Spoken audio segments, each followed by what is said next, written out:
RJ on 105.3 The Fan. Good morning, Metroplex. It's a Cowboys Monday. Look at me. Look at me. Sure. I'm the captain now. Oh. Good morning, Metroplex. General at your service. If you see me, bear me. Oh, NA. no, don't do that. Should I just run through everybody? No, yeah, just... Gentlemen, how is ya? Got you So Shoot ya. we've got sports to talk about today. Bobby Belton for Sean Sharif alongside RJ Choppy. RJ, how you doing okay this morning? Yeah, I'm fine. I wasn't very good yesterday morning. You were just... why? Because you were just recovering from the hangover of partying or just you were hurt? You know, I don't really get hangovers. Oh, No, I don't usually get hangovers. You got that Wolverine blood like Russell Wilson? I don't know what it is. Yeah, it's concussion water. But no, we went to bed. I think we went to bed at 4:30 on Sunday morning. Oh, yeah. Jesus. Yeah. And sorry, something wrong? Yeah. What about him? He died for your sins. Yeah, he did. We went to bed and that was with the time change. I have my Georgia cap on, by the way. I did a Georgia hat changeover. Yeah, I saw that. It's nice. It's a good touch. Shout out Peyton Russell for bringing the hat this morning. Why do you have that hat? Well, because if you look on the side, it says College World Series. I went there, and so I got a hat, and I've kept it ever since. So you got a. And now I wear a Georgia hat when they win. You got an oddly shaped hat with it. You got an oddly shaped G on your hat. This is like 2006. That's the hat you wanted to get of all the hats at the College World Series that year. That was like 10. Well, I got a North Carolina hat too, but I got like North Carolina and Georgia. Is it the actual UNC hat, or is it the weird little like the Tar Heel logo or whatever? No, it says UNC or NC. I think It would say NC. Yeah. Okay. Georgia though, the best team in the nation by far after stomping your Tennessee Volunteers. By far. What was is it just Hendon Hooker can't deal with pressure? That's what it looked like. Not pressure like pressure from like being the number one and being the guy, but just like once they got pressure on him, made him actually read something on the defense. It was trouble. They went very short in the passing game. They did not try to take shots downfield. Well, they took it. They took it away. Georgia took everything. Georgia said, "Let's take everything away over the top. Let's keep everything in front of us. Let's tackle." And that was the thing. They're the best tackling team I've seen all year. Yeah, by a wide margin. It was like, damn, that team can tackle. Well, and they did not miss anything. It felt like there was a lot of. Hendon Hooker, a lot of what he's been able to do here this year in Tennessee. And Tennessee's had the best offense in college football all year.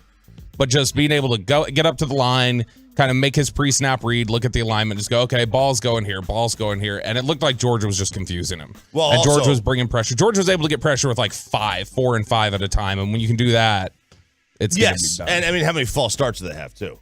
3 on the first 2 drives. Yeah, I think they had like 8 the entire game. Like that crowd was. And it felt like it was going to be a great day.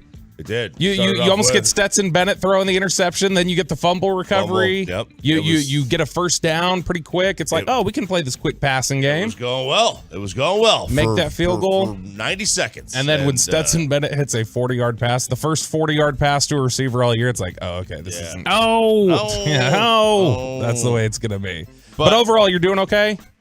I'm fine. I mean, I going in, I don't know that I expected to win that game. I picked y'all. I was hopeful to win that game, and I'm hopeful that we get a shot again at them in, I guess it would be in the championship, where it's not it's a neutral site. I think the crowd played a lot. I think the crowd played a lot into the offense because they were behind the sticks so much. Clearly did, and the way that, like you mentioned, Tennessee was having all that trouble with those false starts.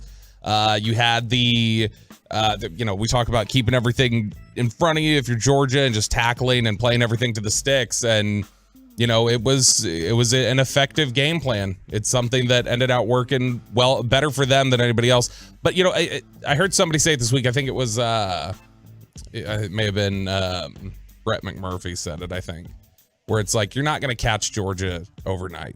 Like, it doesn't matter how, good a coach Josh Heupel is. It doesn't matter. No. Like, you weren't going to catch them overnight. And so this is there's gonna be this talent deficit, and the point I heard made this week is when Georgia and Alabama play each other, they just see their recruiting boards like across from them. That's all they see. When Tennessee plays Georgia, when Ohio State plays Georgia or Alabama or something like that, they see the guys that they lost and go, man, we were this close to this guy. We were this close to this guy. That's it. And so they'll get there. I firmly believe in Josh Heupel.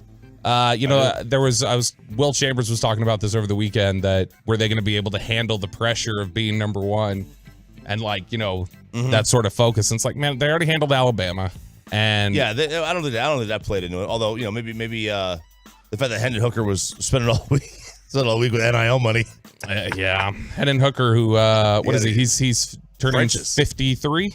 Yeah, he turns 53 in January, I think. 54. Yeah. It's hard to party hard over the weekend when you're as old as Hendon Hooker and then still bounce back and play a good game. He's not a young buck anymore. Difficult.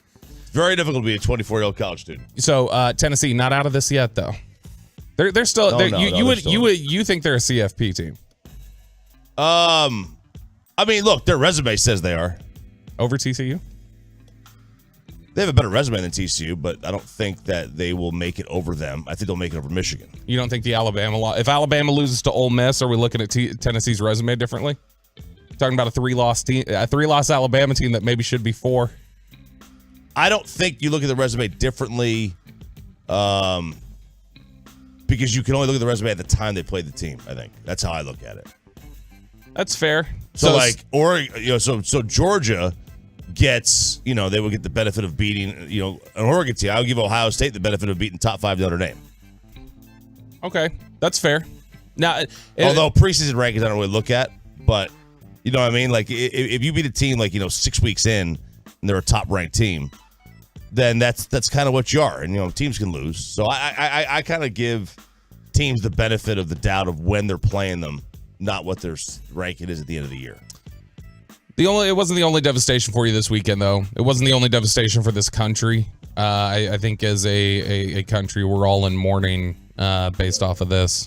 Mancini playing behind the runner at first. He goes, and the pitch is lifted to right by Castellanos. Long run for Tucker, over toward the line, and foul territory. Makes the catch, and the Houston Astros do it again. 2022 World Series champions. I hate that organization, Chop. Yeah, me too.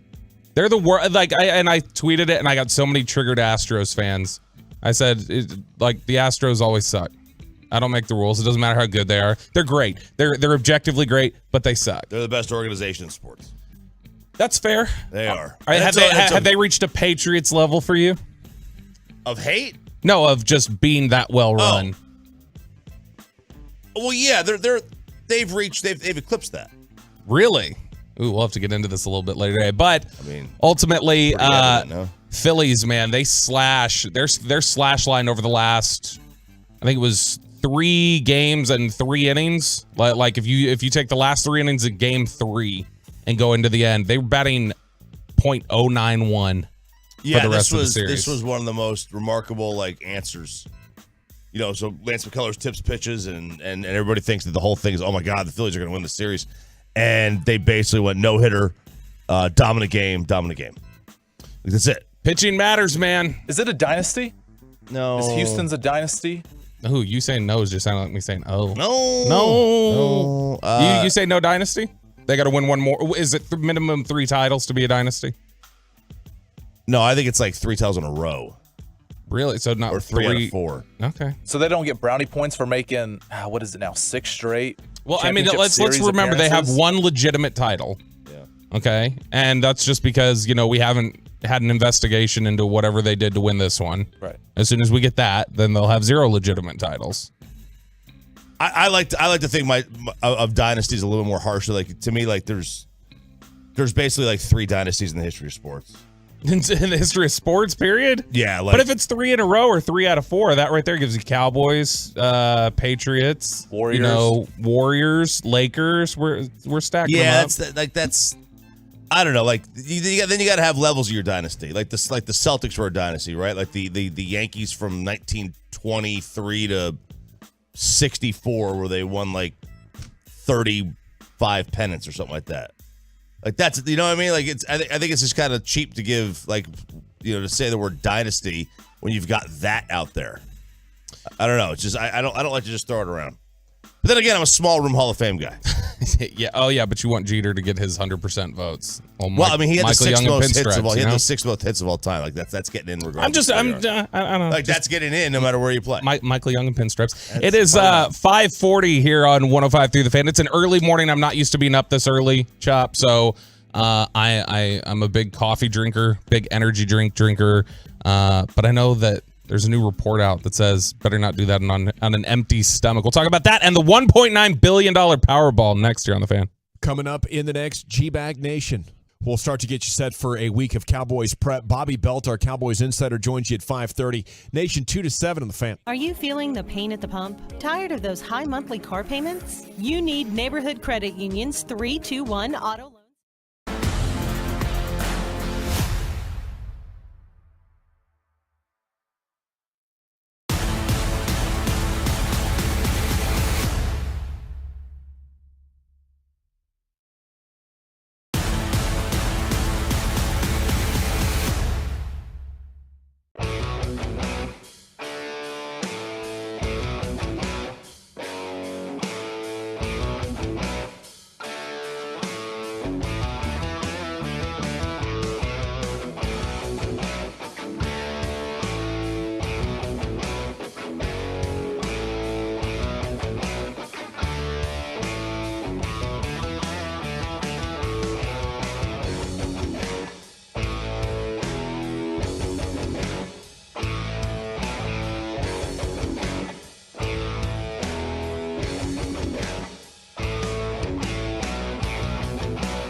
Sean and RJ, Bobby Belt's in for Sean Sharif. No. Thanks, Biden. Gavin Spittle said, we need the actual guy who watches the most football at this station to be on. And so I was like, so you need me and Chop. I get it. Well, because we watch Saturdays. We do. We watch Saturdays are for the boys, and we're boys, and so we watch college football. We'll have a lot of college football, a lot of NFL. What a wild weekend, by the way, for college football and the NFL. Just like, I mean, as if we didn't already know, it has exposed how thin both of these football leagues are. Oh, there's tops and there's everybody else. But I mean, even like at least Georgia won. Man, if Georgia loses, then we're talking about like there's no top, because I mean, obviously, and we'll get into it here a little bit later. Buffalo losing to the Jets. You almost get Tennessee beating Kansas City, which would have maybe said more about Tennessee. I mean, I was really impressed with Tennessee last night, and as ugly a football game as that was. Man, they're tough. Yeah, they are. But ultimately it's just it's a watered down league. It's right there for the taking for the Cowboys. I see you're chugging on a cup of coffee. Did you eat before you did that? I did not. Why not? I did not. Because it's 5:45 in the morning. Because, the New York Post has this headline that says drinking coffee on an empty stomach in the morning is bad. I saw that. And it's a nutritionist. These are your people, nutritionists, gym people. Yeah, nutritionists. They bother me, though. They always want you to eat, like, healthy and stuff. Gross. Gross, I know. But it's... You want to be like the Liver King. You just want to... I do. Although Liver King can, he could pipe down. He didn't get looking like that by eating liver. Well, no, I think there were injections. Yeah, there's injections. He's got an anabolic diet. He eats anabolic pancakes every morning. You're not just like chowing down on raw liver then every morning. You're not living the Liver King lifestyle. Absolutely not. No. I live the eat, looks like he works out, looks like he enjoys pizza lifestyle. That's the lifestyle. That's the body type that I'm going for. Well, that morning cup of Joe is a no, according to the New York Post. Chop. Yeah. A nutritional therapist claimed that drinking coffee first thing in the morning may be doing more harm than good. Olivia Headland posted a now viral TikTok. Is TikTok breaking? Is TikTok ruining our world? Yeah, no. I think there's some great hacks on it and everthing else, but then there's also who's Olivia? Why this is going viral? How can I trust you? Olivia Headland. Yeah, and that's who Olivia is. She warned people that if you reach for that cup of Java in the morning on an empty stomach, more likely to be in high stress mode is upsetting their hormones. Which I got to say, I don't know about you, Peyton. Have you not felt like Chop's been a little hormonal this morning? I have, but I don't know if it's because the Tennessee game or just a long weekend. No, it's the coffee. It's just the coffee. It's the coffee. That's what Olivia Headland said. But it's good coffee because I made it this morning. Yeah, we got to work on your coffee making. Really? Game. It's always cold. How the hell is it? I get here at like 2 a.m, Chop. Well, but a coffee pot should keep it warm for like a good 12 hours. Coffee pots, though. Those coffee pots are they're pretty bad. They're not good. On our when I make coffee here, I go because now this is drinking coffee, energy drinks on an empty stomach. I'm actually pretty convinced that's partially what gave me gastritis over the summer when my stomach was just like inflamed and awful. I actually blame Alec Medford for this. Alec Medford got me turned on to the Bang energy drinks. Yeah. And I was just like, oh, wow, these are great. And so while I was out of my Adderall prescription, I was like, I'm just going to chug these. This will be like my good substitute. And then I ended out making my stomach like super inflamed and lost like 13 pounds in a week. And they were like, losing 13 pounds in a week sounds pretty good to me. In theory, it sounds good, except for then when you go to the GI doc and the GI says, yeah, the weight loss is concerning. It's like, I don't ever want to hear from a GI doc anything about me is concerning. No, that's true. That's true. I could see that. And but ultimately, I should have listened to Olivia Headland. And just not had the coffee in the morning. No, or just on an empty stomach. Eaten or something else. So that's what I did. This morning when we got up, I intentionally, dead serious, I was leaving. I was going to drink it. I thought of this that you sent, and I was going to drink this little Mountain Dew energy drink that I have. And I stopped and got a Pop-Tart first. I was like, let me put something on my stomach. Yeah. That's not much better, but it's something, though. It soaks up the hormones, right? It soaks up the thing. Could you imagine, thinking, just step back and think what's in a Pop-Tart, that it allows it basically to have no expiration date ever, and it's still just as good. You just throw it; it just lasts forever in a cardboard box. You throw it in the microwave, or you eat it raw. I eat them raw a lot. Or the toaster. Oh, I'm a toast guy. Or you can toast it. I'm a toaster guy. Yeah, you can toast it too. Whatever you want to do. But that Pop-Tart, that's got to be the worst food. In good, it's very good, tastes good, but it has to be like the unhealthiest thing, unhealthiest food in the world. It's one of those you don't even read what it's made out of. You just eat it. You don't read the nutrition facts or anything. You just eat it. No, because when I eat it and I taste the filling that's in there, I kind of come away thinking this probably, I don't know that this is real food. This is just genetically modified sludge. Yeah, it's terrible. But it tastes great. It's like ramen. Ramen's probably terrible for me. I don't care. It's good and it's cheap and you can mass produce it. You got to get some real ramen. Go to a real ramen house. No, remember, so did you go with us when we went to Poke Ramen or whatever, Pokemon across the street in Oxnard? Which I always thought was it was Poker Room. It's one with the way they spelled it. You thought it was Poker Amen? You thought it was just like a religious poker? I just thought they spelled it wrong. Is it like Hot Pot? Like where you dip the stuff in the. I don't know. So here's the thing: we went to Poke Ramen in Oxnard, and by the way, did you know Kevin Gray thought it was pronounced Oxnard? He was getting crap on the fan text. They're like, "Why are you saying it like Jerry?" And he just had heard Jerry say it so often. That's how Kevin thought it was pronounced. Was Oxnard. So that's how he would say it. But we went to this place, Poke Ramen or whatever, and I didn't want it. And so I wasn't going to eat it because like my food can't touch. I have like really specific rules about how I eat. I'm like Hagee. And we get there and Chiafalo is like, "Why aren't you eating?" I was like, "I didn't want it." And he's like, "If you didn't want it, why didn't you say something?" And I was like, "Because y'all wanted to go here and I wasn't going to ruin it." I can't remember who it was. Maybe Broadus or somebody else, but somebody was like, "That's really selfish." It's like, how's it selfish for me not to say where I want to eat? And they were like, "Because in the end, you're making it about you because you get to make this big show about martyring yourself and not eating and like, oh, look, this is not where I wanted to eat. Whereas if you spoke up and then we went somewhere you wanted to eat, it couldn't be about you." And I thought that was psychologically off. You agree with that? You think that's a martyrdom thing? Not being just deferential to y'all and not trying to cause problems? I think there's a martyr aspect to it, but I appreciate that. To just martyr in silence and call the attention of, look, I'm not eating. This is gross, but y'all do you. Y'all be happy. I support it. I also support using the company money for, to something you weren't going to eat for. You weren't going to eat. I approve of that one too. Wasn't your money. It was the company money. That's true. You going to buy some Powerball tickets tonight? I bought over the weekend. Didn't win. Did you win? No, you didn't. Didn't. Crap. Didn't win either. You going to buy any? Yeah, I'll buy one.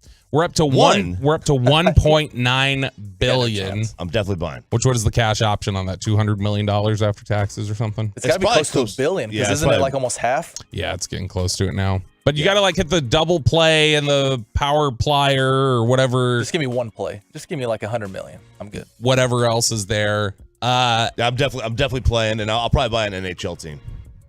That's what you do with your money? That's probably what I would do. Why? I mean, honestly, I was driving in because I saw the billboard. I was like, "What do you do? Do you put this in the bank? Like, what bank do you put this in? You're not going to go to Bank of America and say, hey, here's one of those offshore accounts that all the billionaires use. I want to be able to hide my money so the government don't take it. Yeah, exactly. Then you can keep as much of that billion as you need. That's my goal. It's not their money, it's mine. I earned it fair and square. One person that needs to buy a ticket, this lady that Bro Bible wrote about, this 70-year-old woman from Delaware, she won $100,000 playing a $100,000 scratch-off ticket. A week later, she's like visiting headquarters to collect her prize. What'd she do, Chop? She wins more. She wins more. $300,000. Who did Hollywood Henderson did this, right? Hollywood won two. Yeah, he won two lottos. They weren't like giant. I think they were like this. Like they were like $200,000. No, I thought they were like $20 million. Was it that much? I thought so. Jeez. I thought so. There was the I remember there's a guy in I don't remember where the guy was from, but he was he had won a scratch off game, had won a big prize, and the news asked him to like recreate it. This is a viral video from back in the day, like recreate what happened. And he was like, yeah, so I bought this ticket, came over here, scratched it. And they gave him a new ticket and he scratched it. And that new ticket that he scratched was a winner too. Yeah. So in 2000, he won the $28 million jackpot. Jeez. Lotto, Texas. I don't know what the first one was. That's not fair. Some people have all the luck. I knew I had a buddy. The closest I've ever come to know this, I had a buddy who, one of his best friends, went in on one of those like company pools. Like, hey, we're all buying lotto tickets. You want to go in on it? And he pitched in on it and they won. And so like he was set for life. He had like a few million after that. So what? You pitch it, everyone pitches in and then you just split it. Pot? Split it, yeah. Oh, I think we should do that here. I don't want to split with you. Oh. I'll split with Choppy. Okay. Thank you. But that's I don't want to split. I'll split with Ryan. I don't want to split with you. Not with that mustache. If I win, I'll give you some money. So I just found out this morning you have kids. You can put them in college. I have kids. I'm married. You're married too. I didn't just. It's not just a new wife. Yeah, exactly. I can. I can just pay her off to be okay with a throuple or whatever. There you go. I think that's a good way to approach it. We're coming up on the 6 a.m. hour, the 6 a.m. club, as Sean Sharif is fond of saying. We'll go around the NFL to start things up, and then at 6:20. Odell Beckham to the Cowboys. You down? You in for it? It's next on The Fan.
MyFitnessStore.com studios. It's Sean and RJ on 105.3 The Fan. Good morning, Metroplex. Shout out to the 6 a.m. club. Thank you for Toloing. That stands for Turn It On, Leave It On. Sean and RJ. Bobby Belton for Sean Sharif. That's my terrible Sean Sharif. Shut the hell up.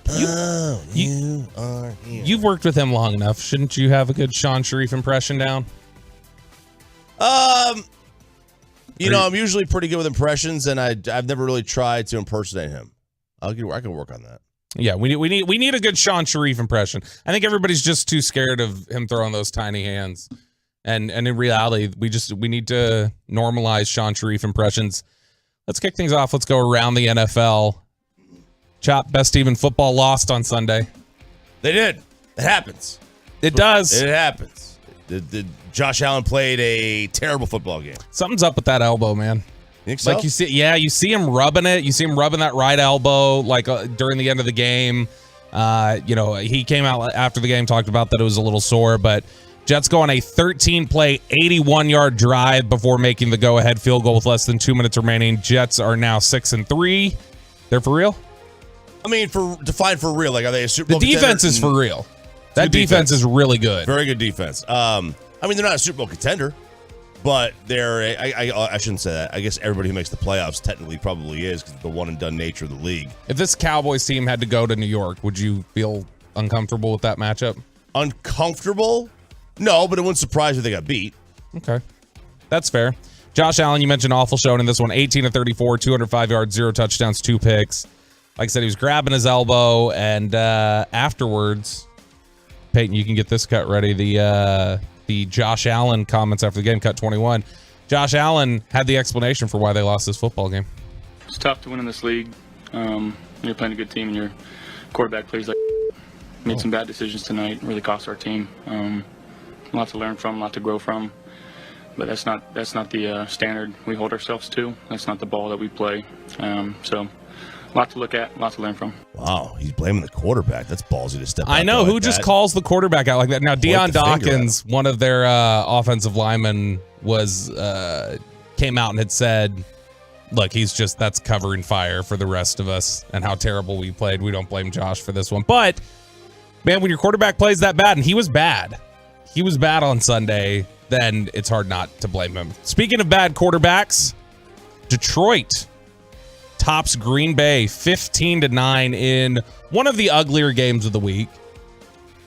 Aaron Rodgers is like a 3-year-old whose mom says he can't have that, piece of cake, the cookie, the dessert. He's broken, his toy. Man.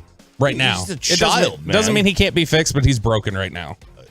Do you think anybody wants to play with him on that team? No, not with that body language, not with just everything. Everything puts him out. He was 23 of 43, 291 yards, a touchdown, 3 interceptions. Man, they're in serious trouble right now. 2 of those picks come in the red zone. Packers had 6 players get hurt in this game, including running back Aaron Jones, edge rusher Rashawn Gary, tackle David Bakhtiari. They are already a team that was struggling, losing 5 straight. Now they've got a bunch of injuries mounting up. Their quarterback doesn't look engaged at all. I mean, did you see it? The body language was awful on him, and it always has been. Always has been, but this is next level stuff with him. Next level bad body language. It really is. Every incomplete pass, he's throwing his hands up in the air. He's pacing on the sideline, throwing a little tantrum. Just it looks really bad on him. Lions rookie safety Kirby Joseph, friend of the nosebleeds, by the way. They had him on during the spring ahead of the draft. But rookie safety Kirby Joseph, 2 interceptions, 3 pass breakups, 10 tackles in this one. And Dan Campbell and his biting kneecaps. They get it done. Another guy who got it done. Real quick, the Packers' next 3 games, Cowboys, Titans, Eagles. Do they lose all those. 3? Yep. They're going to go to 3-9. You think so, Chop? They lose all those? I think they lose.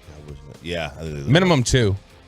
Maybe they cobble it together. And maybe, but I think they lose all 3 of them. Another guy who was on the verge of his season falling apart, but unlike Aaron Rodgers, salvaged it, was this man. That was awesome. That was awesome. The Tampa Bay Buccaneers saved their season, and the Rams continue to spiral. Rams now at 3-5 after the Buccaneers beat them 16-13, and Tom Brady with a classic Tom Brady drive at the end of the game. No timeout, 60 yards to go, and they get it done. They get it done real quick, and that was awful defense by the Rams. They've been playing such soft coverage on the outside. Or how about this? How do you... What an awful series that they had the drive before. They basically had the game won. Yep. They didn't get one first down. And it was such a scared... That's a drive that you have. Sean McVay's a genius, though. Oh, why didn't he call the genius plays? I mean, I don't know. It's wild how geniusy he is, and he was not very much of a genius on that final drive. But that's the kind of drive you have when you have Malik Willis as your quarterback, not Matt Stafford. Yeah, we'll talk about Malik Willis's drive. Yeah, here in just a little bit. What are we going to call that? Here's the burning question. Do the Buccaneers win this game? Do they have that drive if Gisele Bündchen is still holding Tom Brady back? No, I think she's holding back. I mean, he did win like 4 Super Bowls with her. I think it's well, I mean that's irrelevant. Yeah, but there's a certain point where your age and what your ability is, you need to remove the distraction. It's like Seinfeld, right? Yeah. Like when George all of a sudden was enlightened when he became abstinent. Yes. It's same sort of thing with Tom Brady. Yeah, Tom Brady's not getting any. He can tap back into it as soon as he stops tapping Gisele Bündchen. Apparently, from what we hear, he wasn't tapping much. That's why they were on the outs. Yeah. He needed it more. Yeah. He tried to save it. He tried to. He went to BlueChew.com, promo code RJ, and got himself taken care of. He was terrible in this game, though. Let's be fair. He was until the end. I'm not gonna gloss over 59 and a half minutes because of the final 40 seconds. You're right, but he was good down the stretch, and he's still, to this day, like if you're asking me which team do I prefer to play if I'm the Cowboys in the first round, which right now I think they are. I think if the playoffs started today, I think they would get Tampa. I would take. Yeah, they would. I would rather play 7-1 Minnesota than. Oh my God! I'm never asking for Tom Brady in the playoffs. No. I don't care how bad he looks or how questionable he looks. I'm never asking to play Tom Brady in the playoffs. Of course, you want Minnesota because the Cowboys would play a night game, and and Kirk Cousins, he's got a circadian Cousins. He can't play after noon because his sleep rhythm gets all jacked. I don't know what that dance was, by the way. Oh, it was great, and he gets it. He leads the whole team in a they go. Family on 3, 1, 2, 3. He leads them on a 1, 2, 3. You like that. And they did. You like that. Speaking of Kirk Cousins and those Minnesota Vikings. He'll dump it over the middle to Gibson. He runs between the hash marks to the 30. They're trying to go Stanford Cal. Chandon Sullivan tries to keep him in bounds. And he does! Great job, Chandon! And that's the ball game! Wow. Your Minnesota Vikings have won 6 in a row! Peyton Russell wants me to let you know that was Vikings radio on the call. Thank you. 20-17 over the Washington Commanders. Kirk Cousins' return to the dump there in Washington, where I'm not looking forward to going, by the way, at the end of the year. I've never been to Washington, their stadium, and I'm hearing from everybody like, no, it's as bad as they tell you. Have you been to Washington in general? Nope. Like nope. D.C.? Nope. Going to be checking a box off here. It's that you'll like it. You'll like it. D.C. cool. is really nice. Downtown D.C. at least. I would say it's nice, but it's cool. Well, it's very nicer cool. than downtown Dallas. It's very cool. Wow. Whoa. Shots fired at Dallas, which you may hear in downtown Dallas. Yeah, this is rock wall snobbery. But no, the Vikings go to 7-1 now. Chop, here are their last 6 victories. 28-24 over the Lions, 28-25 over the Saints, 29-22 over the Bears, 24-16 over the Dolphins, 34-26 over the Cardinals, and then 20-17 over the Commanders. These are all one-possession games that this team is winning. This is unsustainable for totally the Vikings. Unsustainable. They're going to be one of the chief. Then again, I thought the Lions losing on one-possession games was unsustainable too, and they were going to win some of these, and they didn't. So maybe that's just they're the anti-Detroit Lions, and they're just going to keep winning these games at an unsustainable rate, and it's going to carry over. But isn't this like the Rangers in 2016? A lot of it. Where they were winning all those like 1-run games and then they get swept. Yeah. Like that's why to me, if you're going to tell me out of all the division leaders right now, which I think the division leaders at the moment are 49ers, Buccaneers, Vikings in terms of the ones that the Cowboys could play if they keep the wild card, give me the Vikings overall, and the Vikings will be the top one record-wise. They'll be the top one. So it would probably be our second round matchup on the road. Yes. Well, actually, no. Philadelphia would be. Depending on if somebody gets beat behind them. Yes, because they reseed. But like if chalk holds, Minnesota I think is the one I would like to play the most. But I'll tell you, give me a team. I want the worst quarterback, and that's Jimmy. Is it Jimmy when you're talking about the spotlight though? The way Cousins has played in big games, like you just talked about Circadian Cousins. Maybe not. Maybe not. Sooner or later, that's got to end, right? I mean, you would think so, but we're on we're on an 8-year run here. And sooner or later, you'd think it ends. Dolphins get to 6-3 now, 6-0 when Tua Tagovailoa plays the entire game. They beat the Bears 35-32. This was the most exciting game I think I saw yesterday.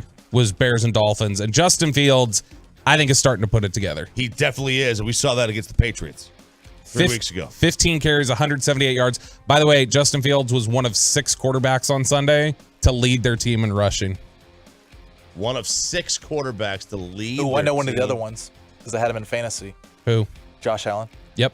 In fact, the only one to lead their team in rushing yesterday and win was Patrick Mahomes. And they almost lost. So that just goes to show you Lamar Jackson is not the way to win football games, Chop. Argument settled. I win. So is Mahomes a dual threat quarterback then? Absolutely. He always has been. Josh Allen dual threat? Absolutely. Always has been. You want to call Corey Majors, ask him about that dual threat? Yeah, I'll call him right now. Because Josh Allen also led his team in rushing yesterday. Yeah, he's Josh Allen 100%. It's like they were doing it for you, Chop. Yeah. They're that's the way to win in the NFL is to have a quarterback that runs too. But they were 1-5 yesterday. Well, that's okay. I don't think it's a referendum. And they're going to be 1-6 tonight. When Baltimore loses to the Saints. Yeah, they'll lose. Just because Lamar's terrible. I don't think that's a referendum on how you do it or not. I would not say it because ask any defensive coordinator, they would rather a pocket passer. Of course. Well, yeah, right, yeah, of because course. Because now when you have a mobile quarterback, you only have 10 defenders because you got one that's keying on them. We've got the Chargers 20-17 over the Falcons. This is that was a wild ending to that game. That was Chargers looked like they were in position. They get the fumble that then Atlanta scoops up, is running down the field. And I can't remember who picked up the ball, but whoever picked it up fumbled it like with nobody touching him, just drops it. Chargers scoop it back up, get into field goal position, ultimately win this one. We've got Cincinnati and Carolina 42-21 Cincinnati over the Panthers. Bengals back above 500. Joe Mixon with 5 touchdowns. Where's he ranked for you in terms of like top running backs in the game? I know you hate the position. We all do. I mean, look, I have to go look at it. I haven't really looked at it. Just off the top of your head, he's one of 6, 7. He'd be up there. 22 carries, 153 yards, 4 touchdowns, 4 catches, 58 yards, and a touchdown. Cincinnati looking like the SMU offense out there. Jacksonville beats the Raiders 27-20. Devontae Adams was not happy after this one. They were shut out last week, and then they lose a 17-point lead in this one, Chop. They are the 9th team all time, I think it was. I saw it, that in any order has lost in consecutive weeks a 17-point lead and been shut out in whatever order you want to be, whether it's lose the 17-point lead and then get shut out or shut out and lose the 17-point lead. First time it's happened since 2009. Man, this is what happens, I think, when you get in bed with Josh McDaniels. He's terrible. We warned against that. Like there was no way after what he did against to Indianapolis that I would have hired him. No way. And he was a disaster in Denver. He obviously had a good thing going in New England. A lot of that times that good thing is called Tom Brady. And I would have stuck with that, but why was the league in love with him? Because they thought for the same reason they were in love with Romeo Crennel. But like they didn't learn in Denver? Like they learned from Weiss and Crennel. Why didn't they learn on this one? Because I will say this. I'll give a coach, player, whatever, the benefit of the doubt once. Right? I'll give it once. Sure. Bill Belichick was not very good in Cleveland, although I think the criticism he gets for Cleveland is not warranted. I mean, he took a team that was in transition. He turned them into a really nice team, and then they moved. Mm-hmm. And the entire team gave up the following year because everything went against them that next year. Yeah, they were on the verge of building something special when that happened. But Josh McDaniels, I just think you've seen enough problems, and I just he can't run his own house. I don't get it. Quickly running through the final games here: New England 26-3 over the Colts. Sam Ehlinger 15-29, 103 yards, 0 touchdowns and a pick. So you've now got the Patriots above 500. You've got Seattle 31-21 over the Cardinals. There's your first place, and that's one of the teams you would play in the playoffs. Man, there's your first place. Geno Smith 26-34, 275 yards, 2 touchdowns and a pick. He continues to play really well. Kenneth Walker is one of the best backs in the league at this point, the rookie out of Michigan State. He's been on fire, leads the NFL in rushing touchdowns since week 5. And then the last game, we almost had the 2 top teams in the NFL lose this week, Chop. The Chiefs squeak away with a victory over the Titans, 20-17. Patrick Mahomes throws 68 passes, runs for 63 yards. But the Chiefs hold on. But I was impressed with the Titans coming out of this game. Malik Willis is who you think Lamar Jackson is. That's fair. But I mean, I just think they're both the same. Same. Oh, but different. Yeah, Malik's still he is terrible. He is so scared to throw, or they're scared to have him throw. I don't know. Well, you saw the last drive when he tried to throw. Why would you send everybody 40 yards downfield? Give him an option. Yeah. Give him an option to throw to. That is your trip around the NFL. It was a bye week for the Dallas Cowboys. They are entering the second half of the season with the Green Bay Packers coming up next. We'll preview that second half of the season as well as talk about OBJ to the Cowboys. Would you do it? That's next here on The Fan. You're listening to Sean and RJ.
Frankel, and Frankel, there's a reason you need a special license to drive a big truck. So companies that hire drivers and put them in a big truck should be held accountable for what happens when one hurts you. Frankly, you need Frankel and Frankel. Visit truckwreck.com or call them 214-333-3333. It's a great song. Great choice coming back there. Somebody told me you had a boyfriend that looked like a girlfriend. The Killers. Back here on Sean and RJ. Shout out to the 6 a.m. club. Bobby Belt's in for Sean Sharif. We got some news this weekend. Well, does this qualify as news, or is this just kind of what we all expected and now somebody's saying it out loud with Odell Beckham? Well, it's news. It's news because I remember you had said, I thought it was you. It was. That if it was smart, it was me. Sure. Mm-hmm. That would they really go with two guys coming off ACLs and as a wideout?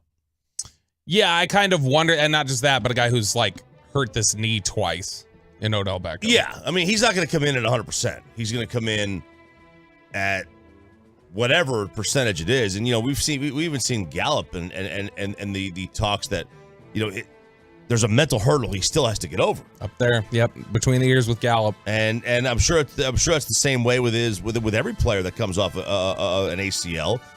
You have to be able to trust it, and you don't know when that's going to be. There's no doctor evaluation that can tell you that he trusts that knee or not. None. Right, now you can say medically where they're at though. Sure, absolutely. And what they're at risk of. But yeah, you can't help somebody feel comfortable about that. And if they don't feel comfortable with it, like if they're not there yet, they're not going to play well. And I think that's what you've seen from Michael Gallup. So do you risk that with Odell Beckham, or do you look at it and go, Odell Beckham's a veteran, Odell Beckham's a guy who's dealt with this injury before, he knows what it takes to come back from it? It's a question worth asking. But Sunday morning, we got the report from Ian Rappaport, followed by the Getty reaction of Michael Irvin on NFL Game Day morning, that the Cowboys are keeping tabs on Odell Beckham. The top free agent out there, Odell Beckham Jr., likely to be healthy about early December. Was mid-November, now probably early December as he looks to sign with the team, not just now, but for the future. My understanding, along with colleague Mike Garafolo, is the Dallas Cowboys have Odell Beckham Jr. in their sight. They're among the teams that has checked in on his health. They try to trade for a speedy receiver right up to the trade deadline, perhaps the end of the season, landing Odell. Yeah, he's not a fit, though. That's right. He's just not a fit. I don't think he's a fit. How about that, Irv? Is he a fit? Is he really a fit, though? Is he a fit? You like that, Irv? Hey, I'm telling you, man. I'm telling you. I don't know, X's and O's wise. Is he really a fit? I did a trailer or something this week with my brother. Okay, we say it the same. What is that? That's what we were saying to each other. That's the best I can give you. Space Invaders with him? What was that? Odell and I. That's the best thing I can give you. I'm just telling you, man. I'm just saying. I was trying not to say anything about the Cowboys, but Ian want to bring this thing up. Ian, don't do what you got to do then. Let people do what they got to do around here. It's an excited Michael Irvin. That is very excited. My goodness. He started making some kind of weird noises there, too. Which he told us while you were out. Michael came on and told us that he knows Odell Beckham would like to play for the Cowboys. He's talked to him.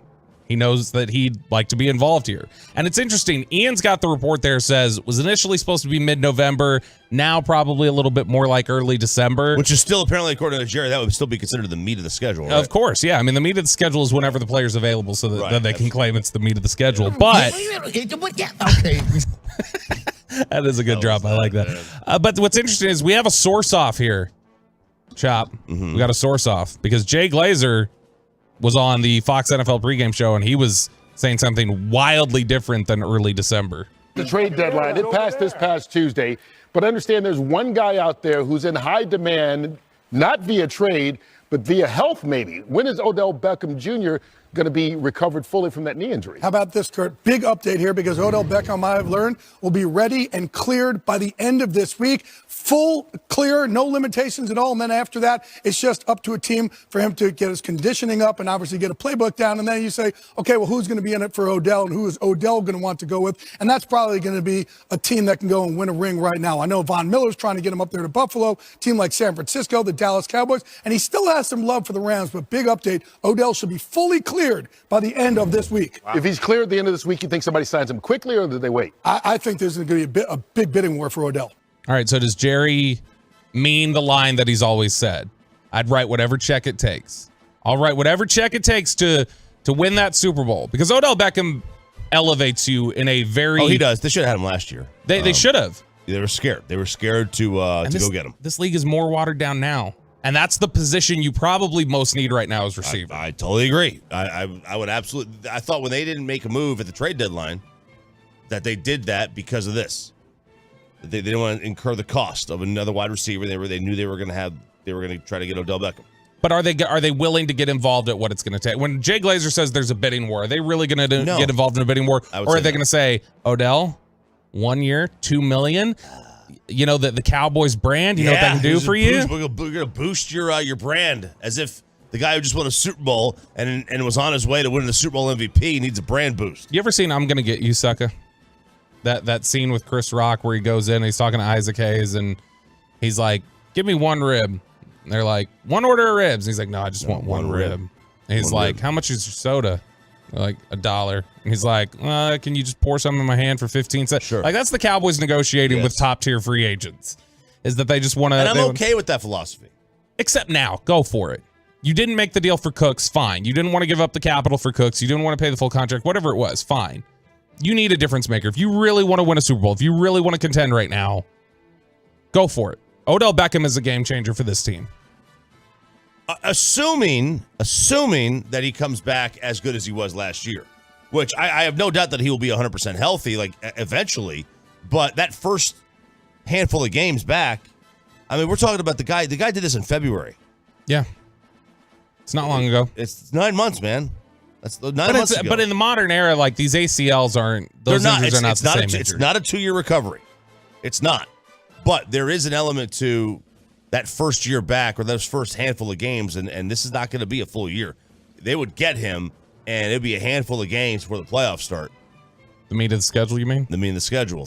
I just don't know that you're going to get that he is a game changer. He'd be a game changer next year. Okay, let's say this.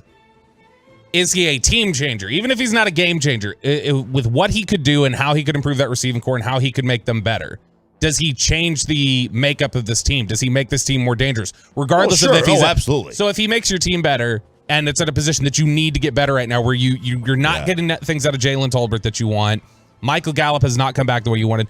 CeeDee Lamb's been good. CeeDee Lamb, if we're being very honest, has not been the guy that they wanted him to be stepping up and being that number one. But don't you want to get him in here now?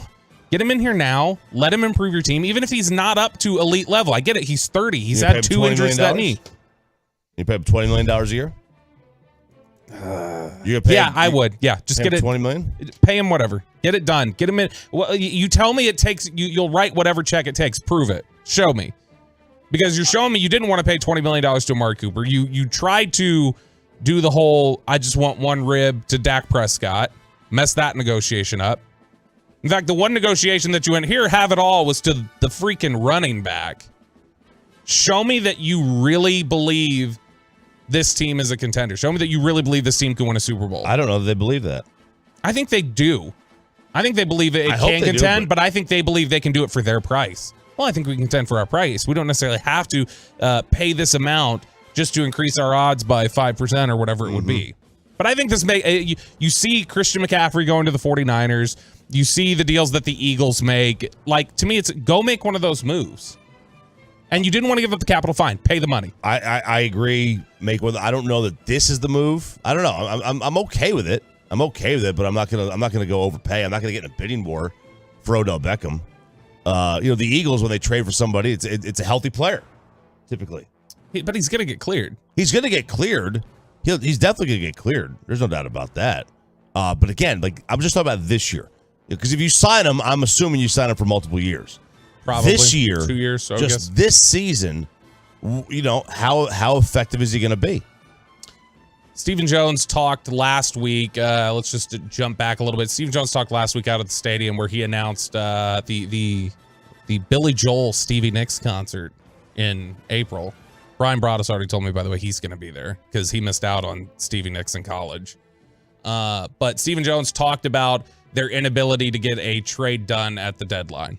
You know what I always say about close, you're never there till you're there, but it was an intense day and really, felt like we had some things that might work out, but unfortunately they didn't, and on several fronts, and we just weren't able to get it done. This has been too consistent for this football team, though. Like, it's been a history of deals they can't get done. I know they got done Amari Cooper. That's great. They did not get done, and whether you want to say they were saved from themselves or not, that's fine. But they wanted to get Jamal Adams done. They couldn't. They wanted to get Earl Thomas done. They couldn't. They wanted to get Brandon Cooks done. They couldn't. And this is like going all the way back through contracts. They were interested in Bobby Wagner. They couldn't do it. They wanted to get Von Miller. They couldn't do it. Like, this is just a consistent coming short, not willing to jump all the way in the water. They just want to put their foot in and go like, oh, this feels nice, without actually getting. They don't. No, they're doing what the Rangers did with Anthony Rendon. Yeah, it was a fake offer. Well, now they need to do what the Rangers did with Marcus Semien, Kyle Seager, then, or Corey Seager, which is what, get two people that nobody really likes. Come on, why you got to be like that? Why you got to turn this negative? Like, we've already had enough baseball hurt with the Astros this week and everything else.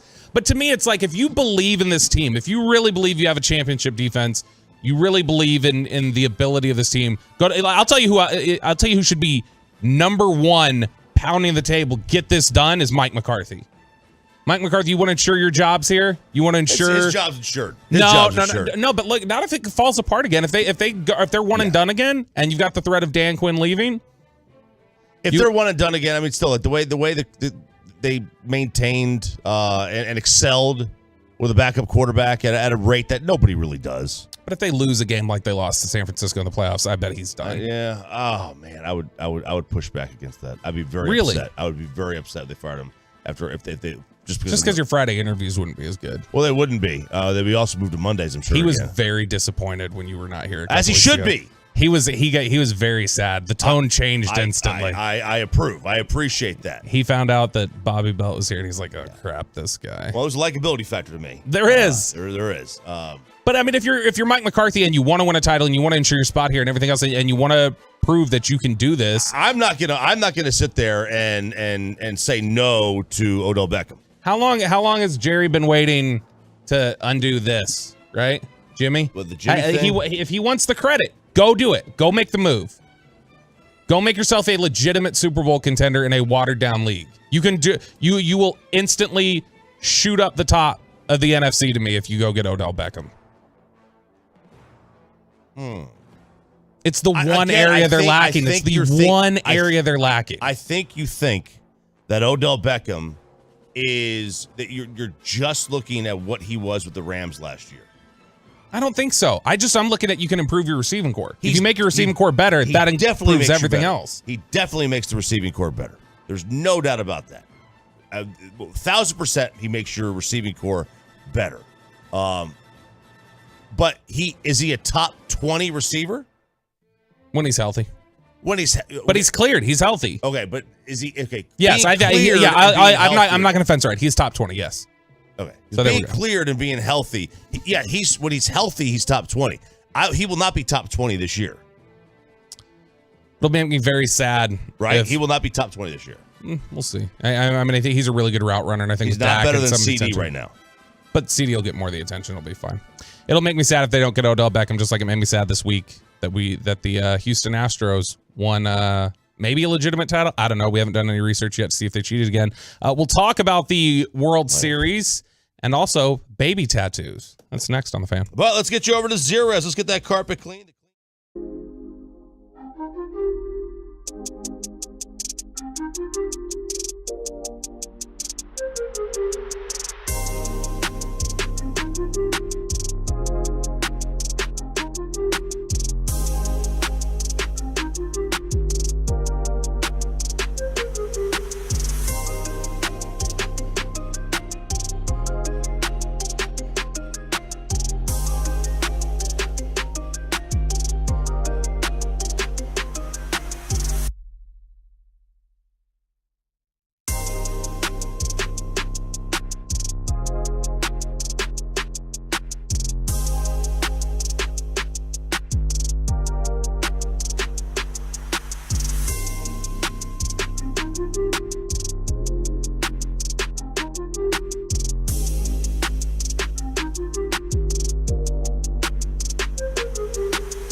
For Barricade Rentals, Buyers Barricades is a full-service provider taking care of your project or special event, no matter the size from start to finish. The Texas Authority and Barricade Rentals at BuyersBarricades.com.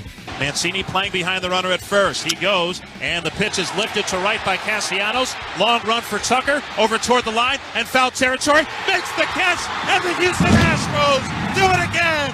2022 World Series champions. Houston Astros radio on the call per Peyton Russell. Wants to always work in those references. The Astros are World Series champions again. This time it seems like it's legitimate, but who knows, Chop? I think it's legitimate, obviously. They won the World Series. I don't know that it's obvious. Was it legitimate 5 years ago? I mean, look, all these teams are cheating, man. I don't care. I care, but I don't care. They're all cheating. They're all stealing signs. They're all trying to gain an advantage somewhere. Are they doing it at the level the Astros were? Absolutely not. Would I say it's a legitimate title? I'm joking when I say this one isn't. I am absolutely serious when I say the first one is not legitimate. All right, this one definitely is legitimate. The first one, the margins were so close in that first one for them to get away with that. It was very close. There's no doubt about it. It was from the ALCS on. It was actually from the first one, from the division series on. It was the whole year was very close. But look, it's the same thing in college sports. You can't take banners down. We saw it happen. Once I saw it happen, it's over. But we've taken banners down before. But it's fraudulent. It doesn't do anything. It does. I'm sorry. UMass made the Final Four. I watched it. Okay, but like you remember Bush that won the Heisman. Yeah. But it doesn't matter. It has an impact. It matters. It has no impact. It does. It's shameful. You don't like. That's why Reggie Bush is fighting to get his trophy back. It matters to him. It would matter to them to take it. Yes, it's shameful, but we still saw it happen. It doesn't change anything. Like they're still the champs. They won it. But then history remembers the shame, just like they remember, Yeah. Shoeless Joe throwing the World Series or whatever. And he batted like 350. But I mean, everybody remembers that. I'm just saying, everybody remembers. I know. I get it. I get what you're saying. It's I don't look at it as the most honorable title at all. Why are Houston fans so sensitive about this? By the way, Why can't their first one? But why can't they just they still get super worked up that how could anybody be offended by what happened? Because it was their first title. Do you have that clean cut, Peyton? Yeah, I got it. Okay, this was an Astros fan getting interviewed on Fox 26 after the game. Hey, what do you have to say to everyone who still considers the Astros cheaters? All right. All right, That's the mood from the entire city of Houston. There you go. Which is this any different? Look, I understand. I mentioned earlier today, the slash line was terrible for the Phillies over their final 30 innings of this World Series, Chop. They hit 092, 179 on base percentage. Their slugging was 163. As a team, their on base percentage was higher than their slugging. Yeah, you can't win games like that. And I mean, there were too many. You see some wild moments of this, like Kyle Schwarber trying to bunt with 2 outs and 2 strikes in the 8th inning. Like, what are you doing? There's nobody on base. You're trying to bunt, and then I get maybe see some sort of defensive lineman thinks maybe I can get it, but 2-strike bunt in the World Series. Very odd. It's just bizarre. And one of the things that was really bizarre about this game was the decision to take out Zach Wheeler in the 6th inning, which to me this is Blake Snell all over again. In the 2020 World Series. It has shades of it. This is the way the game is, though. You get to a certain point and managers have plans going into every game. They did not want to have him face Yordan Alvarez. It became very, very evident of that one. But it's stupid. He had I don't disagree. 70 pitches in. I don't disagree. It's not stupid. It is definitely stupid. That's just the way the game is. 70 pitches in, was pitching to me better than Framber Valdez was at that point. Was still hitting 97, 98 on his fastball. He was dominant. Maybe they saw what they saw from game 2, where he got blowed up in game 2. Blowed up from the flow up? Yeah. So maybe that's what it was. I don't know. I would have kept him in. I definitely would have kept him in. Zach Wheeler was asked about getting pulled from the game, and this is what he had to say afterwards. Win or go home right there, and that's a tough pill to swallow, but it's ultimately, Tom's call, and that's the call he made. Did you think he was going to come out there? No, honestly, it caught me off guard a little bit. So he was caught off guard. Another person who was caught off guard, Phillies analyst Ben Davis, their color commentator on NBC Sports Philadelphia after the game, talking about the decision to pull Zach Wheeler. I think you're just looking at an analytics type decision. Third time through is a big decision for managers now, and we saw Maldonado lead off with that. You know, he gets hit by a pitch, and then third time through, you're thinking, all right, we got to make a change. But in my opinion, obviously, it's easy to be the Monday morning quarterback, but he threw 70 pitches. That was the best fastball I've seen Zach Wheeler have all year. And I don't know what kind of therapy he got or treatment he got to get him to where he needed to be, but that was the most explosive fastball that he's had the entire season. And I did not think we'd see it on November the 5th. To pull him after the 70 pitches, I thought was ill-advised. Again, it's easy for me to say sitting here in Philadelphia. You know, I'm not making that decision in Houston right now. But I just saw no signs of Zach Wheeler starting to tire, and, you know, they chose to go get him, and it didn't work out. Is this analytics gone awry? Like, is this just overly? Is this where analytics? I think this is, to me anyway. This is where analytics weighs too heavily. I think it has its place in all sports, but when you start making like all of your decisions based off of like the whole thing to me is, you know, let's look at this chart. Let's look at this calculator. What does it tell me to do? Like there's no read on the flow of the game. You know, how somebody's actually pitching at that moment. Like there's too heavy a lean, I think, at times on the analytics, and going, man, we need the lefty-lefty matchup against Alvarez. Then you end up hitting the ball 460 feet over the batter's eye. What a moonshot. Yeah, it's gonna be an iconic home run. You have to go all in or all out. You can't just dip your toe in analytics. When you play blackjack, you don't worry about how the why can't it inform you though? Why can't it be? Because you lose the percentages if you don't. In order for, so let's just say. Okay, is there a shakier analytic though than like something like lefty-lefty matchup, or like I feel like that one's not nearly as stable as some of the others. It would be the third. Let's just say third time through the order. Okay, let's just use that one. Yeah, because that was a big part of it. That was the Blake Snell one. Yeah, I mean he went out literally they both went out at the same time. Yeah, one out in the 6th inning, up 1-0. Right. So here go this way. If the analytics tell you if you take the guy out before the third time through the order, you have a 60% chance of winning that game. In order for the 60% to play, you have to do it literally every time. You can't just do it half the time, because that 60% could get skewed to 90 or 20. But it's so you have to be a slave to the number in order for the number to actually work. It's like with blackjack. You have to, if you're gonna hit on 15 when the dealer's showing a 7 or higher, you have to do it every single time. You can't just do it sometime. You don't worry about how the deck is. You just do it. In order for the percentage to work, and I would at 60%. Okay, why not just? But why can't you just say, I'm not going to follow these as hard and fast rules? Period. Why can't those analytics just inform you in general the way that you approach the game? I mean, instead of saying, let me play the percentages that's every not your time. organizational philosophy. Now, you could argue that one, but if that's your organizational philosophy, then you have to stick to it. I just think otherwise you're not the analytic. Like it doesn't count. It doesn't take into account things there like we just talked about though, like what Ben Davis says, where it's like his fastball looked more lively last night than it had all season. And you're talking about a guy who had a really good season. How can you not take that into account? Because when somebody says, "Oh man, that fastball looked," that's like, "Oh man, that glove pops." You could hear it. Well, okay, that's not really scientific. Sure, I get it. It's like the eye test, right? But I mean, like what is scientific is you can't see. You cannot tell me the difference in the movement on a 97-mile-an-hour pitch as from how he did in this game versus how he did in his previous 5 starts. Well, your eyes can't tell you that. I can. Your eyes can't tell you exactly how much spin is on the baseball. No, but you can see that he was still throwing with heat. And you can tell that like he was locating the fastball really. Can you say it was locating better in this game than it was in these games? Sure. Whatever else, but maybe not. But like overall, that fastball was being located better in general than you had seen. When you tire, well, I'm not saying he was tired, but when you tire, 97, you still may throw 97. You may just not throw with so much movement on it, and then all of a sudden it's a flat pitch and it's a meatball, which it was a meatball anyway to Jordan, but from a different pitcher. I mean, it wasn't quite a seeing eye single from Pena that took Wheeler out of the game, but it was kind of close. So don't analytics say that's a fluky hit? You don't need to take him out? It's a fluky hit. So they took him out not because of that. I don't know. Congratulations to the Astros. They didn't even need a bad tattoo this time in order to win. Speaking of bad tattoos, you want to set? Is that the Altuve? That was the Altuve. Yeah, yes. That was a good joke. That was a good transition. There's a bad tattoo that I gotta be honest. You sent this story over.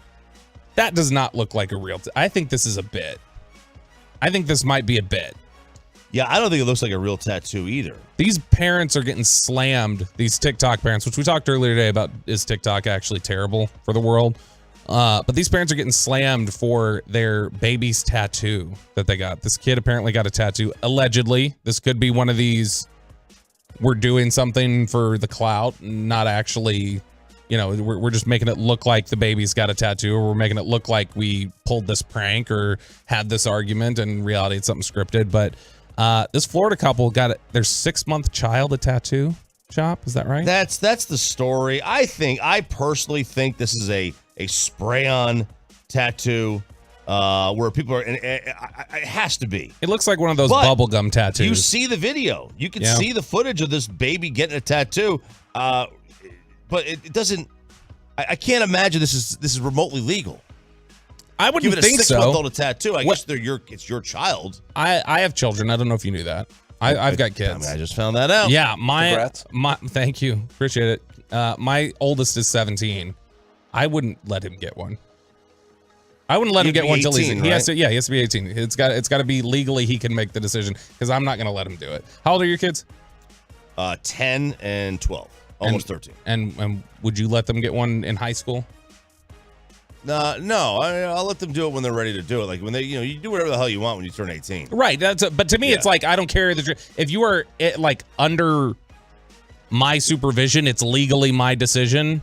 I'm not going to let you get one. Yeah, like if I'm paying for it. It's wild to me, all these high school football players these days. How they all have tattoos. I don't know. I don't know where it's coming from. Like how are you getting Marcus? These? I got Marcus High School on right now. It's nuts. You go to those Marcus High School football games, how many of these like sophomores have tattoos and stuff. Yeah, I mean, I don't know. Like I would not let it happen until they're old enough. They're 18.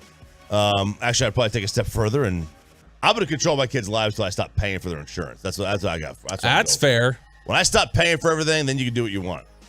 But you're not like heavy-handed. No, I don't care. You do it. I let them do what they want now. Yeah. So not what they want. Like, see, would you? So you remember we talked about this while you were out that one time when we caught my son vaping, and so he didn't get to go to Oklahoma, and he had to come with me to do the morning show.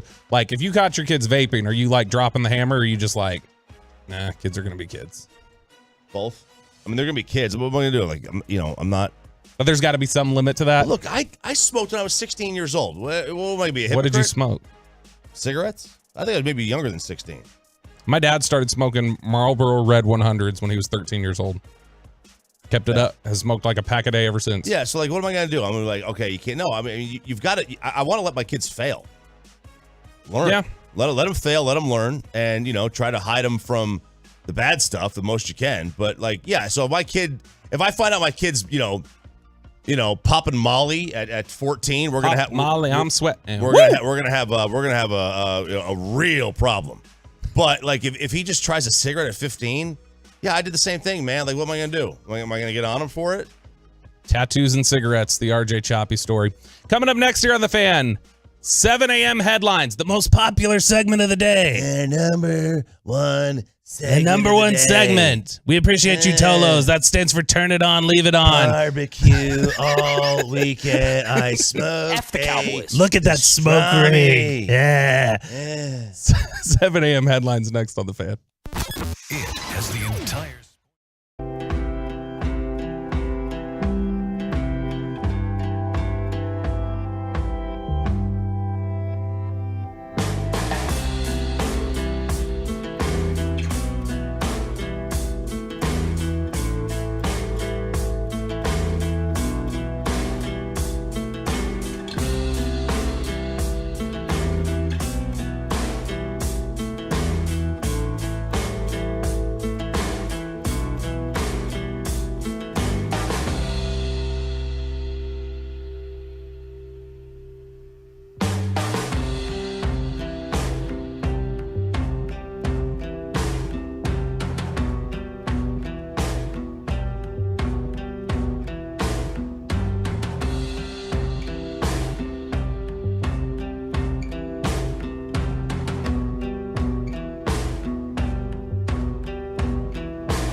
From the MyFitnessStore.com studios, it's Sean and RJ on 105.3 The Fan.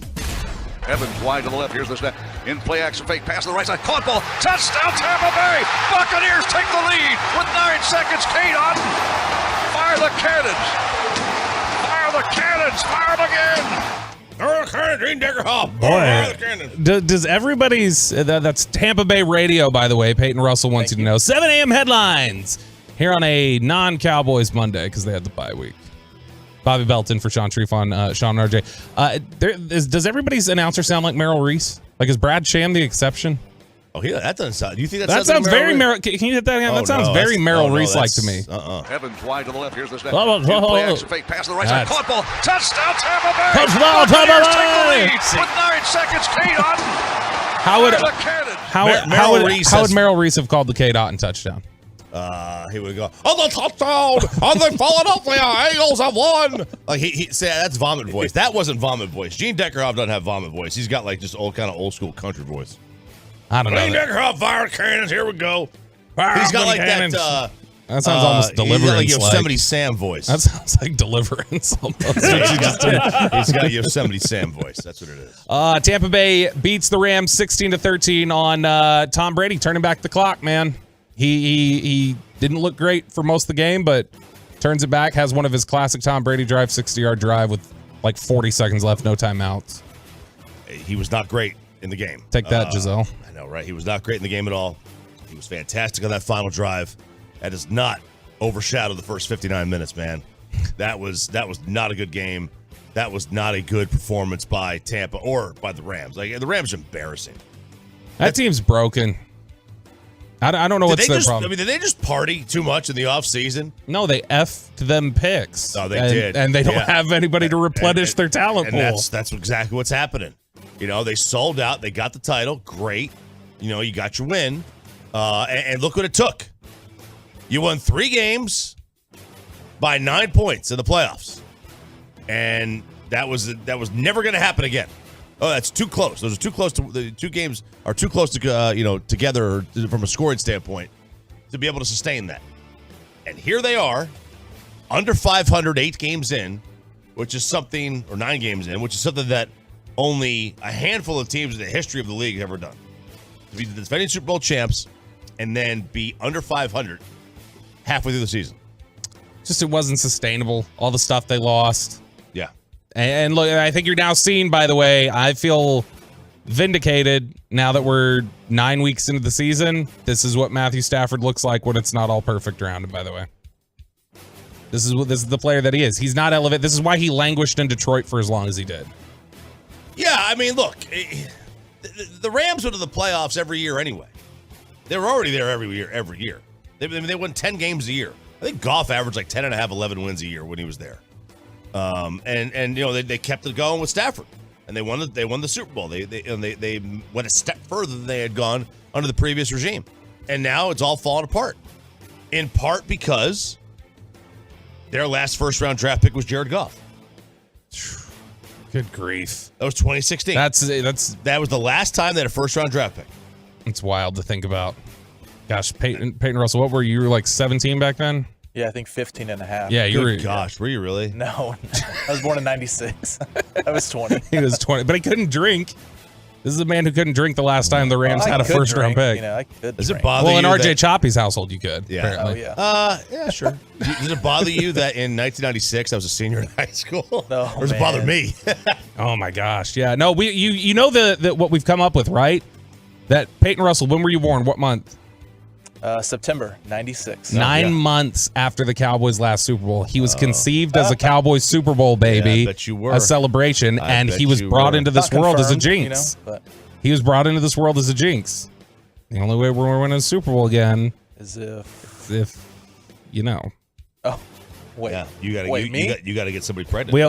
Yeah. I was thinking something else. I was thinking we got a sacrifice for the team. I'll send applications out right now. Truckwreck.com, Fantex 877-881-1053. Do you want to date Peyton Russell? A couple other scores from around the NFL. You had the Buffalo Bills losing yesterday 20-17 to the Jets. Jets are for real. That defense is anyway. And then you had Kansas City winning in overtime 20-17. Those are some of the big headlines from the NFL this week. You also had this in college football. Second down. Claps his hands. Bennett with the ball. Looks to the left. Throws it back line of the end zone. Reaching catch. He got the feet in. Touchdown. Marcus Rosemy. Jack Saint with a brilliant leaping catch. Georgia Bulldogs radio per Peyton Russell. Bulldogs win this one 27-13. Wasn't even that close though, Chop, for your Tennessee Volunteers. No, it wasn't. No, there was a couple parts of that game where I was like, okay, it was 21-6, and it was right before half. I was like, yeah, you know, they punched one in here. Like the game was still in the balance, but never able to get anything going. Never able to get anything going offensively. It was almost as if they were just trying to stay short and underneath. They were not taking any shots downfield. It was very odd. I was sitting in my text chain with my buddies from college. It was like, where is everything that we've seen over the last several months or several weeks? The downfield passing attack, there was none of that. Georgia put on a show, man. That is a nasty defense. It's the best team in college football by far now. Oh, there's no doubt about it. And we'll talk about it a little bit more at 8:20. But this team isn't the same Georgia team that takes the ball away and does some of those things. But man, they are incredibly impressive with the way that they tackle, the way they swarm to the ball, the way they're able to do things like that. So they're the best tackling team out there. Holy cow. They're incredible, and that's what you needed to do to Hendon Hooker. Take things away over the top. Now, they had a couple opportunities early. They had that one shot, I think, to Hyatt on the second drive. Yep. Where it just barely overshot him. It wasn't their day. It also wasn't the day for the Alabama Crimson Tide. That's a 2-loss Crimson Tide team now. Should be a 3-loss team because they should have lost to Texas.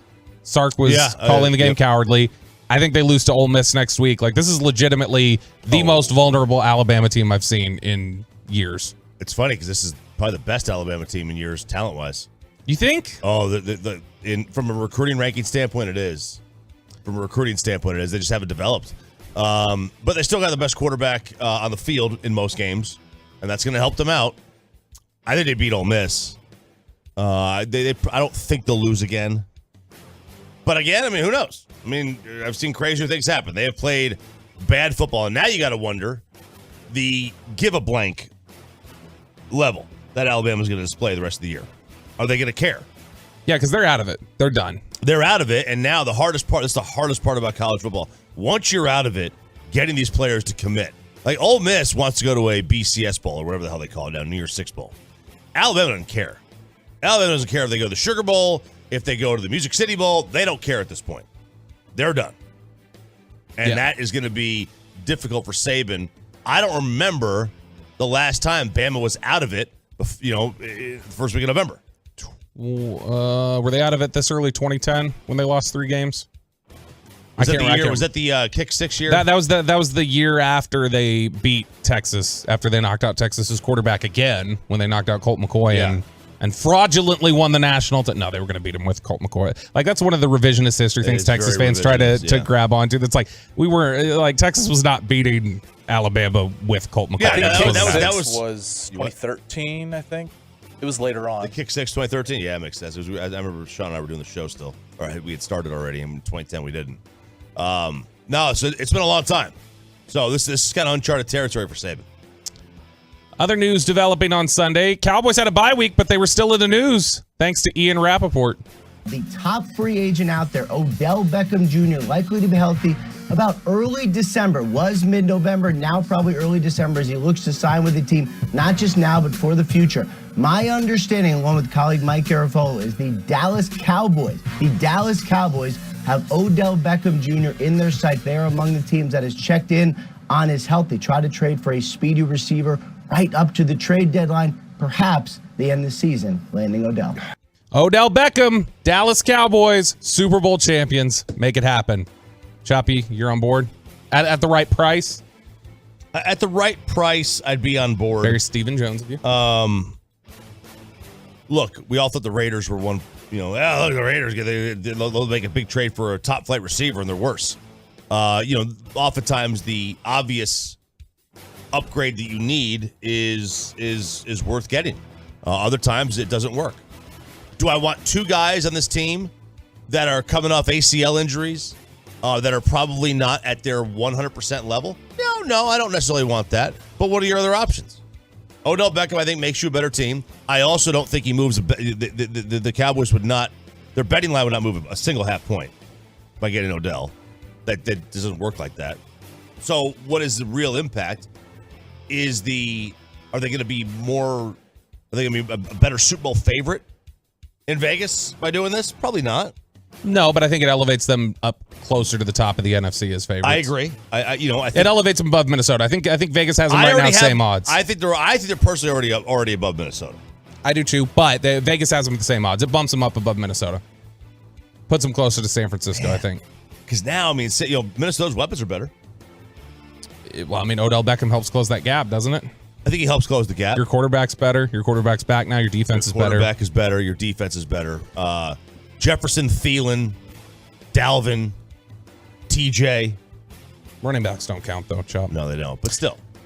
Astros win their second World Series. They beat the Phillies in Game 6, 4-1.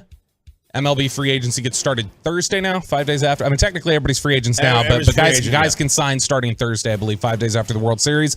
Mets have already locked up Edwin Diaz, 5 years, $102 million contract, a record for the Mets closer, and you think a dumb decision. Well, I mean, $21 million. That's a lot of money. That's a lot of money for a closer, man. I'm not paying that unless it's Jose Leclerc. You remember how rough that was? The days when Jose Leclerc was the best player on this team. Diaz is fantastic. There's no doubt he is a fantastic pitcher. He's the best closer in the game, or one of them. But man, $20 million, it's a boatload of money. It's a boatload of money for 3 outs. Yeah, but the Phillies would have taken 3 outs the other night in the 6th inning. So, Mavs Nets play tonight. The Nets without Kyrie Irving. We'll get into a little bit later Spencer Dinwiddie's accusations against Tony Brothers. That was concerning stuff. We'll talk about that here in the Expressway coming up next. And that's what we'll touch on. We'll talk about Spencer Dinwiddie's accusations against Tony Brothers, some of the wild gaffes from Jalen Rose and Terry Bradshaw over the weekend. My word. But we're going to lead things off with Jimmy Johnson, who's going to be coming on the station soon, by the way. We have Bobby Belt on at 7:20. Bobby Belt at 7:20 is going to talk about Jimmy Johnson's 5 traits that he looks for in a player. That's next here in the Expressway. Let's get you over to Blue Chew.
So I read the other day, if you stand at work.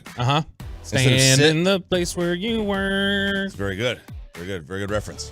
If you stand at work instead of sit, you'll burn an extra 18,000 calories a year, which is 5 pounds. It's free 5 pounds. Jeez.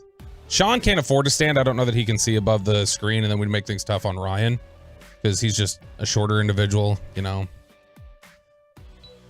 I like that. I like what you're doing here.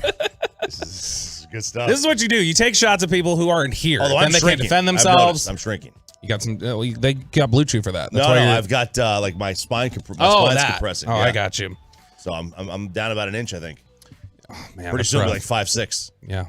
What do you got? Anything you want to say about that, Peyton? You're laughing in there about him talking about being down an inch. No, that's funny. No. It's all good. It's all good. Yeah. Okay. All right. Nothing We're fun. here in the Expressway. Going to talk about Spencer Dinwiddie's accusations against an NBA referee, Jalen Rose's bizarre apology that sounded like a hostage video. I think we need to rank it on the apology scale. So, like, does it rise to the gosh, who was the 90s televangelist? I have failed. Oh, Benny Hinn? No, the other guy, the Jimmy Swaggart. Does it rise to the Jimmy Swaggart level of apology? We'll have to play. It's very awkward. It sounds like a hostage video, to be honest. Did Mike Tyson talk about Jimmy Swaggart? He's lascivious, but he's not criminally lascivious. That's pretty good, Tyson. Before we get into that, we've got some exciting news, by the way. Thursday, Jimmy Johnson is going to be on with you and Sean. The 7th best coach in Cowboys history. Wow, shots fired. Jeez. You want to tell him that? You want to tell him that here in a few days? That's his it's his winning percentage because the 1 in 15 year totally screwed him up. Yeah, screwed everything up. Yeah, but like that. You should. He has a lower winning percentage as the Cowboys coach than Jason Garrett does. You should tell him that. You should bring that up with him. You'll have it's a non-story. You'll have the chance to bring it up to him on Thursday, 7:20, right here in the segment. So we got the copy of the book Swagger, Super Bowls. Can I say that word, John? Super Bowls. Can I say that? Oh yeah, sure. Super Bowls, brass balls, and footballs. A memoir. It's the title of a book. Okay, I don't know. Like, I mean, there's certain titles of books you probably couldn't read. That's a good question. Like, you can't say the S word. Oh well, Peyton get in trouble for it. He's in control of the dump button, right? So you have one to your right, so I don't know. Does it work? Yeah. Oh no, it works. It does. I don't think it does. Yeah. Why don't you try it, Chop? Yeah. I mean, you can't say the S word, but you could talk about the TV show Schitt's Creek. Yeah, that's different though. Right? That's spelled SCHITT. I know, but the spelling the sound's the same. That's true. But Swagger is Jimmy Johnson's new book. It comes out on the 15th. He will be here on the station on Thursday to talk about the book. But I was reading through it, and there was an interesting section there that I kind of wanted to go through and talk about it in the context of the Cowboys and their roster building philosophy and the things that they do, and see how much they do this. Because I think generally we still get people who are devastated over the Jimmy move. Like you see it on the TrekRec.com fan text all the time about people who, this team is never going to win anything again ever since they moved on from Jimmy. Jerry ruined it. We should have won 10 Super Bowls. He's the greatest talent evaluator of all time. Interestingly enough, I know Rick Goslin, formerly of the Dallas Morning News Hall of Fame voter, had made the comment to me one time. He was talking about, I was interviewing him for something, and he said, Jimmy had so many darts to throw at the board. Like so many trade chips. And he had this advantage of having just recruited all of these blue chip players for 10 years. There's no doubt. That was the biggest and the most underrated aspect of the whole thing, is that he was literally just coaching against all of them. He had complete inside knowledge. Absolutely. He had as many darts to throw at the board as he needed. Yeah. And so he had a heavy advantage that is probably never going to be duplicated again. And it was pre-salary cap. So I mean, you saw something a little similar, honestly, to be honest, when Pete Carroll came into the league. It functioned sort of the same way. He came out of USC, came in, they started hitting on all these picks at levels of draft that now, when he's been in the league for a decade, they can't draft for anything. I mean, you would think Matt Rule would have the same thing. Oh gosh, yeah, but you're recruiting at Baylor and Temple. That's different a little bit USC different. And Miami. Yeah, a little bit different. But Jimmy talked about in the book, he has these 5 traits that he looked for in evaluating players, and he prioritized these traits. Are you surprised to learn, and we'll go through them, but are you surprised to learn that of his 5 traits, the one he valued the least had at the bottom was character? Oh no, that's the one I would not even put character on my traits. But it's more football character, less like personal character. It's more like how they are, like their character as a professional football player. Okay. Which we'll get to that here in a sec. But Jimmy says there's an art to finding the right players, and that first you got to know kind of what you're looking for. And so he had these 5 characteristics that he thought broadened the chances of draft success and lessened the margins for error. And so he ordered them by importance. Number 1, most important trait, right, RJ write this Choppy. down. Intelligence. I was going to say talent. Okay. No. In fact, he talks about that. He says he can't tell you how many times he just let talent drive him and say, he's so talented. It doesn't matter that he's not totally football smart. I can make him work. And he said none of those picks ever worked out for him. Whenever he went after somebody who's just wildly talented, but didn't think had it on the intelligence scale, he let himself get, swayed by the talent factor. He said all those guys failed him. He says smart players win games. They listen to good coaching. They can function in complex schemes. They make fewer mistakes. They often self-correct their own errors. They stay out of trouble off the field. He said he looked deeper than test scores. He wasn't a big Wonderlic guy. He didn't care about grades or anything else. He said he was more concerned with talking to like the coaches that worked with these guys, the teachers in the classroom, everything like that, and just wanted to knock out questions like, did this player listen? Were outside issues affecting their performance? Like, were they able to insulate themselves from outside factors? He said the main component to measuring intelligence, he felt like, was simply talking to the player to gauge if the lights of intellect and ambition were turned on. You can coach long enough, deal with people long enough, you get a feel for someone just by being around them. He mentioned Mark Stepnoski, Troy Aikman, Daryl Johnston, Tony Tolbert as some examples of players who were really intelligent. I'm trying to think around here, and this is always a dangerous question. I think when you start talking about who's intelligent, like, hey, who stands out as a really intelligent football player? Because I think what kind of gets lost in that is if somebody throws out a name and you go, I don't think that fits it. It sounds like you're saying that guy's dumb. When in reality, you're just not saying it's elite level. Not everybody's Sean Lee. It's football IQ. Right. Not everybody's Sean Lee. Not everybody's, a sponge able to, like I think somebody who's incredibly football smart, football intelligent, and I don't know that a lot of people realize this, Ezekiel Elliott's top. He's very good at that. He is a smart football player. Dak Prescott. Okay. Smart, intelligent football player. Dak's somebody who Jason Garrett used to talk about this, that when they first got him in here at rookie minicamp, Dak took nothing but shotgun snaps at Mississippi State. One of the questions about him coming out was, could he play under center? And Garrett talked about the first day they took snaps under center from him and they were having him do handoffs. It looked awful. Well, that's every quarterback now. Right. I mean, but 6 years ago. You go to these Elite 11 or the Manning Academy, they actually are making these young quarterbacks get under center because their colleges don't make them do that, and neither do their high schools. Yeah, no, we are it's in all an played era, in the gun now. We are in an era of football where the only time you're under center is in victory formation. Yeah, I mean, except Dallas will still play some under center. They've had success under center as long as they're incorporating play action. I think play action's still more effective from under center than it is absolutely is more effective from under center, 100%. And the guys that are really good at play action, really good at faking that, at hiding the ball, those are the guys that you generally see under center more. And Dak's been good under center this year. Mm-hmm. Dak's been, in these first 2 games back, they've had Dak running things a lot more in play action, things like that. But they talked about when Dak was first coming under center, Jason Garrett said it was bad. And they were like, dude, no, this isn't the... And so Jason Garrett had to go in there, teach him some stuff. And he said the next rep was a little better. And the next rep was a little better. And then he came in the next day and all the reps were getting better progressively. And he said it was the first time they paused and went, okay, this guy is able to quickly internalize everything that we teach him, everything that he learns. And so I think smart football players, the Cowboys have lost a couple of them in recent years in terms of highly intelligent football players that fit what Jimmy Johnson's talking about here. Amari Cooper was one of those guys. Sean Lee was one of those guys. Yeah, but he didn't love football. He didn't love football. That's what I say. He didn't love football. I think if you're looking at intelligent players on this team, like guys who are highly intelligent, pick up schemes, everything else, the names you need to know, because some Cowboys fans may not know this. Dak Prescott's one, Ezekiel Elliott's one. J-Ron Kearse is incredibly intelligent, has high football intelligence. Leighton Vander Esch. I know a lot of people don't want to hear that name because Leighton Vander Esch gets kicked all the time, but if you see him, he's doing a lot of work to keep guys engaged and like, hey, move over. You're supposed to be here. You're supposed to be doing this. He's directing a lot of traffic. And I think at times when you see him struggling, he's having to compensate for what other guys are not doing. And it's because he's asked to do a lot. He's asked to lead a lot. Trait number 2, RJ Choppy. All right. It's not talent. Works hard. Jimmy says, Troy Aikman got the keys to the gym and weight room at Henrietta High School in Oklahoma to work out on his own.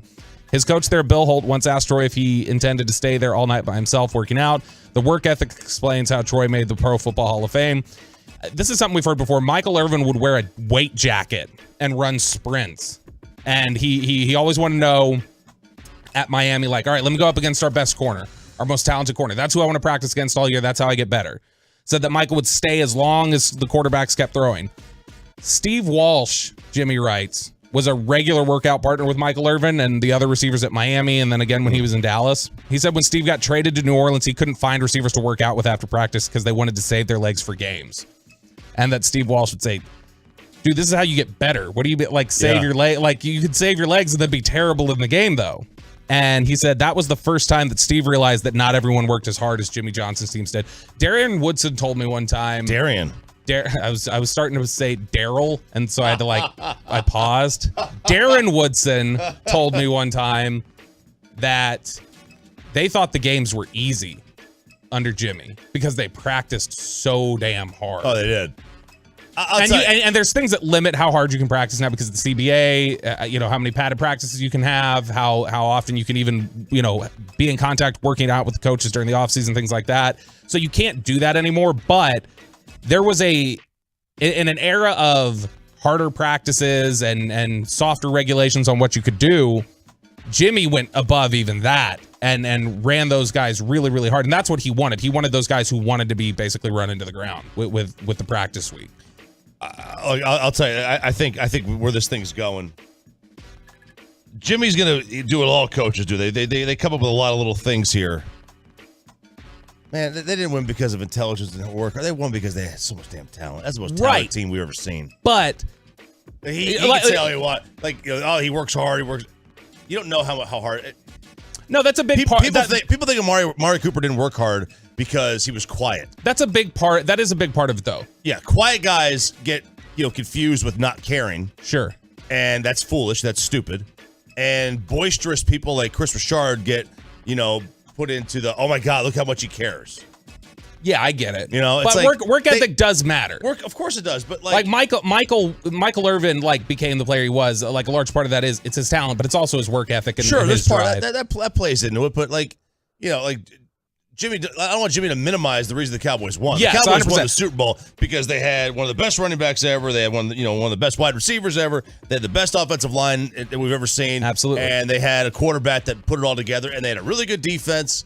And they had really good coaches up and down that thing. I mean, let's not minimize why the 90s Cowboys were the 90s Cowboys. I think what he's getting at here is that we all can spot talent, right? Like we can see who's talented, who's got the ability. How many times do we talk about that guy's incredibly talented, but he can't put it together? Or this guy's talented, but he's a raw, piece of clay and has to be molded and there's no telling if he's going to put it together. I think he's talking about these are the factors that change that you look for that separate this talent from that talent.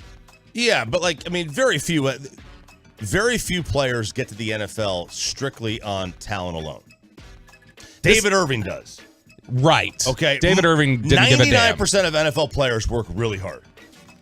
Yeah, and then there's a level that they can attain even past that. That's historically the Kobe Bryant, the Michael Jordan, Tom Brady, guys like that.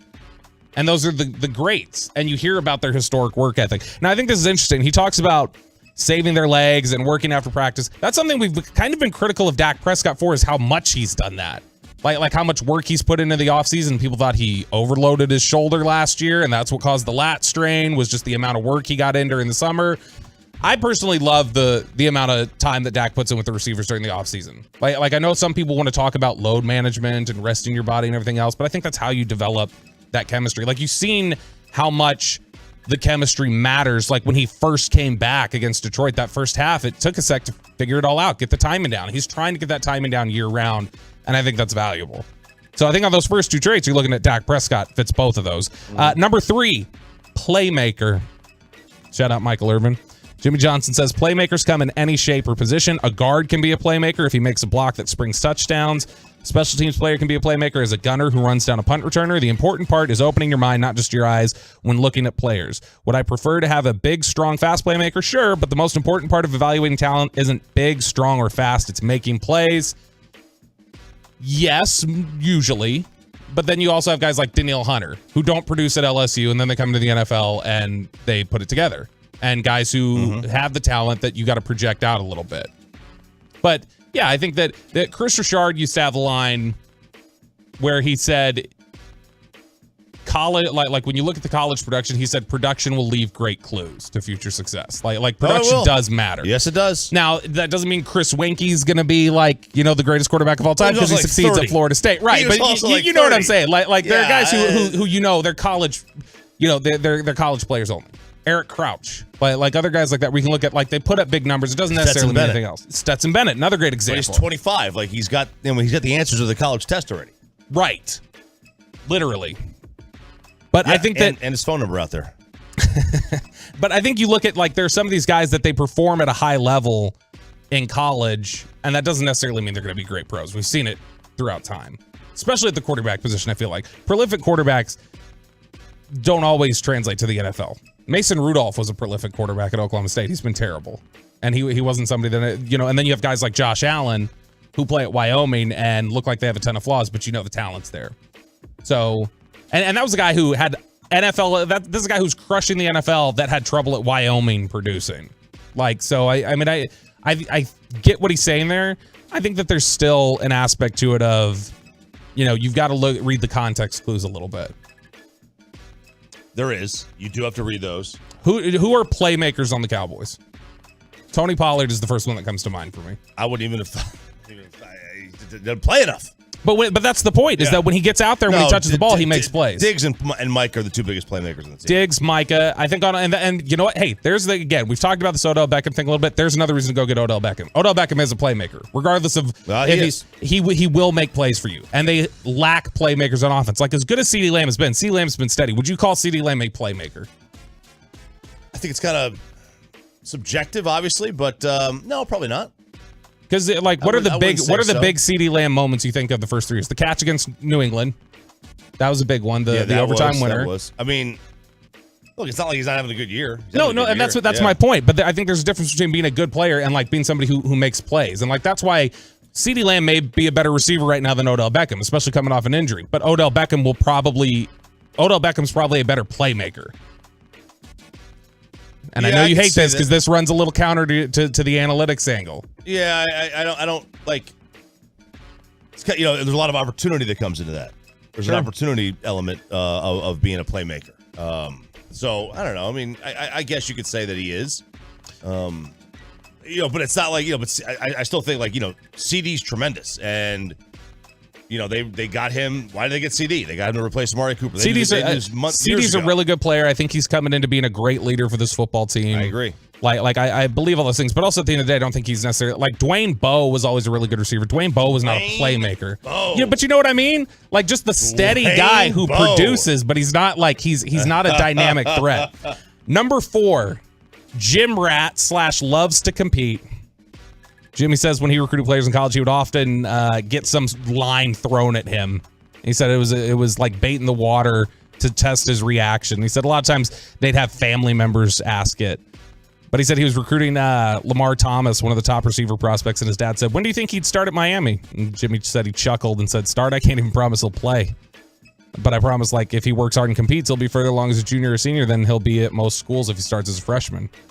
He said he would tell players, you can either come to Miami and win national titles, or you can go to Florida State and we'll beat you on the way to national titles. It's your choice. He said it was a challenge to their ego, their competitiveness, and was pretty much true. Does a player want to compete against the best, need to win at everything? At golf, shooting baskets, playing pool? These competitive qualities didn't apply just to the players I wanted. They define me too. Micah Parsons is that to a T. Micah talked about his very first press conference. He said, I don't care what it is. Chess, bowling, football, whatever. I want to beat you. I want to play the best, and I want to beat you. And I think that's that competitiveness that Jimmy talks about right there. You see it in Micah all the time. I think you see it in Dak, like in the Hard Knocks stuff, where Dak's like pissed off that Nuss took me out for 4 plays during practice. He's like, did you see that? Nuss took me out for 4 plays. Like that's how competitive Dak is. That's the work that Dak wants to get. I think a lot of these traits we're talking about so far, Dak Prescott and Micah Parsons. And it's no coincidence, I don't think, that those are probably, your two best players on your team? Yes, they are. And so these are guys that, based off these traits, talent is a big part of it. But like Dak, for example, Dak is not a guy who has all-world talent necessarily, right? He is somebody who's carried by. He's somebody carried by a lot of these intangibles. He wasn't a blue chip recruit, and he wasn't a blue chip. Almost went to TCU. Draft pick. Did he really? Yeah. I didn't know that. There's a video of him on YouTube from like 13 years ago talking about the offer TCU gave him and how much they like him and stuff. You can go YouTube it, look for it. But yeah. So he was never, Andrew Luck or Trevor Lawrence, like if you were to just compare. compare traits, he's not. I don't think he's one of the 10 traits quarterbacks in the NFL. Not even close. And so he's somebody that when he's got good traits. That's why these things matter to Jimmy, though. I think is because these traits that we're listing here, these are things that apply to Dak that he's had a lot of success with. He has. Dak's got good traits. Dak's traits they're good. They're top half of the league. They're just not elite traits. They're not. There's no elite traits. I don't think. Maybe. If you consider toughness and physical traits, no, he doesn't have the strongest arm in the league. No, he doesn't. He's not the fastest. He's not so those sorts of things. He's not the tallest. He doesn't have prototype size. But I don't think he's got. I don't think he has a major deficiency. That's 100% it. It's steady across the board. It's steady attributes across the board, and then it's these intangibles. He's very good at just about everything. Yes. And there's not really that major hole in his game. Number 5, the last trait here, RJ Choppy's favorite, character. Jimmy says he would use the line, "You don't win championships with bums," which I like that line. No, you don't, but that's a talent line, right? Yeah, no, and that's why character's number 5, I think. You don't win championships with bums, but he says character is a catch-all word for the attributes that separate the selfish from the selfless. So again, this is more about selfishness, not necessarily high character, you don't get into trouble off the field necessarily. Which those 90s teams, of course, we know they did at times. Yeah. But he says Randy Shannon used to sleep in front of the refrigerator of his roommate Cortez Kennedy so Cortez couldn't get up and snack in the middle of the night. Dang. That's a guy. That's commitment. I'm going to make sure that is character right there. So he points to the selfless way Troy Aikman approached games. Said he wasn't worried about his stats. He was just worried about winning, which, we hear that line all the time, the criticism about his statistics and everything else. He said in 1991 when he was getting closer to being near the top of the quarterbacks, Jimmy apologized to him and said, "Hey, I'm sorry I didn't get you to the Pro Bowl this year, my bad." And that Troy told him, I'm not worried about Pro Bowls. I'll make more than enough Pro Bowls if we keep bringing in players like this. So that's all that I'm worried about. And that's the type of character trait that he looks for. And again, I think when you look at these 5 traits, the guys who embody these here in Dallas right now, if you want to say who are the Jimmy Johnson football players, I think based off of this, we can say Jimmy Johnson would have welcomed Dak Prescott and Micah Parsons on his team any day. Why wouldn't he? Of course he would. Dude, those are. Well, there's a lot of people that don't want Dak Prescott on their team. Well, I think about those people. I'd love for you to say it, unedited, please. I have no time for them. Would you call them the same thing that apparently Tony Brothers called Spencer Dinwiddie? Yeah, I think so. I think it's exactly how I would say it too. I think I would phrase it exactly like that. So Spencer Dinwiddie transitioning over now. Mavs take on the Nets tonight, by the way. Nets are coming into town. Kyrie lists. There's a list of demands that Kyrie has to meet before the Nets will allow him back. He has to give $500,000 to an organization, and he has to, apologize and denounce the movie that he shared and everything else before he can come back. Do you think Kyrie plays for Brooklyn again? Yeah, they're laying out a platform for him now. Does he do it? Knowing Kyrie, do you think he goes, "Okay, I'll do all this"? I don't know that he plays for Brooklyn again. And I think they'll let him back at some point. They'll keep him suspended and they'll eventually let him back because they want to win. They want to win games. They've got the Nets coming into town tonight. Mavericks coming off a victory over the weekend, but Spencer Dinwiddie got a technical foul against, I think they were playing the Raptors. I can't remember, but I think they were playing Toronto on Friday night. And Spencer Dinwiddie got a technical foul and then claims, we don't have the audio cut, but claims that Tony Brothers, the official, referred to him as, how do I want to say this, Chop? A female dog donkey maternal fornicator. Can you put all that together? You need me to slow down? Female dog. No, I got it. Donkey. I got it. Maternal basically fornicator. I'm a mofo. Yeah, he called him a BAMF, but it wasn't like in not the word bad. It was not bad. No. But this is interesting. And Tim McMahon says that they tried to, the pool reporters tried to talk to Tony Brothers about it. NBA would not make him available for this because they said pool reports are just for foul explanations. We're not doing this. But I can't imagine this is something that Spencer Dinwiddie's just making up. If Tony Brothers actually said this, he's got to get suspended. He got to go. You can't do that. You can't have any animosity towards a player. This is Joey Crawford with Tim Duncan. They had a fight. That's what this is. Petty. There's no call for that. Official cannot have it. You can't have an opinion on a player.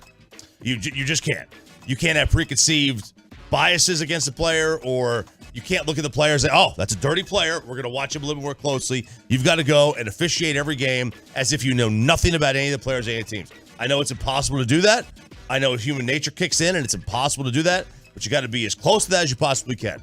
And if Tony Brothers is out here, saying something like this about Spencer Dinwiddie, then Tony Brothers, A, needs to never officiate a Mavericks game again. Yep. And B, go. You'd kick him out, or you'd just suspend him? I would suspend him. I'm not going to kick him out of the league. Yeah, I'm not going to kick him out of the league. But you've got to. He better not officiate a Mavericks game. He's on Twitter, and I was looking at his Twitter account the other day, and I was just like, let me go look at his Twitter, see if he's liked anything about this, and he hasn't. But he's got a ton of likes of anybody who complains about his officiating on Twitter. He just appears, searches his name out, and then passive aggressively likes their tweets. Really? So this sounds to me like somebody who would get upset at Spencer Dinwiddie. Yeah. Pushing back a little bit. But Spencer Dinwiddie's I want my fine rescinded. I don't think I should have gotten a technical. I want an apology, which I think he's well within his right. If he referred to Spencer Dinwiddie as that to one of his teammates, he absolutely should apologize to Spencer Dinwiddie. You can't have that. No, you can't. You can't be talking about that, about one of your about a player that you're officiating in that manner. No, because that's the whole thing, is that the referees have to look above board, especially in a league where they've had issues with that officiating before with Tim Donaghy and everything else. You've wondered about Tim Donaghy, Joey Crawford, these sorts of vendettas or it just doesn't seem totally on the up and up. They've got to be pristine. And so to me, I think it's also a little cowardly that they didn't make Tony Brothers available after the game to talk about it. I know what league policy says pool reports are for, but if you truly want to be above board, address it. So I'll be interested to see if anything comes out of that tonight or moving forward. Again, tonight, the Mavericks take on the Nets. I want to go around the gaffes a little bit here. The gaffes? Around the gaffes. Let's do it. Stick to basketball here. Jalen Rose got himself in some hot water on ESPN on Friday night, talking about the Ime Udoka situation, again, tying into the Nets here.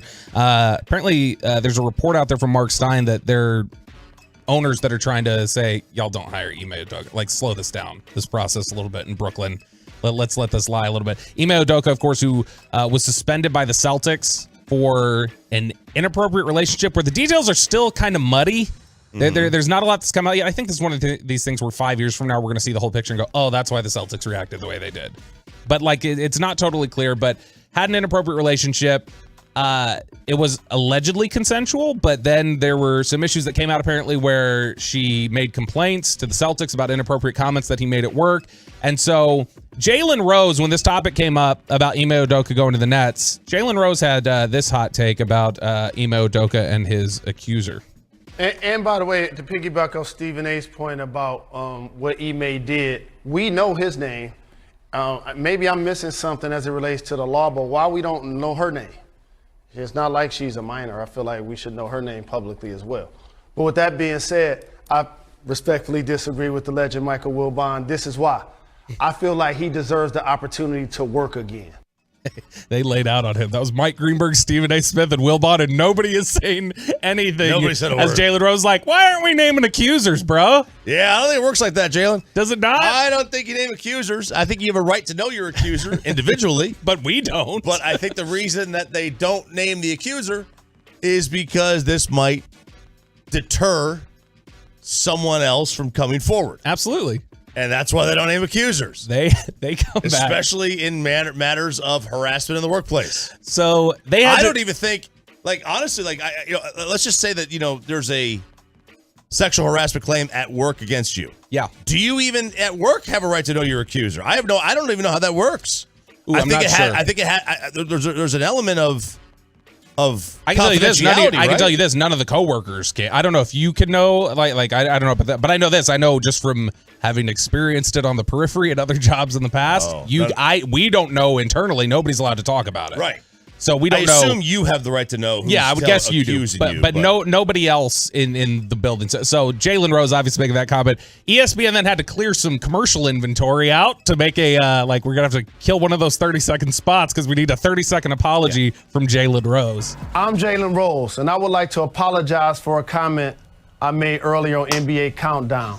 I questioned why a woman's name who had an alleged affair with Celtics head coach Ime Udoka was not made public. After an internal investigation, and it was discovered that she was a subordinate to the head coach, I now understand fully why her name should not be released to the public. Now back to our NBA coverage. Is he being held hostage? Now the What thing is you couldn't see, the thing you can't Rose. see because this is just audio. The thing you can't see is he was blinking Morse code at us when he was making this statement, and it was. This was course. Listen, I love the intro. I'm Jalen Rose. Play that beginning. I'm Jalen Rose, and I would like to apologize for a comment. It sounds like a political endorsement at the end of an ad. It really does. It really does. And I approve this message. Oh God, thank God we have one more day of those stupid things. I'm Jalen Rose, and you can tell he's just reading whatever was put in. I now fully understand. Gosh. There's just somebody off mic from him, just threatening, read this, don't go off script, just tapping a sign there. That may not be the worst gaffe of the week though on a broadcast job. It may have gotten worse on Sunday morning. Is this the Terry Bradshaw? This is Terry Bradshaw, who, of course, Terry Bradshaw is going through a lot of health problems right now. You know, there have been issues with him, kind of catching his breath and seems to have some of these brain fog moments and things like that. He's been dealing with cancer treatment. But there was a really uncomfortable moment during the Fox NFL pregame show when they were talking about Cliff Kingsbury's propensity to throw the ball, how the man just doesn't want to run the football. He wants it to be all passing all the time. And this is what Terry Bradshaw had to say. Well, they're not going to do it. They just can't do it. Yeah. Their mentality is throw, throw, throw, throw. I think if this kid ran 5 or 6 runs in a row, I think he'd commit suicide or something. They have to throw. Whoa, that's a little dark for this audience. Yeah. Well, you know what? A little dark for all of us. They just don't seem to care anything about the running game. He's going to commit suicide. If he had to run 5 or 6 run plays, he'd commit suicide. And then immediately Howie Long just shuts it down. Whoa. Now we did not get NFL inventory costs too much, so they did not clear out 30 seconds for him to go, I'm Terry Bradshaw. That the money's just too high for those commercials. We've seen how much Super Bowl commercials can go for. Millions now, $5 million or something. Yeah, I mean NBA ads, that's one thing, but you can't clear out commercial inventory for Terry Bradshaw. But is that just what is that? Is that a poor turn for what is he? He would commit suicide. There's no better analogy you could draw than that. It's live TV, man. Michael Strahan. It's live TV. Strahan's facial expression was amazing. Strahan, literally, I'll do it on the fan cam for you. He's turning around and then he hears it and he goes, yeah, he just kind of gave the wide eye, what was that? It's live TV. That's all that was. We all been there. We've all said something. We were trying to make an analogy. I don't know that we've all been there, but I'm sure I've gotten close. I'm sure I've come close. He was probably saying, he probably was going to say, if he did this, he would die on the field. Right, like it'd kill him to do that or something. But it'd kill him to do that. But he came up with that one. It's a gaffe. It's a live TV gaffe. It's something he's got to apologize for for the next week. The live TV gaffe. It's Terry Bradshaw. He's the uncle that's a little bit crazy that everybody kind of just is like, all right, this is okay, all right. You're listening to Sean and RJ. Bobby Belton for Sean Sharif. Coming up next, there's some breaking news about the Green Bay Packers as they prepare to take on the Dallas Cowboys. And does Dallas have interest in Odell Beckham? We'll talk about that next. But let's get you over to carsforkids.org.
Fist pump hour. No, but it's my fist pump. Your fist pump is 9. Yeah, I'll do 9. My fist pump is 8. There you go. I don't think you can do that. I'm here for the 8 a.m. club.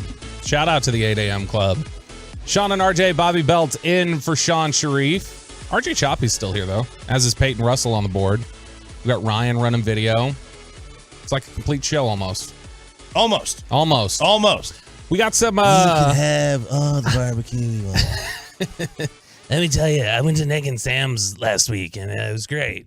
I saw Luca. Shut the hell up.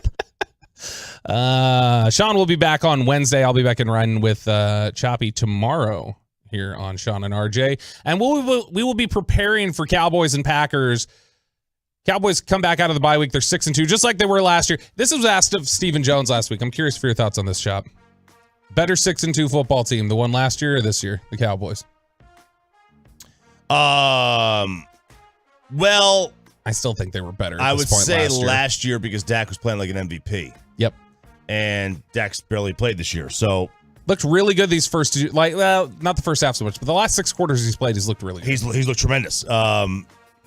Now, look, this could obviously change because if he plays this way the next 3-4 weeks, which he's got a good chance to, that all could kind of change a little bit. But I mean, look, they were 12-5 last year.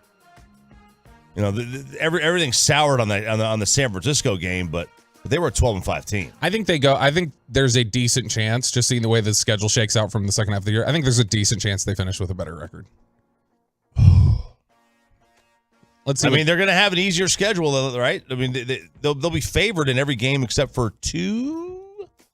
Well, they're 4.5-point favorites going into Green Bay, which NFL home field advantage is usually what, 2.5? Not anymore. Not even 2? Maybe 2 now. Now it's down to 1.5. Okay, so Dallas, realistically, neutral field's probably almost a touchdown favorite. 6 points, probably. Yeah, this Cowboys by 1 million. This one, like this is you take that 4.5 to the bank. Remaining games, you've got at Green Bay this week, at Minnesota. They've beaten Minnesota 3 straight times out there. Yeah, that's a. I'm not gonna pick that one. It seemed like you had some concern about that game. Of course there's concern. They're 7-1. Yeah, but I mean it's all been close stuff. They're not kicking anybody's ass. Nope. You've got Thanksgiving at home against the Giants. That's a win.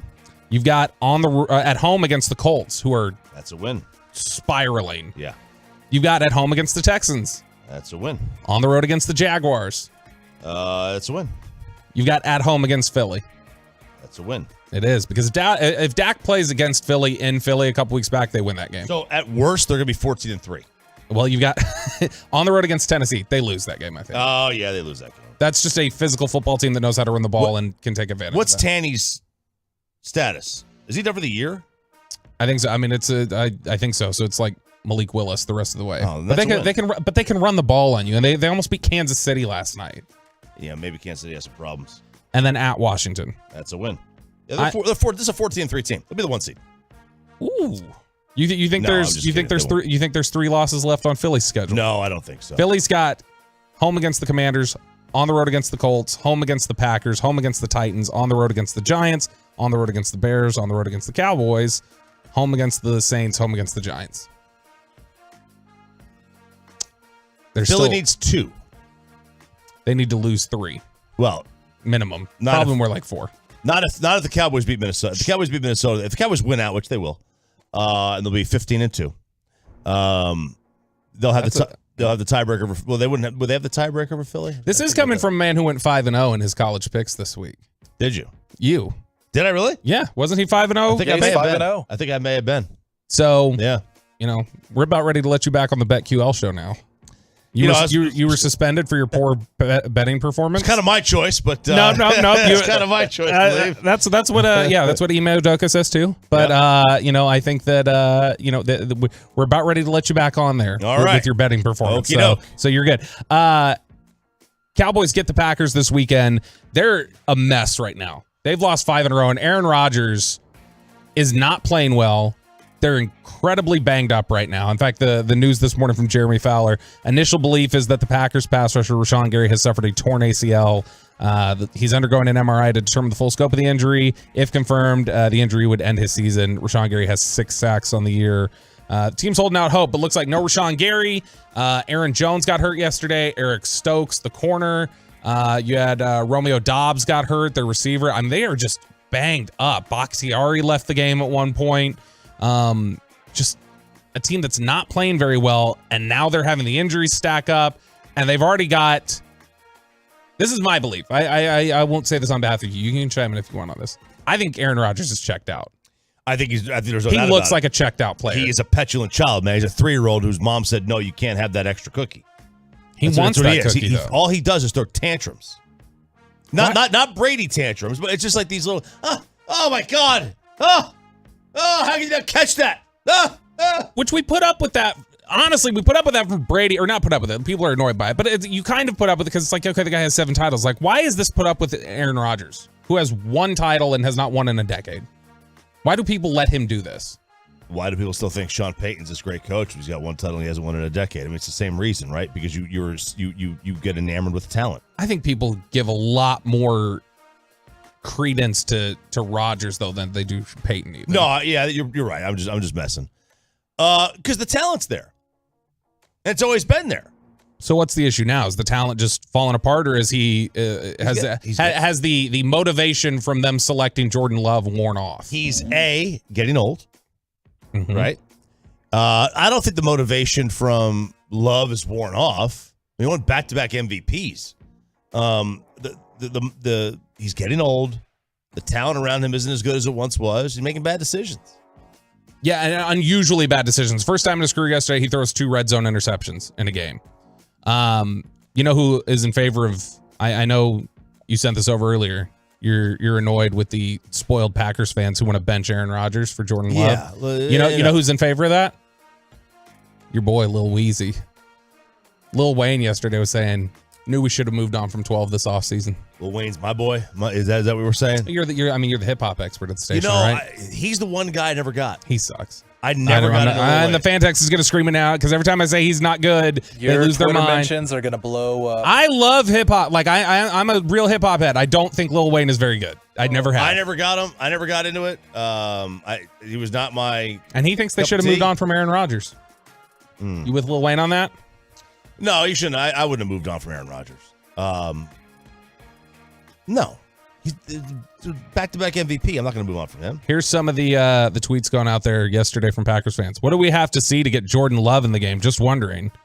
Jordan Love can throw 3 picks and underthrow receivers for a lot less money. Okay, but seriously, how much worse could Jordan Love be? Y'all slow down. Is that the most spoiled fan base at the quarterback position in the NFL? Packers? Nobody's had a run like that. This is 30 years. It's 30 years. No, I don't think there's a better run in the NFL.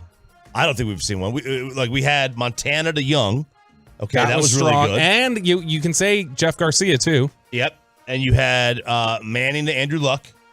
Yes, for like 3 years. That was strong. It could have been better. But you're forgetting before Brett Favre, Don Majkowski.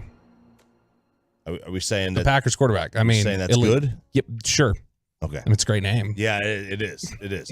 No, but nobody's had a better 30-year run of quarterbacking. Cowboys are a good run. Yes, Cowboys have had that's a stronger run than most teams run into. That is one of the 10.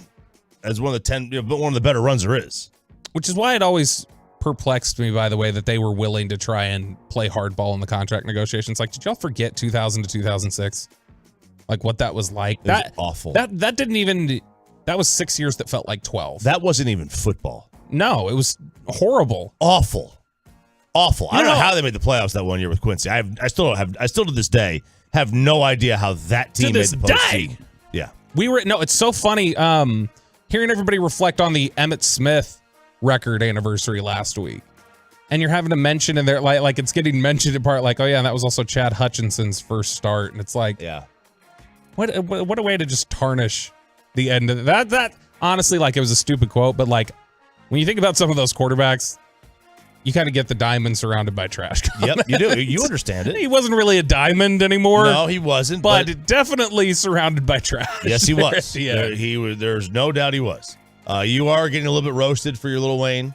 I knew I would. I'm not even going to look at the fan text because they all lose their minds. Oh, yeah, I'm sure 808's in there. 808 loves to complain at me for my my takes on Lil Wayne. Yeah, I'm not the biggest Lil Wayne fan. I don't get him, but like, you know, my hip hop taste is unmatched in general. So yeah, although you know what, Sean was saying that you were a little bit of a letdown with your playlist driving from the airport to Oxnard. That he was expecting some like raging hip hop list, and well, that's because he doesn't know what hip hop. I like a lot of trap music. I don't think Sean's into that.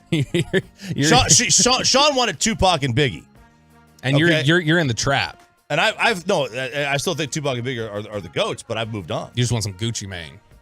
Absolutely. Oh my gosh, Gucci. I don't want to get lost down the Gucci Mane sidetrack either because he's terrible as well. You know what? One of the funny things that we haven't mentioned here about the Packers though is that there's also this growing frustration. As much as the frustration's been there with Aaron Rodgers lately, and the fact that they didn't make a trade at the deadline, which I still don't understand why. Like, give up. They've never given him any help anyway. Unless you just think this is not a team that can get it done. They've never given him any help anyway. They've spent his entire career just, Jordy was a 2, right? That was it, or was right? That was basically it. Yeah, I mean they drafted. They gave him Jordy and Devontae, and then he had. Did he have Donald Driver there for a year? Or was he had Donald Driver for a little bit. Who did they drafted? Did he have Javon Walker? Or did Javon Walker? That was with Favre. Remember, because Favre was and then he went to Denver right at the end. That's right. Which, by the way, for all the problems, like I saw some people go like, "Man, I feel bad for Aaron Rodgers. They didn't help him out." Aaron Rodgers put himself in this position. His little flirtation with retirement and everything else is part of what drove Devontae Adams out of there. Devontae Adams, by the way, who looks like he's about ready to just, push somebody down outside a tunnel in Las Vegas right now, because he's incredibly frustrated after the performance he put up yesterday, and they blow another 17-point lead, but. On the front of where they're frustrated with the quarterback, there's also a lot of frustration with this defense right now.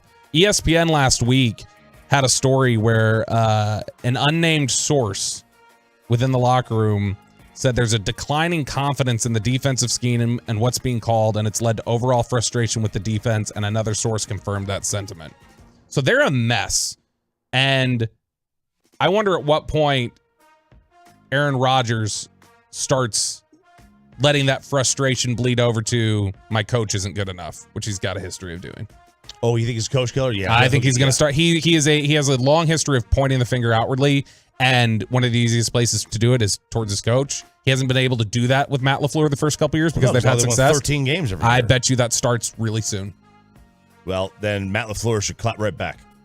He should, and he should say, "Well, if you're telling me if I'm in that organization, you tell me it comes down to Aaron Rodgers or Matt LaFleur, bye, Aaron. You're near the end anyway. Matt LaFleur has shown that he's a good coach. At this point, you're talking about Matt LaFleur there for the next few years, or Aaron Rodgers for one more year, given his moodiness. Is it just one more year? You'd never know how many years it's going to be with Aaron because of how moody he is. I mean, I am always going to side with the quarterback. I'm keeping the quarterback over the coach if the quarterback's remotely good. That said, yeah, he is 38 and he'll be 30. I mean, I think usually what happens is you turn 39 after that, and that's very old. And if he doesn't want to be there anymore, then let him go. But, I wouldn't make a decision on like, oh my God, I've got to get rid of one of them. If Aaron wants out, if I could sign Aaron to an extension, then I'd rather have Aaron than the coach. Ooh, I don't know. Not with the way he's been playing and how finicky he can be with his emotions. He's so finicky, man. He is such a... there's no wonder this dude's personal life's a mess. He needs to take some Tom Brady tips. Just dump whatever girlfriend he's running with right now. And I think that's the reason why they got divorced, because Giselle wasn't getting enough Tom Brady. Need some Blue Chew. Coming up next here on The Fan, TCU remains undefeated, and 3 teams ahead of them in the CFP lost. Is it enough to get them in the top 4? We'll talk about it next. But let's get you over to Platinum Chrysler.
frankly, you need Frankel and Frankel. Visit truckwreck.com or call them 214-333-3333.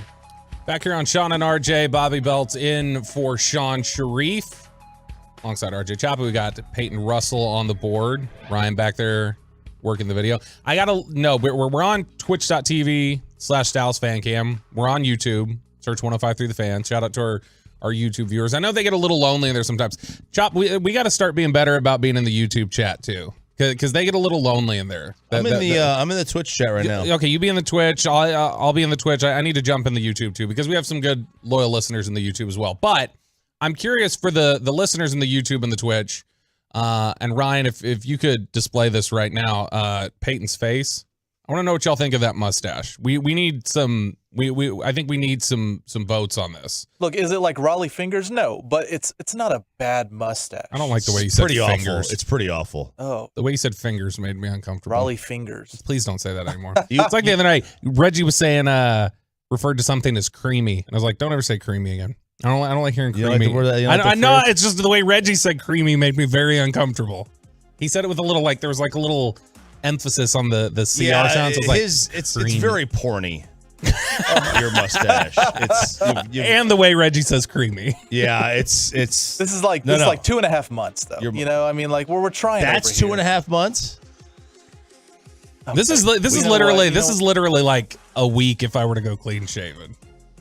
Yeah, I could shave this and I'd have a beard in a week. Some people can't grow mustaches, I know. And I can. I think Sean should come back with a mustache. I think you should shave a mustache. Just solidarity. Ryan, if you can grow a mustache. Sarah wants me to shave and have a mustache. She wants me to just have a mustache. My wife won't let me go clean shaven. But I was like, I want to go Fu Manchu. I'm going to do it. That'd be a good one. Yeah. No, I don't want to do it Lanny McDonald. What if you did... Never mind. I'm not even going to suggest that. College football this weekend, Choppy. It was intense. We had several teams ahead of TCU. Mm-hmm. The undefeated TCU Horned Frogs, by the way, they took a while to put away Texas Tech. Probably too long. They took a while to put away Texas Tech. They ended up putting up 21 in the fourth quarter, but I mean that was I believe, were we tie game and heading in there, or they were actually down. They were down going into the fourth quarter, 17-13. Yep. TCU ends up putting up 3 touchdowns in a row. Not a great day from Max Duggan. Not a great day from TCU's offense in general, but they ultimately get it done, and that's big news because there were 3 teams ahead of them that ended out losing, and it could have been even worse than that. First one, let's just address the paper tiger here, the literal Clemson paper tiger, dude. Boy, that team. I called them fraudson all year. 100%. And I got destroyed by some Clemson fans on the Twitters and on the fan text. Man, they were a fraud. They barely beat Syracuse. When you're down 21-10 at home to Syracuse in the fourth quarter, you're not one of the 4 best teams in the country. You're not one of the 10 best teams in the country. They're not. And Clemson, all their fans, I think everybody had started coming around thinking like, okay, DJ Uiagalelei has finally figured it out. And he's now going to be in this same mold of these past quarterbacks of Trevor Lawrence and Deshaun Watson. He was a former top blue chip recruit, and it's just not worked out. He's regressed back to what he's not. I mean, honestly, he's not Trevor Lawrence. He's not Deshaun Watson. He's not even Taj Boyd at this point out there in Clemson. Just awful performance from him. Notre Dame was able to just run the ball at will on Clemson, run it down their throat. They're done. They're a one-loss team, and I think that one loss is enough. That better take them out of any sort of CFP. They're way gone. They're way gone. They and the latest AP poll, they're out of the top 10. Yeah, they're way gone. They're way gone. They have no chance. There's right now the teams. There's like 7 teams that have a chance at the CFP. Yeah, there's 7. Now I saw there's Tennessee, Georgia, Ohio State, Michigan, TCU, and Oregon, and USC. Let's see. UCLA. You don't think LSU? No. One loss, and then but one conference loss, and then they win if they win the SEC. They would not get in over Tennessee. Okay. Who beat them by 27 on the road? One of the I don't see how there's a chance that LSU has a shot. There's no way you could take them over Tennessee. Well, and LSU gets the big victory over Alabama, which this honestly should have been Alabama's third loss of the season. They should have already lost to Texas, even once Quinn Ewers went out. If Sark just doesn't call that game like a damn coward, they beat Alabama. Like a coward. He was that shadow was too big for him across the sideline. Yeah. And Alabama should be a 3-loss team at this point, I think. And Alabama hasn't lost 3 games in 12 years or something. Let's try and figure out what's wrong with Alabama first off. I guess Ole Miss has a chance too, right? They only have 1 loss. Yeah, they're 1 loss. Yeah, there's like 8. But Ole Miss is behind Alabama in the AP poll right now, which is ridiculous. Yeah. They won't be like that next week once they beat them. Because they'll beat Alabama. You think so? Yes. Alabama's offensive line has had issues all year. They don't have that elite collection of receivers anymore. They don't lose 2 in a row, though. That's tough to lose 2 in a row. They don't lose 2 games by the beginning of November, though, either. Right. So, 2 in a row would just be nearly impossible. They should have 3 losses. So, it's just a different football team. They have receivers who, their receivers can't separate. They have receivers that can't separate for the first time in, Nick Saban's career there. Well, the first time since probably 2013 or 2014 when he was still Coop. trying to run the single wing. He had Coop then still. Like you said, they've had stud receivers at Bama for years and years, and it's just this is no longer we got Jamison Williams and Devontae Smith and John Mechie, and we're just loaded with this trio receiver. We got Henry Ruggs. We got receivers on top of receivers. They got guys that can't get open, and then they got guys that can't cover. Their secondary's not been great this year. Again, another area where they've generally had studs in recent years. And that secondary guy, you think about some of the guys that have come out of there recently. Patrick Surtain, Trayvon Diggs, Marlon Humphrey. They've had studs in the secondary, and it's not coming together for them right now. No. I love their quarterback. He's great. He's tremendous. He's so tough too. But that was a great drive of his to tie the game. There also is, I do think I'm not convinced his shoulder's 100%. Yeah, I don't think so. And that may play into it, but the receivers aren't getting open, the line isn't blocking, and the secondary's having trouble. Those are not issues we normally talk about with Alabama. No, these are issues that we've talked about when they lost to Ohio State. And look, that's it. So there were some people I was talking about Alabama not being. I got some people pushing back on Twitter, going give credit to LSU. Credit to LSU, absolutely. Credit to Mason Taylor, the son of Jason Taylor, which I didn't realize this. Maybe I knew it somewhere in the back of my head. Jason Taylor married Zach Thomas's sister. You didn't know that? I didn't know that. So this is the son of Jason Taylor and Zach Thomas's sister. So good football genes there.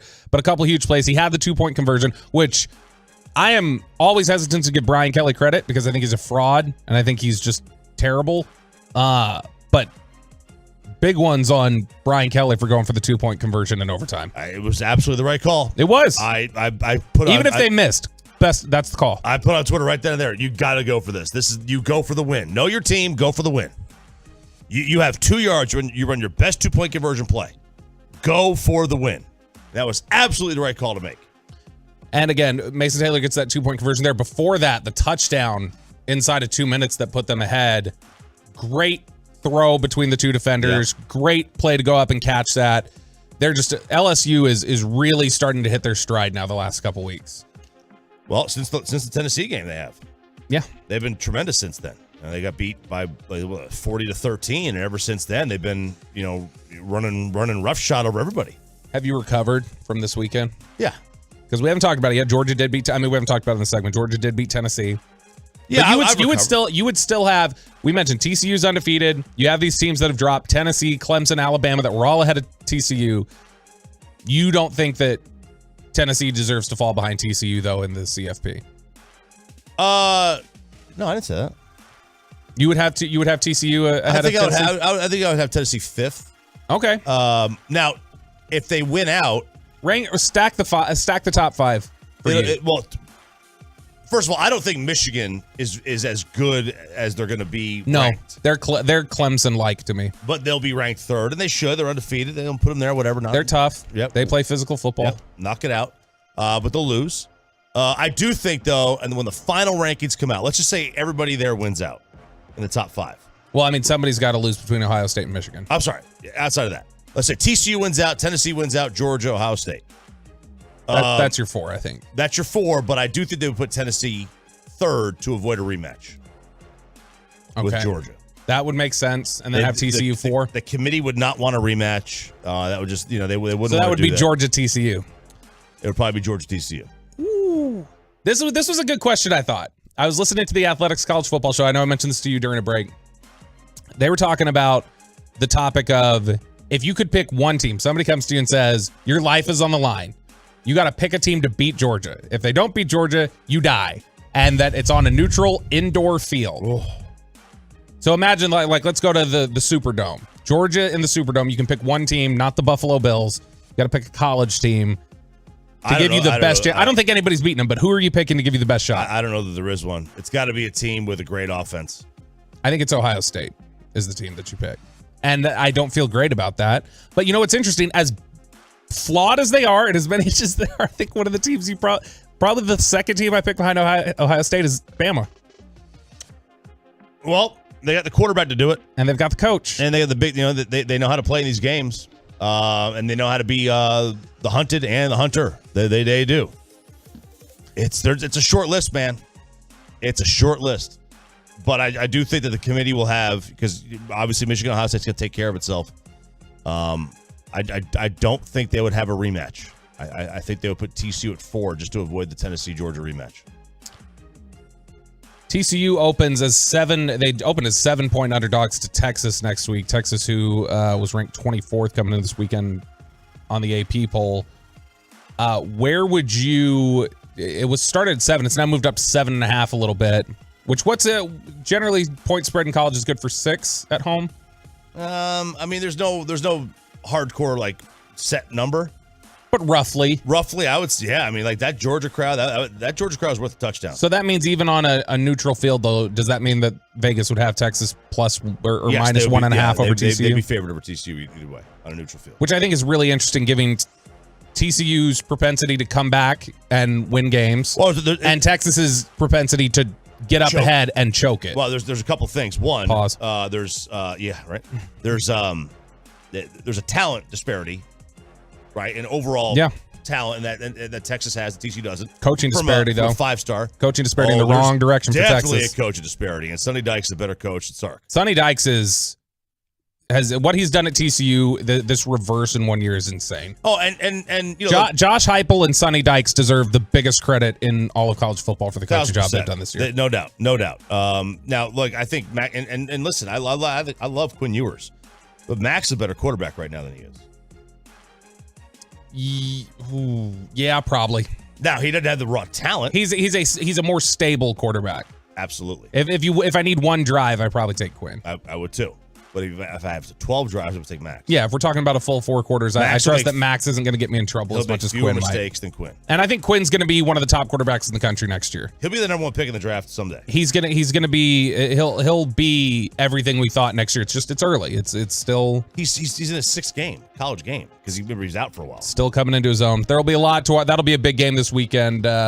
We'll be looking forward to that one, and interesting to see tomorrow night what the CFP standings look like. Coming up next, we're going to go play some Answer the Internet. That's next year on the face. Oh, let's get you over to a...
Back here on 105.3 The Fan, Sean and RJ, Bobby Belt in for Sean Sharif.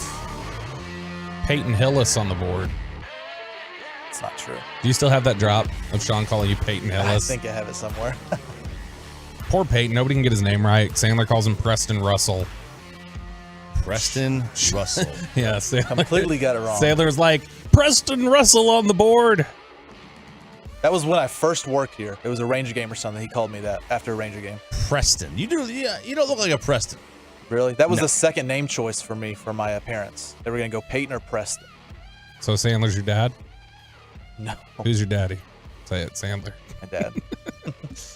A couple things coming up tonight in the sports world after a wild college football and NFL weekend. You got the Ravens and the Saints tonight, which I'm so excited that I'll be filling in for Sean again tomorrow, because when Lamar craps the bed again tonight, I'll be here to just gloat about it for 4.5 hours with you, Chop. But he doesn't crap the bed. He does. The man can't throw a football. See, you crazy. This is your worst take. Malik Willis is who you think Lamar Jackson is. Malik Willis is just like the to make a Pokemon reference. Malik Willis is just the Bulbasaur to Lamar Jackson's Venusaur. Like eventually he's going to evolve into. I knew you wouldn't get that. I bet Preston Russell in there gets it. Also tonight we got the Mavericks back in action, taking on the Nets, the Kyrie Irving-less Nets. You got any takes you want to just get off your chest about Kyrie Irving or anything, or I mean, look, anything you'd like to say about him? That hasn't been said already? No, 1,000 not times? really. Okay. I mean, Peyton, you want to say anything about Kyrie? No, you summed it up, Bobby. You were saying a lot about him during the break, about how much you agree with him or something. No, I thought. that's not what I said. That's not what you said? Let's Okay. stop that right now. All right. We're going to play a little bit of Answer the Internet now. Truckwreck.com fan text 877-881-1053, 877-881-1053. This is the Barstool Sports game, which it's not really their game. They just cobbled together. They, consolidated all the best questions off the internet and decided to put them into a little boxed game that we have sitting up here. I have the app. Do you have the app? I don't have the app because you have to buy the decks, and I already have the decks purchased over here. You got to buy some of them. They give you like 50 free. Do they? Yeah. Okay. Ryan, I'm just letting you know I'm standing up too, by the way, now, because I got to get this ready for us here. We're going to lose 5 pounds for the whole year. Right. Weigh in on the truckwreck.com fan text 877-881-1053, 877-881-1053. We'll go around the room here. Got a few of these pulled out. Some of these sports related, are these just, society, socially. First question here for you, Chop. Yep. Would you rather have to turn off every sports game at the 2-minute mark or only be able to watch from the 2-minute mark to the end? I'd rather only be able to watch for the 2-minute mark to the end. But you have to go on the air and talk about it. It's your job. I know, but how often do you? And you'll like after doing this for 20 years. 9 times out of 10, when you talk about a game that just happened, you focus on the final 2 minutes of the game. True. But then you have no context for like the ebbs and flows of what happened. Yeah. No, you're right. I guess from a talk show host standpoint, I'd rather watch the entire game and then miss the final 2 minutes. Because I can highlight the final. I can find the highlights of the final 2 minutes. But if I was just a fan, give me the final 2 minutes. Would you and Sean have to break it up? Like, Sean, you watch the last 2 minutes because I can't watch it. You focus on everything else because I'll have the first 58 minutes. You would have to. Gosh, how would you be talking about Tom Brady this morning if you could only watch the first 58 minutes of a game? That he was the worst quarterback that he's done and he's watched. And if you could only watch the final 2 minutes, you would find out, oh my God, this guy's the greatest quarterback of all time. Peyton? I'm going to go the last 2 minutes or just the last 2 minutes? I'm going to go the first 58 minutes. First I'll 58. lose the last 2 minutes. I'll take the odds that, the game is pretty much over by the last 2 minutes. Yeah. So I'll do that. I'll do first 58 over the last 2. Well, all that set up just for me to say I want the last 2 minutes. Yeah. Just in life, I think that's a good philosophy. Give me the last 2 minutes of anything. Everything. Absolutely. Yeah. What's the point of the lead up? Just give me the 90% or 10%. Yeah. First 90%, the last 10%. Give me that last 10%, baby. Truckwreck.com fan text. You guys can weigh in 877-881-1053. Next question. This is really relevant for you, Chop, because as you were walking out of here during the break to destroy the restroom. Oh, did I ever, man. That's why I'm standing up right now. You walked out of here. You grabbed something out of your bag. Yeah. What was that? They were the dude wipes. Dude wipes. So yeah, Choppy only a Neanderthal goes to the bathroom and uses toilet paper. Choppy brings his own wipies to work. Have to. I know there's a sign in the bathroom that says don't flush those. Ain't my pipes. The sign on the back says you can flush them though. It so does. who do you They're believe? They're right? flushable wipes. Exactly. So the question, this one's really relevant for you. All right. Would you rather live with your parents for the rest of your life or always have to use toilet paper as napkins? Since you're not a toilet paper fan. Or let's reverse it. You have to use napkins as toilet paper. Are they the good napkins? They're like the napkins they give you, like these that you get out of. So this is what you can get. Well, I'd rather use those because I use the dude. Oh, so I can't use dude wipes anymore. Is that what you're saying? Nope. Yeah, this is the only. Like you get one of these here. You can hold that. Oh, imagine the texture. I cannot take it. I cannot use the restroom facilities without. I will not use them without baby wipes. So you would rather live with your parents for the rest of your life? Absolutely, I could easily live with my parents. I could easily. I lived with my parents until I got engaged. I was like 27, and I was totally fine with it. I would never have moved out. I would have gone. I could easily live with my parents. I assume at some point my mother is going to move in with me. At some point when she becomes old. Okay. Let me adjust it then. Let me adjust it. Would you rather have to use napkins as toilet paper for the rest of your life, or let your significant other, your girlfriend, whoever, dictate what you do all weekend for the rest of your life? So you have no more say in what gets done. So if they want to go shopping or brunch, they get to decide that. Because there's nothing worse than RJ would just break up with them. There's nothing worse. Nope. You don't get that option. Yeah. Oh, I would rather the girlfriend or wife decide for me what I do. Wow. See, I would not. I love my wife. I'm not going to let my wife, like, there's this ongoing battle of, I want to do nothing. I want to sit at home on the weekend. I want to recharge. And she's like, you're all, like, Bill Burr's got a bit about this. He's like, girls see that spot on your calendar. They go, oh, let's just fill that up with crap. Yeah, that's what they do. See, this is fine because girlfriend and I have basically the exact same interests. We want to do the exact same thing on the weekend. I'd be totally cool with letting her just be able to tell me exactly what to do. The point I'm trying to make here. She is cool. She was fun in Oxnard. Yes, thank you. The point I'm trying to make here is there is nothing that I would answer that would give me that would lean me to the answer of I'm not using baby wipes anymore. What if I said you got to be Kyrie's publicist? I would rather be Kyrie's publicist than not use baby wipes anymore. Okay, I don't think you guys understand. I'm understanding. All right, I'm getting it. You are a Neanderthal if you wipe your bottom with dry toilet paper. If you get poop on your body, it works the same way. What? If you do baby wipes or toilet paper, it does the same job. No, it doesn't. Oh. If you get poop on your body. By the way, the fan text is way in line with you on all this. If you get poop on any part of your body, any part, except there, you're not getting it off with something dry. You're not. Any other part of your body. So why is the one part that okay that you can get it off with dry? No, you're a Neanderthal. You got a dirty butt if you don't use baby wipes. Peyton, any of those, live with your parents, which is that's just like the setup now, isn't it? Yeah, it's just but we're trying to move out. We're getting there. Are you living there because somebody made this offer to you? Yes. No. No. You know what? Give me the sandpaper. Oh, really? So you'd rather be out on your own, living free? Yep. Okay, so he is a Neanderthal then, Chop, is what you're saying. Man. Next question here, and this is a controversial one that gets me all the time. People don't like this take of mine. Would you rather date a girl who loves sports and tries to fit in with the guys, or date a girl who makes you watch crappy reality TV? This is easy. I love that my wife doesn't give a damn about sports. I don't want somebody as intense as me about sports, and that's like kind of my thing. That's my breakaway. I don't think I could handle it if somebody was just as intense with me as me about sports. Like, I don't think I could watch that. That's too much volatility in a relationship. I would rather, and I don't mind crappy reality TV. I don't mind it either. I'm out on it. I haven't really watched it a lot lately, or last half dozen years. I would probably rather the girl that watches sports. I would rather the girl that watches sports at the same intensity level. Really? Yeah. Is the only reason I haven't said her? Are we allowed to say her name on the air? Yeah, okay. sure. All right. So does Sarah watch? Does she watch Tennessee Volunteers football as intense as you? Well, thanks for following me on social media. No, I know she was watching it. I saw she was watching it, but that may just be supportive. Like, hey, I'm here. She's being very supportive. But is she as intense with it as you? No, she's not. But all right, let's flip it. They're as intense with you watching sports, tries to watch sports, but they are rooting for the team you're against. I'm fine with so that. she would be super So into they Georgia. troll you. They no, troll not you not just after. trolling. Just like they happen to be a fan of your biggest rival on all sports. I'm okay with that. I don't think the fan text would date an Eagles fan. Any of them. Not a hardcore Eagles. I mean, there's houses divided all over the place. You see those. You got house divided everywhere. I don't usually get very vocal when I watch my teams anyway. Like I kind of sit in very, very much silence.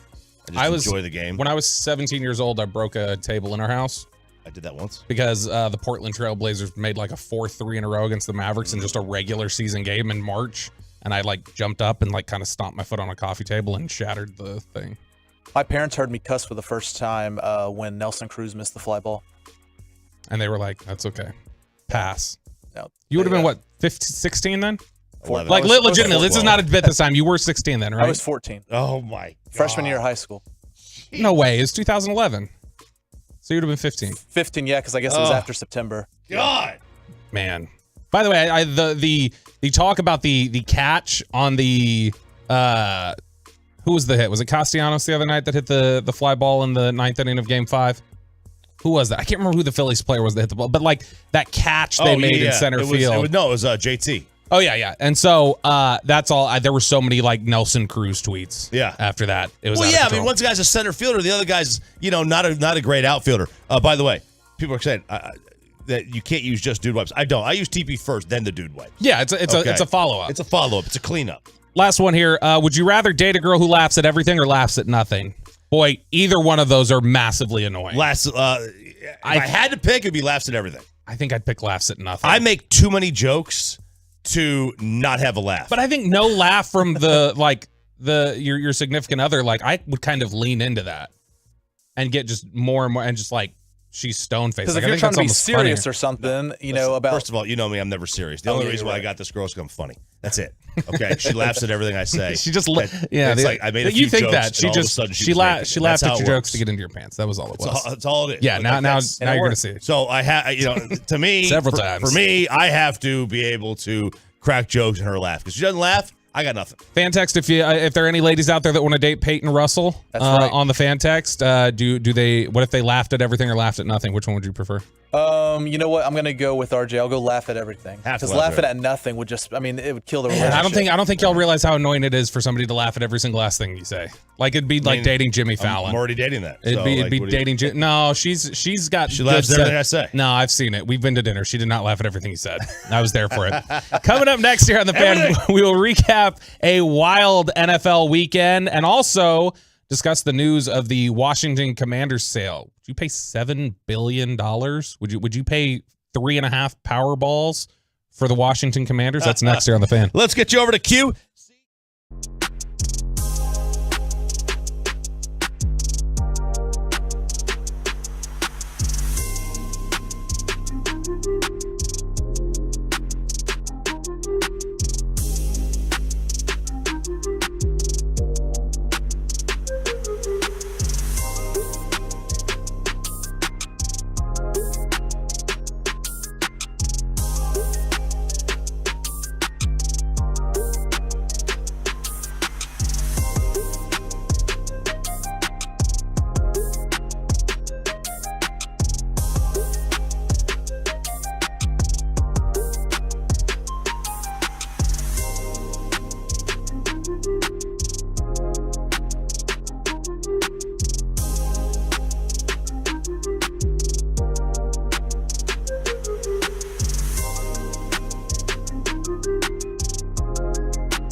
From the MyFitnessStore.com studios, it's Sean and RJ on 105.3 The Fan. Get that fist up, Chop.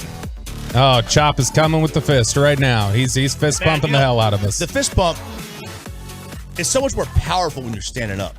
It is. I feel it for sure. Yeah, you really get your hips into it. So you're an up pump guy. You're not an out. No, you don't pump out. You pump up.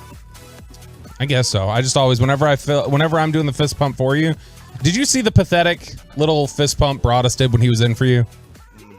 He doesn't know what you do, I guess. I guess he doesn't watch the fan cam, because when Sean asked him to do the fist pump, he went like he was like celebrating a play, like, yes, and just like gave one single pump and didn't realize it was like a thing. But Broadus doesn't need to do more. He's so old, man.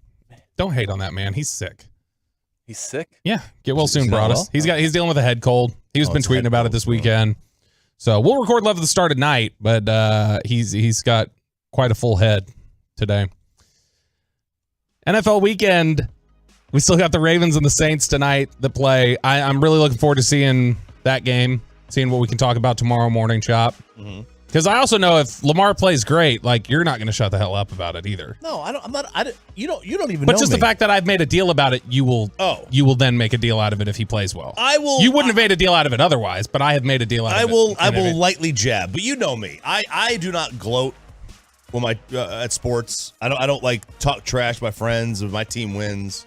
I don't rib them if their team loses. Yeah, you just said you date a Georgia fan. Yeah, like I'm not. I always felt like, like when somebody says, "Oh, your team lost, it sucks." It's like, dude, I don't play for them. What are you like? what are you coming to me for? What fandom are you most intense about? The Volunteers? That's it. Yeah, that's the only fandom I'm intense about at all. And just football? No, basketball. Tennessee basketball is where you're most intense. That's the one I want to win the most at. Then football. I love college basketball, but like those two are the same basically to me. The football and the basketball team. That's the only two that will really ruin my day. Buffalo Bills, best team in football, lost. And don't come at me on the fan text and say something like, well, if they're the best team, why'd they lose? They can't be the best team. They lost this week to the Jets. They're still the best team in football. Everybody lays a clunker. I'd still pick them to win the Super Bowl. Buccaneers beat the Rams 16-13. Chiefs pull out an overtime victory over the Titans 20-17. Couple other newsy items coming out of this NFL Sunday. First off, the one relevant to the Cowboys. Ian Rappaport, Jay Glazer, several people reporting Cowboys are in on Odell Beckham, which I think is great and would make a real difference here. Now, are they going to get involved at the level that it'll probably take to get it done? We'll see. I mean, this is the team that was, wanting Bobby Wagner to play for like, a bag of chips or something. Are you saying they're cheap? I'm just saying that they only want it if it's a deal. They're selfish.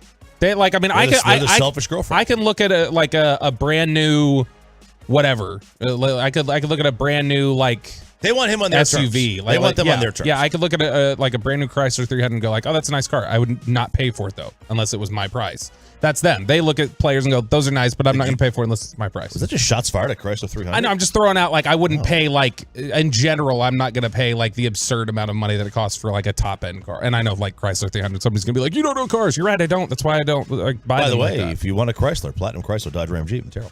There you go. See, no, that's it. They're great car. I just don't. I'm not that. I've always been the guy that buys like the $2,000 car off Craigslist. That's you? Yep. It's probably I've owned like 12 cars as an adult. You know what? There's nothing wrong with that. Keep doing that, man. No, well, I ended up going against it, and I bought an actual new car recently. So, which I mean, much more comfort there. Yes, I do take in that. So that's good. The other report coming out of Sunday that was big. Jay Glazer with this one, the sale of the Washington Commanders, which apparently it is a full sale, is what they're looking to do. This is not a partial sale or anything like that. They are looking to do a full sale, and the full sale price, the over-under in Vegas was set at $5.5 billion. Right. Which the record-setting sale of the Denver Broncos earlier this year was $4.65 billion. So 5.5 would be up there. $1 billion more. Almost $1 billion more. He wants $7 billion. Which means if you won the Powerball 3 times, you would not have enough money to buy the Commanders. Right. And this is like, I want to know, is this like buying a new home where you're like, are you going to fix the stadium? I'll buy it for $7 billion. You going to fix the stadium? You gotta get a stadium. You going to finish this you're gonna finish renovating this room over here. Yeah. Is the kitchen gonna have any tile? You're not paying $7 billion for poop pipe burst stadium. And they are like every road game. I'm always excited to see what the press box spread looks like. Yeah. Like, what? Because Jerry does it up nice at AT&T Stadium. He does. It's wonderful. Apparently in Washington, which I've never been to, I'm gonna go there. There are times where they will just give you boxed lunches. Well, I went to a preseason game in 2008 when the Cowboys played at San Diego at the old Qualcomm. Mm-hmm. And they had like a tray of like pulled pork sandwiches, but they were bad. They were like, you could tell they were like store-bought. I was like, guys, what are we doing here? This is awful. Yeah, they apparently are just my dad, I guess, what are those called? MREs or whatever. Yes. I think they're MREs. Yeah. My dad, who was in the Air Force, they said they called them bag nasties was the short term. And so somebody apparently told me that that's what they have at Washington games sometimes for the press is the bag nasties. That's awful, man. No, here's the thing. Man, he's going to get, this is one of two things. Either he's going to get it. Yep. Or he will. He put the price so high, he doesn't really want to sell. He's not trying to sell. Wasn't there the talk that he's just going to try to sell a minority part of it? That was that was some of the discussion. Glazer, who is incredibly plugged in, we know that. You saw how plugged in he was sitting across from Oxnard is Sean with a good buzz on his screaming, Jameis! Glazer. But you see how plugged in it is. You know how plugged in it is. And he says that, he's looking for 7 and that they want the goal is to get this done by March 2023. Well, you got to find a seller and get it done by 2023. Well, you know why he's putting at 7 then? Because he knows Jeff Bezos is going to do it. He's got it doesn't matter. Oh my gosh. It doesn't matter $5 billion or $7 billion to Jeff. Right? It just whatever. Did you see the Jeff Bezos story last week? The lawsuit filed against him by his housekeepers? No, I think I missed that one. A new lawsuit filed by one of Jeff Bezos' former housekeepers alleges that employees were forced to work extended shifts for as long as 14 hours without breaks, and there was, quote, no reasonably accessible bathrooms for housekeepers, among a laundry list of other unsafe and unsanitary working conditions. Mercedes Wida, who at one point supervised a full staff of Bezos' housekeepers, no longer works for him, filed the lawsuit in Seattle on Tuesday. The complaint goes on that because of the lack of bathroom access, there was an outbreak of UTIs among Jeff Bezos' housekeepers. And that's the man that's then going to fix. I don't want a guy who can't give bathroom access to then fix the poop pouring stadium. Yeah. Well, although maybe he's the exact type of guy who then would buy it. He is the kind of guy that would buy it. There's no doubt about it. Boy, does he want? I feel like he's sort of insulated though. There at Amazon, like you see how quickly like being involved in the sports world can change things up. Like the Kyrie thing. If Bezos owned the Commanders, and the Kyrie things happen, I think there's different pressure on Bezos for why is this available on Amazon? Why did you make this available? If you're in the sports world, it's just different scrutiny that happens when you're associated with some of those teams. Wait, why? Oh, why is the documentary? Yeah. Like, why is that something you make available in your store if it's this offensive? And oh my gosh, you own a team already that has a history of being accused of these sorts of issues. It's a movie title. No, I know, but I'm just saying that's the type of scrutiny that then comes on when you own a football team. That's different that you're kind of insulated from when you're just rich and in the world. Because he is pretty insulated. Jeff Bezos is bigger than. I know, but when you start being associated with league money like this, the scrutiny changes. It's just like it changed for Kyrie. If Kyrie was just a guy, like I feel like scrutiny on Kyrie is stronger than it is on Kanye right now. Oh no, I do. You don't? No, not even close. I disagree with that. I mean, Kyrie is just now getting suspended. Kanye's been dropped from everything. Kanye's net worth dropped $1 billion. I know, but that's what I'm saying is that there's this mass going after Kyrie to enforce it. But that was not there. It just voluntarily happened with Kanye. It's just the sports media. That's what I'm saying, though. I think that sorts of pressure gets turned up on Bezos for that. So, like I'm saying, I don't know that he would welcome necessarily the scrutiny that comes with that position that he's sort of insulated from right now. Okay, maybe you're right. I will disagree on the Kanye Kyrie. I think because a majority of the world doesn't know who Kyrie Irving is. Everybody knows who Kanye is. They do. And that's why it's bigger for them. Speaking of $1 billion transactions, there are a bunch of celebrities quitting Twitter as we've seen recently, since Elon Musk purchased the outlet. Barstool Sports has the headline, actually, a bunch of loser celebrities are announcing their exit from Twitter because they're upset Elon Musk has taken over the company. And they've got a collection of some of the tweets here from people who are like, I'm out of here. And I want to play a game with you, RJ Choppy. All right, let's do it. I want to see if you know who these people are. These people who are taking this righteous stand. Shonda Rhimes. I know this one. She says, not hanging around for whatever Elon has planned. Bye. She was a creator, did she create Grey's Anatomy? Yeah. Yeah. I guess so. I don't know who she is, really. I just know the name, and it's associated with Grey's Anatomy. Sarah Bareilles. Oh, the singer. What's her song? Name one. I'm not gonna write you a love Good song. call. She said, "Well, it's been fun, Twitter. I'm out. See you on other platforms, peeps. Sorry, this one's just not for me." And she does a heart and a little prayer emojis. Truth Social. I think that's what. Yeah, she's gonna be on Rumble doing live streams. You know this one. You should. Toni Braxton. Yeah, that's Toni Braxton. Unbreak my heart, say you love me again. Her sister Tamar Braxton had a great song a couple years ago called Love and War. That was fantastic. So, it's a good restaurant here, too. It is. Is it still open? Yeah, our buddy Red owns the one in, Red, who we were hanging out with in Oxnard? Yeah, He owns the one in Plano. No kidding. Yeah. All right. Mick Foley.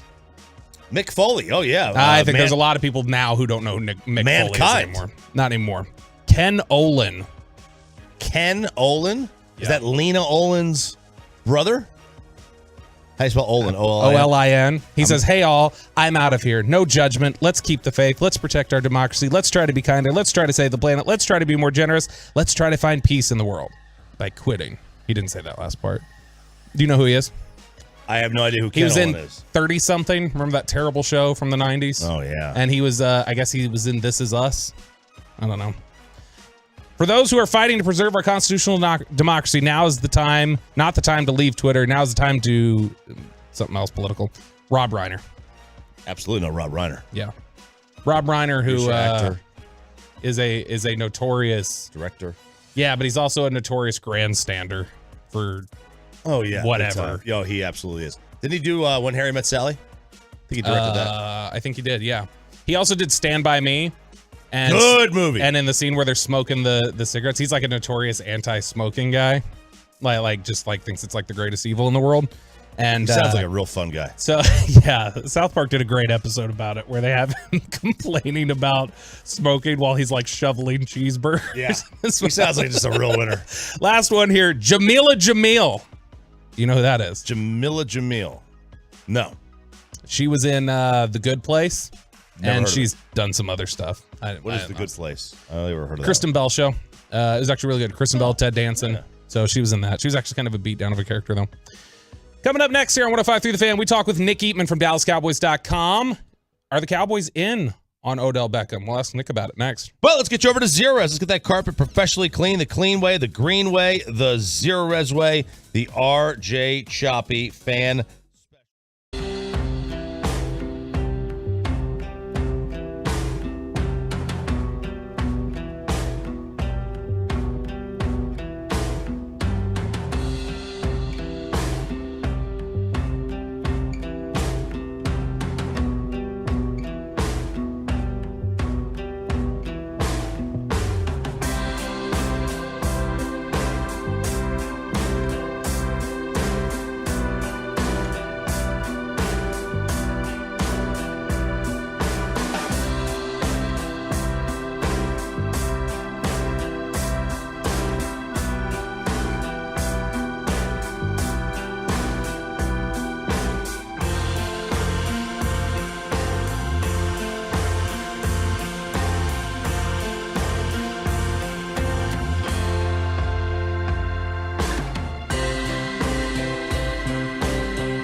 The Fan, Sean and RJ, Bobby Belt in for Sean Sharif.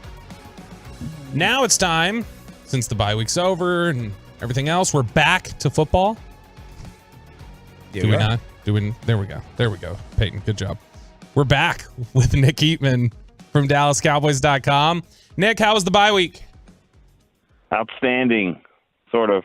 Why only sort of? I was thinking about everything revolves around football, and then I was saying, oh, yeah, like it wasn't great because not all of my teams won. But for the most part, it was good to just relax and have a good time. That's good. Now, did you get thrown off at all? I know you're generally limited in what y'all are allowed to talk about there at DallasCowboys.com when it comes to other players because they're under contract. That can be considered tampering. But this guy is not under contract. And that's Odell Beckham. The report coming out from Ian Rappaport that the Cowboys are keeping tabs on him. Jay Glazer said the same thing. What are your thoughts on the idea of Odell Beckham in a Cowboys uniform? I usually don't. I mean, I don't entertain it that much, for the most part, like you said. But this one is different for a couple of reasons, and mainly because they need a receiver, and they've asked about a lot of receivers. Apparently, they were trying to trade for several. And so, here's one that you don't have to trade for. Now, what are my thoughts about that? I'm kind of back and forth because on one hand, we're getting halfway through the season here, and he's got to be cleared. It sounds like that's going to happen soon. You can make the argument, well, it's just another Michael Gallup type situation. True. However, Gallup, I think, is a really good athlete, and I think Odell Beckham is a freak athlete. And so I don't like to compare the two there. How does he fit in with the Cowboys? That's going to be up to him. That's going to be up to Odell to see how much, if that happens. Again, if he decides to go this route and the Cowboys decide to get him, it would, whoever he goes to, he's going to have to make it fit for him. He's going to have to learn the offense. But they need a dynamic, electrifying player, and if he is close to his normal self, I think he would provide that. Where does he put them in the pecking order of the NFC? Well, again, he's always kind of been a little different guy, so I don't know I can't get into his head, but I mean, the pecking order. I mean, if you look at it, you just look at the standings. I mean, I would think the Cowboys are the second best team in the NFC as far in his mind. I mean, I think the record would say that. And there's not another 6-2 team other than the Giants, right? Right. You've got the Vikings who are 7-1. Vikings are 7-1. I'm just dismissing them. I don't know why. It's funny though. You look around, you look at the Vikings, look at the Titans, and you're like, here's two teams the Cowboys have to go on the road and play later this year, and they're obviously playing well. I would think it's the Eagles and the Cowboys. If maybe Eagles, Vikings, Cowboys, whatever. But I would think those three teams, San Francisco, I think is going to get in the mix too. So it'll be interesting to see. But I think from a need of receiver and a guy that can come in and play, I think the Cowboys would make the most sense for him.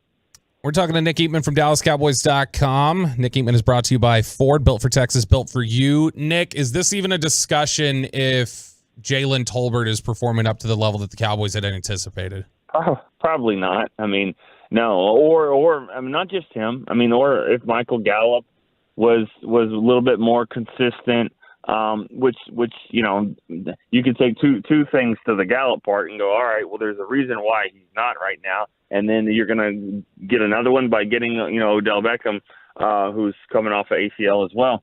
But I think you're right. If Tolbert hasn't performed to the level that the Cowboys wanted him to, and they threw a lot at him early on, and I just thought it looked like he was just kind of running around in motion the other day. I mean, I mean, just kind of back and forth here and there, but never really a part of anything. I think one time he got a glorified target basically because Dak was throwing the ball away and threw it at his feet. But, I mean, he really wasn't a part of the offense. And so But I've said this before on my podcast on DallasCowboys.com. I just look at his freshman year. This freshman year at South Alabama, I think he had 8 catches for like 25 yards or something like that, 60 yards. And then the next year he had like 60 and then 80. So yes, he had a slow start there. He got hit the weight room, I'm sure. He got better, and he became one of the better receivers they've had. So I think that, a learning curve is obviously happening with him, but I don't think it's, anytime close to giving up on this guy. Got the Packers matchup coming in this week. This is obviously the return of Green Bay for Mike McCarthy. I'm sure he's going to tell us this week that, it's another football game. Clearly there's, I had some fond memories there, but I'm focused on winning. I mean, he's going to give us the normal line, but this has got to be a game that means a little bit more to him, right? I would think so. And I'm curious to what you just said, because I have a feeling he might give us a little bit more than that. And that'll probably be today when that happens, or if that happens in this press conference. But I think he's going to give a little more. I do. He's a real guy, and with real feelings and all that kind of stuff. He still has a house there. I don't think he's going to give us a Belichick type line. I think it'll be a little bit more than that. I do think it's a big game for him. He had a lot of success there, and they let him go. And after the success kind of ran out, and so. But still, like you said, fond memories. I think that he's going to definitely want to come in and win that game, and I'm sure that quarterback over there is going to want to beat him. But they're having their issues as well, to say the least. They are. But don't you just feel like he's going to play his best game of the year? I mean, when has Aaron Rodgers not played well against the Cowboys? So I'm just going to be like, oh, I'll believe it when if they're struggling. I'll believe it if he struggles in this game, Sunday. I'll be honest. I make it a point not to style point road wins, but I'll tell you, the way the Packers are playing, I am ready to style point this. I've already put Green Bay in the grave. If the Cowboys don't win this thing by double digits, I'll be upset. I'll be disappointed. We'll see. We'll see how it is. I mean, we'll see what the weather. I don't think it's going to be cold or anything like that, but I do remember playing. When Dak's rookie year, I remember they went up there. I think it was in the rain, and that was the David Irving game where he had 3 sacks and forced fumbles and all that. But yeah, they haven't had a lot of success up there, or against him at all, Aaron Rodgers. So it'll be fun. It'll be a fun one for sure, and see how the Cowboys come off the bye. I believe McCarthy's record has been really good with teams coming off the bye. So I'm anxious to see how they react. It's been, it feels like so long ago since the Cowboys played. Even just a week off feels like an eternity in the NFL world. So I think it's easy to forget the drama surrounding Ezekiel Elliott's availability. But of course, he missed the last game, had the bye week to recharge, rest up. We'll keep an eye on that this week. But would you anticipate that Zeke's going to be able to go against Green Bay?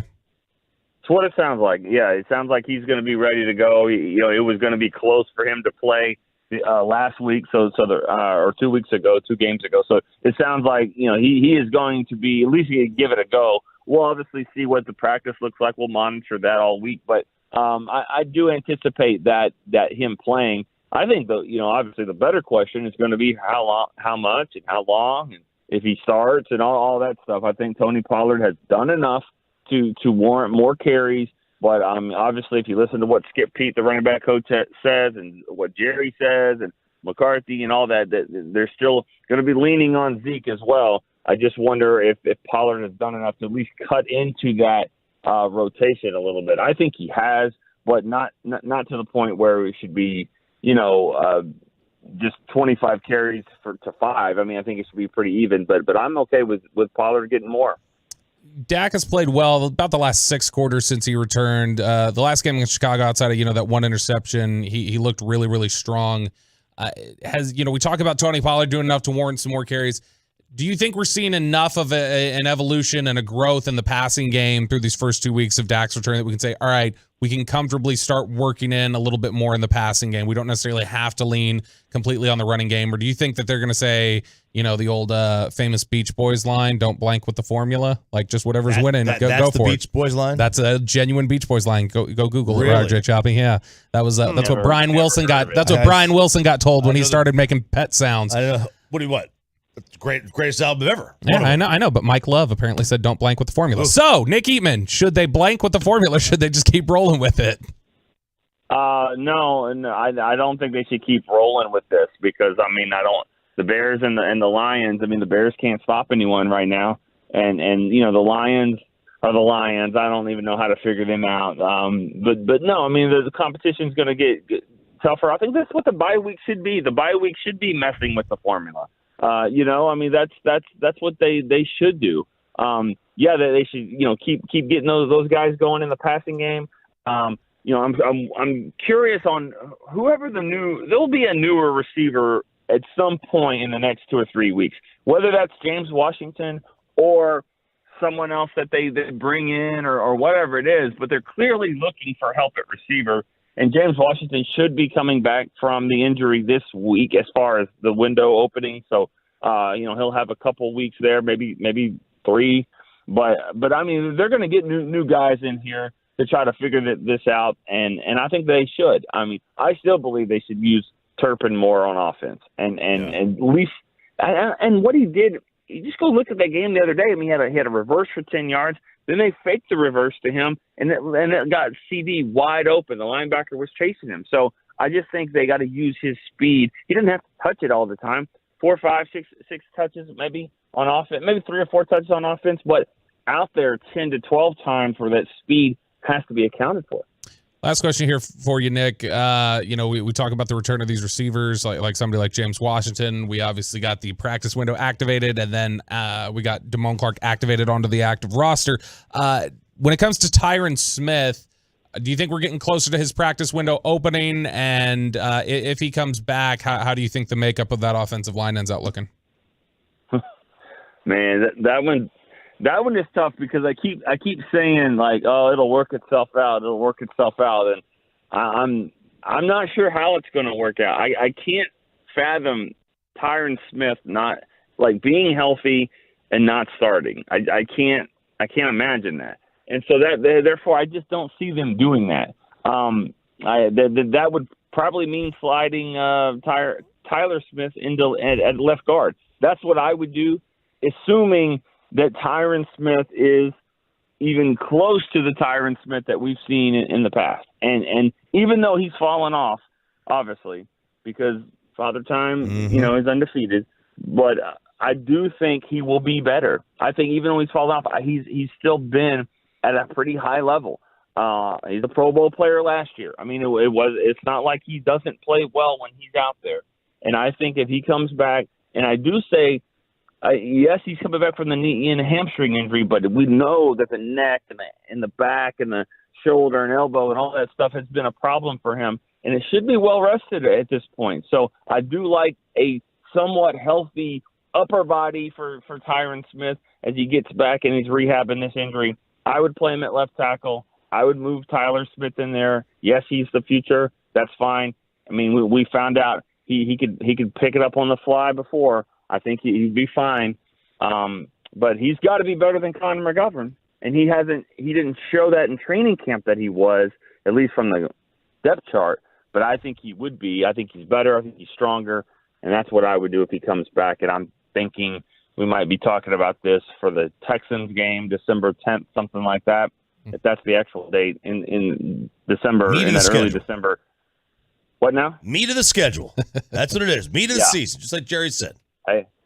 Hey, these 2 games are huge on the road because, if you win both, you're going to be in great shape. Even if you split, I still think with 3 home games to follow against the Giants on Thanksgiving, which I don't think they'll lose that one, and then the Colts and the Texans, after that, then Jacksonville. These 2 games are really, really big because you have a chance to really, get on a roll. The problem is I think Philly's schedule is even easier, I think. Yeah. Yeah, no, that's the way it's shaking out, it appears to be. Nick, we appreciate you, man. We'll talk to you again on Wednesday. All right. See you guys. Nick Eatman, brought to you by Ford, built for Texas, built for you. Let's crosstalk with KNC Masterpiece next and ask them what their thoughts are on the cheating Astros winning the World Series. That's next here on The Fan. Let's get you over to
Sean and RJ, Bobby Belt in for Sean Sharif. RJ Choppy crushing the air guitar solo right now. Yeah, that used to be a pickup line of mine. What was? Do you know where I could buy an air guitar? That was the pickup I'm line. glad that Sean is out again today because I was at the card show this weekend and We're cross-talking with the KNC Masterpiece, by the way. Corey Majors, Mike Bassick, Kevin Hageland out today. I just like to say there was a person that came up to me and goes, Sean must have more off days than you guys do. I mean, you add it into the new contract and just let it roll, man. Just see how it goes. I think Sean and I have the same amount of off days. He does. He will take more. He will take sick days. I never take sick days. I take a few of them every now and then, but is there a justification behind that? Is there like a real reason? He's a small man with a small immune system. I don't know that's the Sean is. Yeah, that makes sense. Yeah. But for you, why do you? They give them to you. You So might as well use them. I looked. I have 12 weeks of unused sick days stored up. Yeah, I got like 590 hours. Yeah, something like that. Something insane. It's been capped. Yeah, I don't even accumulate them anymore. Wow. And I need to start using them. Yeah, because after a while, you're just like it's not building up anymore. It's not building up anymore. Wasting Just it. wasting Do them. you not use them because you were like for a long time you were afraid? You were afraid of using them because of this industry and how insane it is. Absolutely. It sometimes? is. Oh, 100%. Yeah. Yeah. You kill me. You kill me to get me to stay. See, Opie World agrees. He's like, Sean seems to be out the most out of everybody at the station. There you go. So I don't want Sean to take any more shots at me because I'm out Friday. Oh, yeah? And I just don't want Sean. Mike, it was a setup the whole time, Mike. How many vacation days? He's always crying about that. Here's Sean taking off like the hell 4 days a month. Oh, Corey Majors, what you got, guys? What you guys got coming up on the show today? What was the biggest WTF moment from yesterday? There were so many NFL what just happened moments for me. So we'll go through those at 10 o'clock. And then some World Series baseball nuggets today with Mike Bassick at 10:45. And the Expressway, baby. Can't wait to get the lunch rush rolling. I didn't realize Kevin Cash was managing the Game 6 for the Phillies. Why take Zach Wheeler out of that game? Mike, explain it to me. It's the same situation as Blake Snell, by the way. It is sixth inning. You're up 1-0, 1 out in the sixth. And Snell was at 73 pitches. Wheeler was at 70. At 70, still hitting 97, 98 with his fastball. No, I'm with you. I don't like where the game has gone on that, but at the same time, I guess for some reason, being at the game, the Tampa-LA World Series being here. I was there with you. You're just like, what the hell are they doing when you're at the game? And then Mookie Betts said the only way we could win, like Mookie I think got a double, whoever they brought in for Tampa. And he's like, oh man, we were excited when they took out Blake Snell. We were like, we have a chance now. I mean, that was the Dodgers at post game is we have a chance now that they took out Snell. Now, I haven't heard Houston. Maybe I just missed the post game. Maybe they didn't ask too much of the Wheeler question, the way that Mookie answered the Blake Snell question. But obviously, it changed the game. I thought, obviously, Wheeler and Framber Valdez were just both dominating, through 5 innings. Which was so weird. One of the weird things that I came away from was like you listen to the Fox broadcast, and the way they talked about the two of them was wildly different. Okay. They were talking about Valdez as just like, man, he's cooking. Look at him. This guy is incredible. And then they were just like waiting. It's like they were almost encouraging taking out Zach Wheeler for like the last 2 innings he was in. They're like, boy, things are just, they're really kind of, it's like, what's John Smoltz doing here? Like, Smoltz was really going, and I don't understand the way they were talking about those two, because to me, I thought at times Wheeler was better. I thought Wheeler's control was better than Framber Valdez for a lot of that. I mean, Valdez was missing up a little bit, like, to me, I thought that Wheeler had better control, but I don't know. It was bizarre to me the way the Fox broadcasters were talking about it, as if like Valdez was dominant and they just had to get Wheeler the hell out of there. I will say in a weird way, when Framber Valdez misses up, I think some of that is intentional because he has probably the best left-handed curveball in the game.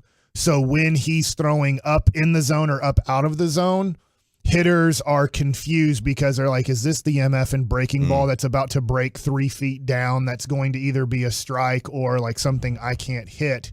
So it gets guys to kind of chase up in the zone or up out of the zone because of his dominant curveball. In fact, I mean, he struck out half the batters he faced. The curveball is one of the most underutilized pitches in baseball now. If we think of the greatest pitchers in the history of baseball, they don't use it anymore. Nolan Ryan, curveball. Steve Carlton, curveball, right? Sandy. Right. Now, I know that at 6'10", Rick Helling. Randy Johnson had a slider, right? I'm sure a curveball being 6'10", we can ask, obviously, Chris Young that, might be a little bit more difficult, which I think he did have a curveball. At least he did when I played with him in 04. But a lot of the best strikeout pitchers, Clayton Kershaw, have curveballs as CeCe had one as a dominating pitch because of the break from up to down, where sliders are good, don't get me wrong, but sliders, most people that throw sliders to me that I played with would say, I just don't have the feel. So I just have to throw the living crap out of everything and just cut the ball / slide the ball. And now we say a cutter, at times, which you're like, that's a slider. You're taking 6 to 7 miles an hour off of your fastball. We're not throwing cut fastballs anymore. You're throwing a breaking pitch. But I thought it was a great game. I can see the complaint from Philly fans, from fans that hate the Houston Astros. Keep Wheeler in that game. One of the things I'm going to concentrate in baseball nuggets is this, and maybe, Bobby, you'll like this. In football, they sign players before they even hit free agency. As in, we're at spring training, we're like, well, free agency hasn't even started, and yet 47 guys have signed a tender or have agreed to a contract. In basketball, July 1st is free agency. By July 5th, free agency is over. All the trash is left, and you have to just sign whatever is leftovers that didn't get signed in the first 48 hours. Baseball free agency doesn't start today, but you have the negotiating period with your own players this week, and then on November 11th is the last day. On November 12th is the real free agency. You can sign whoever you want. If Aaron Judge doesn't agree to a contract with the New York Yankees on November 11th on Friday, on November 12th, he's a free agent. In the other two major sports, he would be signed on November 12th. Yep. Yeah. Yet he might not be signed till mid-December. If I am Chris Young is a basketball fan. He's not here right now because he's at the winter meeting, or not winter meetings, but general manager meetings. Is if Chris Young were to take a basketball attitude to this, what if the 3 guys that he really wanted, he ended up making major offers to on November 12th and said, look, I get you have families and you have decisions to make, but I give you 48 hours. You're our plan A. You are what we want. I think baseball would be in they wouldn't know what to do with a team that did an NBA or NFL type of situation. Yeah, I think that's a great point. Choppy was biting his fingernails. Is that what was happening? I was wildly confused because Bassick was just looking at me. What's going on out there outside? I can't talk or look at Choppy if he's playing with his balls or if he's biting his fingernails. I'm biting my fingernails, man. I'm sorry. I'm like LeBron. Yeah, just play it aggressively then, right? Like you're saying, take advantage of that window then. Yes. Take advantage of the window that's there. Why not do it? Because what would all the other teams do? San Francisco, I know that the Rangers aren't really interested in Aaron It is bizarre. Judge. It's mid-December before you get a lot of stars that sign. It is weird. It's at earliest the winter meetings. For the most earliest. Part. Last year was a little different because the Rangers the tried to get in front of the lockout by 24 to 48 hours. But they did. If Chris Young was really, and he is really smart, I'm not taking a shot at Chris Young, but if a general manager and ownership took this approach, we're going to be an NBA franchise, we're going to be an NFL franchise, and we're going to throw all of our chips on the table the first 24 hours of free agency. Yep. We're going to throw it all out there. We're going to tell Carlos Rodon, take it or leave it. Here it is. 6 years, $180 million. If you don't take it in the next 48 hours, now you obviously wine them and dine them, but you pretty much say, if you don't want to take this in the next 48 hours, we have to move on to our next plan. You are obviously not wanting to be a Texas Ranger. If you're waiting on whoever it is, the Cubs, San Francisco, New York Yankees, Philadelphia Phillies, if you don't want to do it, I understand. We love you. We want you. You're our first option. If you don't want to take it, we're moving on to our next guy because we're spending our money in the next pretty much 72 hours. You have to decide if you're part of our plan or not.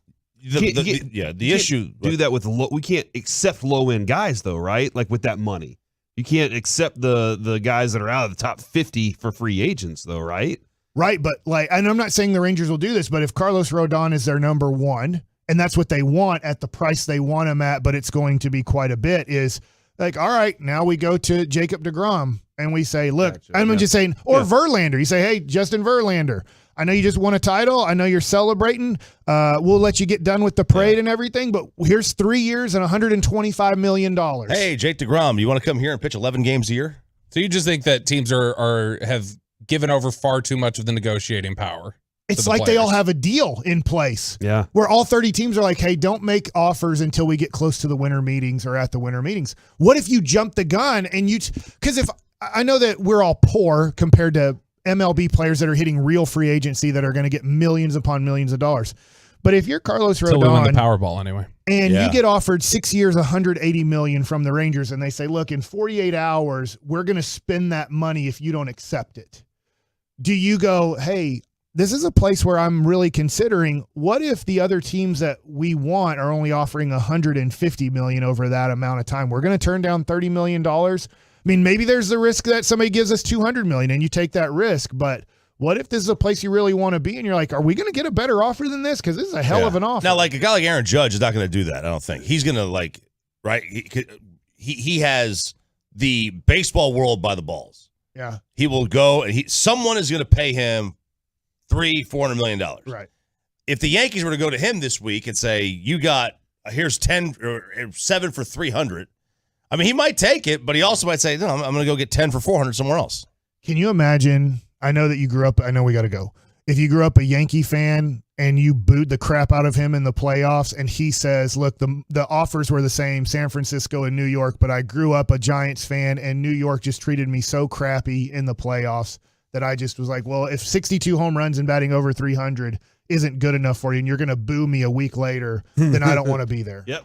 It's a good perspective to have. You can hear more of that perspective on the KNC Masterpiece from 10 to 2. Back at it tomorrow in for Sean Sharif. Talk to you later. Tomorrow is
From the MyFitnessStore.com studios, it's the KNC Masterpiece on 105.3 The Fan. Hey, we're back here on the KNC Masterpiece on 105.3 The Fan. Myself, Corey Majors, alongside Mike Bassick and Alec Medford in studio with you today. Hopefully this fog won't keep you down. It'll keep you rolling, and that's what we can do right here. Now, Mike, I asked this question during crosstalk, and I think there were tons of opportunities. I mean, even last night's game, I did this before last night's game was over. What was the biggest WTF moment for you this weekend? Because as I know Broadus watched Red Zone, and 877-881-1053, you can text in on this. Broadus was watching Red Zone. This is his yearly approach to Red Zone, and that is to be able to watch all the games at one time. He said, now I always understand every year when I watch it why it's so popular. And it was one of those days where every time a play was over, they went directly to another play that was in a moment where something significant was happening. Like late in the game yesterday, late in all the games, we had 3 games tied with less than a minute left in each of them, and they were all tied 17-17. All 3 of them. So, there was a lot of parity or bad football or what you could call intriguing moments right at the end of a game last night. But 877-881-1053, what was the biggest WTF moment for you? Yesterday, Mike,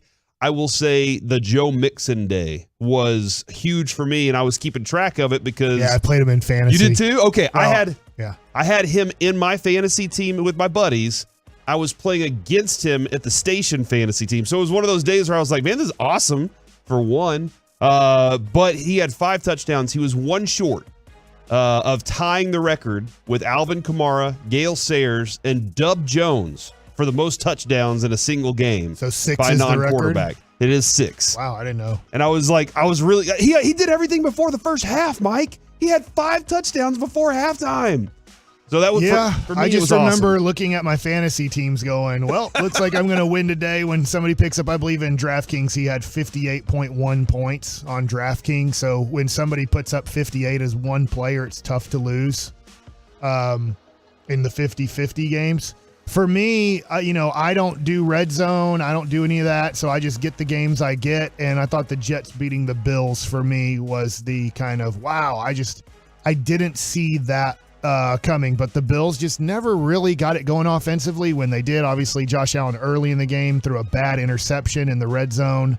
So that to me, I thought the Jets were about to go on kind of a losing streak to play themselves out of the playoffs, but now that they're 9 games in and they just beat Buffalo and they're 6-3, the Jets have put themselves in a good position to possibly make the playoffs. I think the last time we talked, Mike, not including crosstalk, I asked the question, I think we all asked the question of, do you believe in the Jets? Do you think this is real? And everybody kind of had the same, I got to see Zach Wilson do it. Everybody has the same, even go look at this game. He didn't do it. He still threw for 175 yards, but his team was good enough. The Jets team, what they have built, and you and I have been talking about this all offseason, was 154 yards, Mike.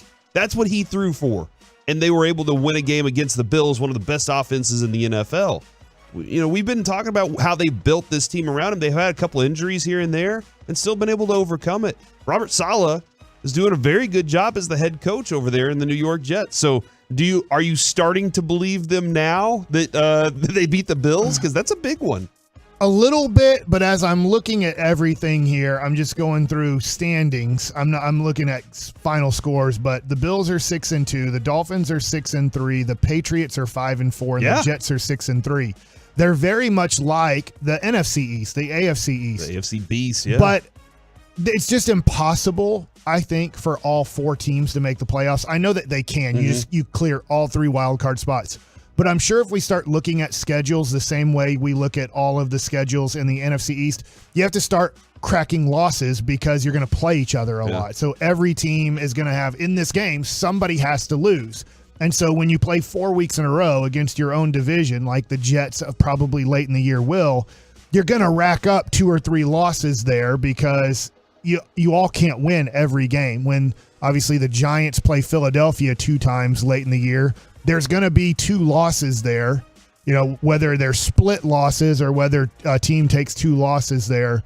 So I do believe in them more, but I believe in the Bills more. I believe in the Dolphins more. And the Patriots and Jets, I do think one of those teams will miss the playoffs. So right now, if you're making me pick, I will lean towards the Patriots make the playoffs because Bill Belichick. I can see them, Mike, going 4-4 down the stretch. I can also see them going 2-6 down the stretch here as I'm looking at their schedule. And they got the Patriots, Bears, Vikings, Bills again, which, I mean, now I don't know. I guess it's at Buffalo. Right. The Lions and Jaguars, and then the Seahawks and Dolphins. Like, that's a tough schedule for the rest of the way. Did you see the New York Jets troll the Buffalo Bills after the game? They posted a video and said, hey, make sure to get the stadium right. In the renderings of the new Buffalo Bills stadium, on the scoreboard, it says Bills 24, Jets 3. And they went and the Jets marketing department went and changed it to what the final score was and said, hey, make sure you get the renderings right next time, guys. I just thought that was pretty funny. There's another, and did you see the throw by Josh Allen late in that game? No, I don't think so. It was like 900 yards. I've never seen a throw that awesome. And it was like dead on the run, out to his left, chucks it as far as he can. Gabe, I really thought there should be pass interference on it. I really thought that should happen. If you get a chance, go watch it and tell me the last time you saw somebody with that kind of, like, just his arm's insane. Justin Fields' big day. That was kind of one of those WTF moments for me. And I tweeted this out and I got some pushback. 877-881-1053.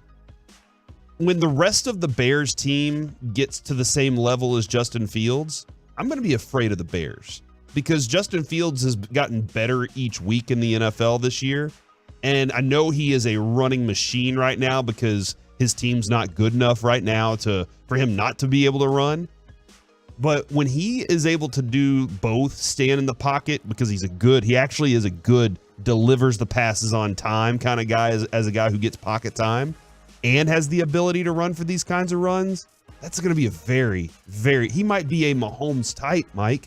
Where his ability to escape is for 47 yards, and he can also do the other stuff. I do think you went way too far with Mahomes because of the passing. So I don't know this. How many quarterbacks have ran for 1,000 yards? I know obviously Lamar Jackson has, because he's on pace to run for over 1,000 yards this year. He has 91 carries for 602 yards. I'm talking about Justin Fields. Yep. And obviously yesterday going 15 carries for 178 yards with a 61-yard run really helps out his average. Against the Cowboys the week before, 8 carries, 60 yards and a touchdown. And the week before, 14 carries, 82 yards and a touchdown. So it looks like the formula now is Justin Fields is going to run the ball 10 to 15 times a game, whether they're designed runs or whether he gets out of the pocket and says, screw it, I'm just going to Lamar Jackson / Michael Vick, Randall Cunningham type of situation. I'm going to get out and I am going to start running. Makes him a much bigger threat. The thing about Patrick Mahomes is he can really pass the ball. If you look at yesterday, Miami, he throws for 123 yards against Dallas, 151 yards. His high this year is 208. He's thrown for one game of 200 yards. So I understand what you're talking about, Patrick Mahomes, and the elusiveness of getting outside the pocket. The one thing that Justin Fields, obviously, getting better players around him could help. But at the same time, if you're averaging, it looks like he's averaging under 150 yards a game passing. It's tough to then throw Patrick Mahomes' name on Justin Absolutely. Fields. And I'll make these two comparisons. One, Mahomes walks into a completely built-out team. Right. They made the playoffs and traded up for him. Yeah, exactly. Like by the time he took a hold of that team, Alex Smith could do no more. And Patrick Mahomes walks in and says, I got this. Because he has the best arm. Like he has one of the best arms in the game. The other part of it is the simple fact that Fields continues to get better. And that's what I saw in college. I saw a quarterback that could throw the ball, and the Bears at the moment are one of those teams that are like, we're better at running the ball. Let's just do that right now until we get to that point. So but his big day, sticking with the Dolphins, man, the Dolphins are such a weird team to me, Mike. I have no clue how to like, their defense is just bad on a lot of different occasions, yet they can put up points almost whenever they want to, but they don't always put up points. It's a weird team to me, man. I think they're on the right track, and here's where they're lucky. is that Tua T is still going to be on a rookie contract next year. And kind of the next year, he'll be on a lower salary contract, even though he'll probably, as long as he stays healthy, he'll sign the extension for $40 to $50 million a year. Is they have money. They have that extra $40 million that they're not paying a quarterback to go get 2 defensive players next year. So I think next year you could see Miami as a real Super Bowl threat. To your point, this year they're a playoff threat. I think they will make the playoffs. And you worry about them because of how many yards they can put up on you, but their defense and then putting the ball in the end zone, which they did yesterday against the Bears, is not good enough, I think, to make a Super Bowl this year or like a great playoff run. That being said, we're still early in it. I don't think anybody saw the Bengals making the playoff run until the playoffs actually happened. So they are getting better and better, but their defense is really iffy right now. And when you go against Mahomes and Josh Allen and you don't have a good defense or you can't control the clock, then you put yourself in a really tough situation against some of the better quarterbacks. Somebody said Justin Fields and how they're managing him in Chicago eerily reminds me of RG3. Difference is the way that he runs the ball. RG3 didn't care. Remember how many times he got injured because he just threw his body into damage, and then he's getting up off the sidelines like, no, I know my knee's just torn to crap, but put me back out there. I feel like I don't know their sizes. I'd have to look them up, but I feel like RG3 was a lot smaller than Justin Fields. Justin Fields is a pretty big-looking guy, where RG3 always look. I'm just going to guess RG3 coming out of Baylor was 6'2", 200 pounds. Would be my guess the way he looked. Somewhere in that range, 6'2". Is what? Who? RG3. Okay. And I don't know. Fields just looks more muscular Justin to me. Fields is 6'3", 227. So yeah, you're. So I bet he outweighed him by 30 pounds would be my guess. About 15, 20 pounds because Okay. I think he was around 210, something like that too. The other one, and I think we'll get into this a lot more. How bad Aaron Rodgers was yesterday against the Detroit Lions. Who would have ever thought this would be the easiest game out of the 4 NFC North teams we're playing? You know, you play in order. You play Detroit, Chicago, Green Bay, Minnesota. Minnesota obviously will be the toughest game at the end of this 4-game stretch. And going into the season, you thought Green Bay would be the toughest game. And now they, on paper, are going to be the easiest game out of the 4 teams you play in this stretch. I would not have thought that at all. And the more, there's always this, but don't bet against Aaron Rodgers. There's always been that no matter what situation. At some point, he'll find it, turn it back on, and everything's going to be just fine. I don't know if that's going to be the case this year because he doesn't have a single thing that he trusts on this team. Sammy Watkins is running the wrong routes. Alan Lazard can't catch the ball whenever he really desperately needs to catch the football. And his offensive line can't block for him. And now they had, 8 different injuries walk off the field against the Detroit Lions. Yeah. And Aaron Jones, they might not be able to run the ball. So, looking at this team. Yeah. And Gary's out for the year now. Yeah, Rashawn Gary, torn ACL, out for the rest of the season. That's their best pass rusher over there. That's brutal for the Packers who really – this is so early. Mike, is it too early at this point to go ahead and say, because I have seen this headline, bench Aaron Rodgers? I wouldn't say bench him because he has a long-term contract. So because of long-term contract, it's not like he's at the end of his. You owe him next year $89 million or whatever if you tried to get rid of him. So it's almost like you can't get rid of him. But I'd look at Aaron Rodgers and go, this year's over. Now, I'm not saying bench him because you want him to stay healthy. We know Aaron Rodgers' attitude. He will not accept that. Yeah. He'll quit. He wouldn't show up. When I say quit, he'll keep his money, but he will really come in with the worst attitude you've ever seen. That's just who Aaron Rodgers is. Great quarterback, Hall of Famer, top 10 quarterback of all time. But you got to watch out how you treat him because he is a very sensitive guy. I'm looking at this. The Cowboys going to Green Bay are 5-point favorites. The Cowboys are 5-point favorites on Sunday. And I'll tell you this, I don't know who has I have first pick. I'm going to take the Cowboys. I think this is a blowout game. I think the Cowboys win by 10 or more points easy in Green Bay. Green Bay, I don't have their whole schedule in front of me. At this point, I can't pick them to be 7-10. I think 6-11, 5-12 will be their record. That's how bad I think this team is. I think Detroit's better. It's not that, what an upset. Detroit is better than Green Bay. Yeah, and they were on Sunday for sure. There was no doubt about it, as bad as Aaron Rodgers played. And that's something I'm not used to, man. Not used to seeing that, but I guess this is what, Mike, you've said it many times. Father Time, undefeated. And I think this is that point where you're starting to see a lot of things with Father Time where he's like, hey, I'm just going to show you right now. Coming up next, let's talk with our Dallas Cowboys insider, Mickey Spagnola, and get some betting with Bassick underway. Next on The Fan. It has the entire sports world locked in. Jerry Jones Show.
33750. There's a reason you need a special license to drive a big truck, so companies that hire drivers and put them in a big truck should be held accountable for what happens when one hurts you.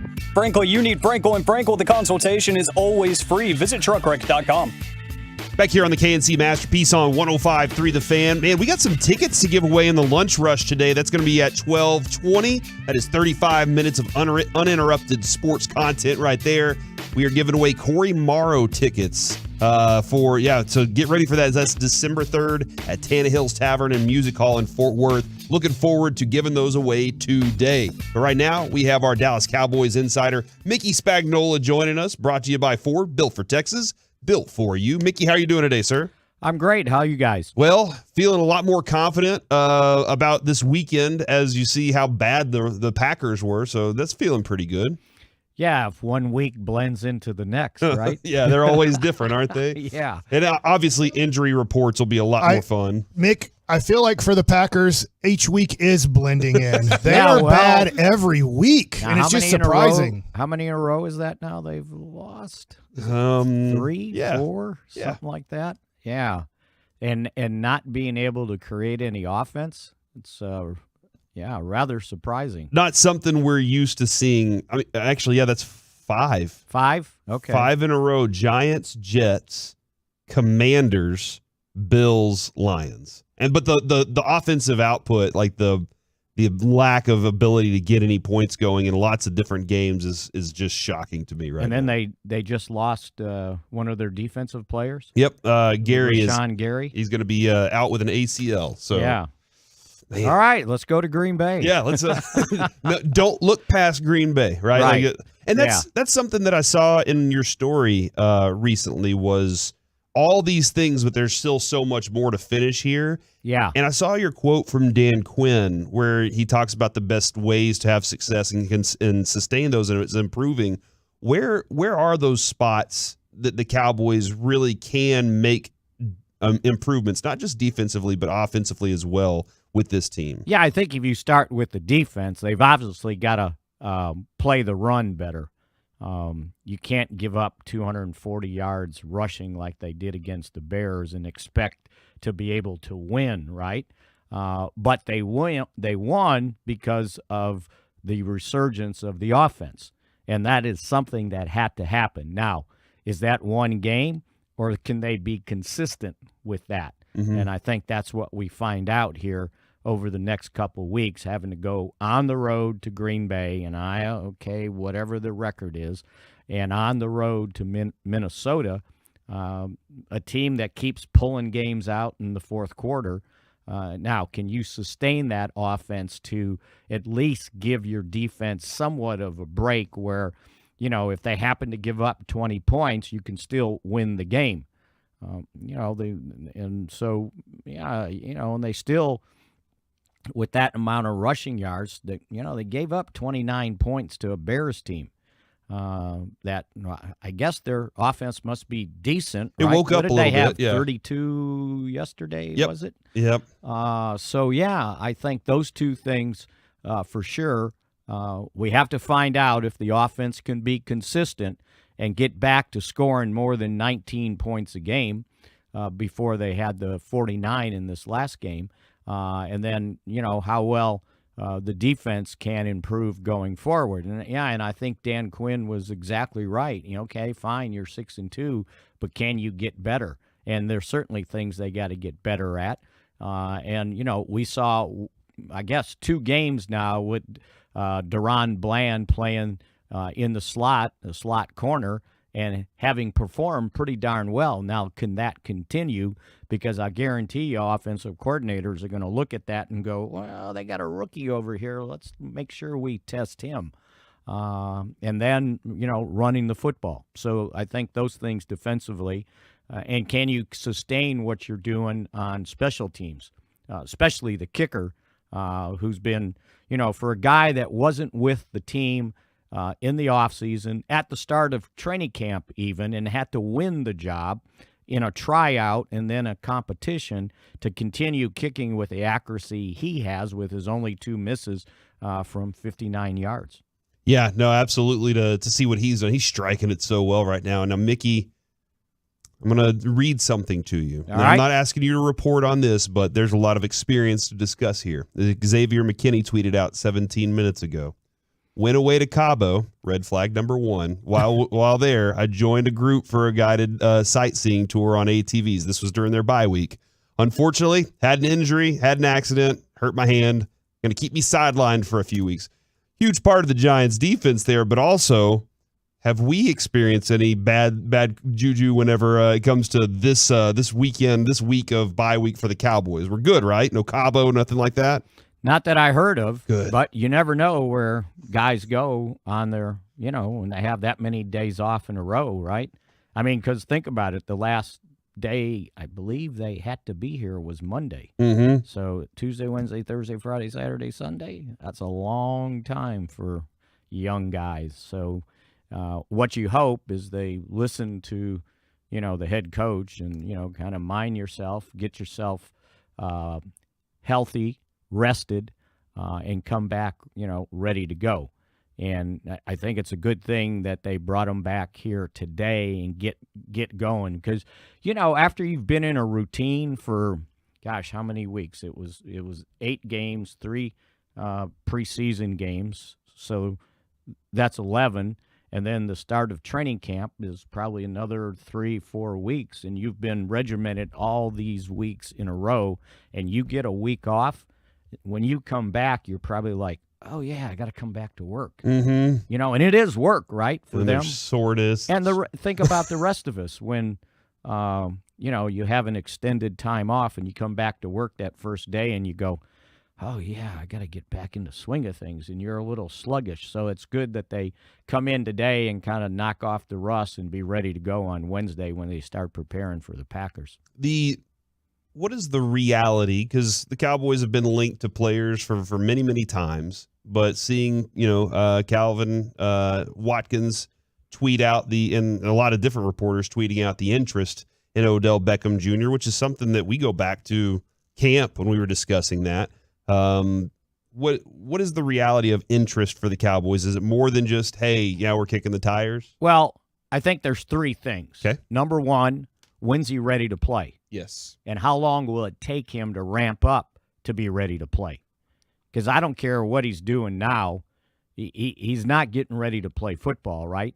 He's still recovering from a ACL tear that was later than Michael Gallup's, right? Yes, it was. How long? Where's he at? How long is that going to take? Number 2, how much does he want?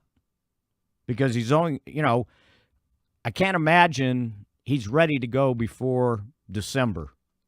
So what is that? Maybe 4 games left in the season? Right, yeah. 5 at the most? Yeah, you're really hoping he can give you a surge for the playoffs. Right. More than anything. So how much does he want to play a quarter of the season? Mm-hmm. And that's got to be answered.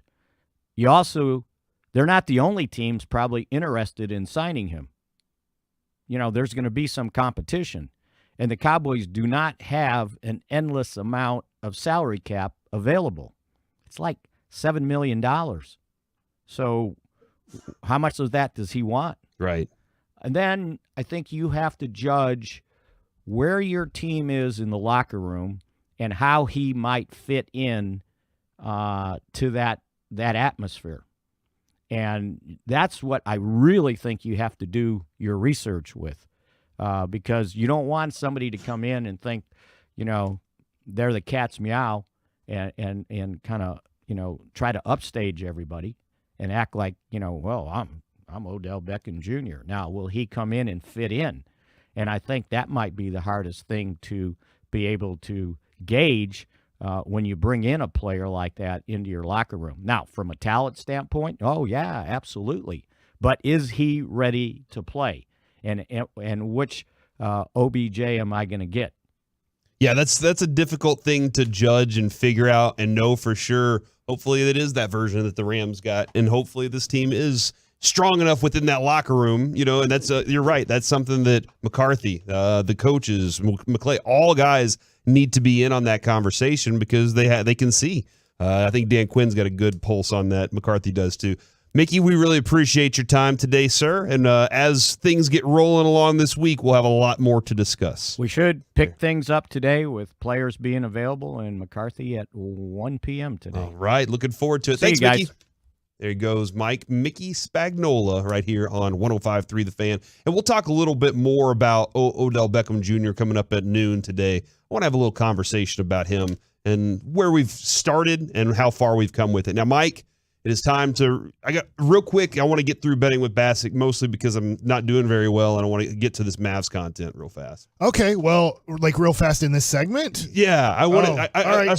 We got more Mavs content later, but there is a small piece I wanted to hit with you here real quick. All right, so you bet the Miami Dolphins minus 4.5. They won 35-32, so you lost that one. And then I picked the Vikings minus 3, pushed on that one. So you are now down $100. All right. On the year. I got to make a comeback. Kevin bet, and I'm glad that you're doing this because Kevin just doesn't even do betting with Bassick on Mondays. He just totally blows it off. He does. I've noticed that. Yeah. So what's going on with you guys? He took Tennessee plus 12.5. That was an easy win for him as Kansas City wins in overtime, but doesn't come close to covering the spread. And I took the Jacksonville Jaguars, which at halftime I was like, screw you, Trevor Lawrence and the Jacksonville Jaguars. But they ended up winning by 7, and they were 1.5-point underdogs at home. So I win that one. So no money is exchanged between Kevin and I. I am up $40 on Kevin. Derek ended up taking the Cincinnati, he calls them the bungholes, but they are the Bengals. Yep. They win that one pretty easy. They were 7-point favorites. And tonight I have the Baltimore Ravens minus 2.5 versus New Orleans. So those are your bettings with Bassick. So Derek is 1-0 off of that one, but we have tonight to see if I can match his W. Got a little breaking news on 105.3 The Fan. Breaking news presented by BetQL. Smarter bets start with BetQL. Download the BetQL app or visit BetQL.com today. Mike, the Colts have said see you later to Frank Reich as he is out as the head coach of the Indianapolis Colts, who have been absolutely miserable this season.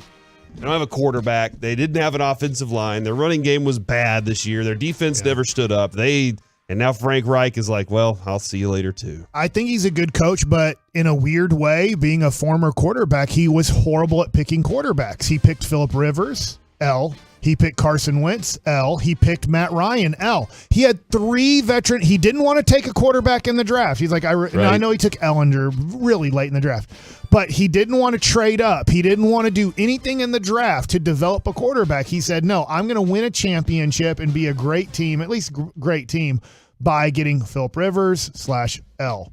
Carson Wentz, big time L.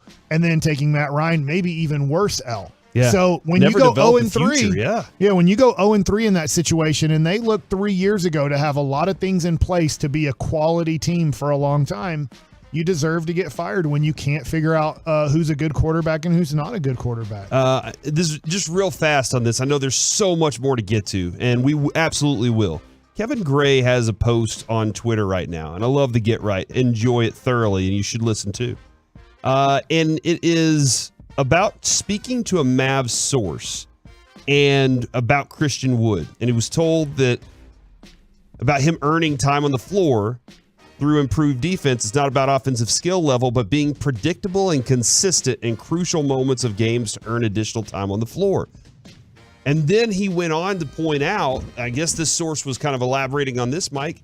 This is a guy who hasn't won a bunch in his career, and he needs to learn how to be on a winning team. And you said you were sitting right there watching some stuff that was going on from 3 rows up from the bench. Yeah, so I'm across. Derek Holland has great seats, and man, I just had a blast. And I'll get into more on you have to go see Luka in person. Yes, you do. It's like seeing Michael Jordan or LeBron James or whatever. It's amazing. In the fourth quarter, the Mavs had a 12-14 point lead going into the fourth, and within 2 to 3 minutes had blown the lead almost completely. And so Jason Kidd goes to his bench early. I believe he goes in to bring in Powell and Luka earlier than maybe wanted to in the fourth quarter, taking out Tim Hardaway Jr. and Christian Wood.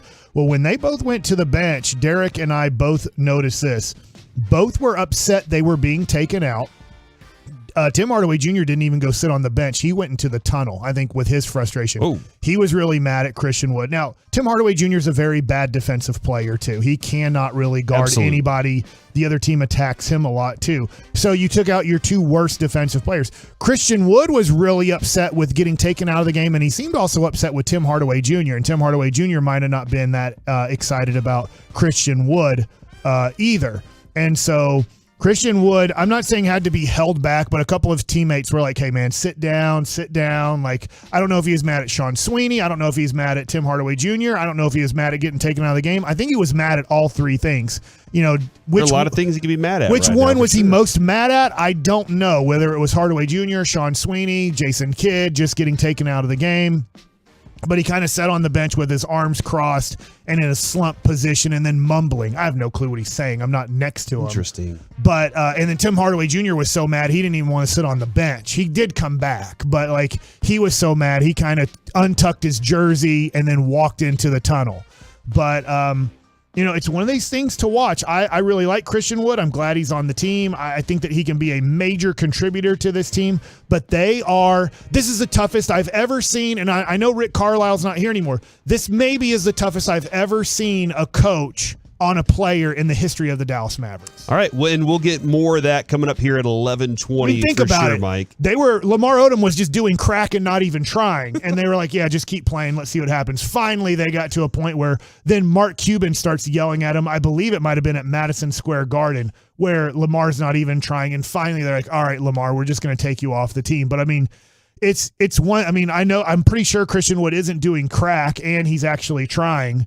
So, I mean, you know, you can go, Monty Ellis was a horrible losing player. Now, he ended up fitting in pretty good here for a short amount of time until they got Rajon Rondo.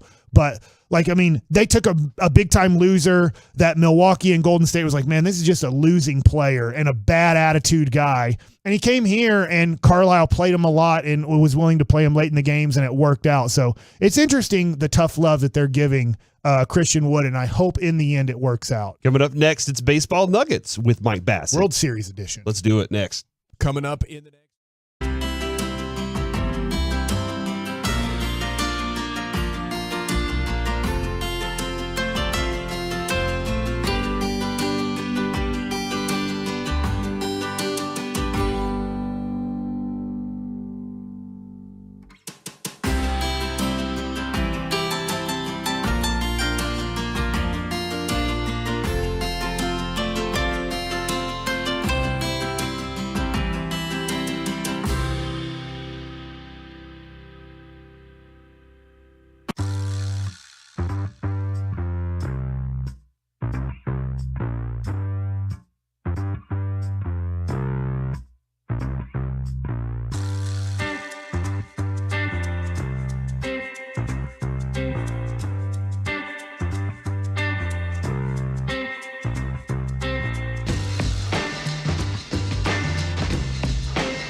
Classic Chevrolet in Grapevine is racing to finish the year #1 in the nation. They're leading the way by never charging more than MSRP, plus they always pay full market value for your current vehicle.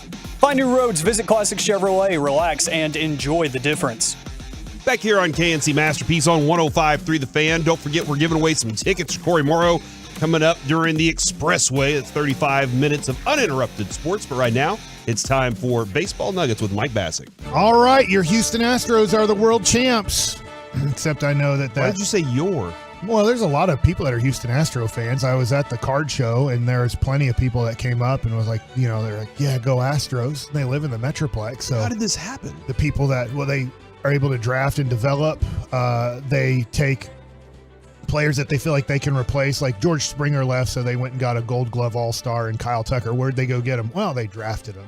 So they get to pay him like $750,000 to replace a $25 million outfielder in Toronto.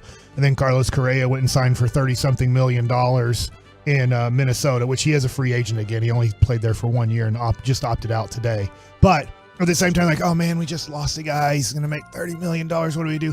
I don't know. We got this guy who's in the minor leagues who's probably like going to win World Series MVP if we just put him on our team. And they're like, okay, yeah, we got the World Series MVP now to replace him, who now for 6 years you only have to pay. I know he'll hit arbitration and everything, but you're going to have to pay a minimum salary in Major League Baseball. So how did they do this? How have they created a dynasty? Because I do believe now when you make the ALCS 6 years in a row and you make the World Series multiple times and you do have 2 championships, one cheating, one for real, that it's pretty much a dynasty in Major League Baseball. They're able to draft and develop, or they're able to go overseas. I was hearing that one of the guys who signed all of these great pitchers that they have that are Latin guys, that he's now the assistant general manager for the Marlins. And I'm like, God, I just wish we had a guy like that in the Rangers organization who's like, yeah, Framber Valdez, yeah, Garcia, yeah, Christian Javier, yeah, this guy, yeah, that guy. Like, I can see it. I see it. I sign him, we develop him, and we just keep it rolling. Because over time, think about it. They've lost Zach Greinke. They've lost Garrett Cole. They've lost Carlos Correa. They've lost George Springer. Michael Brantley died on him. Not literally died, but like his career came to a close because of age and injuries. And it hasn't stopped them at all. Nope. They've actually gotten better throughout it all. They do have guys that were on the 2017 team. I think 5 guys are left from the 2017 team that are on this 2022 team that won it all. But literally, if you go to when they cheated and won it all, 5 guys are left from that team. I believe if I have it right, it's Gurriel, it's Altuve, it's Bregman, it's Justin Verlander. And I'm sorry that I'm forgetting the 5th guy. McCullers, there it is. Those are your 5 guys left. Only 5 guys have like the 2 rings from the Astros. So 20 new guys are on their team from when they won in 2017. So how did they do it? They're able to keep developing players. They're big-time free agents. There aren't any. Now, look, yes, Verlander, who they traded for a long time ago from Detroit in 2017, but literally, they're not adding money to this team to make it better. They are just keep draft and develop, or keep signing out of Latin America and develop. And this is the reason they're bringing back Verlander is their only free agent on that team. Literally, they're bringing back the whole team next year. They don't even have an issue with anybody but Verlander, and I bet they re-sign him. And they do have 6 other quality starters. So when they bring back Verlander, they're going to have to take 2 of their great starters. That would be usually, for the Rangers, they'd be number 3 and number 4s, or number 2s and number 3s on the Rangers. And they're going to be like, hey, I know you're a starting pitcher in the major leagues and you're going to get opportunities through injuries, but you're going to have to go to our bullpen to start the year if we're healthy in spring training. Yeah, when I look at what they've done, Mike, you talk about drafting. Somebody has to be working with them to have a standard that they set themselves at too, somewhere in that system as well. Yeah. Like the guys that are working towards getting to the major league club, they got to be working with coaches and managers that are also setting the bar for them of this is what we're going to be. And it's going to be not easy, but it's going to be your part of your daily life. And the other thing too, which look, it all goes hand in hand. People ask me about the Texas Rangers. I don't know if they're drafting talented players or not. And then because sometimes they don't work out, right? And I know we don't know anything about Cole Winn. He still has plenty of time to develop and see if he works out or not. This year was a really bad year for Cole Winn. Everybody thought in July he would be in the major leagues and somewhat showing that he's a major leaguer. Unfortunately, he didn't show he could pitch in AAA this year. It doesn't mean that he can't pitch at all. It just means he had a really bad year in the minor leagues. And so next year, we'll get to see is that who he is, or is it a really bad year that he can improve from? Obviously, Chris Young felt like that the AA and AAA pitching coaches and major league pitching coaches were not helping the young pitchers get better at all. He believes they're talented, because if he believed that they weren't talented, he would say, my pitching coaches are good. It's the talent that's bad. And he's not, as far as I can tell. Kip Fagg is still here. A lot of the guys that are lead scouts here are still with the Texas Rangers. So he's saying, I believe we're drafting talented pitchers. We're just not developing those guys into what they need to be. So there's a little bit of Texas Rangers talk through the Houston Astros. I want to go to the game. Obviously, a lot of people had a tough call on Zach Wheeler. The results ended up being that taking Zach Wheeler out was a major bad decision, because they end up losing the World Series by taking him out.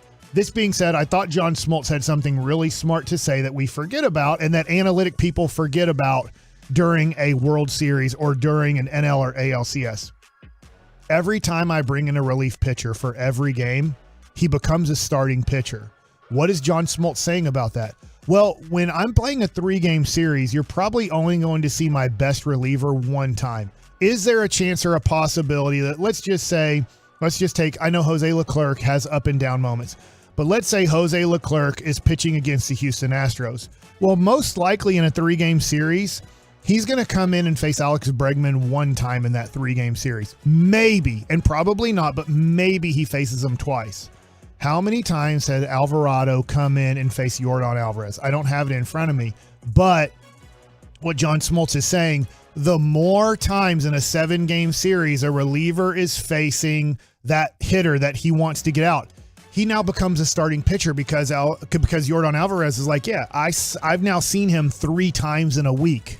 I know everything he has. I have him down. I know the way the ball's going to break. Relievers are hidden guys. The reason you have to hide them is because they're not good enough to be starters. It's very rare that you take a great starting pitcher and say, I want you to go into the bullpen. If you're a great starting pitcher, you make more money as a starting pitcher. Edwin Diaz is arguably the best closer in the game, one of the best closers. He just signed yesterday a 5-year, $102 million extension. That's the number 3 starting pitcher on the market. That's a number 1. You have to pay now $35+ million a year to get a number 1. So when I looked at Yordan Alvarez, by the way, that ball went 500 feet. Whoever's doing StatCast or whatever it is, you guys need to readjust. I didn't know it was possible, just like John Smoltz. I've played in that stadium. It was different. It had the hill in center field back when I played. But it's impossible to hit the ball over the batter's eye. I thought it was, until Yordan Alvarez hit the ball over the batter's eye to win the game. And what John Smoltz was saying is, Alvarado, who is a great reliever, he had a great postseason overall, but he kind of becomes the GOAT in a bad way in that giving up that home run to Yordan Alvarez with 2 guys on base. But Yordan Alvarez is like, man, I've seen him enough now that he became a starting pitcher to me. It's not an unknown. In the World Series, Alan Craig had seen him enough times that he was able to get the bat on the ball, and he became a nuisance to Alexi Ogando, who was dominant throughout the entire playoffs until they saw him enough times. So, unfortunately for Philly fans, which I don't think there's many Philly fans listening right now, is your bullpen that had got you to the World Series and put you in a place to possibly win it, unfortunately, didn't get it done in the end. But Yordan Alvarez, big-time hitter. How did they get him? He was a young guy that I believe they traded for. I want to say I'm not 100% sure. I think he was part of the Nationals organization, but I mean like in low A ball. Okay. And traded for him. So I mean, I love that player, man. Like he is a blast to watch. He's kind of underrated because he's not much of a defensive player, but when you look at him and you go, who's a better hitter in the American League than him? Mike Trout, when he's healthy, I would say is obviously Aaron Judge this year was. But Yordan Alvarez is one of the, and then I go Yordan Alvarez. Yordan Alvarez is one of the 3 best hitters in Major League Baseball. You know who drafted him? Who? The Dodgers. The Dodgers. Okay, so the Dodgers traded. The Dodgers, dude, who can just recognize talent in their sleep. Yeah. We're like, oh, this Air Yordan guy. Thank you. I'm glad you said what team, because I couldn't remember, because he wasn't signed by the Astros, but obviously big time. You know, the thing going forward is, I'll talk more about free agency tomorrow. The thing going forward is how do the Rangers become better than the Astros? And I don't think there's an answer for 2 years.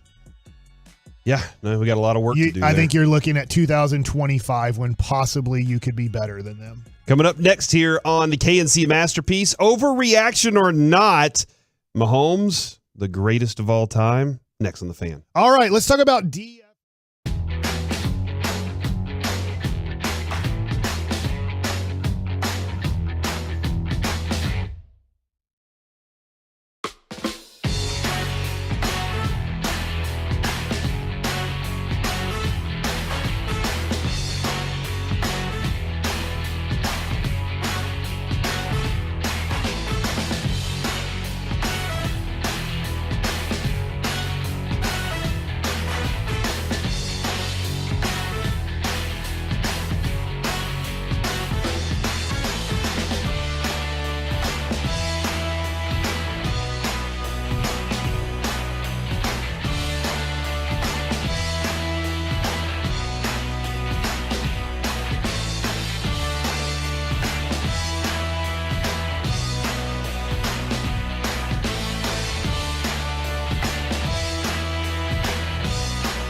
From the MyFitnessStore.com studios, it's the KNC Masterpiece on 105.3 The Fan. Back here on the KNC Masterpiece on 105.3 The Fan, it's time for NFL Overreactions.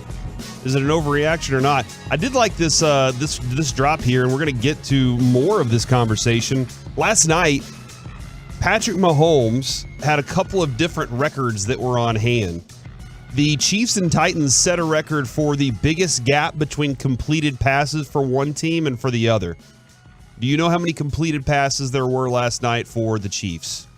I'll guess 25. 43. Oh, my God. Do you know how many completed passes there were for the Tennessee Titans? I mean, my guess would be 10, but I guess I'm probably not low enough. 5 completed passes. And it went overtime. Yeah, and it went overtime because Derrick Henry was running out like crazy last night too. But yeah, and then on top of that, Patrick Mahomes nearly set 2 other single game records. He had 68 pass attempts, which was within 2 of the all-time records set by Drew Bledsoe in 1994.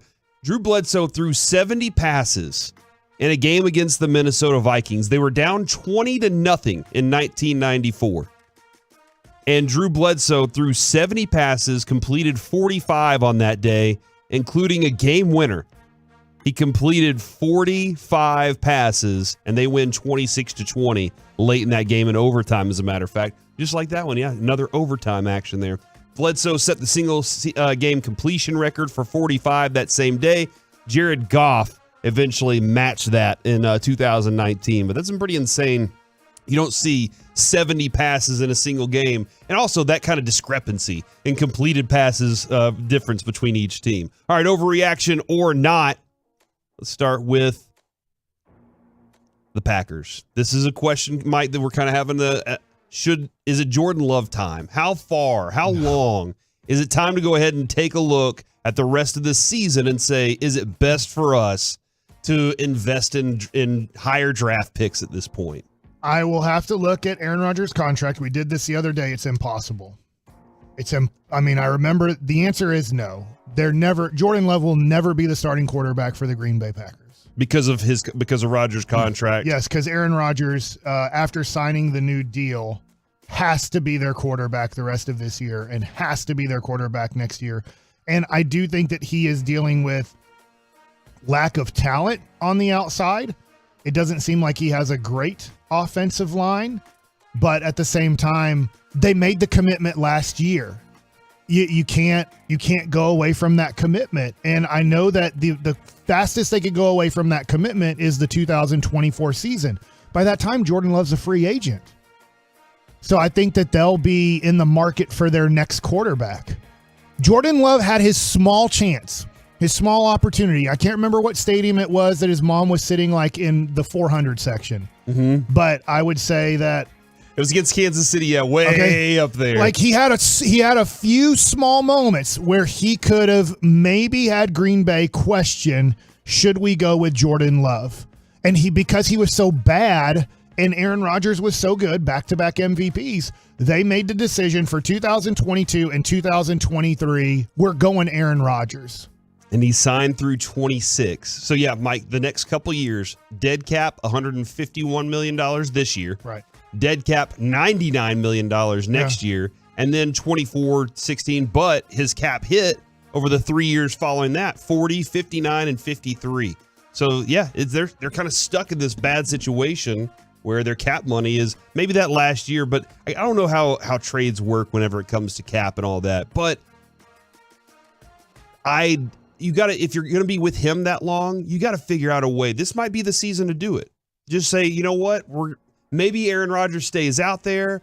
He doesn't look great, but maybe this is the season where we just organically tank, and it's time because we got to put other people around him. You know, maybe this is that one. I'm not saying the Lakers are doing it, Mike, but this is that year that we got to just figure out, all right, we got a lot of things to do. We got to acquire talent. The Lakers somehow. aren't doing it because they don't even have a draft pick to do it. They can't go get anybody. Can they trade everything away for draft picks? I do think no. Well, I guess they could. They could trade. They could start all the way over, but then you're going to get the first pick possibly and not even have the first pick. So that's why LA Lakers won't do that, doing basketball stuff right now. But I mean, I could go to kind of tankathon real quick when it goes to, I know everybody thinks of that as NBA, but they do have NFL and where everybody sits in the draft. Right now, Green Bay has the 9th overall pick in the draft. I don't think they're going to, I think they're going to be a top 10 team in the draft, as in, I don't think they're going to get out of this situation. I don't think so they're going to have either. one of the 10 worst records. So to your point, possibly having, let's just say, the 7th overall pick in the first 2 rounds, that could help them, but I don't know. They now seem so far away, and hey, rookie wide receivers are making much bigger impacts in the game over the last 5 years than they did 15, 20 years ago. But at the same time, it's really tough to say, all right, if Green Bay gets the best wide receiver in this draft. Yeah. It's very rare that he will immediately go to Jamar Chase standards. Like, they're going to be good. Look at the wide receivers in this year's draft. Some of them are good. I watched the Garrett Wilson kid play yesterday. He looks good. He looks like he's going to be a number 1 wide receiver and a great wide receiver. But I don't know if you gave them Garrett Wilson on this Green Bay Packer team, they're 6-3 instead of 3-6. No, I agree with you there too. I'm looking at the rest of their schedule too. It's tough, man. Like they have some easy games, but I feel like they're the worst team in every game now. The Lions. They just lost to the Lions. I can't say any game's an easy game. Houston, Carolina. Houston and Carolina are the only teams that I know are worse than them. I know record-wise there's teams like Las Vegas. I think Las Vegas is better than Green Bay. I think Pittsburgh. I think on a neutral field, I'd take Pittsburgh right now. Detroit just beat them. I think Jacksonville is a hair better than them. Arizona's better than them. Chicago's better than them. New Orleans is better than them. Looking at their schedule here, tell me when you hear a win? All right. Cowboys. No. Titans. No. Eagles. No. Bears. Where's the game? And Chicago. No. Rams at home. Nope. Really? Yeah. I consider the Rams lost, but I'm with you. They'll win one or two of these games I just said. Miami, Minnesota, and then the Lions. That's a tough stretch of the season for them, man. I mean, I know that they're not going to lose because they've lost 5 in a row. Mm-hmm. They're not going to lose 13 in a row to finish the season. You're right. But that looks like a 6-win team. 6-11, and 6-11 is usually a top 8 pick in the draft. So This is Mike. Somebody texted this in a few minutes ago, and I agree with them. As we look forward to this game, this is a weekend when the Cowboys need to punish and embarrass the Green Bay Packers off the field. Like you should literally walk away from that stadium going, that was no game. Like we were the better team. Mike McCarthy, Dak Prescott, Micah Parsons need to walk into this week saying, we're going to go make a statement real fast against the Green Bay Packers, and we're not even going to give them a glimmer of hope against us as we look at the rest of their schedule and what they have left. I know I'm going back to how we started this conversation off with Aaron Rodgers, and the cap thing becomes wonky, and I'm not exactly sure how it looks when you trade him. But if I am Green Bay, I might take the whole cap hit and right now? pretty much. Well, not right now, but I can't release them. I'm going to get first-round picks for them. It has to, however the cap works for the other team taking them on, this and that. But if a team is willing, let's just say the Tennessee Titans, who look like they don't have a future quarterback, but they do have a really good team. I'm throwing a team out there, for example, I might go, look, for 3 years, our cap's going to be so messed up, we're going to lose every game. Yeah. I in a weird way, I kind of want to lose every game. I want to have the worst possible team for 2 to 3 years, and I'm hoping in that time, whoever the next great quarterback is, whether it's Manning's, nephew or whatever, that I get my next quarterback, but I'm going to go through 2 to 3 years of hell in Green Bay to hope to come out of it. There's no guarantee you do. In tanking, there's no guarantee. In 2 to 3 years, you are going to be good. But I kind of start looking at it and going, how am I supposed to put a championship team around Aaron Rodgers when he makes this much money and I can't afford to add anything because this quarterback contract is what it is. He wanted it. I had to give it to him if I wanted to keep him. I decided to do it. But at the same time, I just wonder after 1 year if you totally cut bait and go, whoever wants them, give me your best offer. We're going to go into the crapper and we're going to be bad for 2 to 3 years because of our cap situation. And we hope at the end of it, we have $100 million to spend on players, and we already have our future franchise quarterback on a rookie deal. From the 214, y'all stop hyping up this game. History tells us this is the type of game we end up losing. No, this is a different season. This is a different Aaron Rodgers. I want him to be like as depressed as possible going into this one. So tells me, Mike, that's not an overreaction on go ahead and sit him. But it's not going to happen. But there are a lot of things you have to start considering here. Overreaction or not, Tom Brady just saved the Tampa Bay Buccaneers season. Yeah. With that game winning, I they agree. still look bad, Mike. They still look just bad I hear offensively. you. Right now, that looks like the Cowboys' first-round opponent. I'm just going to be clear here. Most likely, Philadelphia is going to get the 1 seed. Unfortunately, the Cowboys could have the second or third best record in the NFC and fall all the way down to the 5 seed because if you don't win your division, you have to be the 5 seed. And you're probably going to play the division winner of the South. I do think it's going to end up being Tampa. I don't think Atlanta's going to, they're both 4 and 5. I think Tampa's going to end up being 8 and 9 or 9 and 8. But going to Tampa on the road with Tom Brady, we just saw, I don't know why LA Rams decided to be like, hey, let's just give the ball back to Tom Brady. I bet he won't drive a team down the field with no time left. Like that's what Tom Brady's done his whole career. That's one of the reasons he's considered the best. Even when he's having a horse-ass game, for some reason, some way, somehow, and I know he's failed plenty of times, and I'm sure there's stats to say it, but you just feel like with a minute to go and you give Tom Brady the ball back to win the game, you're like, oh no. And I think the Cowboys are way better than Tampa. But it does make me nervous that most likely your first-round opponent who beat you 19-3 to start the year, and that was a horrible game for you and probably their best game of the year, is that you're going to go to Tampa and play Tom Brady in the playoffs. It's a good way to start the playoffs because if you win that game, I do think it creates good momentum to most likely take on Minnesota or Philadelphia the next week. But I just look at it and go, I get it. Everybody can make fun of Tom Brady. Everybody can say they're a crappy team. Totally get it. I somewhat agree with you. But I hate that the Cowboys most likely are going to play in the first round at Tampa Bay against Tom Brady. Yeah, really bad play on Cooper Kupp's part to slide right there before on that down to give the ball back to Tampa Bay. Overreaction or not, Patrick Mahomes should be the MVP front runner right now. I'll lean towards no, but I do think I'll include Jalen Hurts because he's going to get all the love in the world, and they're probably going to go 15-2 or 14-3 on the year. So he will get a lot of love there, and I do think, yes, Josh Allen had a bad game yesterday. Josh Allen went to Kansas City and beat Patrick Mahomes earlier in the year. I think at the end of the day, Buffalo's going to have the number 1 seed in the AFC. So I don't want to say Patrick Mahomes is. He's my favorite quarterback. I believe he is the best quarterback in the NFL. But watching some of that game last night, he does miss Tyreek Hill. When they double team Travis Kelce like they did, yes, they moved the ball some, but it's really tough to have big plays. It's last year, I don't know which defense did it. We know it was Denver's defense who did it to the Cowboys and effed up the whole season. Then everybody started playing that defense, and the Cowboys struggled to move the ball and score points the rest of the year.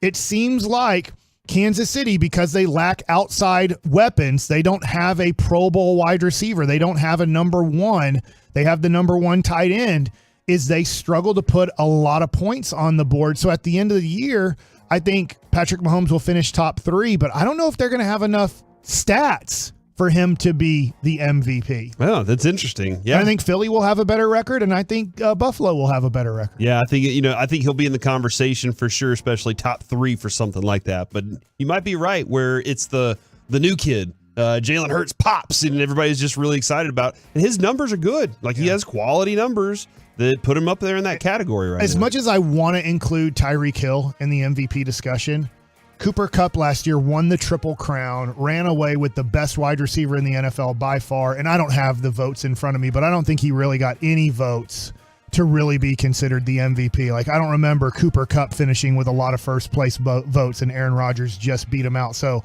I can't even look at a guy like Tyreek Hill and what he's doing in Miami and say that he can get votes because Cooper Kupp didn't really do anything last year in MVP. Yeah, I'll have to look a little deeper into that because I always screw up on the years. Last one here, and this is interesting. This was written last night, Mike.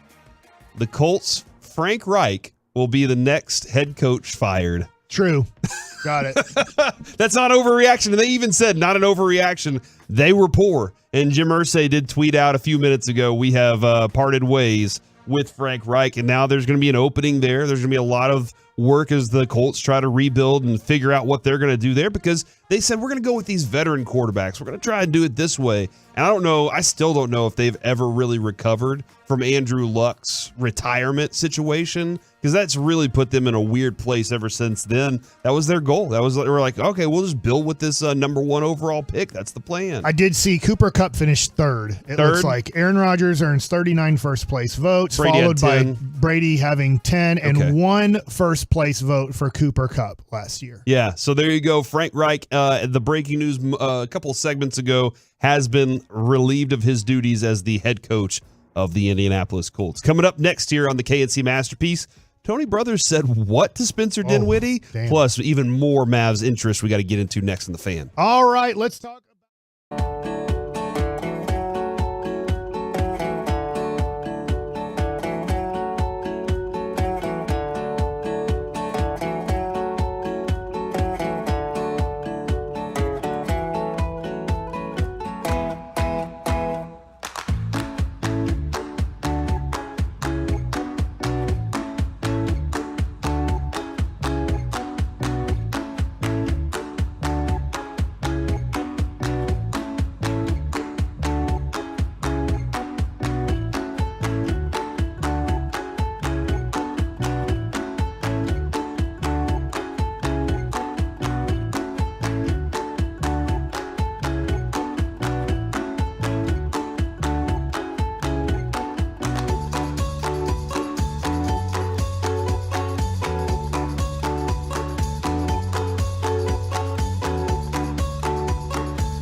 Back here on the KNC Masterpiece on 105.3 The Fan, Corey Majors, Mike Bassick, and Alec Medford all hanging out with you today.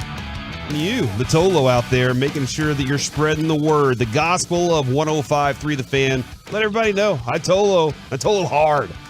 Mike, Spencer Dinwiddie said after the game against Toronto, it was the Friday night game where they won 111-110, which we're playing a lot of close games lately. And he do you know, by the way, they took a 3-pointer with no time left, which didn't matter, except the spread was 3.5, and the Mavs were up by 4 with 3 seconds to go, and Toronto threw up the 3 just to see if it would go in. You know, I mean, you're hoping to get fouled, but the Mavericks stayed miles away to make sure you don't foul them so the game would end. And so that ended up covering the spread. So that shot meant a lot to gamblers. There were a lot of gamblers out there that were ticked off. This is what he said, though, after the game. Not only would I like my money back, but I would also like to not be called a BAMFer to my teammates. That's what he said in the post-game presser. And I don't know how I can say that any better. BAM. Y'all got that figured out from there.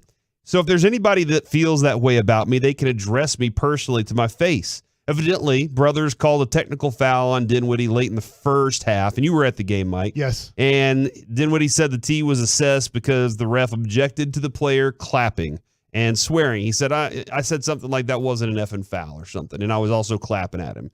And after that, Tony Brothers looked over at his teammates and said he was a BAMFer. And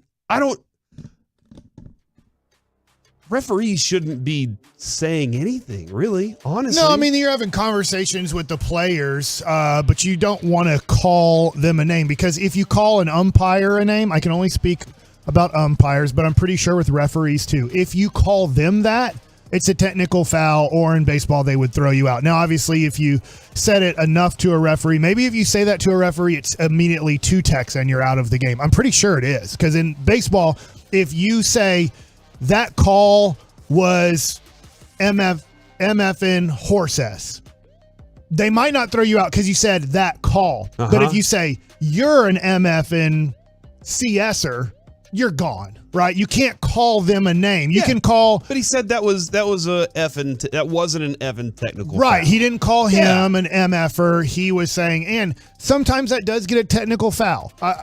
Tony Brothers was very quick. I was at the game. He was very quick on calling a foul on Dinwiddie, as it was the new rule, the take foul, where they felt like you have taken a foul to stop a fast break or a transition bucket. So it's going to be a free throw and the ball out of bounds, and it ended up being 2 free throws and the ball out of bounds because of that. But here's why I don't like what Spencer Dinwiddie did. Okay. Spencer Dinwiddie calling out Tony Brothers, who's a 30-year vet NBA official. There will be no penalty for him. There will be no look into this. They're going to let it die. The NBA is going to let that story go away. We're talking about it today. It happened Friday night. NBA.com, which is a representative of the NBA. They're not another website. ESPN can do something, but ESPN also has a lot of NBA games. They're paying billions of dollars to have NBA on their television. They don't want these stories to happen. They don't want to show that referees in any sport have biases. They like certain players and they don't like certain players. They like certain coaches and they don't like certain coaches. And just like they're human beings, we all have biases. If we don't like a certain coach or we don't like a certain player, we're trying our best to call it fairly. But we're humans. We will probably, if that person we don't like, we might give the benefit of the doubt to the other team or screw that guy over. It happens all the time in every sport, all the time. Spencer Dinwiddie calling Tony Brothers out is only going to make it worse. This is going to make it worse on the Dallas Mavericks in the future. Tony Brothers, who already doesn't like the Mavericks and doesn't like Luka. I didn't know he had anything against Dinwiddie. I honestly didn't. But now we know he did or does have something against him. He's not going to make this better. It's only going to get worse now. And the other thing, too, is I don't know this, but this can happen, too, if you watch the documentary on the guy who gambled. Did. Is Tim Donaghy, they talk to other refs. So now Tony Brothers, who probably has very close friends in the NBA official ranks, is probably going to go screw this guy over. Watch this. Tonight. I got your back on Dinwiddie for him coming out and publicly saying that you said this. So I think it was a major mistake. I hate saying it. He's only being honest. He's only telling the truth. He's only wanting to make things fair. You know, like I tell people, and I think everybody understands this. If you don't, you're young. Life's unfair. There's a lot of unfairness that's going to happen in your life to yourself. You're going to be unfair to other people in your life. Life is completely and totally unfair, and it will never be fair. So I understand what Dinwiddie was doing. I understand that he talked about it. Jason Kidd in his press conference, it was the first thing he addressed, and he made sure to talk about Tony Brothers in a very positive light because I think he understands the politics of that part. Referees, umpires, they literally do get to be God for 2.5 hours. Whatever they do is right. There's no such thing as wrong in their lives for those moments. Whatever they call, whatever they say, whatever they do, there are no repercussions for their actions. I'm kind of... This is weird for me. And I know because I've seen it a lot. I mean, we've seen this over our entire fanship of Dirk Nowitzki and how those things change. Yeah. This is Spencer Dinwiddie put it out there. Yeah. And the NBA wouldn't take a look and go, hey, you know what? Let's monitor Tony Brothers over the next few Mavericks games just to see if something happens here. That's weird that they wouldn't do it. Mm-hmm. More than anything, they'll probably fine Dinwiddie $2,000 or whatever, which is, dropping the bucket for him. But more than anything, they would just be like, no, actually, this actually sets up well for us in the future. And if we... it's about we'll make it about the player more than anything else. I know that it'll be a storyline possibly come playoff time. Let's just say the Mavericks are playing the New Orleans Pelicans, for example, and Tony Brothers is reffing game 2. It will become a story because Tim McMahon will write about it. Brad Townsend might write about it. And so it will become something that becomes a story in the playoffs. Is let's watch how Tony Brothers refs. Here's his record when he refs the Maverick games. Here's his playoff record with the Mavericks. Here's what happened with him and Spencer Dinwiddie in early November of this season. So it will be something, and maybe Tony Brothers can't screw over the Mavs as much as he'd like because of maybe the eyeballs being on it. So maybe it's not as bad as it could be, but I do worry about that because I do know that refs and umpires can take things into their own hands because there's no repercussions for their actions. You were always on the mound, and that seems like a distance away. Right.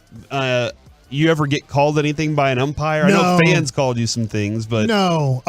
I never engaged with umpires. You let the manager handle that? Yeah, and there were times where I'd get the ball and I'd walk to the back of the mound and really try to take my time to gather my thoughts because here's what I was told by my dad who played Major League Baseball is no matter what an umpire does, I can't change it. I can't change it. He called a strike a ball. If he screwed me over, he screwed me over. I can't do anything about it. He's not going to change his call. What? You're right. That was a strike. And so it's wasted energy to do it. Now, I'll tell you, I wasn't always perfect. There were times where in my head I was like this, CS and MFer screwed me over. F him, in my head. And so it would take I would take some of my energy away. It would take my concentration away.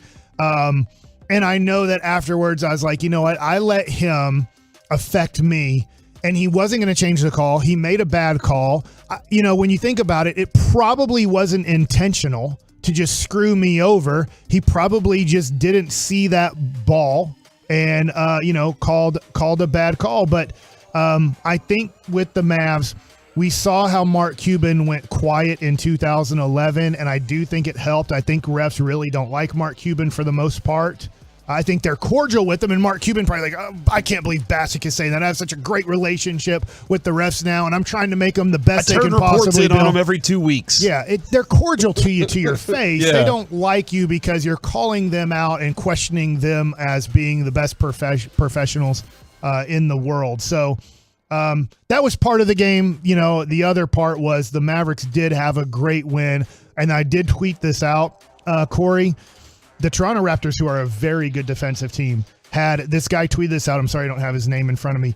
They tried 11 different defenses against Luka Doncic. 11, and he destroyed all 11.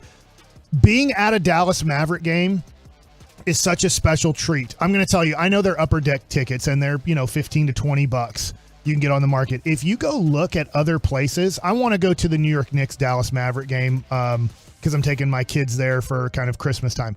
To get into the building's $125. Oh, geez. If you look at other places where the Mavericks go now, if you're wondering Luka's popularity, it costs a lot of money in other places where they like basketball. It costs close to $100 just to get into the building to watch the Dallas Mavericks play because of Luka. And at the end of the third quarter, when he put on that move, and I was lucky enough to be really close to the action, and he said it probably made one or two too many moves because I got open at one point. But then when he took the 2 steps back and threw it up 20 feet in the air while falling down and from about 12 feet away, and it went in. It was one of the most amazing offensive plays I've ever seen in my life. I'll never see something like it again. Laughed about? I don't know. He said I chuckled about it. The whole crowd was in awe. I don't even know how to describe it or anything except it's one of those things where, hey, he kind of made it difficult.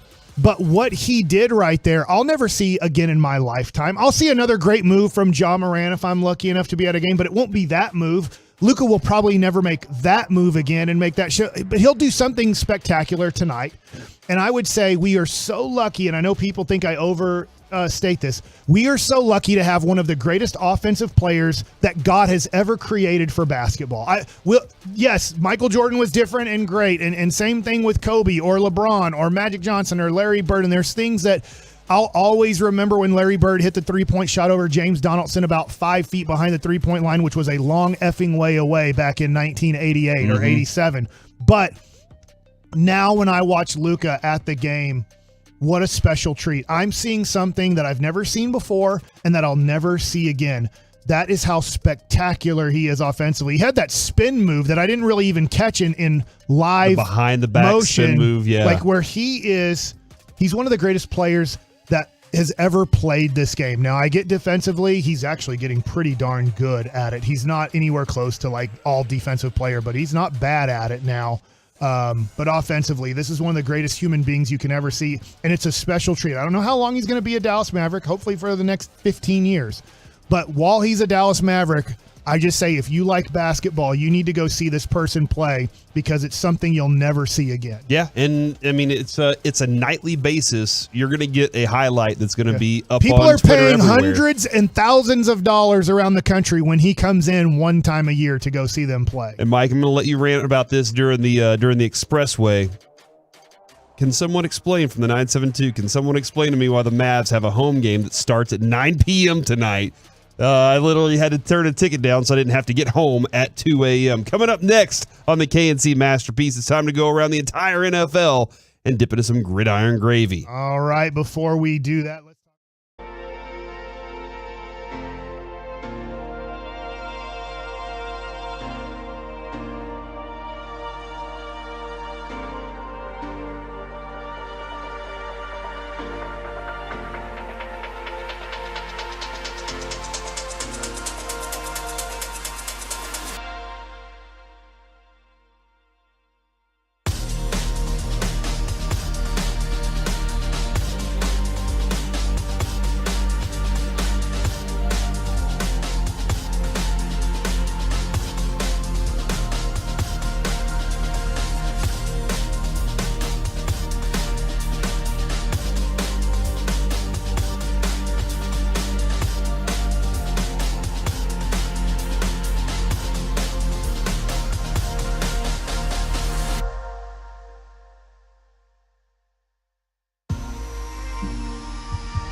That's right. That's why they never charge more than MSRP plus. They still pay full market value for your trade. Find new roads, visit Classic Chevrolet, relax, and enjoy the difference.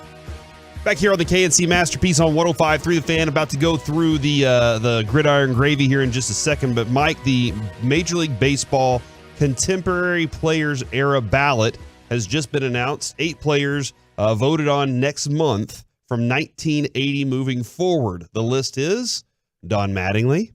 Okay. I didn't realize wasn't in the Hall of Fame. Well, it's because his career was so short because of his back. He only played, and I say only, like 11 years. And so his cumulative stats are low. Home runs, total hits. But in his kind of 10 years, he was arguably the best player in the American League. Yeah, not a lot of bombs, but lots of great hitting and great defense there too. The other players, Dale Murphy, 2-time MVP, Fred McGriff. Yeah, I mean, I think he should be a Hall of Famer. He taught everybody how to throw into a trash can from center field. Yeah. All right, it's very simple. He's the best. Really tall hat pointed at the camera. Tom Amansky, I forget what he said. Albert Bell. And you're gonna like it too. She's gonna like it too. No, that's Frank Thomas. Okay. Albert Bell. Albert Bell was pretty dominant. I don't know or think he's a Hall of Famer, but really good player. Kurt Schilling. Kurt Schilling's a Hall of Famer. You might not like him as a person, but he's a Hall of Fame pitcher. Palmeiro? He's a Hall of Fame hitter. Now we get into the steroid stuff, but I mean, this is the era appropriate. I don't think there's 20 players in the history of baseball who have 500 home runs and 3,000 hits, and he's one of them. Roger Clemens? Roger Clemens is one of the greatest pitchers in baseball history. And Barry Bonds. Arguably the greatest hitter in baseball history. But that being said, like if we had on my buddy Jeff Fry right now and other former Major League players, they would say guys like Bonds, Clemens, and Palmeiro should not be in the Hall of Fame. I guess this might be another way to get it done without officially really getting it done. We'll put these guys in this contemporary era, but we're not necessarily putting them in. They never, it's kind of a weird way to get them into the Hall of Fame. Yeah, I don't know exactly how to do this and how many people can be put in the Hall of Fame at one time, if that makes sense. Because if you say, hey, Schilling, Palmeiro, Clemens, Bonds, and McGriff all make the Hall of Fame, well, then that's 5 guys, and we still are not even to the ballot where there could be another 3 to 6 guys who make the Hall of Fame. So, usually Hall of Fame classes for baseball are usually like 4 guys. Yeah. This brings up your first really weird era of voting because Bonds and Clemens would have been like 100% in if the steroids weren't on their record or if there wasn't a steroid era for what they did. But, Schilling, if his after playing career wouldn't have happened, he wouldn't have been 100%, but he would have easily got enough votes to be in the Hall of Fame. But because after his career was over, he became a strong right-wing Republican, pretty much. That's why they have kept him out of the Hall of Fame. All right, and it's time to go now around the entire NFL and dip into some gridiron gravy. Yeah. We start biscuits. Yeah, I forgot all about that. You started too soon. I was out for 2 days last week with filling in for Sean. I'm kind of out of rhythm a little bit here. I mean, Sean will be back, I think, for 2 January. months from now. Yeah, something like that. I think he's planning. He won't miss most of football season. All right, he loves football season. Well, he's missing it. It is, yeah. The bye week. It's Cowboys bye week. The NFL didn't have a bye week. We start NFL or gridiron gravy. Maybe he's such a strong, we didn't know this, political guy that he's been taking off all of this time preparing because for the elections. he's out with signs and he's out at all the voting places and he's handing out the people that he really wants to win and passing out the little American flags. Yeah, because he has little hands. We would like to start off gridiron gravy by saying happy birthday to Jane Slater, who covers the NFL, does a great job, and a good friend of ours out there in the world. Why did you pause on what she does? I was trying to just put it all together here. Okay. I'm just trying to figure it all out one step at a time, Mike. But she does awesome, man. She's been very influential in a lot of different things off air. I've had great conversations with her about stuff. that's helped Hey, personally. It's not fake. What do you mean it's not? What's happening? Do you read the breaking news thing? Is there? All right, hold on. Breaking news on 105.3 The Fan is presented by BetQL. Smarter bets start with BetQL. Download the BetQL app or visit BetQL.com today. From Tom Pelissero and from Adam Schefter. They have the blue check mark. I don't know how much longer that's going to last. But the Colts are naming Jeff Saturday as their interim coach. So he's going... The TV guy? Yes. The former center? Adam Schefter breaking. Wow. Colts are naming their former 6-time Pro Bowl center and ESPN analyst Jeff Saturday as their interim head coach. Saturday has been a consultant for the team, is in their Ring of Honor, and also was head coach for the Hebron Christian Academy football team in Georgia. I just can't believe this because he hasn't been around the team.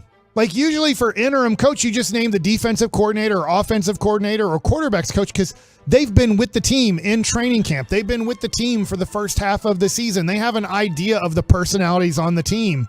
So they're bringing in a dude who, I mean, I think he's a great analyst, but they're bringing in a guy who hasn't been really with the team all year, and he's going to show up today and be like, all right, guys, I'm your new coach for now.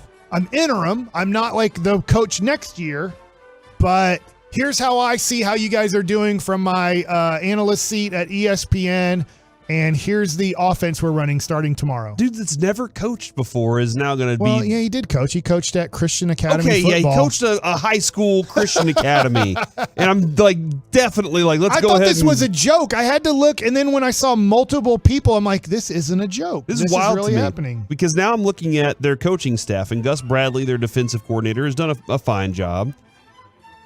Frank Reich was their offensive coordinator. So now they have to have like an offensive quality control guy, a QC guy, which I think is Brian Bratton.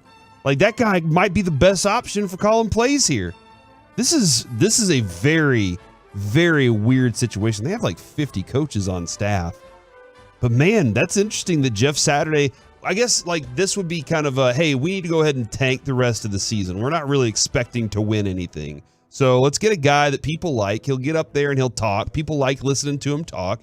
And, maybe if he's been a consultant with them, he's been keeping an eye on what's going on. He's in Jim Irsay's ear. Okay. This is a wild transition for them. But I'm also curious about this. Chris Ballard and Frank Reich were kind of connected, the GM and the head coach. Yeah. I'm wondering if Chris Ballard is now an option to be fired too. And Jim Irsay is just like, I'm going to take control of this stuff until I find a better GM than what's going on with this situation. Because when they signed their contracts, it was pretty much these guys are paired together for the future here. So I'm interested to see how that goes. Yeah. I don't know. I would have never guessed when you name an interim coach, you would name a TV analyst. Yeah. maybe somebody said, well, Matt Ryan come back. Maybe he's going to be the offensive coordinator. He can't play. I mean, just, hey, we need you to do something for that money that we're paying you this year.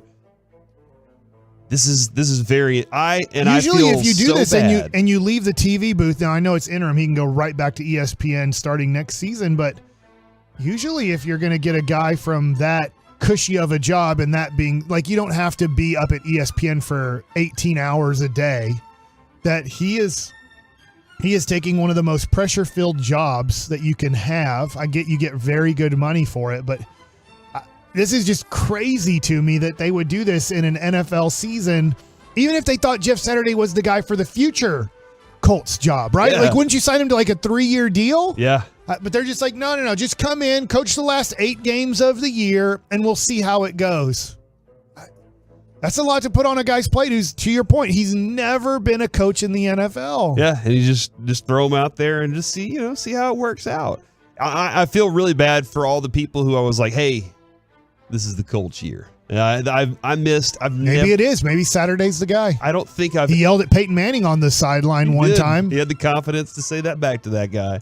All right, there you go. Look at that interesting breaking news there. More information, more stuff for here. The Seattle Seahawks, Mike, have now improved to 6-3 with their 31-20 win over the Cardinals. And it looks like, again, the Cardinals are just falling apart, man. Like I don't know if you saw DeAndre Hopkins and Kyler Murray kind of getting back and forth at each other, but I want to do a piece tomorrow where we go through the 2 worst head coaches in the NFL. I think Kingsbury and McDaniels are the 2. Maybe they're going to name Larry Fitzgerald. Or, you know what? Kurt Warner does stuff on NFL.com. Maybe he'll be the coach next week. Maybe isn't Fitzgerald on one of the shows too? Is he on Fox or is he on ESPN or something like that? He might be. He's doing some stuff too. It was a bad hire. It was a risky hire. I'll give Arizona a little bit of credit this way. It was a very risky hire to hire a guy who had failed so much at college. But USC really wanted him to be the offensive coordinator when Texas Tech fired him. So there were a lot of schools that really wanted him to be their offensive coordinator after Texas Tech fired him, and he went to USC for like a week. Yeah. But it just didn't make any sense that you could be that bad at coaching in college, but then be that good at coaching in the NFL. And he's actually been a better NFL head coach than he was a college coach. You're absolutely right about that. I'll give him credit there for Cliff Kingsbury, but it's time. You got to move on.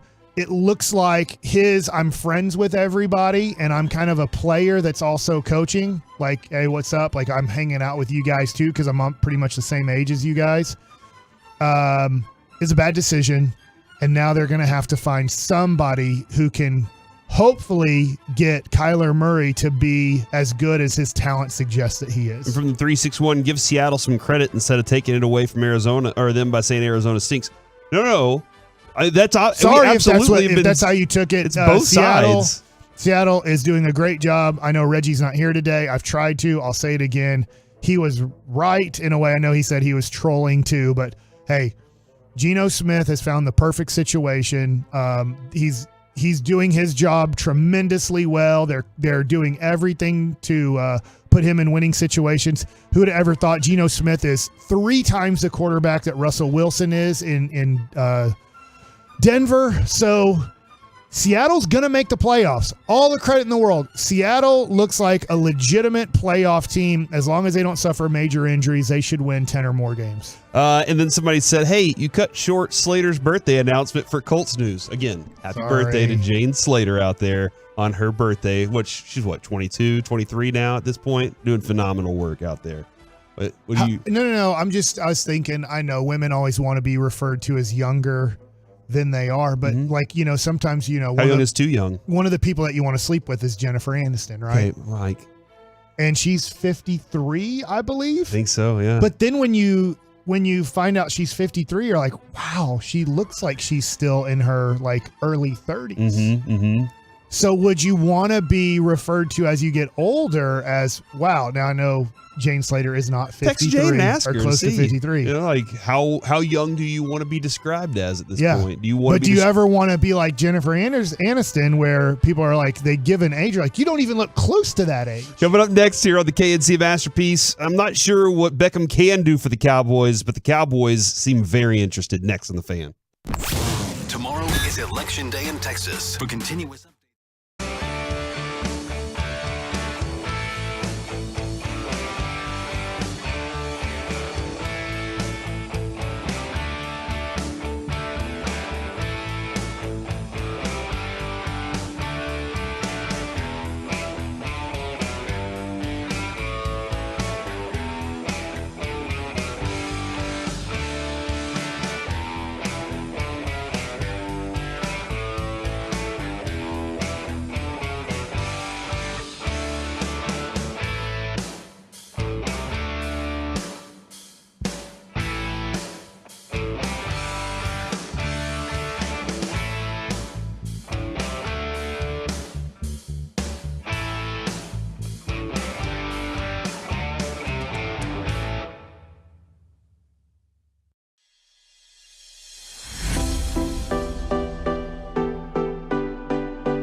From the MyFitnessStore.com studios, it's the KNC Masterpiece on 105.3 The Fan. Back here on the KNC Masterpiece on 105.3 The Fan, we are moments away from the Expressway where we'll be giving away Corey Morrow tickets coming up here at 12:20, somewhere between 12:20 and 12:50. That is the Expressway. It is 35 minutes of uninterrupted sports. From the 214, this is the segment where Corey Majors puts it all together. Thank you. I appreciate that, Reggie, if that's who texted that in.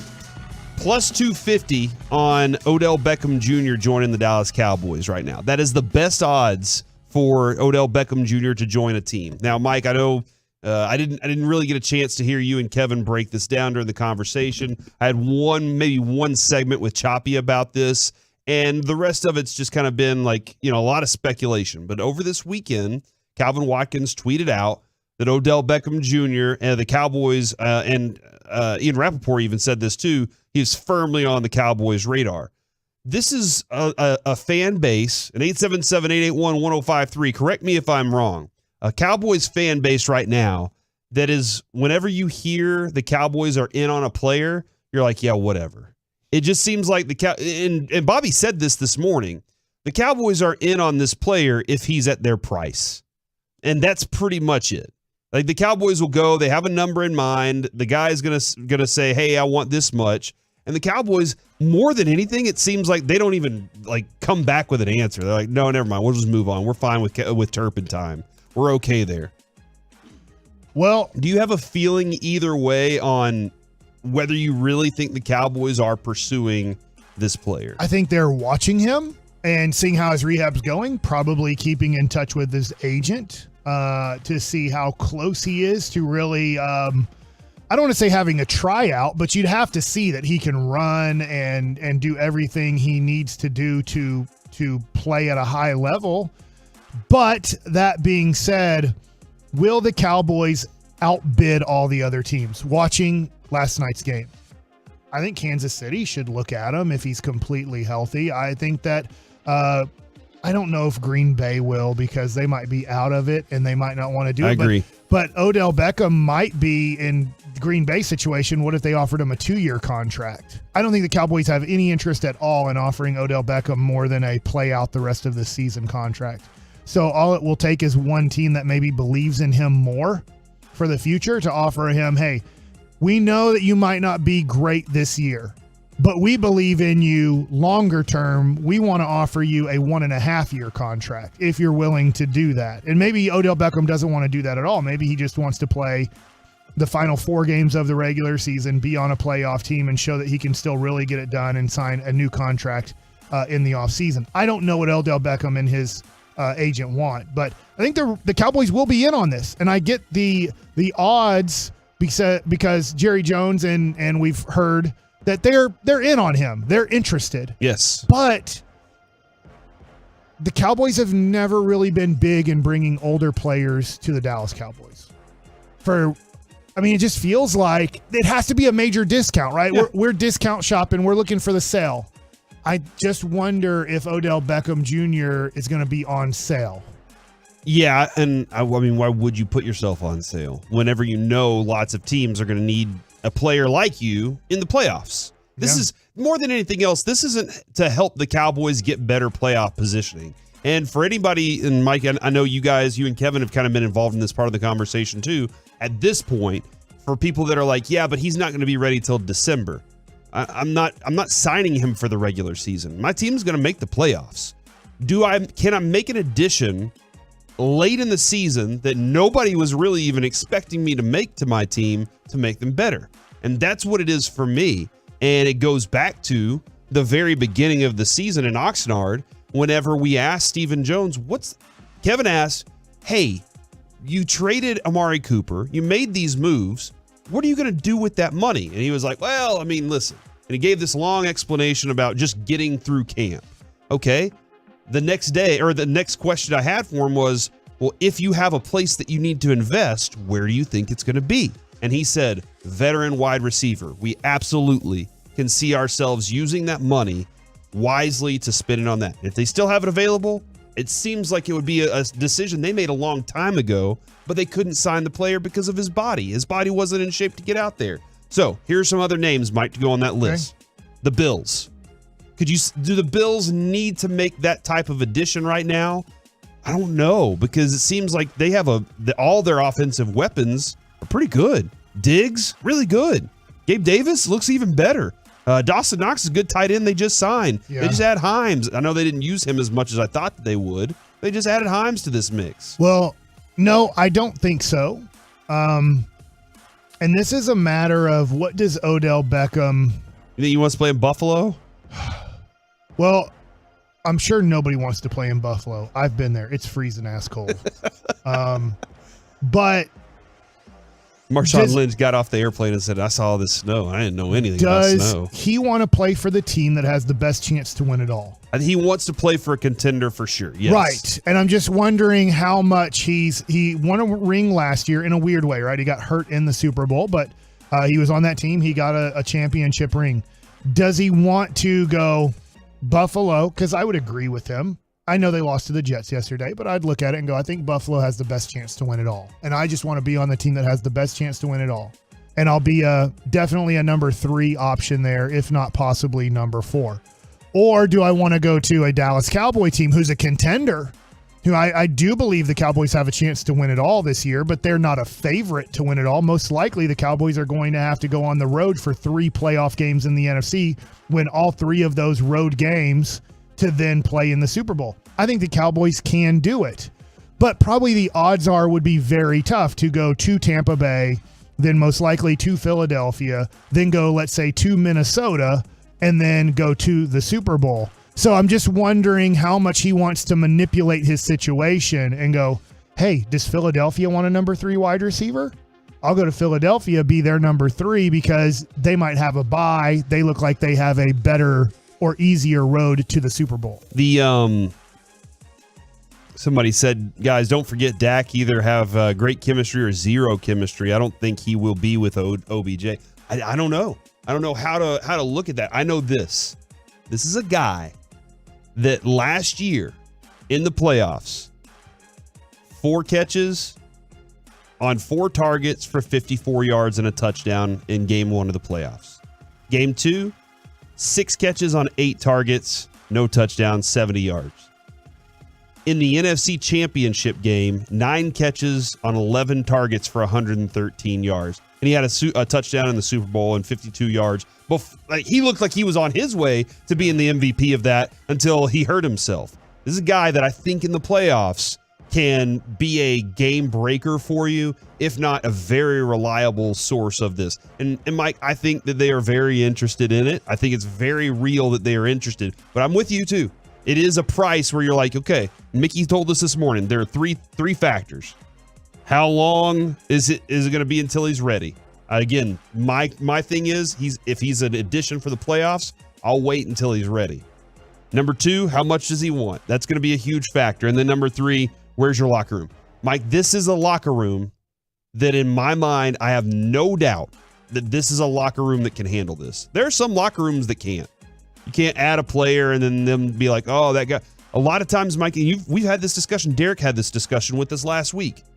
Whenever you add a guy, you have to look at it and go, he's here to help us win, and that's all I want. As opposed to, he's here blocking me from getting my playing time, or he's doing this or that. You're looking at a player and saying, he's here to help you win. Another team that is involved in this, the New York Giants. Would he be willing to go back to they're plus 450. They're the 3rd team. Is the ownership gone? Is it changed ownership? Same ownership. I don't think he'll go back there. The Green Bay Packers, I think they've played there, and this might even help us out, Mike, more, in that some teams could just play themselves out of the category altogether by not being a team that's contending. Yeah, and that's where I think that he probably doesn't look at Green Bay anymore as an option.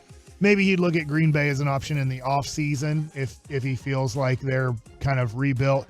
Minnesota doesn't make a lot of sense after trading for TJ Hawkinson. I know did he have 7 or 9 catches yesterday? Yeah. And then obviously they have Justin Jefferson, who's arguably the best wide receiver in the game. Thielen, who's a really good wide receiver. So I just wonder in Minnesota. And Osborne, who's pretty good too. What his role would be there.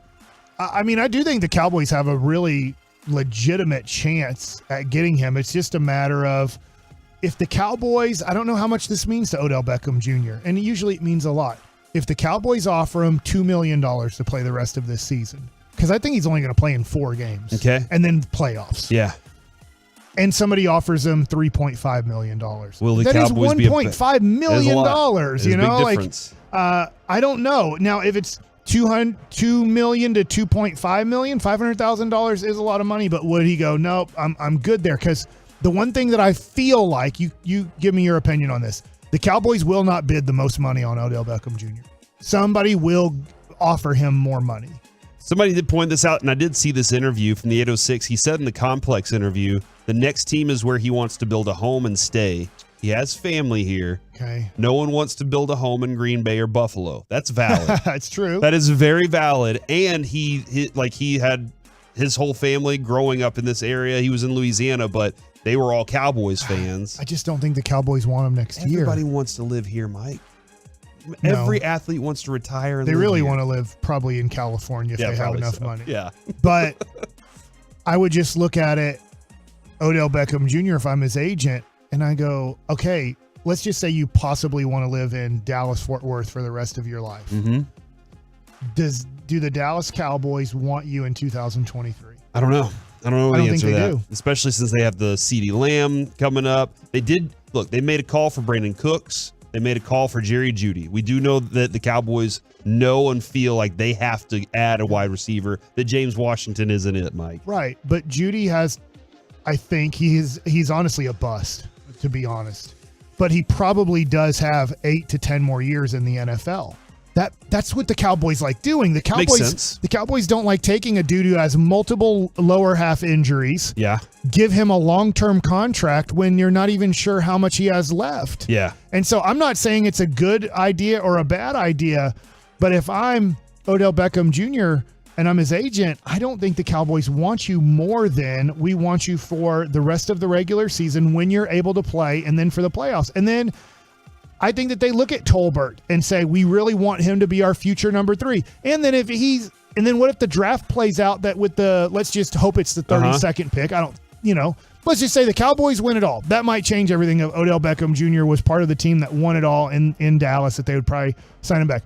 But what if the Cowboys are picking 24th overall? Like they lose in the divisional round. They win the wild card round. They lose to Philadelphia in the divisional round, and the Cowboys have the 24th pick, and a good wide receiver is there. And you take a wide receiver with your first pick. Now you have CeeDee Lamb, who you're probably about to pay $20+ million a year to.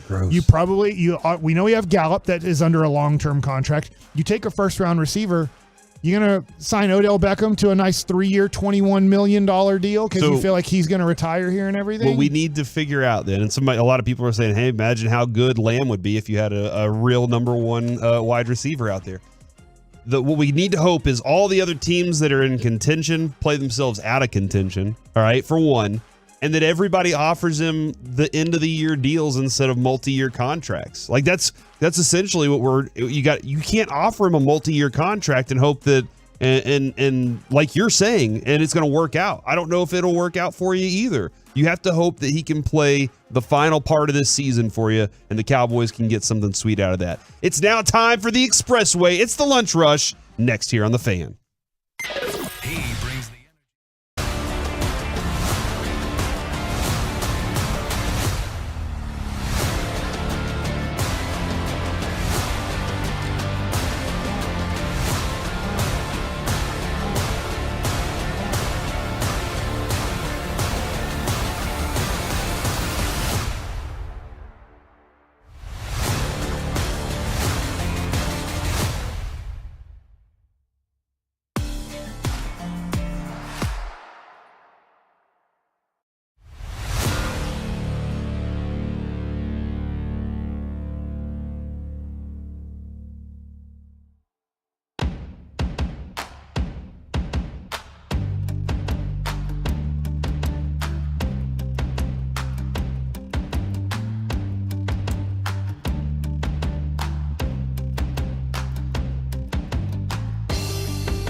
Back here on the KNC Masterpiece on 105.3 The Fan, it is the Lunch Rush, the Expressway, 35 minutes of uninterrupted sports content.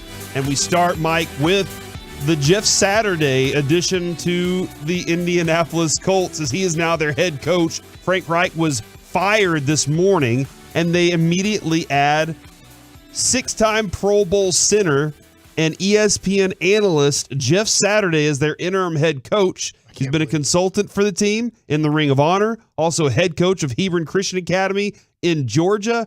And according to Bill Barnwell, the last time a person took over as an NFL coach without coaching any experience at that level was Norm Van Brocklin in 1961. You remember those times, Mike? Yeah. No, you don't. You weren't around. You weren't born in My kid asked 1961. me about one of the guys, Luka, passed for 30 points, and it was some guy who, I guess he was a good player. I just was like, that was 17 years before I was born, Jake. I don't know that guy. I do know who Wilt Chamberlain is, though. Yeah, and I did see this. I think Calvin. I think he's right. Clarence Hill is right about this.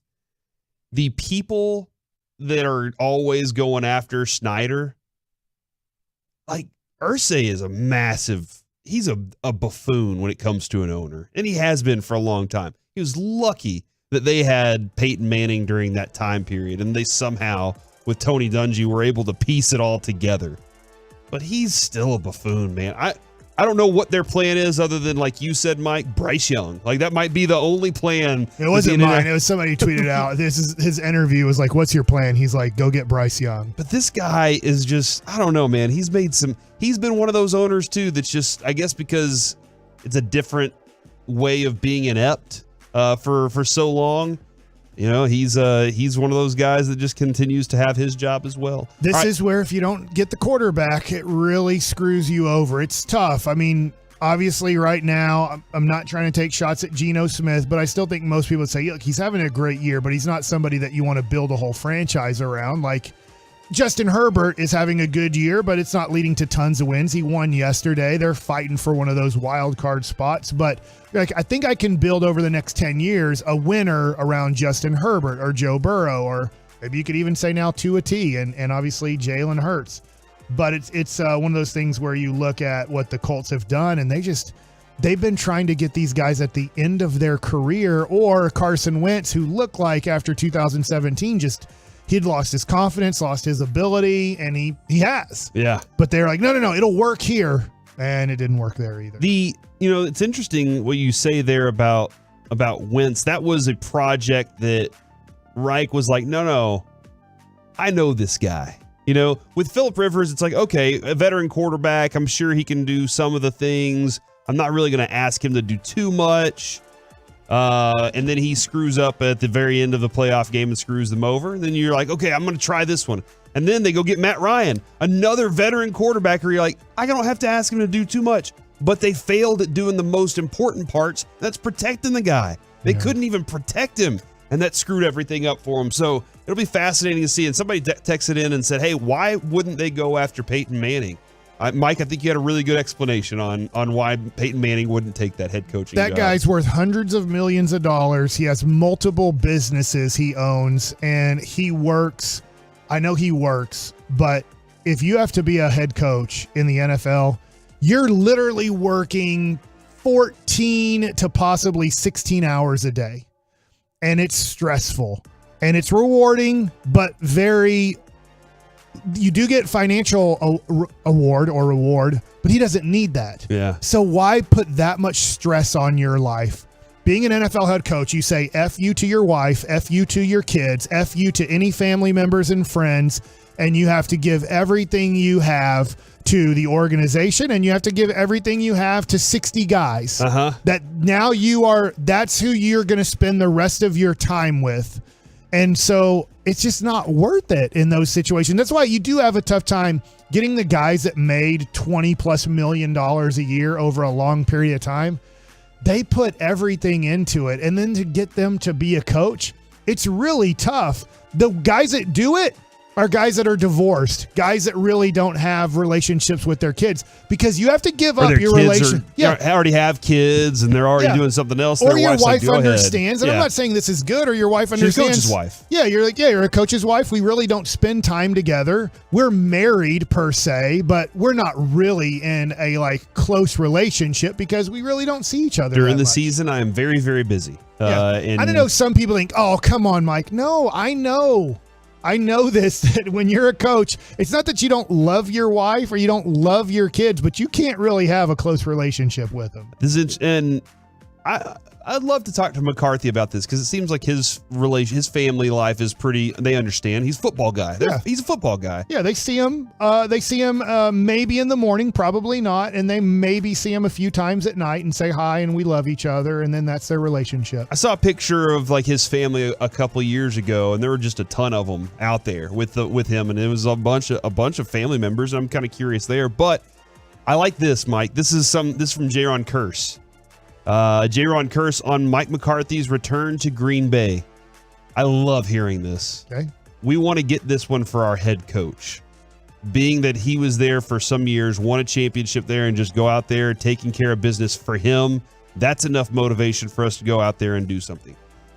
I know Mike McCarthy's gotten just ripped here for almost his entire stint. And on top of that, he's had 2 years of Sean Payton hovering over him in this conversation with even making a trade back then. Mike McCarthy had a really good season last year. He's having another really good season as the head coach here. He may not be, I don't even know who, like the coach that you want. I really don't know what coach people want to, like personality-wise. Because if you had Belichick, we'd just sit here and complain about how Belichick doesn't give you anything all the time, even though he's winning. So I don't know what people want McCarthy. It sounds like the guys in that locker room like him, though. Or they could just like Dan Quinn, and Dan Quinn likes McCarthy, and so they all just like him by proxy. But they seem to like him. I was thinking about this during the weekend, and I was like, how many Cowboy fans would be upset? And I don't know Mike McCarthy's contract status. I don't have that off the top of my head. But I think it would be a good idea, and I know this probably isn't going to happen, but I would sign him to a 3-year extension. Now? Yeah. Interesting. Maybe not. Maybe you wait till the end of the year, but I still think there's a lot of people that go, if he doesn't get to the NFC Championship game, I want another head coach. Isn't he doing, to me, a great job? And I know Kevin's not here, but I'd say, even to Kevin, I've said this. I don't think he was that bad his first year. His quarterback got hurt. Yeah. And I know they were off to a COVID year. A 1-3 start. I believe with Andy Dalton, he went 5-5 or 5-6. He's a 500. He was 500 with Andy Dalton. Last year, they made the playoffs. That was a pretty good team. I know it was disappointing in the playoffs. And this year, they look like a top 5 team in the NFL. And so I know that I hope that Philadelphia starts losing games to really crappy teams. I don't know when that's going to happen, but I hope they do. But most likely he's going to be a 5 seed, a 5 seed, a wild card team that I think can beat Tampa in Tampa. And then they're going to have to go to Philadelphia, and maybe they lose that game. But I think a lot of people are like, you need to fire him. Where are you going to get better than him? He's doing a good job. From the 214, multiple different 214s. Dan Quinn. I want Dan Quinn. He needs to be our head coach. Quinn is the reason why if Quinn leaves, this team is different. I agree. I think that Mike McCarthy can also help you find a good defensive coordinator. Okay, he found Mike Nolan, and that was a bad mishap there. Then he said, I got to keep Dan Quinn around. Told Jerry Jones, Jerry, we have to keep Dan Quinn around. I need to build some continuity with my defense. I need a defensive coordinator I can trust. I need to make sure that I'm not looking over my shoulder worrying about my job the entire time because my coordinator's trying to undercut me and go get the job from me. What he has is a guy that he trusts and a guy that's working his butt off to make sure this is the best defense possible. Here's my question, though. What if Dan Quinn is a great coordinator? What if Dan Quinn is an elite defensive coordinator, but whenever he has to be a head coach, he's not quite the same because he has to concentrate on multiple things rather than just focusing on creating elite game plans? I understand their Dan Quinn situation. They see the defense being great, and they're like, the whole team could be that good if Dan Quinn was the head coach. Yeah. And I don't agree with that. Let me ask you this, because it kind of answers where I'm going. Do you think Dan Quinn's going to be a head coach next year for another team? If Jerry Jones lets him, yes, he could. I think there are multiple teams out there that want Dan Quinn right now, and I don't know if Jerry Jones, because we don't know I really don't know the extent of the contract with Dan Quinn, and Dan Quinn could go take another job within that contract as long as it's a step up. But I think multiple teams are looking at him going, look at what he's doing with Micah Parsons. Look at what he's doing with that defensive line. Yeah. He could do that with our entire team. So where were you going with that? Because I think you're going to have both next year. I think that Jerry Jones pays Dan Quinn enough not to go be a head coach of a bad organization.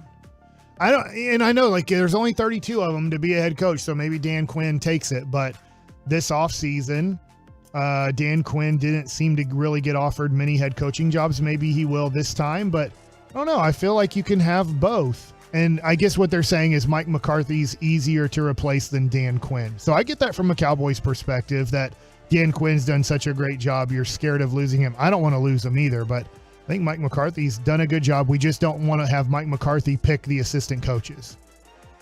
Well, I mean, he was horrible at that. Who did he pick? He picked Dan Quinn the second time. He got Mike Nolan wrong the first time. Mike Nolan was pathetic. They screwed that one up very badly, definitely for sure. What if Dan Quinn is like Wade Phillips, great coordinator but horrible head coach? I don't know how he is as a head coach. He took a team to a Super Bowl. I do know that. He was the head coach of a team that went to the Super Bowl, and his offensive coordinator was Shanahan, who eventually went to another Super Bowl. So that's an option, but I don't know exactly what he's going to be in second iteration, or if he's like, I really kind of like not having all this extra pressure. Look, I get to coach Micah Parsons for the next however long I want to. Lots of different positives being here as a Cowboy right now. And I say, don't worry about that. Don't worry about that. Just enjoy the season, man. Enjoy having Dan Quinn this year. Try and do the best you can for the rest of this season. Worry about all that stuff. I guess whenever you start seeing head coaching jobs already opening up, though, with Carolina, the Indianapolis Colts, they're eyeing Saturday as their coordinator. There's no way that they're just like, you know what, everything's going to be fine. All right, Mike, the Mavericks. I wanted to dive a little bit deeper into some of this before we get into some Mike Likes It. And you can take this into Mike Likes It, because Absolutely. I wanted to talk a little bit of Mavericks. The Kevin Gray tweeted out that when it comes to, and his conversation, he also asked Jason Kidd, but his conversation with a Maverick source was in regards to Christian Wood. Gotcha. And how his playing time is going. Why are they treating his playing time this way right now? And his tweet spoke to a Mavs source yesterday about Christian Wood and was told this is about him earning time on the floor through improved defense. It's not about offensive skill, but being predictable and consistent in crucial moments. Not being predictable as in I know what pitch he's throwing, but being predictable as we know what effort he's going to give every time he steps on the court in the fourth quarter in big-time minutes for us, and he needs to earn those. Additionally, to add on to that, he said, Kevin Gray, and I think this might be some of his opinion on this, additionally, Wood is a guy that has won a little over 30% of his games in his career. Not very much, not very great winning percentage. Developing consistent mindsets regardless of his scoring is huge for him, and learning to do that on a winning team is a work in progress that the team believes he can reach. So they're saying, hey, can you also be a great player without having to be a guy that scores 20 points a night? Can you also be that player where you make a couple? Reggie Bullock tweeted out at somebody the other day, and he was probably even saying it to me. Look, I take pride in my defense. I might not give you more than 6 to 10 points a game, but I'm stopping points from happening throughout a game, and I'm going to hit a big three when it matters. But I take pride in my defense. I can affect a game just by playing defense. And the Mavericks at this point are saying that they need Christian Wood to show that he can do that too before he gets to be the guy that's putting in points in the bucket. I think Sean Sweeney is the defensive coordinator, and I was watching him when Toronto would score a basket on Friday night just to see his reaction when Christian Wood was on the court. And there were a lot of times it gives you an idea that Christian Wood messed up because Sweeney would kind of put his head down and shake his head no, or kind of, you could tell his body language was, damn it.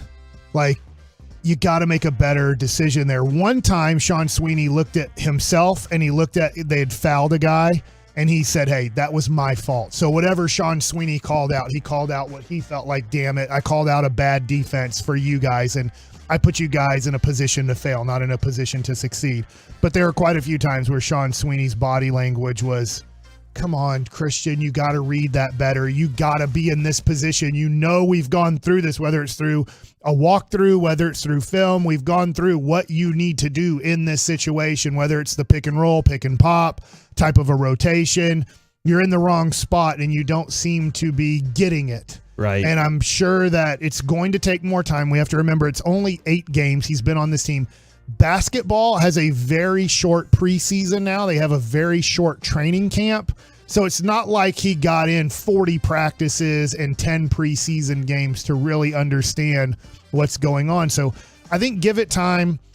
I think it's going to work out. I do worry about how tough they are on him and that he might feel a little bit picked on in a way. Being picked on is not a bad thing because sometimes when you're not being picked on, it means they don't care about you anymore. Right, absolutely. And so he is still being picked on quite a bit, and he just has to take it. He has to understand his situation, understand that if he gets good at this, that they need to reward him because he is the second best offensive player on the team. Yeah. And he can get you 20 easy. I mean, 20 at a snap of a finger. They just want him to prove that he's going to be reliable defensively. You know, it's just funny because I'm even thinking about history. Remember at the end of, I want to say it was game 2 of the Dallas Maverick Miami Heat NBA Finals. Jason Terry's like, F it, I don't want to guard a human being. And then they gave the ball to like Mario Chalmers wide open and Dirk. They have to call a timeout. And it's like, hey, dude, why did you just decide to stop playing defense in the most crucial situation? And Jason Terry's like, because I don't do it. Like, you know what I'm saying? I mean, it happens. Like, there's teams where Jason Terry, huge contributor. I hope 31's in the rafters someday. But, I mean, there's a key moment in the NBA Finals. You're like, I just decided to stop playing defense. I didn't know my assignment, didn't care about my assignment, disregarded the assignment, and left my guy wide open. Give me the ball back. I'll make a shot, and I'll make it all better. And I think Christian Wood has a little bit of that attitude. All right, so what? I gave up a bucket. Mark Aguirre gave up 1 million buckets. You know, there's a joke, and I think it's a joke because people say it's true that sometimes Mark Aguirre and Adrian Dantley would talk to each other and go, hey, if you let me get 30, I'll let you get 30. And they would just go back and forth and not playing defense against each other, and they'd both end up with unbelievable stats. There's guys that have made all-star careers in the NBA of going, I don't play defense, I'll make it up on offense. They're not going to allow Christian Wood on this team to play that style of basketball. It's like, look, I might give up 25, but I'll go get you 25. Jason Terry made a career out of that. They're not going to allow Christian Wood on the Dallas Mavericks to make a career out of that. So hopefully Christian Wood can pick up his responsibilities on defense quicker and have more minutes because Maxi Kleber is scoring pretty much 0 points for you. And he's in the Lent part of the year where he gave up shooting and making baskets for Lent last year. Yeah, you were saying that Luka was yelling at him to throw the ball. Multiple times Luka yelled at him on Friday night to shoot the ball because he wouldn't shoot the ball. Wow. And he's like, I gave you the shot. Shoot the damn ball. And now Jason Kidd is like, I'll keep him on the court because defensively he's going to know his rotations. He's going to be there when we need him.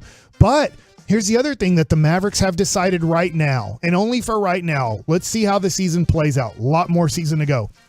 Friday night, they got out-rebounded by 13 rebounds. That's horrible. Yeah, that is But that's bad. who they are. If you're going to play Dwight Powell and you're going to play Maxi Kleber, the majority of the minutes as your big guys, and you're going to go sit JaVale McGee on the bench, and I understand why he lost his starting spot and why he's on the bench. If you're going to go with Dwight Powell, who's going to give you energy and effort, he is going to give you everything that Dwight Powell can give you. Dwight Powell is going to give you. Maxi Kleber is going to go out there and he's going to play good on the ball defense. He's going to know how to switch. He's going to know his rotations. Horrible offensive player a lot of times because right now he doesn't have any confidence in his shot. He can't rebound. Neither can Dwight Powell for their position. They're going to give you effort and they're going to try to get as many rebounds as possible. You're going to lose by 10 to 15 rebounds almost every night that those guys are your major big guys. You know that Christian Wood's going to grab 10 rebounds a night. If you play him 30 minutes, he's going to get you 10 rebounds. He's going to screw up a lot defensively. He's also going to get you 20 points. They've decided we're not going to play you 30 minutes a night until you do the defense. We are going to sacrifice rebounding, and we are going to sacrifice offense with Maxi Kleba and with Dwight Powell. Right now, that's the decision they have made with their big guys, kind of moving JaVale McGee to 4 minutes on Friday night, and then Christian Wood, as the Toronto Raptors made a major run early in the fourth quarter, they took him out with 8 minutes and change to go and didn't bring him back in. All right, and somebody's again going at the, hey, can you please address the ridiculous start time for tonight? Okay, In addition to that, I do want to know how they plan, because you said Ben Simmons says he's going to play maybe 20 minutes. Right. How they plan to guard Kevin Durant this evening. But if you want to because you've been mad too this morning. The 8:45 game made no sense to me. Here's what I thought. I thought, oh, this is a national game. It's weird. Because usually they're I late. thought like, oh, TNT or NBA TV have really picked up this game, and they said, we got to have this as our national TV game. So there's a 6 p.m. national TV game and an 8:45 national TV game. That's not the case. This is not nationally televised at all. It's only on Bally Sports Southwest here and whatever they broadcast back in New York. Chuck Cooperstein let me know on Twitter, tomorrow is election day. I knew that. I forgot that they are not having any NBA basketball games on Tuesday because of the election. And really, it's for the players. And they also are using arenas for voting places, too. Yep. So there's two reasons. Players now don't have a morning shoot around. They don't have a nap time, and they don't have a game at night. Because sometimes you'd say, well, the game's at 7 o'clock at night. Go vote at noon. But they're like, no, it messes with my shoot around schedule, my nap schedule, my eating schedule. I just wouldn't vote. And I know there's been plenty of early voting, but since it's the last day to vote tomorrow, there is no basketball games. And they're allowing the players and the arenas to use their places and so that they can go vote. Great, fine. I totally get it. Totally understand. But there's no reason to play at 8:45 at night. The reason is they want every game starting 15 minutes apart. So 6 p.m., 6:15, 6:30, 6:45, 7 p.m., 7:15, 7:30, 7:45, 8 o'clock, 8:15, 8:30, 8:45. Somehow the Mavs got the 8:45 game. Even though you're playing a team from the Eastern Conference, so that game will not start till 9:45 in Brooklyn, like they're playing the LA Lakers, except they're not. They're playing in Central Standard Time. And then for the Mavericks tonight, if you're going to the game's going to start at 8:45, which means it won't end until after 11 p.m. The game will end somewhere between 11 p.m. and 11:30 p.m., which means you're not going to get home till after traffic till midnight or later. Yeah. So it's a horrible decision by the NBA to do this. Who cares if the game starts at 7:30 and there's 14 other games starting at 7:30? Let them start at 7:30. Because for me tonight, I'm like, son of a bee, man, I got to stay up. And I'll tell you what, my clock isn't. I bet you're this way too.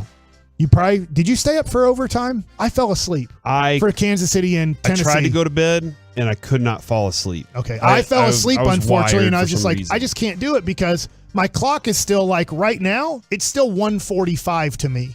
Like my body right now still feels like it's 1:45. I don't know what day it'll feel better, but right now, tonight, this game isn't starting till 9:45, my eternal clock, which means this game isn't going to end till close to 1 a.m. So it's just, I'll stay up for all of it. The Mavericks, I rarely go to sleep. I went to sleep plenty of times when Dennis Smith Jr. and Harrison Barnes were our best players. But Luka, I can't go to sleep on. I will stay up for all of this game as long as it's a competitive game. But that's why they're starting at 8:45. One of the theoretical motivators behind the league's decision to structure the slate this way is for the sake of its relatively new crunch time show, right? Which is like NFL Red Zone. Yeah. They're hoping, this is one little small piece to this, Mike, is they're like, hey, maybe everybody, because what happens in the NFL whenever they have a couple of games that are like a little bit off, so that they end at a certain time, the half times don't go, and there's always a team that kind of plays in the midst of it all. That's one little suggestion by CBSSports.com of why they are doing all this tonight in this little realm. So no games tomorrow, though. No NBA games tomorrow. That's the big point. And then you're going to be up tonight. And like Mike, if you're a Mavs fan, you're going to stay up. You're going to watch it. You want to see every bit of Luka that you can. Somebody said the Mavs. This is dumb. The Mavs and Jason Kidd's coaching logic is, let's waste away a generational talent in Luka simply to prove a point because my non-championship winning ego can't handle it. Give it time. A player like Christian Wood. They could ruin him. They could definitely ruin Christian Wood, and he could never engage, and then they're looking to move him for another average piece. Now we're looking at Davis Bertans. But dude, he's been moved so many times now. He's in the last, this is it for him. You got to understand this. This could be it for Christian Wood. Tell me how he's been moved. How many times has he been traded? How many teams has he been on? The 7? He was a player from UNLV who was either undrafted or a second-round pick. He was a nobody. Yeah. He's always been a nobody. But he's been released because he hasn't been good enough to play. From age 20 to 23, he wasn't good enough to play in the NBA. But he could end up being a guy that he's only been that's moved. Who he is, though. That he's a guy we heard he was a cancer. We couldn't make him work here. Look, let's do facts here. Let's not do non-facts. Here's the facts. Okay. He was not good enough to play in the NBA for the majority of his early part of his career. I'll give you an example and just listen to me. Jaden Hardy right now gets released by the Dallas Mavericks. Okay. Does that mean he's a horrible player and horrible everything? Now he's a second-round pick. Now he gets picked up by the Houston Rockets, and the Houston Rockets are like, man, we just drafted another guard in Washington from Kentucky, and we thought we had minutes for you, but we really don't. So then he gets released from the Houston Rockets, and the Portland Trail Blazers pick him up. And then from the Portland Trail Blazers, Dame gets healthy again, and they're like, hey, we move you, and then he goes to the Los Angeles Lakers. And the Lakers are like, man, we're trying to battle out and do this and that. Then he gets moved to another team, and then he finds his niche on this really crappy Charlotte Hornets team. And then all of a sudden, the Houston Rockets and other teams are really interested in free agency because he did good on this team that's not competing for a playoff spot. And then the Houston Rockets have him for some time, and they go, you know what? Probably not the best fit. We just drafted a guy we really like. We have the number 3 overall pick. We're taking his position again at the number 3 overall pick. Let's move him for a future first-round pick. He wasn't good until Detroit. I don't get this whole thing that he was a good basketball player, but people thought he was a piece of dump. No, he just wasn't a good basketball player yet. He was still developing as a big guy out of college. He was still developing as a player from UNLV that wasn't thought of as a NBA basketball player out of college. He was a project. And finally, that project at 24 years old or 23 years old started working out in Detroit. And then COVID hit. He got $14 million a year on a multi-year contract by the Houston Rockets. He was putting up really good numbers on a really bad basketball team. Do you understand that the Houston Rockets, do you know why they picked him up? They wanted him to be the number 2 option with James Harden. James Harden then said, I'm going to become a fat ass and not play for you anymore because I don't want to be with you guys anymore. So then the Houston Rockets are like, we had this guy that we thought would be a really good compliment to James Harden, except now James Harden doesn't want to play with us. So then Christian Wood is left as the best player on the Houston Rockets. They're like, this isn't going to work. Christian Wood is not a best player on any team that's any good in basketball. We're going to have to tank. So they go and get Jalen Green out of the draft. They also get, I'm forgetting his name, Sagoon or whatever his name is, who's a big guy, who's a rookie last year, who showed good playing time. So we want to go with him, and we have the 3rd overall pick, and all 3 of the top picks are going to be Christian Wood's position. Do we want to have the guy we're taking out of Auburn never play because we have Christian Wood? So we need to move him. So those are the facts. Those are the real facts. For nothing. All right. Fine. For nothing. What did they trade? I mean, what did they trade him for? How many? Okay, a first round pick that they're excited about. Okay. All right. And then, but you think that Jason Kidd's being too harsh on him? I do. Getting a player this is a player that needs to learn how to win. Yes. He has to learn how to win. If he doesn't, he's going to go into the realm of he's just guys with lots of potential. And you know what potential is, Mike? Yeah. You've proven nothing. Okay. A great man once told me that. His name's Mike Bassick Sr. Actually told you that, and then you told me that. That's the reality. That is a reality. Is that this dude does not know how to win in the way that it takes to get to the place that they got to last year. He's got a lot of growing up to do, even at age 27 at this point. So in his NBA career, he's averaging 14.3 points, 7.3 rebounds. Last year in Houston, he averaged 18 points and 10 rebounds. The year before that, he averaged 21 points and 10 rebounds. The year before that, he started figuring himself out in 19 and 20, and he averaged 13 points and 6 rebounds. and got a multi-year contract from the Houston Rockets where he averaged 20 points and 10 rebounds. This year so far, in 25 minutes, he's averaging 17 points on 60% shooting and 8 rebounds. And you're telling me he's a nobody who hasn't proven anything in the NBA? He has said, I've never been in the playoffs. I have no clue what it's like to win a game in the playoffs or even lose a game in the playoffs for that matter. Right. He absolutely has to get prepared for those moments. That's a different level. Playing regular season basketball versus playing against in the playoffs when the best are playing, that's a different thing. And that's what Jason, you said it earlier. It is risky the way that Jason Kidd is approaching this right now. You absolutely did say that.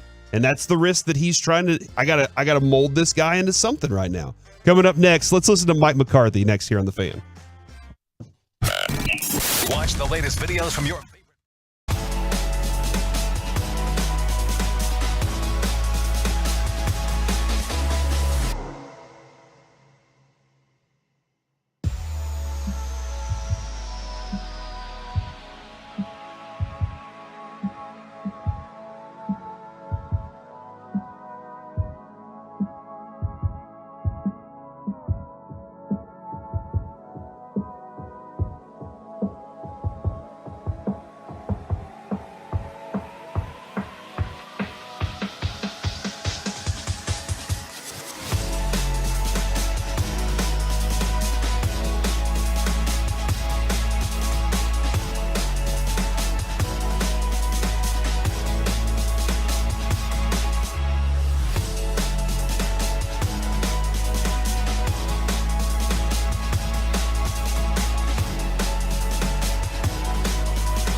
From the MyFitnessStore.com studios, it's the KNC Masterpiece on 105.3 The Fan. Back here on the KNC Masterpiece on 105.3 The Fan, awaiting the Mike McCarthy press conference. The way that they got this thing back in action to start this week off. Hey, let's go ahead and get started on Monday and move our week forward quickly so we can get these guys who were on a break for the last week.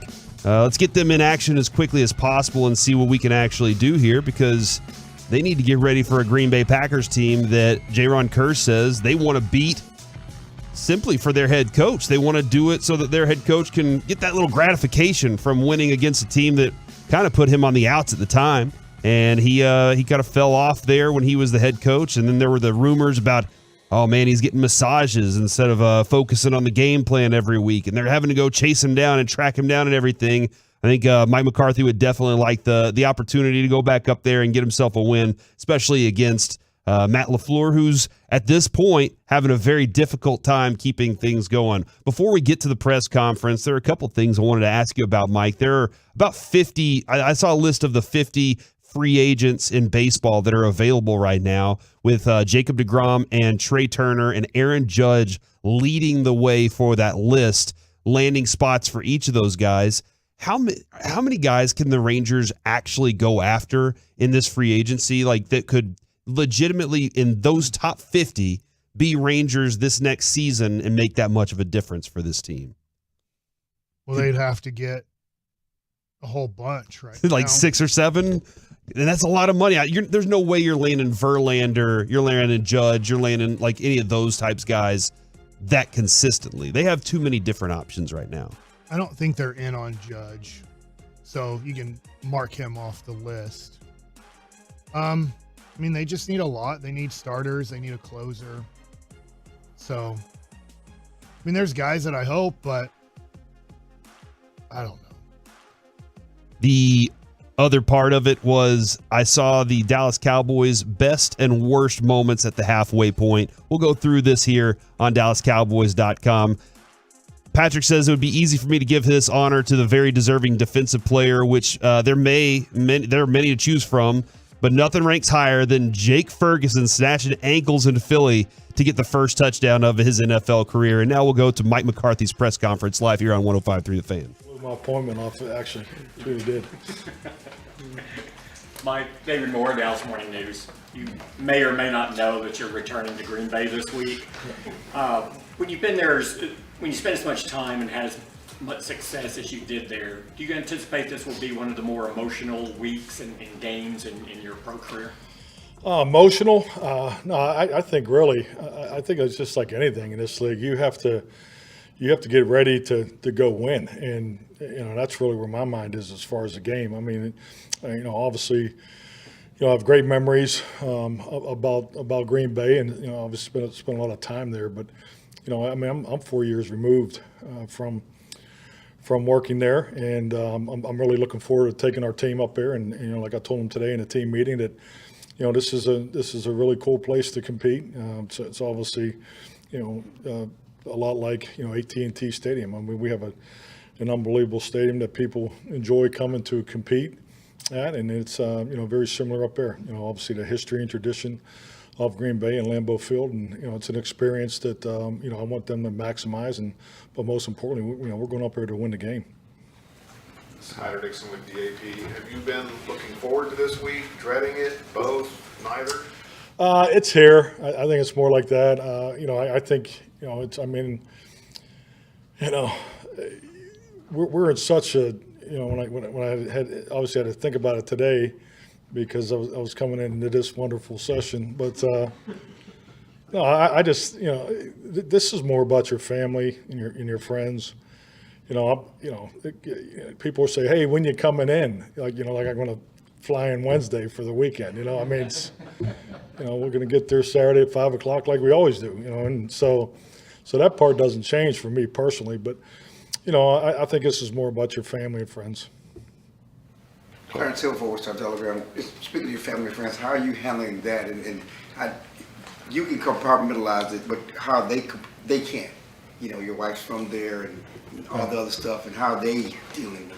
Well, you're smiling like you're going to give me a loan for all the tickets I had to buy. I thought that's where you were going with it. But No, I mean it's I mean they're looking forward to it. I mean they're looking forward to seeing friends and family getting together. But yeah, it's still kids have school, and it isn't like the whole world's going to stop for us to go back there or for them to go back there a couple of days. So, but yeah, they're definitely looking forward to it.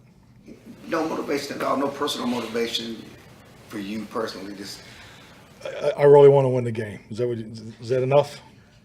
Yeah. It'd be great. Hey, we're 6-2. Monday at the bye week. This is for me. It's really the same as it's always been. You have a chance to really take a deep dive into the things that we've done very well, things we need to improve on, and that's really what we spent today on. Also we have what we call across the hall. I know we've talked about that before in here, and the players just love it. So we had that session this morning, and that's awesome. Joe Witt and Ryan Feeder, took from a defensive perspective with the quarterback. So there's just a lot of great meetings. I'm actually looking forward to watching the videotape on that. So, but I talked about the Green Bay experience. I wasn't going to, I don't think I'd have been doing my job if I didn't, address it. And trust me, I'm the last person that wants to create any type of distraction or questions for somebody else, because we're at the point in the year now. We're starting the third quarter of the season, and we know what it takes to win a football game. And we're obviously they're coming off a tough loss, and we're really into trying to get an advantage today. And we're spending the afternoon right now working on Green Bay, and we're gonna have a light practice here at 4:00. So I mean that's really where my mind's at. So like I said, I'm just here for you wonderful people and your incredible questions. So. Dewey Scruggs, NBC5 Dallas. You're the last coach to win a Super Bowl for Green Bay. If there was a video tribute for you, the fans were clapping for you, how would that be received? The fans clapping? I'd take that. I mean, I'm not going to. Absolutely. Green Bay fans are very nice, and then we're expecting them to be nice Sunday afternoon. But no, I don't know. I haven't thought about that. That's I'm going there to win. Calvin Watkins, Dallas Morning News. What did you learn during your tenure there? What did I learn? Yeah, what did you take from here? Oh, shoot. I mean, so much. I think any coach, as you go through this profession, I mean, if you're not learning every day, then you're not growing. So I've grew a lot there. Grew a lot personally, professionally. Learned a lot what not to do too. I think that's part of the experience. That's part of being vulnerable, honest, all those things. So, yeah, I mean, Tad only has us slated for a couple more minutes here, so that's a very long answer. Yeah, no, a lot that I'm thankful for. Very, very grateful for my time there, the relationships. So, and hopefully I'm doing a better job applying that to this program here. Obviously, any ending for any coach is always a little bumpy, and yours was bumpy there, and there was a discussion about you and Aaron Rodgers and that relationship. How would you describe that relationship now? Really looking forward to seeing Aaron. We've had great communication. I have nothing but, love and gratitude for him. I think like anything in life, I think personal relationships are private. You got to remember I was born in the '60s, so I'm being better at expressing myself publicly, and but no, I just a whole lot of appreciation, not only for him, but the players, the teams that we had there. I mean, we had some, great times, great moments. When I think of him, I think of all the one-on-one conversations we used to have, especially in the younger days. And it always ended with a hug and I love you. So, and that's when I think about our relationship. I think he made me a much better coach. I mean, you're talking about a man that's, one of the premier professional athletes of his generation. I've spent the weekend watching him play quarterback. He's still playing at extremely high level. Just the fundamentals and just the way he plays. It's, he deserves all the accolades that he receives. But I'm looking forward to seeing him. And what was the other part of the question? I mean, that was fine. Yeah. So good enough. Okay. Nick. Coach Nick Eatman, DallasCowboys.com. Obviously, the focus is on you as being the head coach going back to Green Bay, but you got a lot of assistants that coached there and even played there. Do you sense that they're talking a lot of their excitement is about this as well? Oh, definitely. I mean, there's 10 of us, that have spent time there. So I think it's just like anything. And, sometimes life gives you an opportunity to go full circle, to go back and show how much you've grown, and that's part of our contribution to winning the game this week. Thank God I'm not playing, because we'd have no chance. But I think everybody has a role.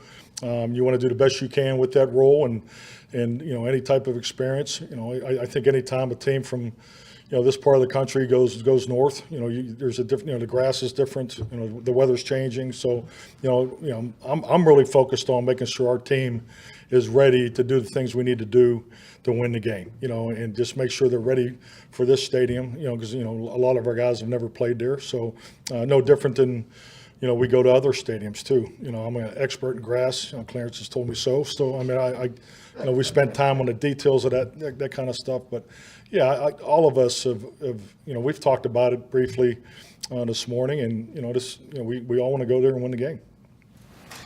Mike, how do you digest that when they let you go, they said, okay, we need a coaching change, and they bring him out on the floor for the first 3 years, he wins 13 games apiece. Do you take it personally? How do you process that? I don't know why anybody would take it personally. That's what this great game's about. It's about opportunities. I think Matt's done an excellent job with his opportunities. I was there 13 years. That's a long time. That's a long time. So you don't ever stay the same in this game, especially as a head coach. As a successful team, you're either getting better or going the other way. So I really don't have any issue with the change. I think it's part of being in this league as long as I have. I think this is year 29, and I've spent half of my career in Green Bay. So I think I have a pretty good grip on how things work, but more importantly, how they work in this league. This league's about having an opportunity and maxing it out. Because if you don't, then obviously something's going to change. So the exit, it left a dent. Just to be honest, with our family, but it's been 4 years. We're so much better because of it. We've had time to process it all, and it's a little unique. I don't recommend anybody that goes through it to stay in the town there, while you go through it. But I think back as my year off. I had a number of knee surgeries, and and I went to my rehab was there at Titletown Orthopedics right next to Lambeau Field. Don't recommend that either. So 4 days a week, but it's all part of it. It's all part of it, and obviously our family has strong ties back there and always will. Mike Epstein, Yahoo Sports. You called plays for a while there, kind of went back and forth on whether you wanted to call plays. You haven't called plays in your time here. How did your time in Green Bay influence that decision here? And was it? At what moment in your Green Bay career did you come up with the philosophy you used here? Really, my experience in Green Bay calling plays really didn't have anything to do with the decision of the job responsibility and structure here. I didn't call the plays in part of the first probably 2 quarters of the season in 2015, but called them every other year. And frankly, I think just like anything, and I know. When you get to my age, when you get in your 50s, you probably reflect more than you should. And I had the time to take the year off and look at everything, listen to a lot of advice, some of it good, and frankly, some of it very poor. And I listened to a couple things I shouldn't have listened to. So, but you live and learn. You make those decisions. I think what my year of reflection taught me was to just recharge, reboot, and build off of what you established. This league is about trends, evolution, staying on the front of the curve, and so forth. And I've always known that. I've always tried to be a part of that. I'm talking as an offensive coach. But really, my decision on how this was built here was clearly based off of Dak Prescott, what was in place, and just trying to, make a transition as quick as I could from the program that was here before to the one I was bringing. I'm not asking who gave the advice that you wish you didn't listen to, but what was an example of advice that you would have done differently? It's irrelevant. I'm just I'm being vulnerable, but not that vulnerable.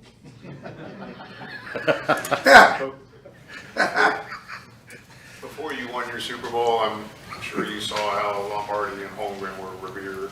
How much did you think about that after you won the Super Bowl, that you kind of joined that fraternity, and what do you think role that might play in your reception that you get? Shoot, I haven't. Great tradition and history there, but I'm also very in tune with the great tradition and history here. So, and once again, this is a football game that I just want to do my part, do a great job in the preparation of it. Obviously the game day, win the game, but they do a phenomenal job up there. Just no different what Jerry does down here. I mean, they do an incredible job of having their alumni in, they're around, and so it's a big part of their their culture and their development. It's something that it was a great experience for me that hopefully it made me better when I came here. But I've always embraced the tradition in the history. I think tradition in history is energy. I think there's energies in the bricks of of the Star. No different than Lambeau Field. I think those are assets. The resources that can help you emphasize what you're trying to get done each and every week, let alone every season in this league. So to think that I've been the head coach of the Green Bay Packers and now the Dallas Cowboys, frankly, I never dreamed of that growing up in Pittsburgh. So I am very, very grateful. There it is. That's the Mike McCarthy press conference right there as they get ready to play against Green Bay this week. Coming up next, Mattress Mac takes home how much money? Plus, Mike and I hug next on The Fan.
Back here on the KNC Masterpiece on 105.3 The Fan. We'll cross-talk with the G-Bag Nation in just a few moments, but we got to get back to this Christian Wood conversation, Mike. No, I'm just joking about that. I did really want to know, how are you planning on stopping Kevin Durant tonight? You're not going to stop him. No. But how do we defend him tonight? Well, I think the Mavs did a pretty good job last game. Now, remember, Brooklyn was coming off a back-to-back, and they were traveling. I believe they played Milwaukee and then have to travel to Brooklyn now. They were having issues with Steve Nash at that point. From what we've heard, Steve Nash kind of didn't want to coach there anymore when he got let go because Kyrie Irving and Kevin Durant and the rest of the team were not doing what he wanted them to do. So it was kind of like, look, I know you guys backed me in everything as an organization and brought me back, and I wanted to be back, and I wanted to coach this team. I think it's a talented team, but if they're not going to listen to me at all and they're not going to run the offense I want to run and everything, then there's no point. That was back then. Kevin Durant was tired that game. He really didn't play well in the fourth quarter, and it might have just been at his age. We have to remember he was drafted in 2007. That was 15 years ago. I mean, when you've put this many miles on you and you've had some injuries that he's had, you know, it's not easy to play back-to-back games in your mid-30s. As much as we love Dirk, I mean, we could see that being an issue once he got to like 35, 36 years old. Like back-to-backs is not a easy thing for older guys to handle. So he should be the main focus tonight. You don't have to worry about Kyrie Irving. He's not going to be here. They obviously have Jacques Vaughn coaching them, so they're going to get to do whatever they want, right? There's going to be no pushback. Hey, Kevin Durant, whatever you want to do it. You don't have Kyrie Irving with you anymore, but go ahead and do it. I would say you keep throwing different defenses at him and make it difficult for him to just go against one or two defenders or one or two different defenses. If you look at what Toronto did, it didn't work because Luka's the best offensive player in the game today. There's a tweet that I retweeted that they threw 11 different defenses at Luka Doncic against Toronto. Toronto was trying everything they could to slow him down and just couldn't. Sometimes you get in a game against a Kevin Durant and you're trying every which way to stop him and you just can't. I do think Dallas is better than Brooklyn. Better overall team, yeah. Yeah, Brooklyn's just an S show. Yeah. But they do have Kevin Durant. So when you say Kevin Durant can go off for 50 on you, and they've won a game or two recently where I just thought that they would totally implode. They haven't totally imploded.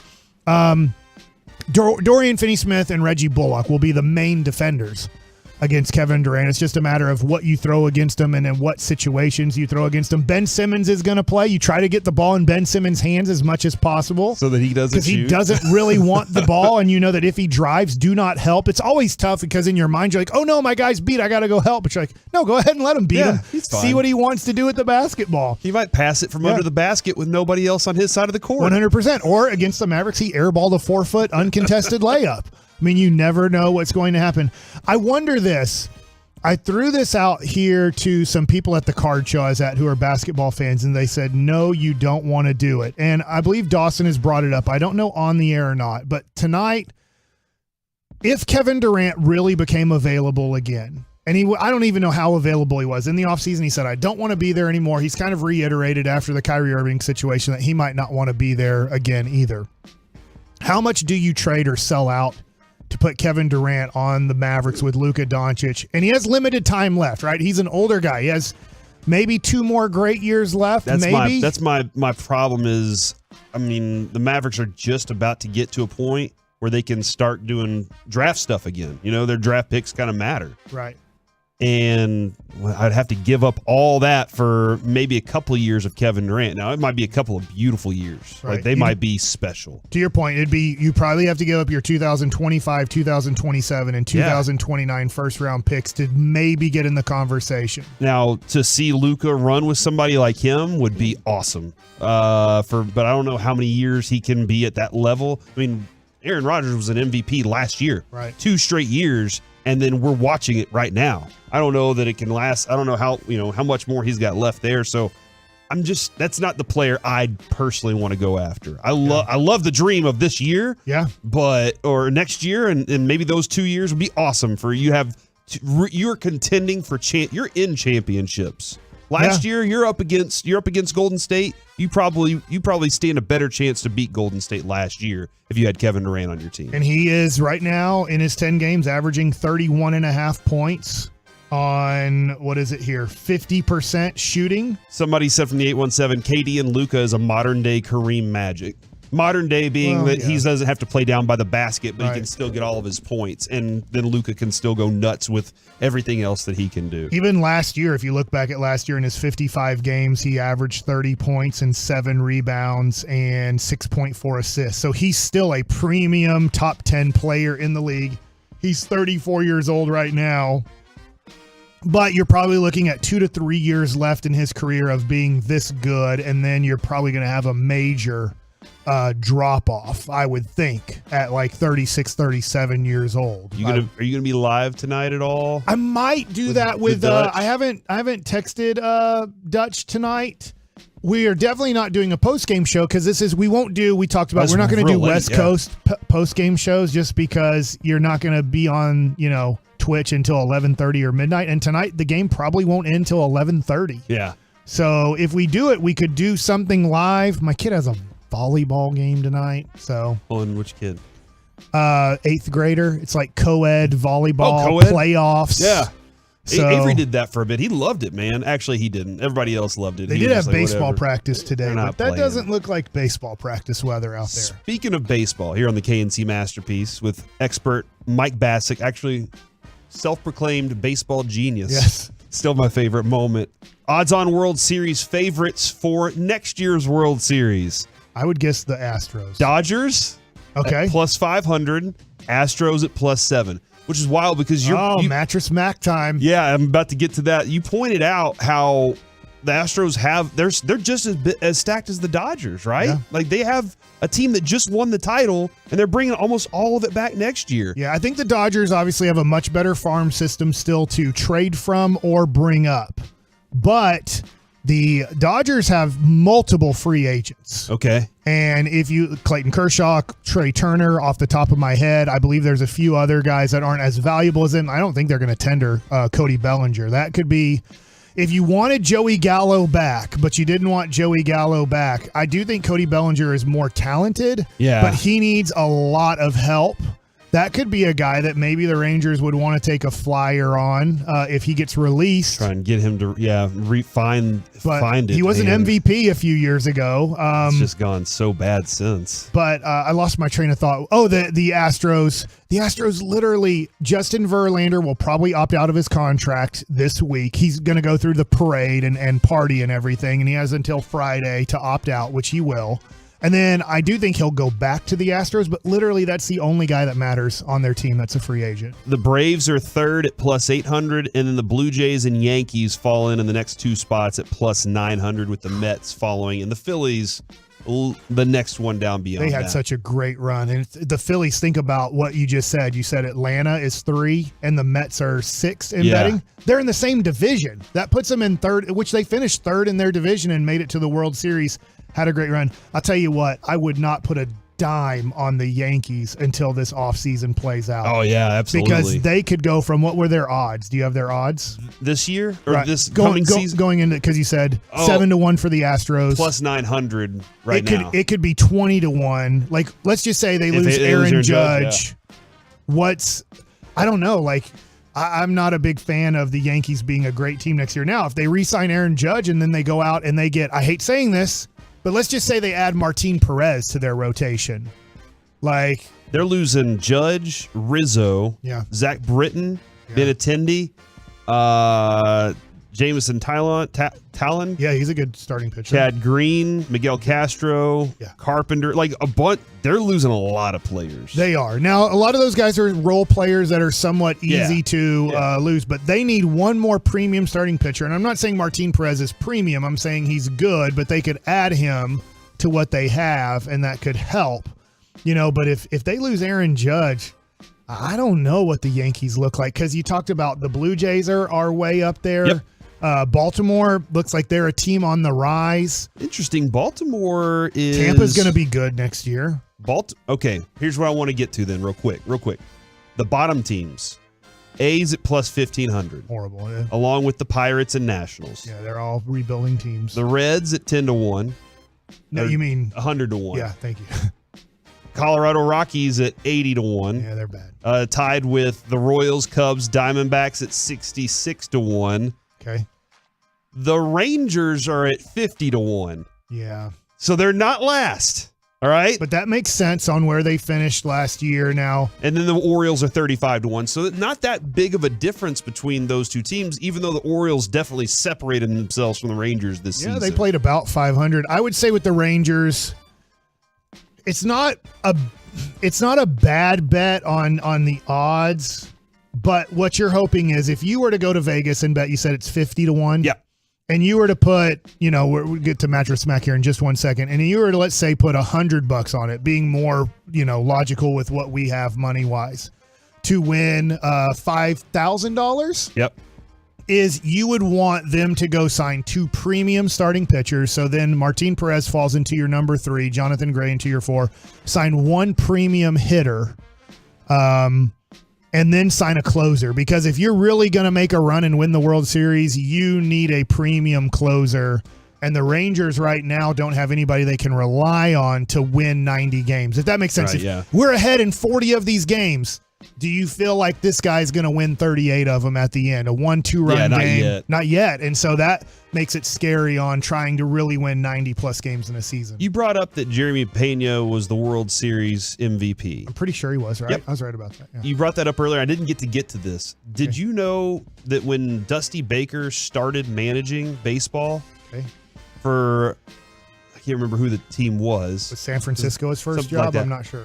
The leadoff hitter for the team, I think it was the Cardinals, that he was going up against in his first ever game, was Jeremy Pena's dad. Really? Yeah. Wild. Like Dusty Baker's done all these things. I'm not sitting here like trying to love up on Houston. I think that's just a really cool story. I think that's the one thing about Houston that I think, even if you're a Houston hater, and I know there's plenty of them listening right now, would say at least Dusty Baker. That's a good story. That's not a negative story. And think about what he had to inherit. Yes, all the talent in the world, but he had to inherit that whole storyline. And COVID did really help out the Astros with that storyline. Absolutely, They're the one organization that really loved COVID. The Mattress Mac, by the way, Mike, you did bring this up. He bet across multiple sports books, putting $3 million on the Astros to win the World Series at Caesars at 10-1, along with another $1 million at Wynn. Later in the season, he dropped $2 million at BetMGM with a 5-1, $2 million at Barstool for plus 533. Finally, he spent $1 million each on Unibet and Betfred. No book will pay out more than Caesars, who takes a $30 million hit. He takes home $75 million. By the way, all that was capped. He couldn't bet, he could only bet so much. $7.5 million, right? Yeah, in all. Or $10 million. Yeah, and this is the largest U.S. payout in the history of sports betting. Nobody's ever earned $75 million in payout. He's in Houston. He's from here, though. He doesn't live here anymore, but he grew up here. He went to Bishop Lynch High School. My dad texted me. He's like, he was a really good catcher and a really good baseball player because they're about the same age and competed against each other in high school. And so there he is. He does this every year. Yeah, he does. And he does the whole thing, like if you buy furniture from him and you put down like, hey, I'm buying this furniture, and if the Houston Astros win it all, I give you all your money back for buying this mattress or buying this furniture or whatever. But he's obviously really rich, and he got a lot richer today or yesterday. Yeah. Does he go collect it in one sum? Does he? Yeah. How does that? Does he have to fly to Vegas and turn in all the cards? What if you lose that card? Yeah. Yeah. Is it all computerized? Dude, you're taking you gotta have. You're taking a picture you're of laminating it, and you're putting it in a safe. There's how many people, I'd love to know this as we go to break on the Autoflex Leasing fan text, put those future bets and then accidentally lose the card. I have a box at the house that I have my Larry Bird and Magic Johnson cards in, and any bets I'll always put in there if they're nice sizable bets. Something like that, I would probably have a lock on it. Or maybe I would hire DFW security to watch it. You feel like everything's computerized now. Probably. I bet it's not, though. I bet Vegas is like, oh, yeah, you said you bet on the Astros. Yeah, show me the ticket. I remember when I did the 13-1 bet on the Rams for $100. Whenever I was just graduating high school, my future father-in-law, gave me my slip. I put it in a box that Adrian gave me. And then I had it there whenever it all went down. All right, coming up next, let's chit-chat with the fellas from the G-Bag Nation next on The Fan. Listen.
Nation, they're leading the way by never charging more than MSRP plus. They always pay full market value for your current vehicle. Classic Chevrolet, relax and enjoy the difference.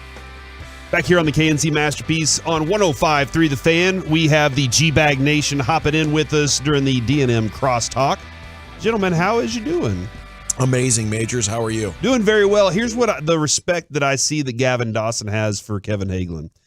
Kevin is not here, all right? Gavin didn't come in and just take the seat that he's going to talk in for the next 5 hours. He sat in the seat that he does crosstalk with. That's some respect, man. I really appreciate that. That's kind of you. A lot of respect for Hagee. Nice. He's still here in spirit. I wouldn't want to violate that. Yeah. What do you think about Kevin's spirit, Wolchuk? I love his spirit. Nice. I think he's got a warrior spirit. He really does. There's a warrior spirit about him. Yeah. He's out there driving around right now with baby Noah, doctor's appointment. So he's hearing all what y'all are saying. He's probably just smiling. Sure Noah's in his Star Wars outfit. I actually watched episode 1 of Andor over the weekend. Was it all right? Plus. I haven't watched any of it yet. It's okay. I'm hoping it gets going. Did you dedicate that first episode to Noah? I did. When you watched it? I did. Proud of you. And I might order myself a Star Wars onesie in order of Noah. I've struggled to engage in Andor. You got too thin for the old one. Yeah, I did too. I mean, every other Star Wars I'm on like show. episode 4, but I watch 15 to 20 minutes and I find myself just hitting pause and being like, I got something else to do. Like it's not intriguing me enough to be like, I'm going to sit here and watch an hour. And then after that episode's over to be like, man, I kind of want to start the next one where like for Obi-Wan, I did. But for this one, I'll watch 15 minutes and I just find myself wandering or whatever. And I'm like, I kind of want to know the story because I really liked Rogue One, the movie. But I found myself not really engaged in this Andor Is there show. no real connection to all the other like No, it's almost you had like with not Vader and Star everything? Wars in a weird way. It's almost not Star Wars. It's trying to Whole nother connect you to world. the story of Rogue One and give you more of the Rogue One story on why Andor decided to do all these things and sacrifice his life for the rebel cause and all this stuff. But I just haven't found myself really engaged in it. I feel like it's a little Better Call Saul, like the first few seasons of Better Call Saul. You're kind of like, so slow. Can we connect this a little bit more? I'm very interested and intrigued, but it just isn't connecting too much to. I don't blame people that quit Better Call Saul, but the last 3 seasons, worth it. Payoff, so worth How it. many seasons The connection were is there, then? right? 6. So I got first half of the series, 3 seasons. not good, but back half of the series, awesome, Breaking Bad-esque quality. All right, I might do that then. I might go ahead and Maybe you should just skip ahead. Just to skip season 4. Okay, I might do it because Yes. I watched the first full season of that, and then I was like, no, I'm not picking this. I don't back blame up. you. It's like eating at a restaurant and the meal wasn't that good, but the dessert was so fire that it's like it made up for it. Next time, just go for the dessert. Yeah. Oftentimes, I'll go to Chili's, and I love Chili's, but I'll just sit down and order that molten chocolate. What's the percentage of ordering a dessert at a restaurant for you guys? 0. Yeah, unless it's special occasion. Oh yeah, And then it's like, it is your birthday or it is our anniversary. Come on, yeah. But You for guys the are most part, I'm so stuffed by the end, I just go so hard in the paint. Now, if you're at a Chili's, yeah, it's a different Or deal. you go to or BJ's, you get that the Pizookie. Yes. I don't know what that is. Honestly. Are you Oh, the serious? Pizookie. You've never Why? Pizookied it up? No, I don't. What is it? Zuki's dope. It's like a chocolate chip cookie in a pan. Yeah. Like a cast iron skillet. Okay. Exactly. And is there ice cream on top? There's ice cream on top. Absolutely. Dang What? right there is. So Cheddar's did this after Duncanville football games when I was a kid. If you went to Cheddar's, they'd make a chocolate chip cookie in a cast iron skillet and then throw vanilla ice cream on top. Right. Maybe It's some. not revolutionary, but It's really good. Yeah, but There's they something about They it. did take it to another level. They've It's got like, different yeah, flavors. we've all had great cookies delivered to us, and then Crumble showed up, and it's like, oh wow, Sure, Tiff's newfound treats. respect. Delicious. It's hot. It's gooey. Yeah. It's delicious. And so are the cookies. I heard Tiffany was a babe. That's all. And her treats. Sometimes I just like letting it, seeing if there's any more to like. You talk with Jerry, and Jerry says you just- something, and you just let kind of it like sit. wait it out and just see if he adds more to it because he probably Good will. strategy. You're a pro, Majors. Yeah, there's possibility, and then Mike or myself, Kevin knows this. We'll just start our rambling, and then you're just like, here it goes. It's good. They're going to stumble into something that could really be gold, so we'll just wait it out. Yeah. And it usually, whenever it's Mike, it usually is gold. So, all right. So, what was the biggest WTF moment from the football weekend for you guys? Because for me, it was Mixon's fantasy numbers for my team. Okay. It was awesome. I lost to him. Josh Clark has him in our fantasy league here at the station, but I won with him over the weekend. 5 touchdowns. And all in the first half, dude. One guy in one of my leagues had Mixon on his bench this week. Oh, It's the most idiot. amazing Awesome. thing. I think it was Danny.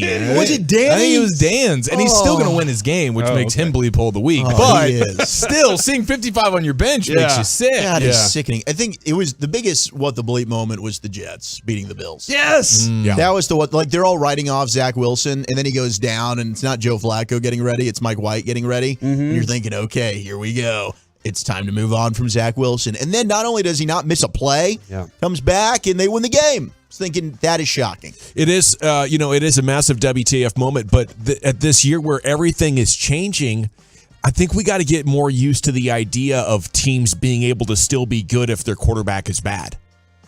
It's crazy, like the line to be a quarterback on a winning team has dropped very significantly. Coaches being adaptable to different playing styles and saying, hey, we can still win a football game even if we don't have to have that one guy. Yes. Yeah. Also, teams are daring you to run your quarterback or to keep running the ball. And if you're willing to do it, there's a strategy involved where you're just going to stop other good quarterbacks. Okay, you're not going to light up the scoreboard on us. You got to run the ball for a bunch of first downs all afternoon to win. And when our horrible quarterback has the ball, we're just going to run. And if you do decide to attack our run, then we're going to try to do play action to make a couple of big plays over the top. Yeah. And it's like this winning formula that I think the Cowboys have really optimized is also being applied to teams with horrible quarterbacks. And they're having, the Cowboys had success with Cooper Rush. I should have led with that point. Yep. But, now you're seeing it with Zach Wilson. And I don't know, maybe Geno's become a pretty good quarterback, but still, he's definitely not Pro Bowl in most years. Just this whole NFL year is amazingly different in how defenses have finally figured out how to stop these explosive passing games. And it's brought into light some really interesting things, like you can be a bad quarterback on a winning team now, I guess. Yeah, that is a possibility. There's so much WTF moments all season long. It's kind of been the WTF season there, Dawson. But I'm going back and forth for this weekend. Was it Taylor Heineke throwing a ball into triple coverage that still ended up in a touchdown because the referee ended up tackling one of the defenders? And one of the worst decision-thrown footballs I've ever seen. And then it's a touchdown, and the referee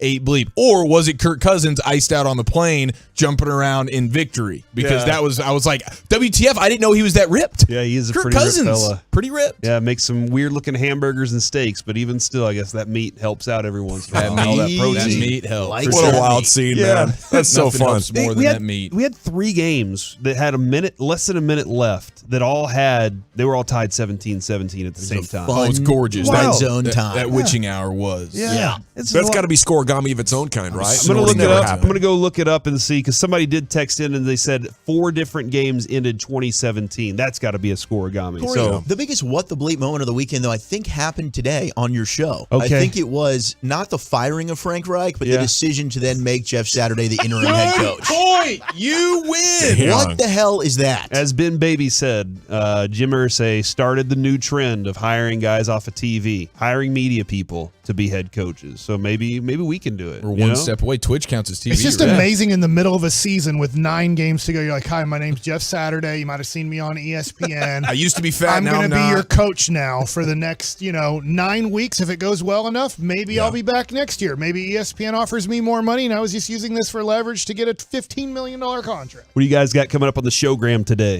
Pure Gold, as always, Majors, thanks for asking. Everything that's been developing right out of the gates here at 2 o'clock. Of course, we're going to talk a lot of college football today with all the big developments there as well. And Josh Booty will join us at 4 o'clock to assist. All right, looking for the booty. All right, we're the KNC Masterpiece, and Kevin will be back there at it tomorrow, and we're looking forward to hanging out with you. Until then, you've been Masterpiece. Tomorrow is it.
From the MyFitnessStore.com studios, you're rolling with the G-Bag Nation on 105.3 The Fan. Welcome to the Nation. It's hour one of the G-Bag Nation on 105.3 The Fan. Hope you're having an outstanding day. General at your service. Salute to you. There's Zach Wolchuk, Eric Giafalo.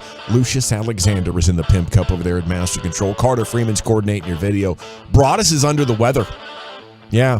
Hopefully he gets too well hard, soon. huh? I was going to say, I know what that means. Yeah. LSU victory. LSU. You think sent him over the top. Oh. He's fighting like a 48-hour hangover right now. Cowboy bye week coupled with LSU victory in overtime over Alabama calls for I'm going to need the day off, boss. He's like the balls on Brian Kelly to go for 2 and the win. More shots. Woo! Let's go, Tamra. Bring out the tequila. Man, I had a great weekend too. You guys? Fire. Bye weekend. Good to you? Yeah. It was pretty good. Needed to recharge a little bit. It was good. Got the body right. I feel like I'm ready to attack the second half of the NFL season, if that's what you're asking. It was weird. I somehow ended up partying with Choppy on Saturday night. Okay, that's fun. I don't know how I ended up with a Club Chop situation. How is he handling that Tennessee L? He ended up Same way passed Broadus out. did? Yeah. He ended up passed out. So it was a good night for Chop. Yeah, I watched so much football over the weekend. We did house cleaning for the most part. But it was so nice to not have anything to do. Like all the sports games were rained out. There was no Cowboys.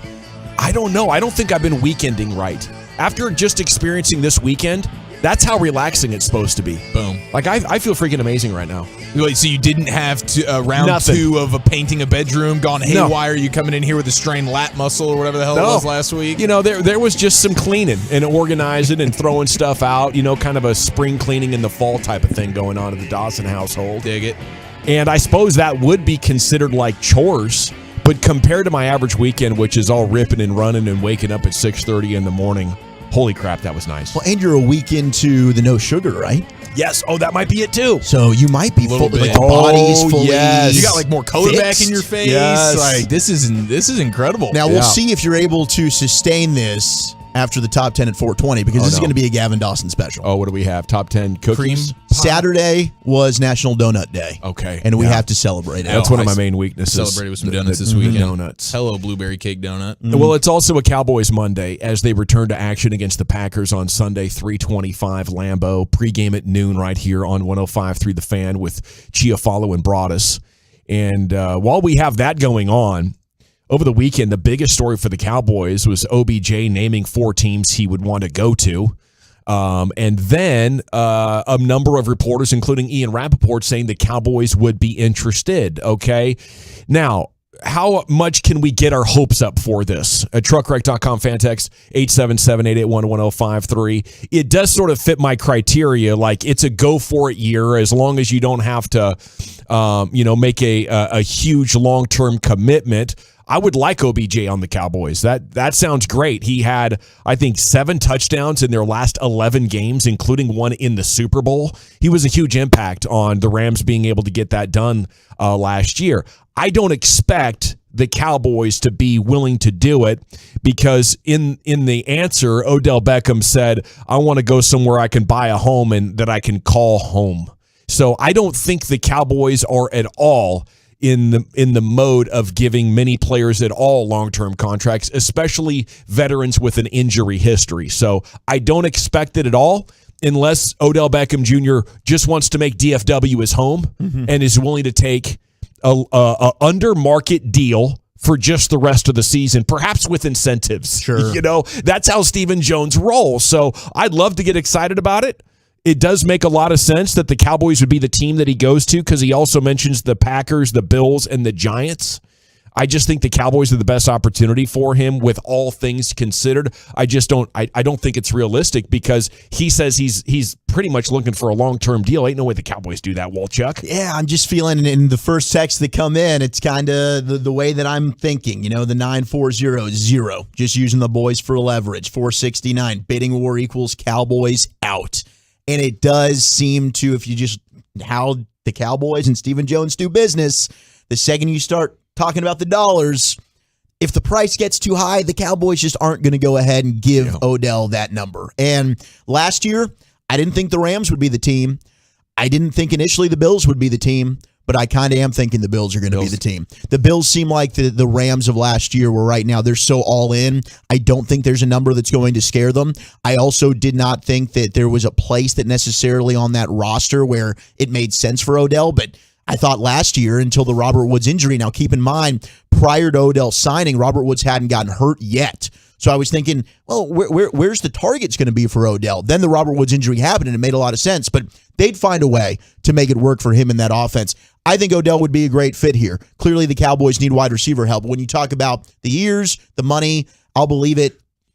I'd be excited about it. I just don't think it's likely. Yeah, 972 says, what club will do that? And that's where it gets interesting. Like, could all clubs pass on the long-term deal? Sure. But then the Bills would be more willing to do a one-year deal or the rest of the year for significant money. I think the Cowboys would be like, oh, yeah, we'll give you $3 million or something for the rest of the year. And I think other teams would say, sure, we'll give you, significant money and add voidable years after this year in order to roll the cap figure in so it can make sense for you and us. Yeah, I mean, the Bills thing, they are clearly all in. They're making deals at the deadline as well. They get the big splash in the offseason with Von Miller. There's ties there. Von Miller's recruiting heavily. I wonder how many people inside the Cowboys locker room are recruiting OBJ the same way that Von Miller is. I do think there's an opening there in terms of the offense because it's Stephon Diggs, it's Gabe Davis, and then it's Isaiah McKenzie. Sure. Like, okay, yeah, he can look fine because he's benefiting from these guys, but he is not Odell Beckham Jr. And you saw yesterday that offense can get shut down if you have a great corner in Sauce Gardner and a respectable defense. So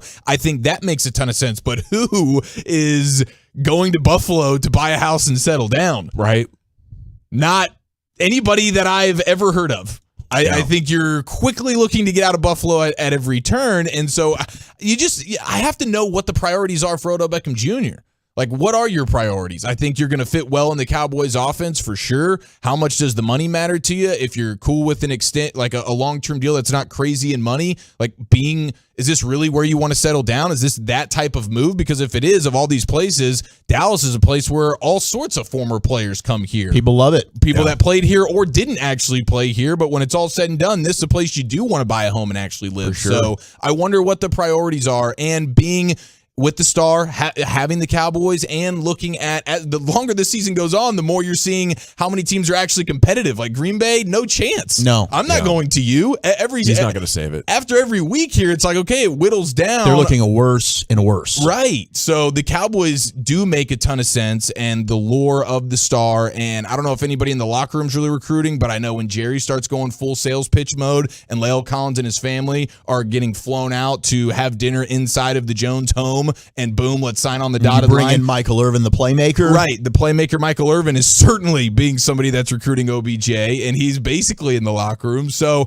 I do see this being a possibility, especially in my mind. I'm thinking part of the reason they were willing to give up on deals at the deadline is because they knew, hey, this is the same position that OBJ is. We can still go get him and not have to give up any capital. I think it's real. But I think it's real. The question is, will the Cowboys sign that check?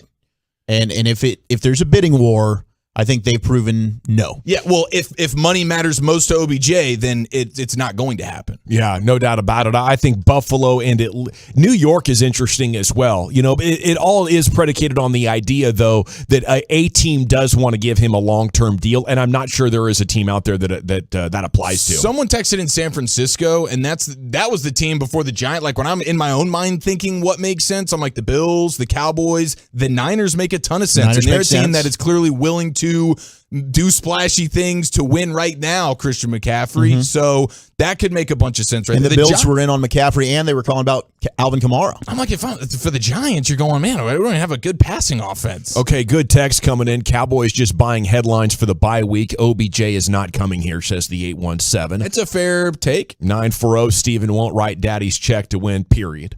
214, Dallas is more of a home than Green Bay or Buffalo, close to home for him being from Louisiana. Absolutely. I think it's a factor. I think all things being equal, he would want to come to the Cowboys. I think the Cowboys overplay their hand that people will sacrifice everything to come here, though. Giants aren't really contenders. Neither is Tampa Bay or Green Bay, so Buffalo and us and Diggs, Davis, McKenzie. You can say the Giants aren't contenders, and I am prone to agree with you, but, at 6-2, I think the player might see them as a really good option. Biggest story breaking so far today, outside of that, is the Colts fired coach Frank Reich. They couldn't get right on the field. I know the front office felt like they did a really good job, tried multiple quarterbacks, couldn't ever get it done. And this is amazing. Jeff Saturday taking over in the interim.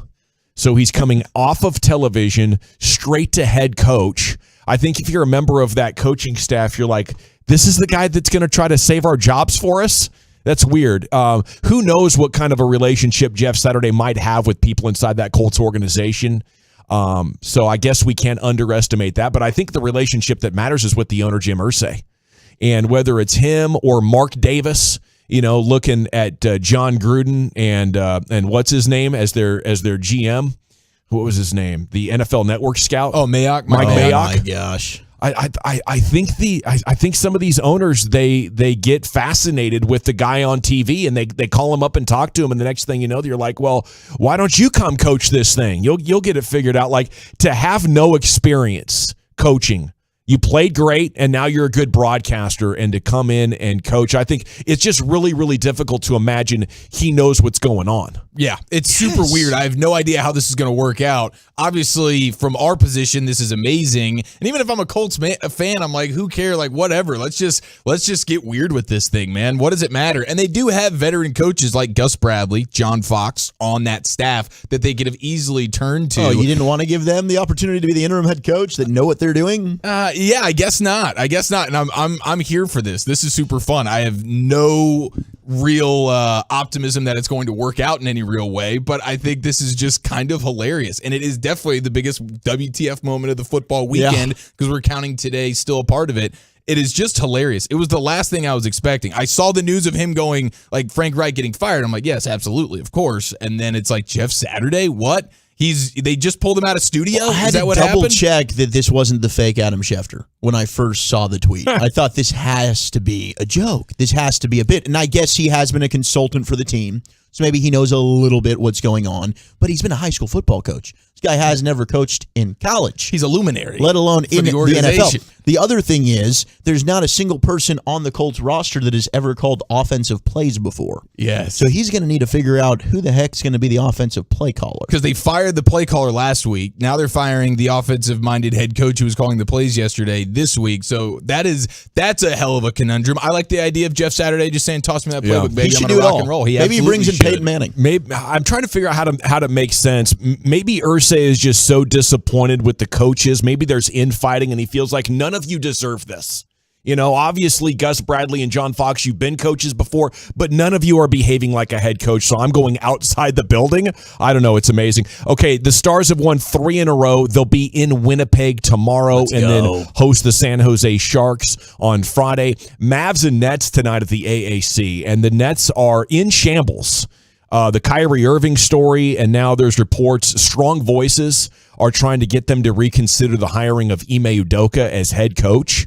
But they've won 2 in a row, and they have KD. And this guy, Cam Thomas, in his second year, has really stepped up with Kyrie Irving out. So there is talent on the roster, Wolchuk. And I do believe the Mavs are going to have to earn this one. Oh, 100%. Every game seems like it's been a nail biter. It's been close for the Mavericks, and you've needed Luka to just be all worldly for you to be able to pull this one out. I mean, they were leading big against the Raptors. That one gets close in the fourth quarter, and Luka has to just be the MVP that he is to get that win. But now you have a lot of stuff that is certainly been distracting for the Nets. I mean, not to mention the Kyrie stuff, but now you have the trade rumors that are swirling yet again for Kevin Durant and for Ben Simmons. And I did see an interesting trade that was rumored regarding maybe KD to the Portland Trail Blazers. Wow. They essentially blow it up, but you do pair Dame and KD, and that would be rather fascinating. And they thought that deal could get done. See, that's why the Mavs have to be in line here. Yeah. Like, I'm calling every day. Like, they called for Porzingis. You have to call every day and be like, is there any way we can get in a 3-way trade? See what you can do. do. 4-way trade.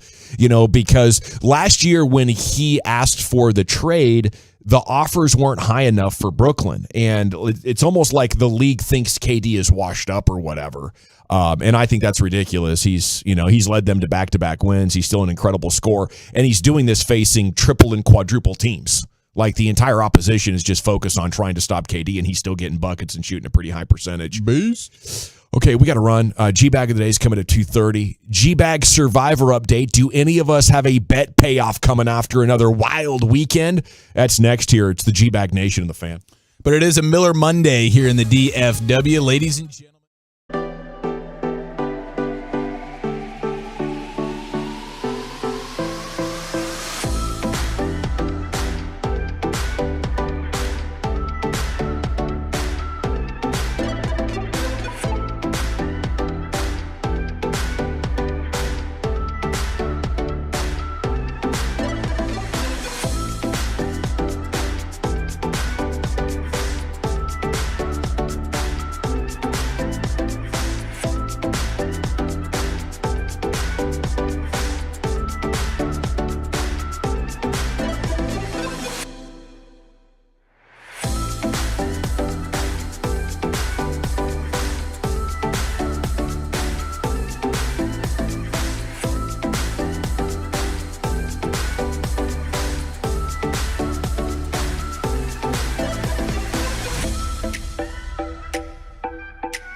brought to you by Twin Peaks and K-Post Roofing and Waterproofing on 105.3 The Fan. Welcome back, Nation. It's time for a G-Bag Survivor Update, another insane weekend of NFL results. Who among us might be doing a bet payoff coming up on Friday? Segment here is brought to you by Soda. That is state of the art. The answer is nobody for now. Woo! Yeah, nobody took the Bills. Oh, thank God. Nobody had the Packers. Although I think Chiafalo wanted the Packers, but he didn't remember that he'd taken him at about week 4, week 5. I also wanted the Bills. No way. I'm trying to find a way to Did get you the Bills take the every Bills? week. No, because I had already taken them earlier in the year, that's so I right, wasn't that's right. allowed to. So I was left to my own devices, which just so happened to be Sam Ehlinger versus Bill Belichick. Wow. Which was a hell of a play for us, boys. Well, For me, it was either the Chiefs or it was the Vikings. And when I was Broadus, I had to go Chiefs. But both of those teams had me clinched the entire time. Yeah, that was insane. That was last night. uncomfortable for you last night, having to stay up late during daylight savings night when maybe you wanted to get a fourth quarter. Oh, we can go to sleep at the end of the third here because the Chiefs are up by 3 scores. Not the case. I'm so happy Patrick Mahomes channeled his inner Vince Young in the fourth quarter and just decided to run all over the bleeping place. Did you see afterwards? Well, one, the troll job that A.J. Brown did on the Titans. Did not see and it. then Mike Vrabel's comments afterwards. So A.J. Brown took to Twitter and then deleted the tweet, just making fun of the lack of production for the Tennessee wide receivers. Well, it is a rookie quarterback who's taken in the 3rd round. Very true. And this is the same A.J. Brown that was traded from Tennessee to Philadelphia To Philly. this offseason? Yes, and he's, crotch first confidence. His team's undefeated. He's having a great season in Philadelphia. So he tweeted, I repeat, nobody's open, with a bunch of laughing, crying emojis. And I guess Twitter didn't take too kindly to that, so he deleted it. Although you control when you're undefeated and your team is clearly missing you. And you feel like the previous employer didn't want to pay you. Yes, you know, and they didn't. That's what that is. You feel underappreciated, and you're like, well, hey, look who might need a receiver now. It's great to be in that spot. But then our buddy Ed Werder went ahead and asked, after the game he was covering it for ESPN, since the Cowboys had a bye week, he asked Mike Vrabel the sustainability of Derrick Henry taking 26-plus carries every game, and Mike Vrabel said, quote, we've been able to use him, and he's helped us win a lot of games since I've been here.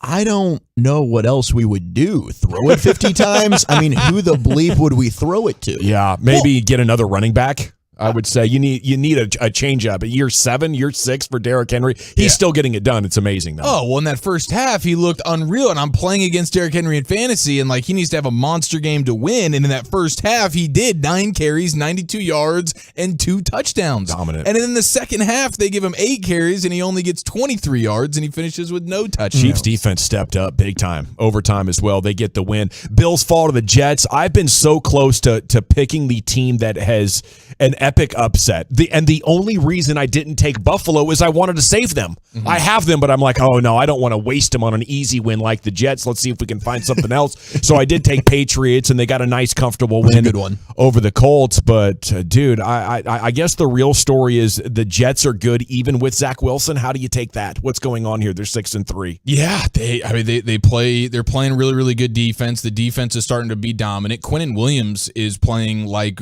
maybe the best interior D lineman outside of Aaron Donald in the sport, especially when it comes to pressuring the quarterback and sacking the quarterback from the interior of the D-line. Former Alabama standout Quinnen Williams has been a real beast for them. And Sauce Gardner, I mean, how about this guy? So good. Are you kidding me? We knew he was dominant last year in college, but now he steps in and he doesn't miss a beat, and he's 5 seconds into his career, and it seems like he's at all times the best player on the field. Mm-hmm. Everybody's getting lost in the sauce. Even Josh Allen is getting lost in the sauce. Crazy. Like, this guy is... And Stephon Diggs, like, how many people are walking around wandering just covered in sauce, wide receivers and quarterbacks alike, all throughout the year, because this dude is a real... He's on another level. Yeah. He is 10 times more aware than the average player, and he's even more aware than star players. He's so quick. Like, his positioning is just like zip, zip, zip. It's like trying to play a video game and then watching a pro do it, noticing the difference in the efficiency of movement. Yeah. And how much he's aware of. I'm with you, dude. I'm like, holy crap. Sauce Gardner is so legit. I can't imagine it's too long before he's called the best corner in the sport. No, he might be right now. Yeah, he very well might be right now. And his teammate Kobe Bryant, who, yes, is family named him after Kobe Bryant, the late great Good Kobe for Bryant of them. the Lakers. He had a great game yesterday for Seattle. Huh. So those were two elite corners coming out of Cincinnati last year. Well, how about the Packers losing to the Lions 15-9 and how you're looking at the Green Bay game now? Can you get it through your mind that, like, this should be a relatively comfortable Cowboys victory? They're totally inept? Man, for me, this is not – it's just I can't be like this is going to be an easy week. You're too jaded. Yeah, I am. Like, I was listening to, Bobby and RJ this morning, and they're talking about, man, who would have thought that on paper at least this would have been the easiest of the 4 NFC North games. And maybe on paper it still is. But this is a team that's lost, 4 or 5 straight games. You're still the going. Packers, I think it's 6. Is it 6 straight? Yeah. Oh, that's disgusting. Okay, so you're going to Lambeau. I get it. They're playing horrible football, but we've seen Aaron Rodgers seem to always play his best against the Cowboys. Now, granted, most of that's been in our own backyard at AT&T Stadium, and Dak did go to Lambeau his rookie year and have a great game. I do think 8 of 9. Yeah, I do think the Cowboys should win this. Don't get me wrong, but 5 in a row. My bad. I just can't. I can't just wrap my brain around thinking it'll be just an easy walk in the park victory. But their guys are dropping like flies. They are. Romeo Doubs, he's going to be out. Rashawn Gary, Yeah. who's been maybe their best defender this year. I'll give the a edge. full-on injury report coming up in Krusty's corner. Okay. So Rodgers is uncuttable until after next year. Do you think he's done, or does he just need better weapons, Giafalo? Well, he's been bad. So he is part of the issue, and then having no help, offensive line included, and then no wide receivers, it makes it difficult. But if you're throwing 2 red zone interceptions in the end zone, you're throwing to David One of them was just Bakhtiari, horrible. Aiden Hutchinson's getting interceptions on you. You are definitely part of the problem. But if I'm a team that's a quarterback away next year and the Packers want to trade him away, then I'll still jump on that. Yeah, you take that opportunity if you need a quarterback. Yeah. I would bet he can still be pretty dang good, but in a league where there is a war on the passing game, if what you do is pass as an old man and you're not going to run it and your team doesn't have a good run game and they're not defending the run and they're just mediocre against the pass, I do think we should expect the Cowboys to roll them up pretty good. But there is something in your head after being conditioned by the results. 8 of 9 going Green Bay's way. I still have nightmares, man. I know you that do. guy just terrifies the hell out of me. It's true. I hate him. It was funny looking at the Twitter account of rapper Lil Wayne yesterday, who's a loud and proud Packers fan. And early in the day, he all caps tweets "Go Pack Go," and then some 4 or 5 hours later tweets "RIP to the season. We should have gotten rid of 12 before the season." Oh my goodness! Oh no! Oh my goodness! The emotional roller coaster of being a sports fan even trickles down to superstar rappers Green alike. and yellow, Might be green time. and yellow. It is time now for the G Bag of the Day, curated by Lucius. Sir, You have a good weekend? What's good? Yeah, man, fantastic weekend. I did some cleaning as well. Right on. Yeah. That's about it. Man, it's crazy. Like, I don't know about everybody's house. Like, some people have like a Martha Stewart vibe going on. Their house is constantly immaculate, but the crap just piles up. And the next thing you know, we're like, man, we got way too much crap. We got to clean these closets out. Yeah. And People it don't felt like to great. Throw things away. Yeah. We're like, oh, well, we got to save this just in case we need it someday. No, let it go. Yeah. Jerry Jones is our winner. His reaction to making 5-time status is our G-Bag of the day still. I know you said you listened to the station and everything, and if you haven't heard it, we will get you the audio, but every day at 2:30, the G-Bag Nation does G-Bag of the day when they pick out the best audio clips of the day, week, and everything like that. Your quote last week about Emmitt Smith has now won 5 consecutive days and will be up for G-Bag of the year, so I wanted to say congratulations to you for that. G-Bag of the year? That's right. God almighty. Hey, get my gold jacket out. I'm gonna, if it should happen, I'm going to put that on. All right. You put that bad boy on, Jerry. That's so good. Yeah. If he wins, we're going to try to hand deliver him we'll have to make up a trophy or something. Maybe a framed certificate. Astros fan right here was on Fox 26 in Houston. They put a hot mic in front of this Astros fan. Ask them this question. Check this out. Exactly. Hey, what do you have to say to everyone who still considers the Astros cheaters? All right. No. Sorry, guys. Did not mean to do that. It is live television. Anything you can have. But guys. What was the question? What do you have to say to those fans out there that says the Astros cheated? F y'all. Bleep you. That's pretty good, man. Yeah. I tuned out, I think, in the 8th inning of Game 6. It just felt like after the big home run, all the momentum was going to ain't no way Houston is losing. And, like, the celebration had started. And it started making me nauseous, so I had to turn the TV off. I didn't want to see the champagne in the locker room and all that. I don't like that when it's the team I don't want to win. I got some champagne factoids for you from this Astros celebration. Hell yes. I love champagne factoids. Trigger alert. Or at least Terry Bradshaw should have called trigger alert after this. I want to see Connor get involved. They're not going to run. Well, I'd like they're to not see going to do that. it. They just can't do it. Yeah. Their mentality is throw, throw, throw, throw. I think if this kid ran 5 or 6 runs in a row, I think he'd commit suicide or something. They have to throw. Whoa, that's a little dark for this audience. Yeah. Well, you know what a little I'm dark saying. for all of us. They just... A little dark for all of us. Kurt Menefee comes in and says, you know what? It's dark for us all. It's not just our audience. It's dark for all of us. And the face of Michael Strahan when it gets said is hysterical. Man, that was definitely the most awkward moment of the sports weekend. Who was he talking about? Kyler Murray. Kyler Murray? Really? Yeah. Wow. That guy's a scrum. It sounded like he was on fire. It sounded like Terry Bradshaw was like really laying down some good analysis. Yeah. And then it was a huge stumble there trying to get over the third hurdle, Lucius. Zach Wilson, what's up with his dating situation? He likes moms, I think. He's a MILF hunter. Oh, that's what it is? I think so. Okay, Gronkowski took a shot at him. Exactly, but I'm going to go half full. As long as they can get their QB's head in the playbook instead of outside at parent-teacher conferences. What? Well, I think we all know what we're talking about there. Let's keep it moving. Let's keep it moving. That's pretty good. Nice, man. I like that. Zach Wilson did a bunch of PTA meetings for kids that aren't even his own. Yeah, you think in high school he was like, "Hey, mom and dad, parent teacher, big week coming up." You guys think like right ahead in there, check out the other mom. That might work. That may be a good play. Moms? No, just like hanging out at the parent-teacher conferences. No. I think anywhere in or around elementary schools is probably not. No, not for the you to be kids. at. Obviously, No, we're talking I know. about for the. No, of course, for I the get moms, that. No, for I the know. teachers. No, I get You it. know. but- It's like when they You crash know, the funerals and wedding if- crashers. even You if think it's there's- disgusting, That's but true. it works. He's probably crushing. It is disgusting. But even if they're separated, dude's still going to be there. Yeah. Dad's still going to be there. It's awkward. You Maybe know, it turns it'll be her on. awkward. I don't know. Maybe. Yeah, someone bold. You go up and approach her. I'm bold. Right in front of the child's dad. I'm frisky. I'm with it. Well, you're the man, Wolchuk, in your natural environment as an alpha. That newfound confidence. Yeah. 68 pounds It's later, amazing. all of a sudden, I'm a This a new newborn thing? man. This is a new thing? Oh yeah, man. He is just wallowing in it. Yesterday was a church day, gentlemen. Yes, it was. So I do my thing on Mondays and Thursdays. I like to play some church stuff. This right here was a pastor. He was preaching about eating healthy. And he made the choir sing an impromptu song that I think is from Barney. We say you want to become part of our church. Sing it one time. I like to eat apples and bananas. I mean that.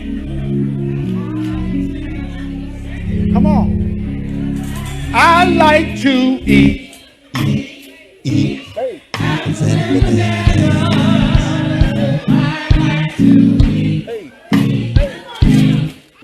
Come on, everybody, declare.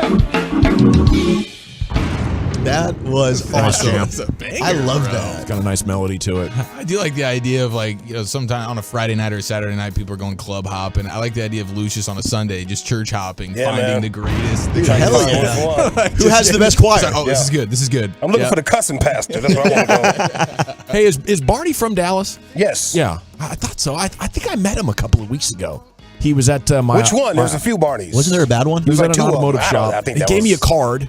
He's That's still doing awesome, stuff. dude. Yeah. He told me a great story of meeting Whitney Houston, and Whitney gave him a kiss on the cheek and said, "Thanks for everything you do for the kids, Barney." Yeah. Freaking Barney, bro. Yeah. Straight out of, I think it was made by some soccer moms right here. Okay. Yeah, some housewives came up with the concept. Okay. Yeah, they ran with Yeah. it. Had some upfront money from like a family members who were already in video in situations like that. Okay. Yeah.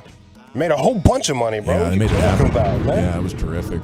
Nice move. I mean, a few Barneys. I think like 2 maybe. That's cool. Yeah, I would want some help. There's a documentary about Barney out right now, by the way. Okay. Yeah, I'll have to check it out. Yeah. we gotta watch that. See my guy. Okay, we voting here, Lucius? Yeah, I'm good. Okay, Jerry Jones is our one-time champ. Astros fan on Fox 26 in Houston. F y'all. Terry Bradshaw on the mentality of throwing here with Kyler Murray. He runs when he has to. I think he's doing it the right way. You run to make your team great. You run to get your team in the playoffs. You don't run on a bad team. You don't run just to like be a little bit better than crappy. I think Kyler Murray's doing it right. You're not risking your career to be a little bit better than crappy. Your team's not good. Absolutely. Okay? Yeah. Unless you're Justin Fields right now. Yes. Now, in that he's case, my only move. He's the only good player on the field. You're running to make a career. Yeah. I advocate for that at that. If you come into the league and you're like, man, I can't pass good enough to be an NFL, try running. Yeah, Kyler's already got his second contract, so he's fine. Yeah, he's good. Church Day highlights, Pastor on eating healthy, or Gronk taking a shot at Zach Wilson. I think I'm going to go Gronk, man. That's a good line there, Chief. It's a good bunch across the board, bros. I'm going to rock with Jerry, but dang, that's good. We're tied at 1, Lucius. The pastor. We're tied at 1, Wolchuk. Oh, gosh, this is stressful. I know you want to vote for Bradshaw. I kind of do want to go for Bradshaw. Leave it up to the people. Yeah, I'm going to vote for. I'll give Brad. I like cringy, and that was cringy. Give me Bradshaw. All right, coming up next, it's time for Krusty's Corner. Now, where are we going with that, Wolchuk? So let's have it's tied. We got to go to @GBagNation and vote. Go to @GBagNation and vote. We'll announce the winner on the other side before Krusty's Corner. And where are we headed with that, sir? Let's have an Odell Beckham Jr. conversation. Why the Cowboys maybe don't want to sign Odell Beckham Jr. We'll talk about that next on The Fan. Coming up tomorrow morning on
#1 in the country. Custom order your vehicle online and lock in today's pricing. Because of #1, they'll get it to you faster. Found new roads at Classic Chevrolet.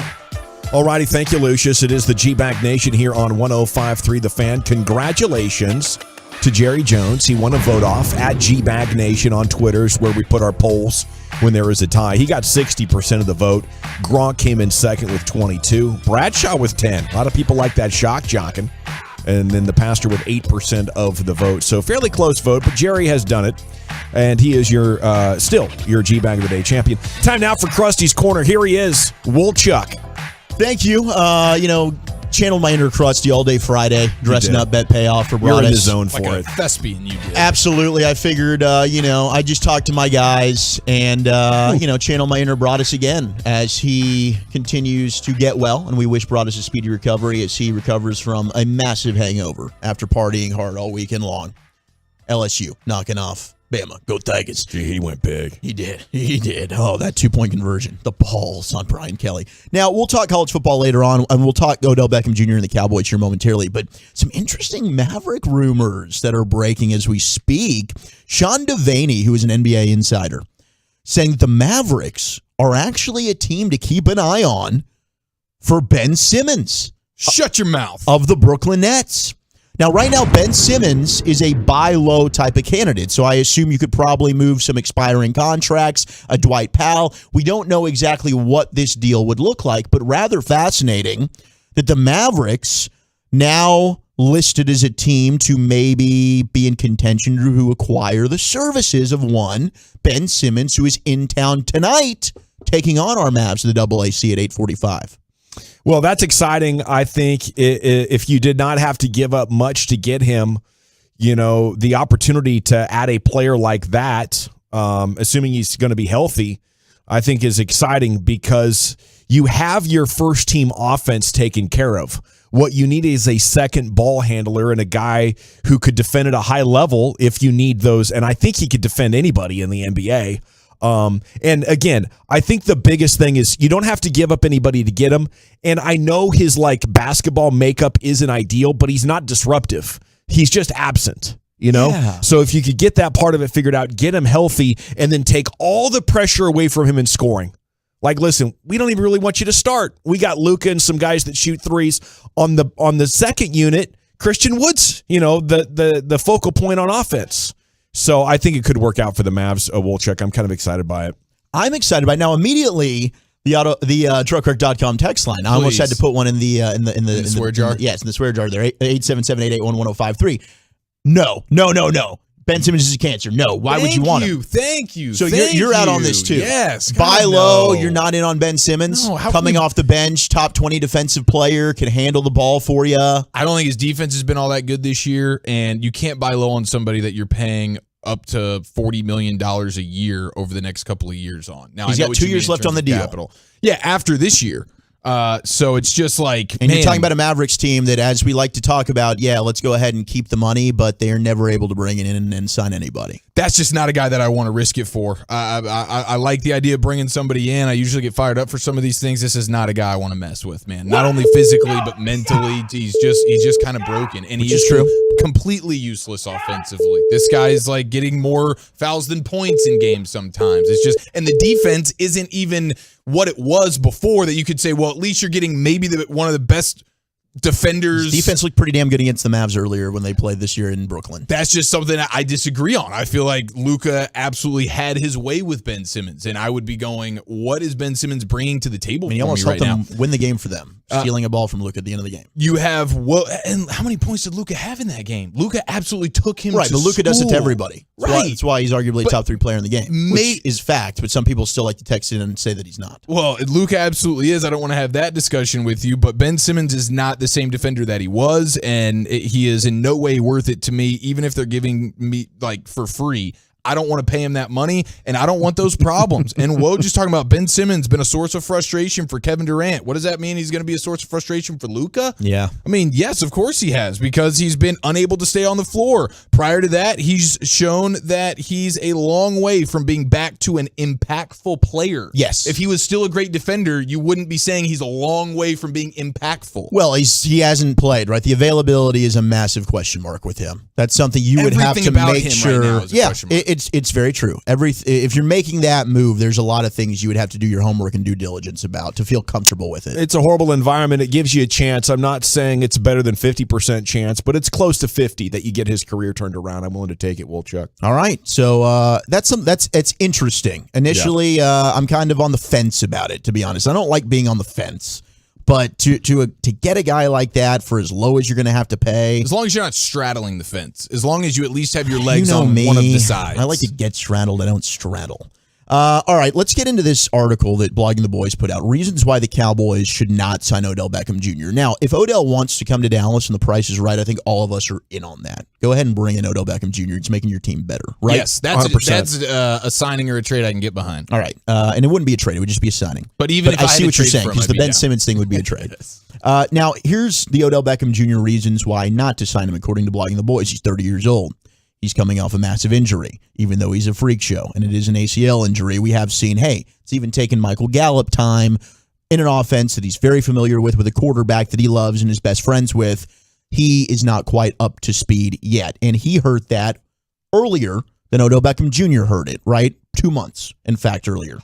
The other things are, we know the history of Odell Beckham Jr. and the things that have plagued him throughout his career. Getting in fights with Josh Norman during his days with the Giants, getting in a fight on the sideline with a net in his days with the Giants. Are we concerned about any of that stuff? Because I would say I'm not concerned. Now I think that Odell Beckham Jr. has matured quite a lot, and I think he's grown out of some of this stuff. Even though a year ago the Cleveland Browns basically said, hey, we're better off without you. And they just outright released him and said, we're going to pay the rest of the money on your deal, and it's fine. Not a big deal.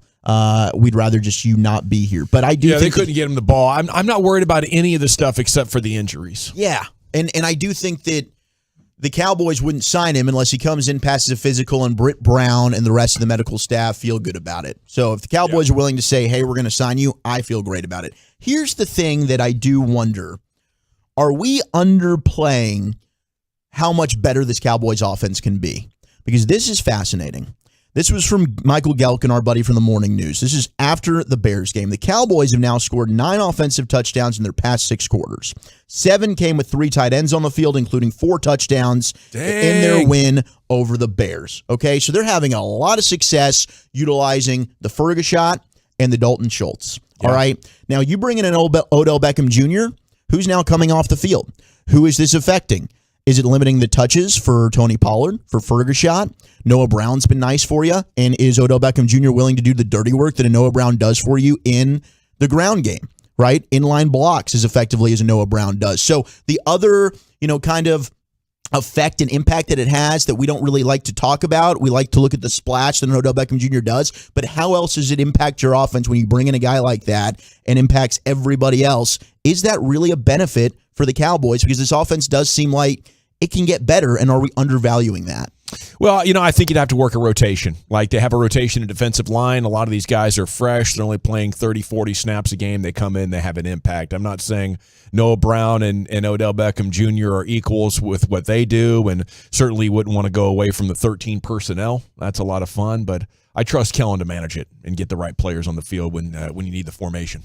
I think there's enough to go around for sure. And when you have a game where Noah Brown doesn't play, you're talking about a game versus the Bears where only 2 receivers are even getting targeted. Yeah. And that can work for you against the Bears. And these 3 tight end sets and some of the stuff they're doing is really exciting. There's CeeDee Lamb in the backfield, and it's pretty cool. Like, they had a 6-play stretch where they caught the Bears completely off guard the other day. And I'm sure there's going to be more evolutions to that for the Cowboys offense, which is very exciting. But you're still talking about a relatively minimal number of plays there. So I'm all in on OBJ and him being able to fit into this offense, whatever it is. There's enough to go around, and 1 Gallup injury, 1 Noah Brown injury, 1 CeeDee Lamb injury, and where are we going here? Boom. No, I hear you. I think the reason they won't sign him is they feel like they drafted so well, they got to pay all their guys next spring, the spring after that, and they aren't going to make a sizable offer because that would take away from their kitty to do the signing. Yeah. Chuck. Ultimately, I agree. I think that Odell Beckham Jr. helps more than he hurts this team. Yes. And because of the lack of depth in the receiver room, which you just talked about there, Eric,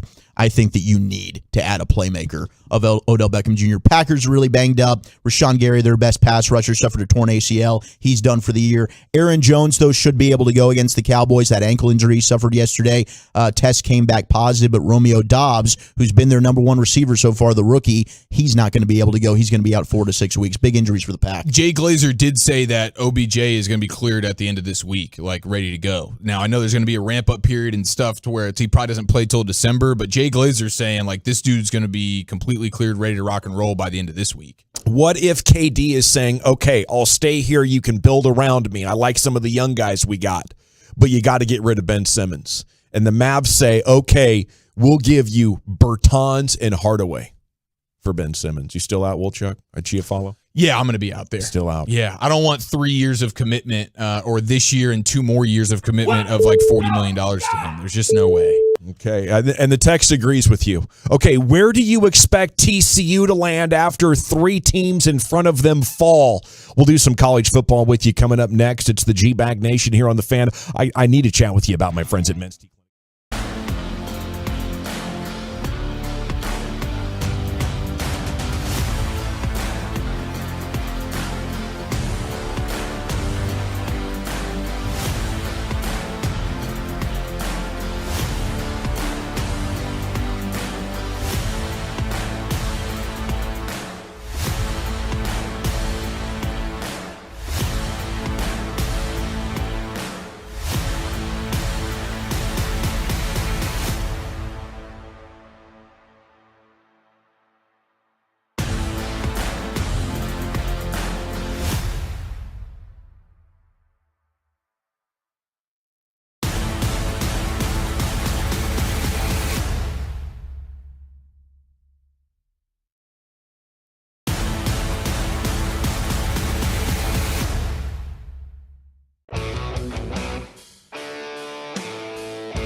from the MyFitnessStore.com studios. Let's do this. You're rolling with the G-Bag Nation on 105.3 The Fan. Okay, it's hour number 2 of the G-Bag Nation here on 105.3 The Fan. Let's talk some college football. Thanks to all of you for following me over here, or us, at G-Bag Nation on Twitter. I'm in the process of following everybody back, and it's a lot of work, so salute to you for the response.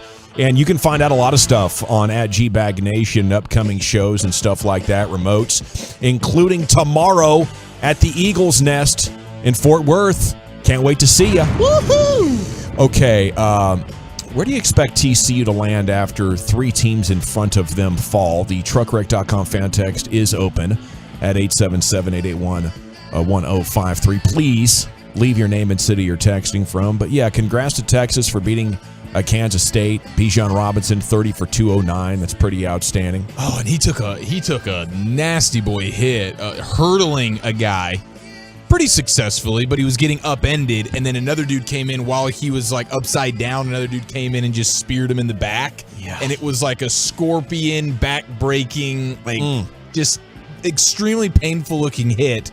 And then I guess he bounced up and it was fine. He's tough. He did. He's fine. It looked He's like, good. oh no. He's going to be a top 20 pick, man. It looked like oh no on the scoreboard for TCU again. 21 points in the fourth quarter to beat Tech, and they remain undefeated. Coaches poll TCU up to number 4. Texas is at 18.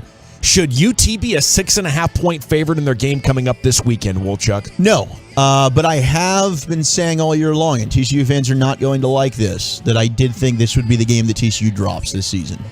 Now, they'll probably get the rematch in the Big 12 championship game, and it's hard to beat a team twice. So I think TCU will have one loss, and they will get that revenge in the Big 12 title game. But I'm a bit shocked that Texas is a 6.5-point favorite, even though they're at home. That's stunning. That's crazy to me. I think Texas has a heck of a chance to win the game. Absolutely, for sure. but wow. You're saying you're a field goal better on a neutral site? Come on. Yeah. Yeah. It is a little bit weird to me. It's very weird. And TCU has had games where they've had to climb back and get victories, but you've seen Texas botch games where they're the leading team and then they end up finding ways to lose, and that's not just this year, but just under Sark in general. That's a weird line. I did not know that until just now. If you had me guess that, I'd be like, is it dang near a push since it's Texas at home? Maybe Texas gets the home points. Right. But 6 and a damn near touchdown favorite? Come on. It is 6:30 on ABC, by the way, at 877-881-1053. If you have thoughts on this, would love to hear from you. Leave your name and city you're texting from. How about Georgia exposing Tennessee a little bit? Did they prove they're an imposter with the big boys, Wolchuk? I don't think Tennessee is an imposter. I think Georgia just reminded the rest of the country how good they really are. And that defense, their secondary, super athletic. Stetson Bennett plays well in big games. They've got 2 potential first-round picks at tight end, one this year and then Bowers next year. Georgia is the best team in the country. And I think that they're probably going to win back-to-back national championships. I think Tennessee still has an outside chance to make the college football playoff because, like I said, if TCU does drop a game, I don't know that the Big 12, especially based on the first college football playoff rankings, is getting the respect by the committee to have a one-loss team in. So I still think Tennessee has a shot to make the playoff, especially now that Bama lost. You have a 2-loss Bama. They're not going to get in. It's miserable when you can't get first downs, and that told the tale of the whole game. 2 of 14. That Georgia defense just too much, Chief. Dude, the Georgia defense was playing very, very well without their best player, which Nolan Smith, which was very, very interesting. But the crowd was, I think, something that played a factor here. Tennessee, for as tough a schedule as they had and winning some big games, all of those were home games for them. Alabama, Kentucky. They did go to LSU, but that was a day game LSU. And it wasn't the same LSU right, team. Before LSU really got cranked up. So this one, being on the road at Georgia, that environment was nuts, and they couldn't really run the ball. And then Tennessee had done a really nice job at stopping the run as well defensively, and Georgia was able to just kind of have their way with them. It was a very impressive win for Georgia, in my opinion, but I do still feel like Tennessee is still one of the best 4 teams in the country. Do you think they'll get that love from the committee tomorrow night and be ahead of TCU? I don't think they will out of the gates here. But I do feel like Wolchuk, where Tennessee could end up still being in the top 4, and even the AP poll has them sitting at 5 right now. Yeah, like that was not all that bad of a loss. And to me, like I think TCU should be 3. I would put TCU ahead of Michigan. I think Michigan is an imposter. I don't think Michigan's a top 4 team in the country, personally. I think they're Blake Corum or bust. I don't think they can really throw the football super effectively. I don't think that defense is as good as it was a year ago. They still play good defense, but they can only run the football. I think TCU would be 3, in my opinion, behind Georgia and Ohio State. And you think that's where the committee will put them as well? I hope so. How about Clemson getting punked by Notre Dame? At 8-1, where are they?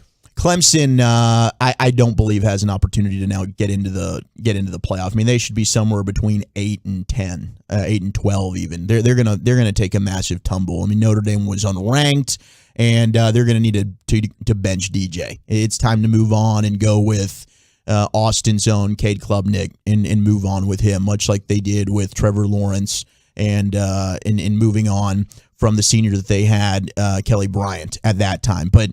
DJ Uiagalelei just isn't as good. They tried. They gave him all the opportunities, and he's just not the guy there. They need to move on and go with the true freshman. And I did think that Notre Dame had a chance to knock off Clemson in an upset. I didn't think he'd be 35-14 in blowout fashion. They just can't move the ball offensively. Yeah, and how funny is it that it's Brian Kelly with LSU having his biggest signature win of his season and his in the new era of LSU, and then on the same day, Marcus Freeman, new head coach, replacement of Brian Kelly at Notre Dame, has his biggest, most signature win as well, all on the same day. It was Broadus was talking about it all week that Notre Dame was going to win, and it was the most obvious bet of the week too when you consider Clemson going into Notre Dame was a 3.5-point favorite, and it was like, really? This doesn't make that much sense to me, but it was a blowout. I wasn't anticipating that, but Clemson has not looked good all season. No, they're to me, I don't even think they're a top 10 team. I mean, they've got a very good defense, but offensively, they're so inept right now. Okay, who looks worse right now? OU, who had Baylor run all over them and can't do jack squat, or the Aggies, who did I see they're 2-8 in their last 10 games against FBS opponents? How does this even happen with that much talent? Dude, it's bad. And I will say, to their credit this weekend, and we talked about it on our BegQL show, Walchuk, because it was pretty funny.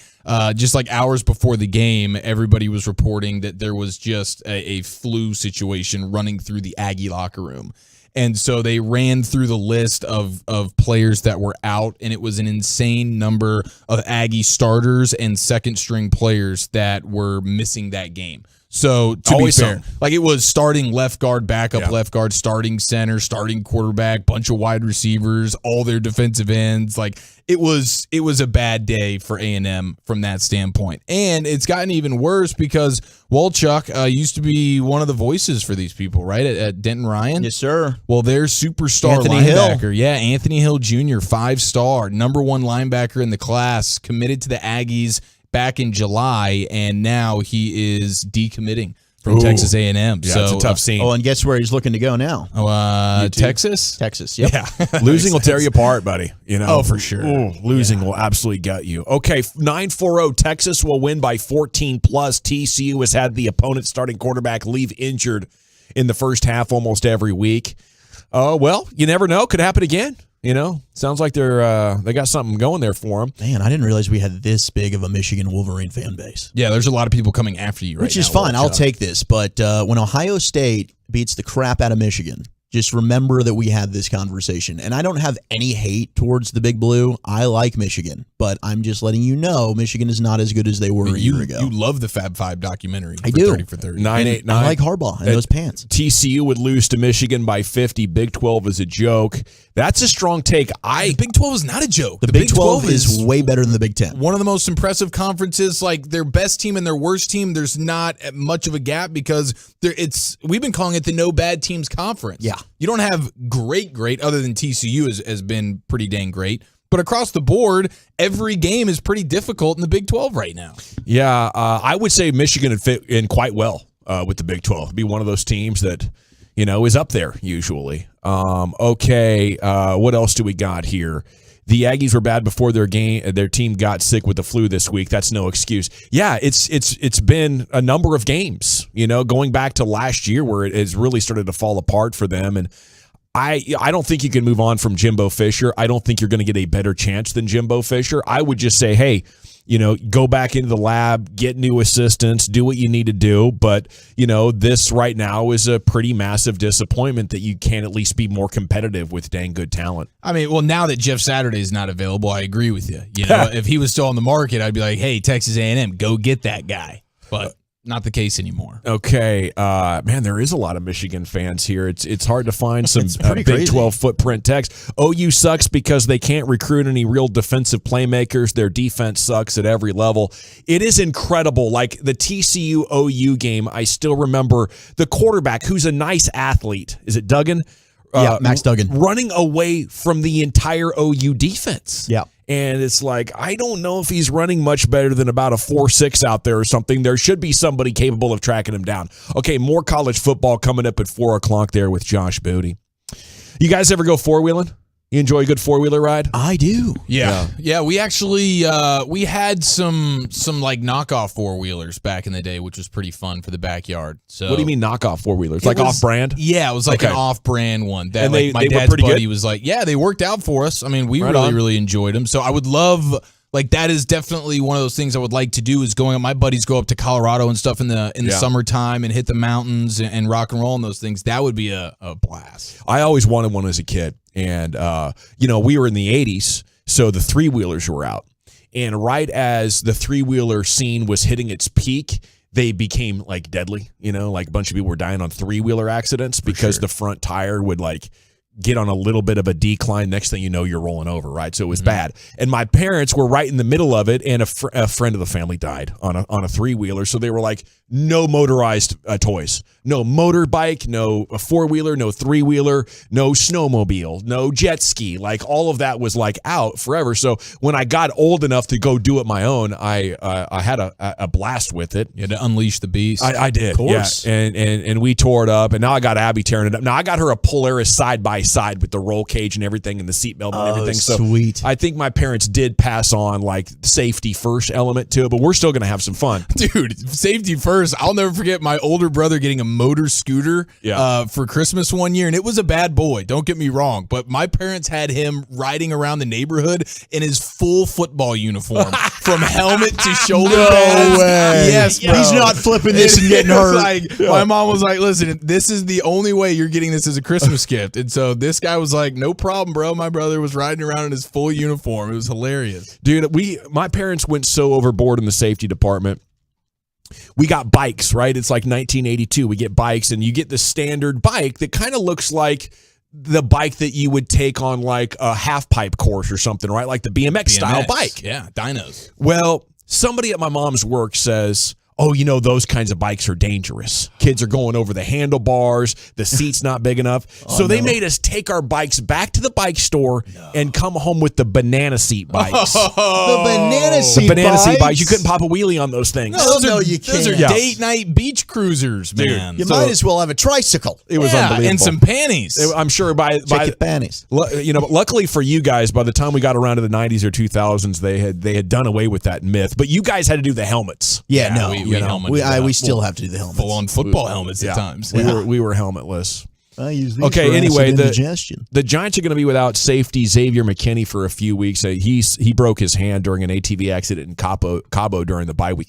I've done a four-wheeler deal at Cabo. It's a lot of fun. Ooh, is this You like go on down the there at beaches? beach. Yeah. You go through like these trails through the desert, and it's like they have a little course where you can kind of tear it up a little bit and go over some ridges and like little mini jumps. But there are some dangerous spots where you're kind of going downhill, and then I could see like a lady did fall off on ours. Like when she was going up a hill, she gunned it and kind of fell off the back, and the four-wheeler went like, way forward without her. So She tried to ghost ride it. There is some, accidentally. There's some danger factor there, but McKinney's back with the team. He detailed the injury in a Twitter post. The 23-year-old second-round pick out of Bama. He became a full-time starter last year. I guess he was out on a guided sightseeing tour. Currently fourth on the Giants with 37 tackles. He also has a sack and 2 tackles for loss. Not the first time that an NFL player has been involved in an ATV accident. Of course, Malik McDowell, second-round pick by the Hawks in 2017, had his career derailed after a four-wheeler accident and had his left hand amputated. Yeah, that's so, scary. Wow. It's not a good idea to do four-wheelers. I think if you have a pro sports career. I thought the Ben Roethlisberger motorcycle accident made it to where, like, moving forward, Like all in of the these contract? contracts Yeah. had, like, none of this stuff. Like, you can't ride any of this stuff. I think Fernando Tatis Jr. also had a little bit of an incident. That's right. That's Yeah. one of the more recent ones. Yeah. That's bad. I mean, this is like the equivalent of like getting fired on your day off, getting injured on your bye week, man. In That is- Cabo. can you imagine Brian Dable getting that call? What are the links between the Giants and the Cowboys in Cabo? Yeah, that's true. Just really dates back. Dude, it's a Joneses great were trip there. from here, though. It's like a 2.5-hour flight. It's That's a it? no-brainer. Next thing you know, you're in Cabo. Yeah, it's Gosh. beautiful. It is. Get your passport. Get ready to rock. It is time for some NFL True or Fart with your host Zach Wolchuk. What kind of flatulence are we evaluating here today? Oh, Wolchuk? perfect. Let's do a little factual or flatulence. Speaking of which, let's get into this Aaron Rodgers question, plus some more true or fart overreactions from an epic NFL Sunday next. We got to chat about D&M leasing though, because if it's time for a new vehicle, you want one, you need one.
All right, welcome back, Nation. Segment here is brought to you by Soda.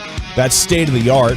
It's time now for Wolchuk to lead us in a round of NFL True or Fart. Oh, thank you so much. It is, of course, the day after an NFL Sunday, which means I love playing just a game of NFL True or Fart. Now, if you're wondering, what the hell, guys, NFL True or Fart, just inappropriate. Well, we didn't come up with this ourselves. A very polished professional broadcaster, Robert Flores of ESPN, made this slip up on air, and this game was birthed. Take it away, Robert. All right, we've moved to the red zone as far as the running back conversation goes here on this SportsCenter Fantasy Draft Special. True or fart? False. Marshawn Lynch matches last year's production. Golly. So in honor of Robert Flores and, well, all other great broadcast professionals out there, we now begin the questions. Are these true or are these false? 877-881-1053. Play along with us at home, and we begin with Aaron Rodgers and the Packers, who the Cowboys will take on this Sunday as Mike McCarthy makes his return to Green Bay and Lambeau Field. So, General, true or fart? The Packers should sit Aaron Rodgers down, and they should just start evaluating and take a look at Jordan Love. That's a ridiculous idea. If Jordan Love was pretty good, we would have heard or seen about it either practice or in the preseason, and he's not good. So you continue on with Aaron Rodgers, and you try to figure out how you play in this NFL, and then you get him some wide receivers, and you pretend like 2022 never happened when you are reviewing his career.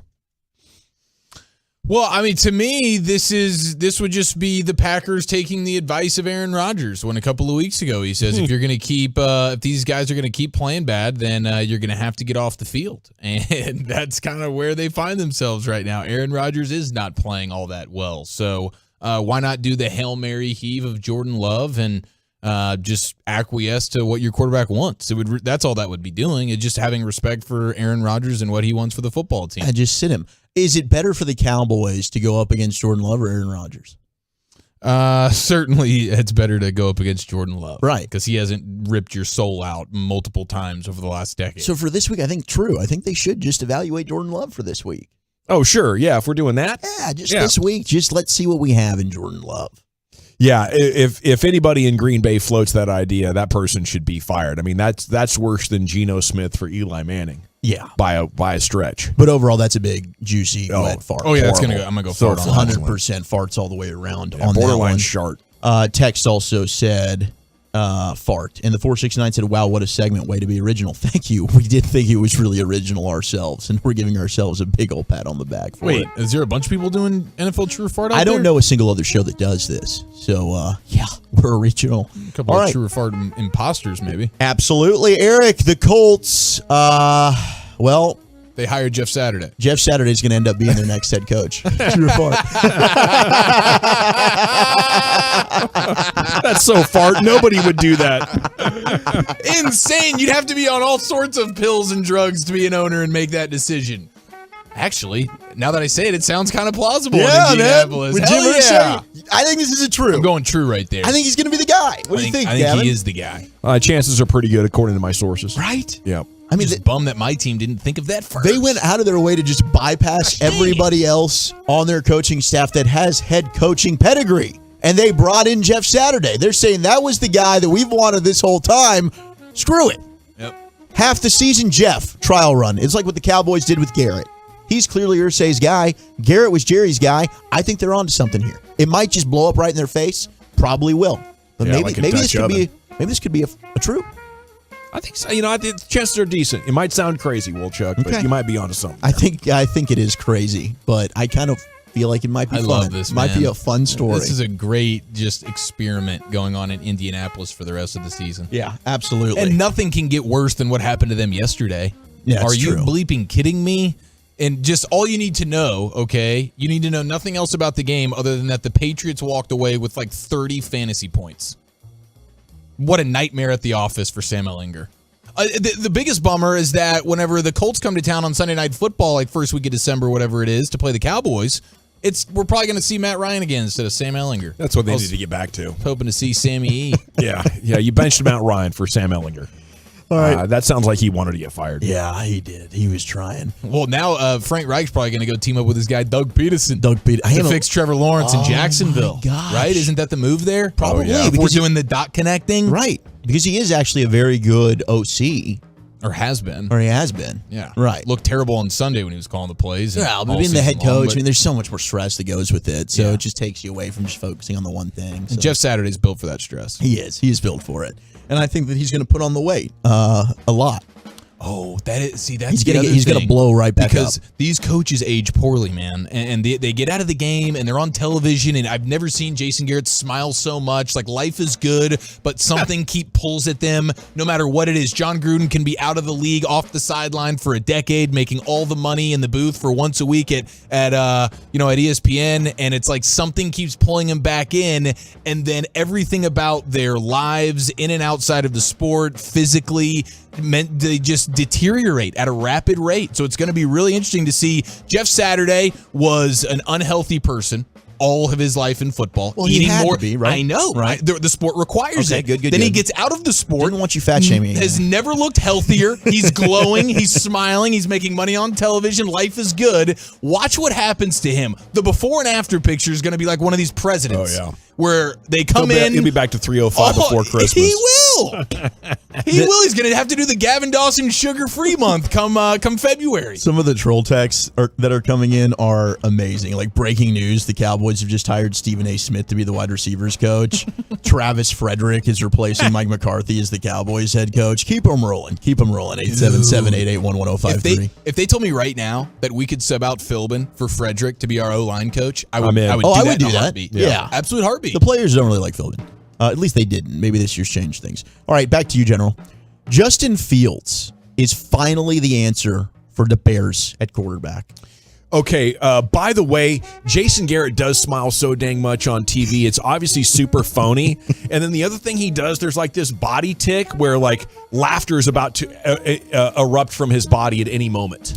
You know? And it's driving me crazy watching him. As he's got this fake smile like, you know, he like has laughing Tourette's or something. I'm not sure what's going on there, but it is fascinating. And he is your guy, though. Yeah, he's totally my guy. Of course he's his guy. He's called me on the phone before. You know, JG's and I, we chop it up about football and stuff. What about Justin Fields now? He's the answer for the Bears. He's the at guy. quarterback. He's the the guy. answer for now. Yeah. No, but he's like their long term. No, but he's the guy. He's the guy. Oh, he's their guy? He's the Bears guy. No, that's a fart. He's the guy. It's a fart? It's a bad fart. It's a Ditka fart. Oh, he farted. So I'm going to go true here. I think this is the evolution of the sport. I'm surprised that Dawson's going away from it. First of all, Dawson came into the season as the Bears guy on the show. He was the Bears guy. We were all, and you were the Fields guy. Yeah. I think I was confident about the Colts, the Broncos, and the Bears. Nice. Yeah. The trifecta. 3 strikes, I'm out. I am out of there. Doody, huh? I do think, man, Justin Fields, now that they're tailoring it to his skill set, and I know he just got Claypool, and that'll help things once they develop some chemistry here, but he doesn't have an offensive lineman. We saw that firsthand. Like, he didn't have an offensive lineman when they were healthy, and now they're all broken. And he's got a couple of running backs. He's got a Mooney, a Komet, like whatever. It's just him and his legs. Him and his legs almost defeated the Cowboys' great defense. He did beat the Dolphins' defense. They just luckily have an offense that can do some things now. But Justin Fields, with the way that offense is now going through him and his legs, I think he is the answer. If they're willing to just run him like that, I don't know that it's going to last a decade because that's a hard way to do it. But I think you can go be the guy for a few years. He is so big, and he's faster than everybody on the field. I like Fields. He's 20 yards down the field, and he's got 4 guys on him, and it's like, okay, the play's over. And then the play ends with him in the end zone after 70 yards of Justin Fields running. I think he's a beast. I'm impressed by him. I think he can be the answer there. Absolutely. And this is hilarious from the 469. Jason Garrett also 500 in his NFL picks. He can't escape. He was 4-4 in the graphic that they show.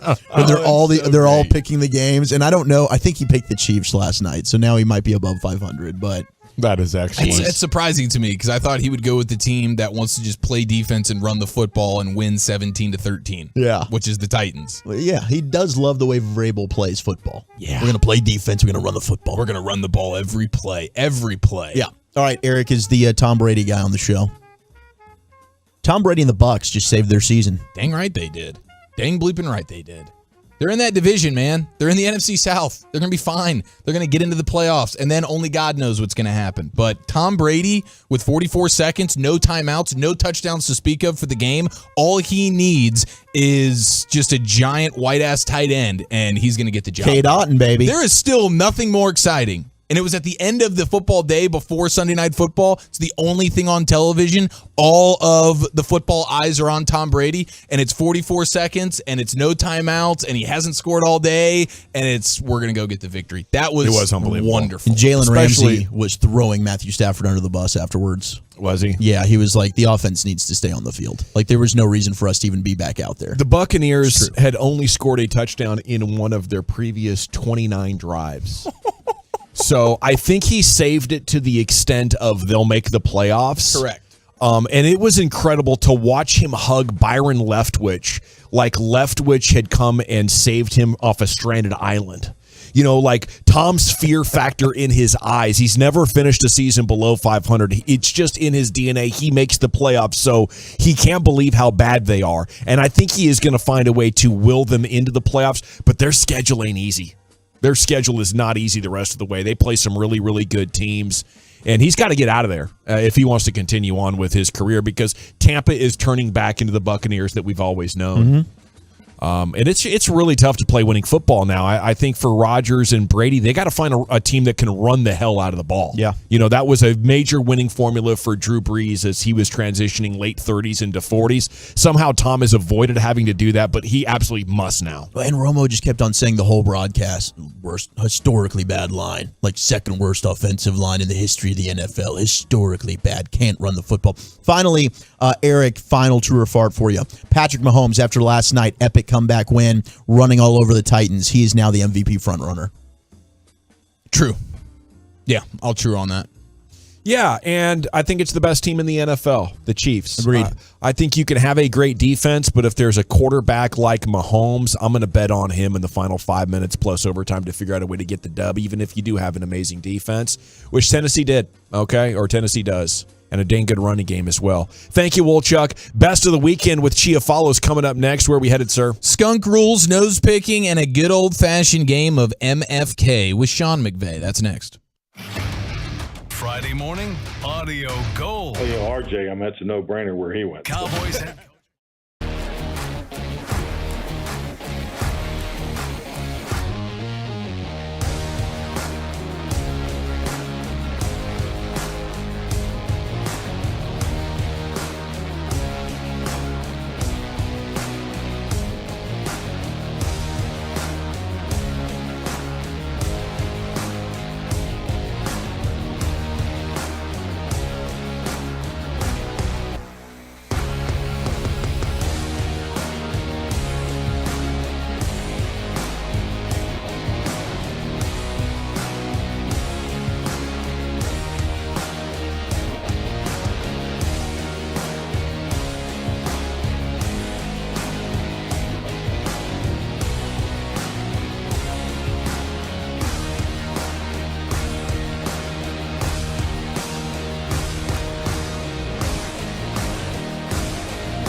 With the RJ Choppy Fan Special. Get it taken care of right now. 214-37-CLEAN. 214-37-CLEAN. 214-372-5326 or ZeroResDallas.com. Pull it backwards or forward. The spell is the same. It's Zero Res. How do you catch up on whatever you feel like you need to know around the rest of the sports world? I just listen to 105.3 The Fan. Thanks for the Tolo love, Coach. Drop the mic. The Mike McCarthy Show, every Friday morning at 6:30 with the replay at 8:40 on your Turn It On, Leave It On home of the Cowboys, 105.3 The Fan. Classic Chevrolet in Grapevine knows you like buying to be easy. That's why they created the Classic Chevrolet Easy Pass online buying tool. Visit ClassicChevrolet.com to get started. Chevrolet, a new road. All right, welcome back, Nation. Oh, it'd be a great time to get away right now. A little storm out there. The weather has been bad here in DFW. I'd say the winter vacation season has officially started with this nonsense. No question. Here's Eric Chiafalo with the best of the weekend. Chief. All right, how much do you think you need to dial up financially for a championship celebration?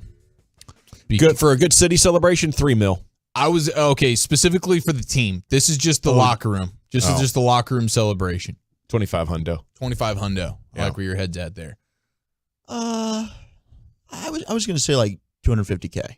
$250K in the locker room, dropping $250,000 to just party it up. Stogies, the best stogies in the world, like championship bars. Yeah, absolutely. Top of the line champagne. And then you're also getting like the goggles. Yeah, and you then got to have the like goggles. cover the whatever the stuff's called, where like you're covering the locker room, The and everything locker? to make Like sure tarp? The tarp, yeah, the tarp. The plastic, and maybe I'm expensive, overselling how Yeah. expensive some of this stuff is. I don't know, and I'm also bad with numbers and math. Always have been. So I overshoot, and Eric hates me for that when we play these games. You did not overshoot, brother. You undershot. How about this? Houston, the Astros managed to make their way through around 250 standard 750 milliliter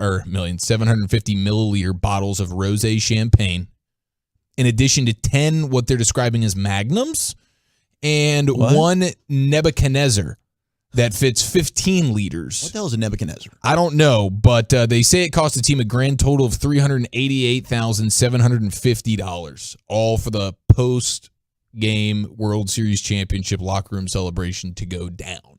That's a little bit high in my book, Chief. It's a little bit high, but I mean, if we're just spraying the champagne, let's just get Cooks. Yeah, but some guys are going to go like Chris Bosh and just like give themselves a good old-fashioned champagne facial, which I think is apropos after a championship. Yeah, but either way, you're still not drinking it, right? So you could go with the bad champagne. Yeah, I guess that's fair. I mean, I chugged a bottle of Cokes after my first fantasy football victory. As you should have. Now, that is, I don't know how that was a championship, compares. not just win. I would like to get to the bottom of like what the average team is dropping, and I guess this is just coming out of the owner's pocket as it should. Yeah, it's nothing to him. But which is nothing to him. For like almost $500,000 though, seems like that's a pretty hefty penny, but inflation maybe kind of messing with these numbers a little bit. What's the cheapest cigar you would want if you're celebrating a championship? Like, where does the premium cigar that you're like, yeah, I'm on TV with this cigar in my mouth? Is it $100 cigar? I would guess. Like, I don't know what that's like. I'm like going to Grapevine Cigar and I'm buying like a $12 cigar and I'm feeling good about myself. Okay. The same way I do like a bottle of wine at CVS or whatever. Like, like I'm puffing on a Romeo and Juliet, and I'm like, okay. Yeah. Like I feel like a bottle of wine starts at like $30, where I feel like, okay, I'm getting a decent wine here. For sure. Yeah, I would say GAR probably anywhere $50 and above if you're one of these guys who knows their way around a highfalutin stogie. Which you should probably. These guys, they're millionaires. Yeah, 100%. They're probably thinking, I need like a multi-$100 cigar. That was just a little nugget for you. And another financial nugget is it's up to $1.9 billion now, $1.9 billion for the Powerball jackpot. That's the world's largest lottery prize ever, according to the Today Show. I'm pretty sure I would have won it at 1.6, but I didn't buy a ticket. Yeah, that was my that's a good opportunity. call. Yeah. Oh, the luck man. has run out for you. I know. What would Should've you have done if you capitalized. had about that? Would we have seen you? I would again? not be No. here. Would have I would never not be here. Like, would you have told us you wanted, or would it just been like, we don't see Gavin again? Yeah, just I would not drop off suitcases of cash. Oh, hell yeah. That's my guy. You'll never see me again, but here's, No, you would do the Brett Favre thing of taking 2 weeks off and then quitting. You'd still Yeah. capitalize on that vacation time. I do the quiet quitting. Yeah. You're just calling in like Broadus. Just not feeling it today, boss. All right, no problem. And then it turns into 10 full work days off. Is he okay? And he's already in Cabo That's the Grego. riding those four-wheelers. That's the Grego. Yeah, that's the How about Grego. that for a bet payoff? The Grego. You have to slow quit your job and never make $1 again.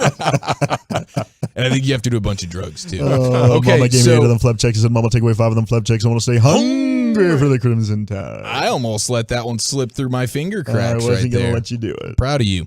Okay, have you ever heard a player or just have you ever heard a quarterback be defended and protected off the field the same way that Deion Dawkins, a lineman for the Bills, defended his quarterback Josh Allen after taking the L to the Jets yesterday? Here's this sound. I would, do anything for Josh. I would kill for Josh. I would give my last finger to freaking Josh. Whatever it has to be, and a quarterback and that's going to put every loss on his back when he doesn't have to. Josh is the best quarterback in the league, and he still comes out there and says, and what he says, he loves us and we love him. And Josh is saying that just to protect us, but it's nothing to Josh's fault ever. Josh is the best. He's like, I would kill for him. Okay, he came out of the gates with that. Then he says, if I only had one finger left, all right, if someone had removed 9 of my 10 fingers and I had one left and Josh Allen needed it for any reason, he could have it. And at that point, I'd give him the finger too. I would. And I've just never heard, maybe not since T.O. was brought to tears when discussing his quarterback and Tony Romo, have I heard a player go to bat for their quarterback quite like that. Yeah, that's extreme. Just another Cabo reference. That's what you need, though, man. You got to have those are the guys you want protecting your blind side, right there. If you're Josh Allen and your fingers. That's right. That's right. You guys familiar with IMG Academy? Hell yes, I'm familiar Basketball with IMG team? Academy. They do play basketball. I think they're most known They've for their got football. all the teams. But it's just like it's a Dude, super high school prep school. Their freaking lacrosse team is amazing. Yeah, everything about them is dominant. And they in Florida? They are in Florida, yes. And they had just a merciless beatdown of a Canadian high school. My dad sent me this. He was like, "Have you ever heard of this before?" He came all the way from Toronto to take an American football L, just a total whooping. And I don't know, like you do some coaching, right, Dawson? Sure. Have you ever been a part of a skunk roll game where everybody just looks around going, "Okay, this is ridiculous. Let's go ahead and let's just quit now"? They ask you, I'm like, no, let's keep playing. Okay, so you always power through. Yeah. Would you have powered through? It's 20-0. Dawson's like, hell no, we're playing. As a Canadian football coach coming to America to take on America's probably best high school football team, that is a collection of future professionals. If you were down 96-0 as this Canadian football team was, would you have powered through for 2 more quarters? If it's not a health risk, sure. If we're losing because the other team is faster or more skilled, we're playing. If we're losing because my kids are getting like dump trucked every other play and there might be spinal issues or collarbone issues coming into play, then we're done. Right. I think that's the threshold to me. 96-0 was the whooping that this Canadian football team took coming all the way from Toronto. That's an absolute disaster, man. And I don't know if this is like if this is Canada's best team and it was supposed to be somewhat of a respectable game. I hope so. I know IMG struggles to schedule teams, but I just feel like their game's different in Canada, right? Like, aren't they still playing with the goalposts at the goal line instead of in the back of the end zone? You get a running start. These guys were just thrown for a loop here, man. That's a bad big time skunk rule situation. So shout out to IMG Academy for that. They put up 100 points in the first Sometimes you half. think you're really amazing. The coach's perspective. Sometimes you're like, man, nobody in Toronto can handle us. I think we could go play that American team. Sure, let's go do this. 96 and then you're like, points later. crap, there's a whole nother level. You know how hard it is to score 96 points in 2 quarters of football? Like, think about that. I need to get the play-by-play of this has to be like kickoff returns for touchdowns, interceptions for touchdowns, fumble rooskies, Pick they had the six, score fumble like every Ruski, possession. scoring on almost every play. Scoring on like every play. Yeah, because they're going to get the ball and try to hold it and run the clock on you. So you got to cough that baby up a couple times. This Canadian team was better off just kneeling the ball every play. Yeah, they were. When did they call it? When did they call it? Halftime, 96, oh bro. God. 96-0. That is absolutely ridiculous. I do need to play this sound. Got to squeeze it in here. Best of the weekend. Barstool Sunday conversation with Sean McVay, head coach of the Rams. They play a little good old-fashioned game of MFK, and this is how it went down. And you might be familiar with the concept. It's called MFK. MFK. Okay. Do you know what it means? Yeah, go ahead. What does it mean? Let's clearly communicate with one another so we're not misunderstanding. It's marry. Okay. Kill.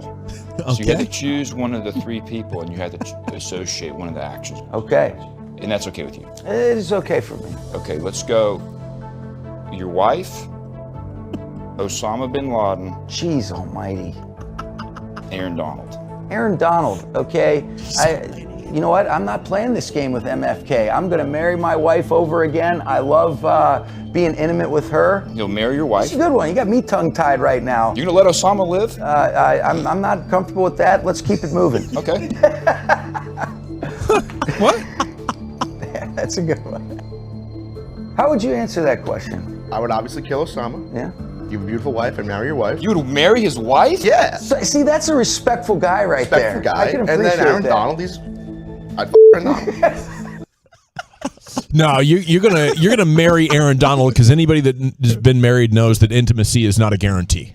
Okay, that is true, unless you're Sean McSax. Which, come on, are you kidding Yeah. me? Yeah. That He is guy, hilarious, That guy man. is high fiving his wife, and intercourse are taking place. Good interchange. That's a great interaction. Thank you, Sean McVay. And thank you, Chiafalo, for the best of the weekend. Famous quarterback Josh Booty joins us to talk about a massive weekend in college football and where we go from here. That's next. I want to chat Window Nation with you, though. Window Nation, the best window company in the world, says Forbes magazine. That's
Hour 3 of the G-Bag Nation here on 105.3 The Fan. Let's talk football with one of our favorite football talking guests. It is time for Josh Booty to join us, brought to you by the Bula Challenge app. Put a Bula on it. And a good afternoon, Josh. How the heck are you?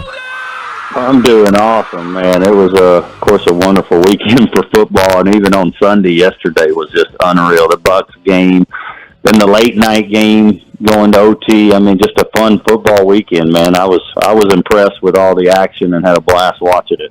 Man, there's so much to talk about. I'm with you. It was an incredible weekend, and I look forward to talking college football with you, But since you brought it up, I would love your opinion on Aaron Rodgers and Tom Brady. What are we watching here? Do you think either one of them is like playing the final games of their career?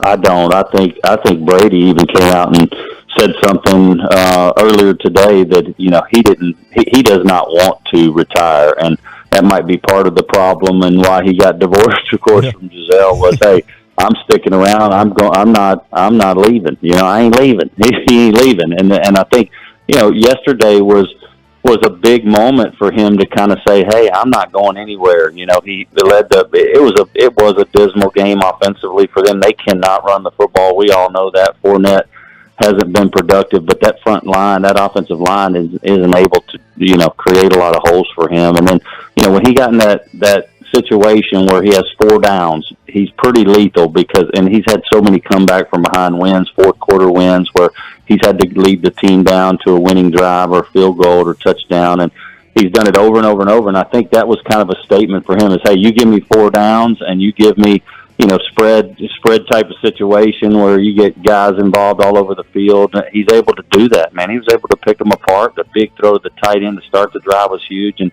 went down the field and made a huge play at the end of the game. They threw that ball behind the line of scrimmage with no timeouts, with less than 10 seconds on the clock. That was a crazy situation to be in, or try to attempt that throw. I thought that was a little odd, but at the same time, it happened and worked out for him, and I was so happy for that rookie receiver.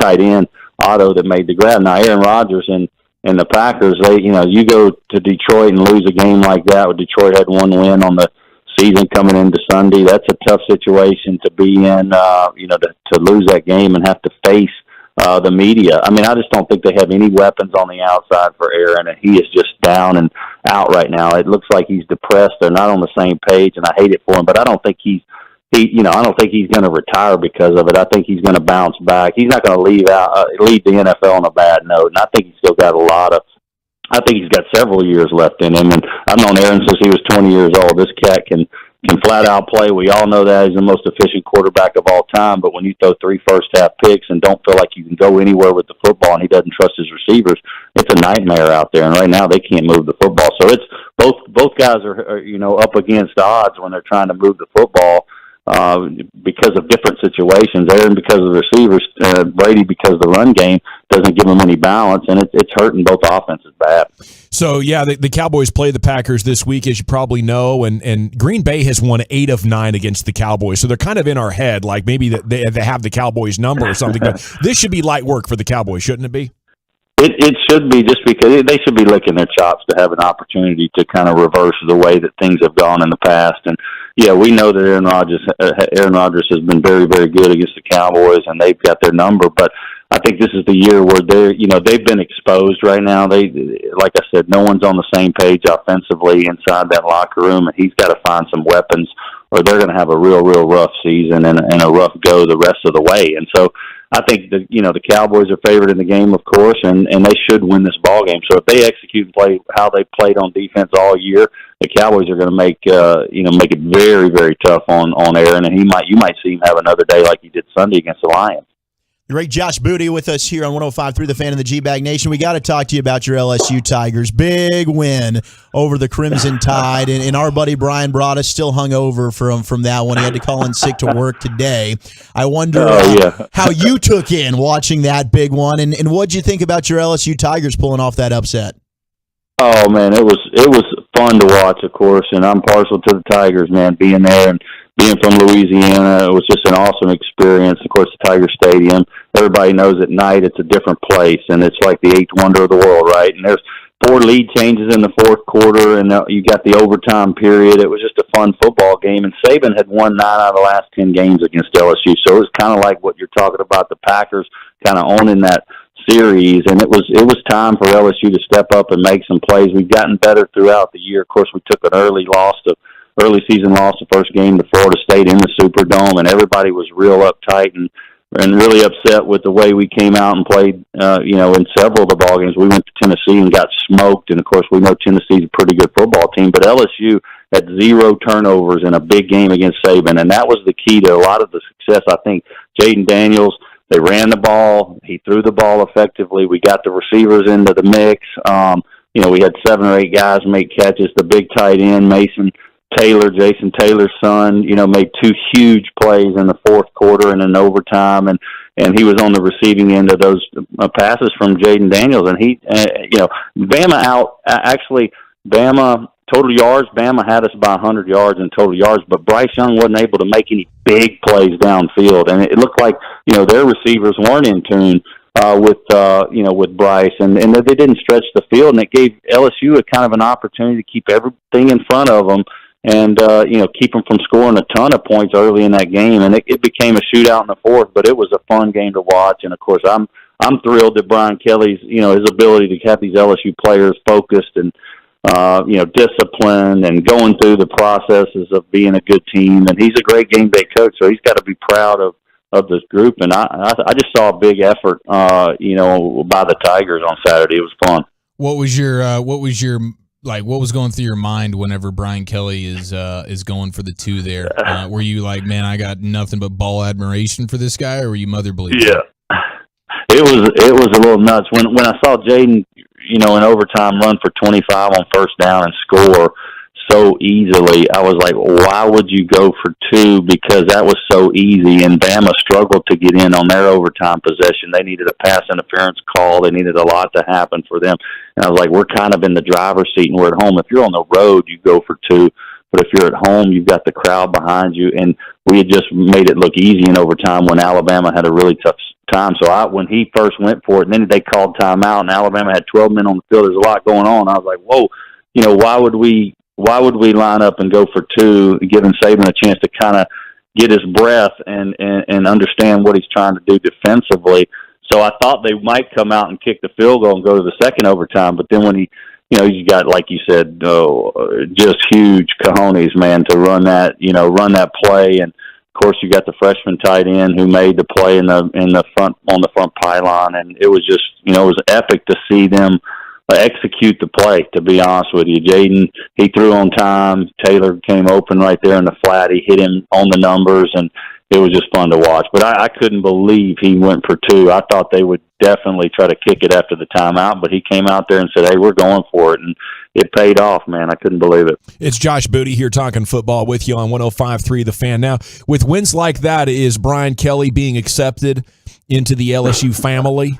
There's no doubt, brother. There's no doubt, and I think that was a big hurdle early on. Was like, how is he going to do in this, South Louisiana culture-driven place? I mean, it's just so different than everywhere else. And of course, when Saban came to LSU from Michigan State, no one really knew what he was going to bring to the table, and he did a fantastic job. I think Brian Kelly's kind of coming into his own, and we knew he was a good football coach, but he'd lost 2 games to Saban in college football playoffs while at Notre Dame and got blown out twice. So for him to have a chance to come in with the athletes that we have down in Louisiana, at LSU in South Louisiana, and to beat Saban his first try in the SEC is pretty monumental for him and the program in terms of recruiting and in terms of these kids really paying attention to him now. And I think that was that's going to be kind of a domino effect in the entire recruiting process and the building of even a better team than what we have, and getting a lot of 4- and 5-star guys that are excited about the program. And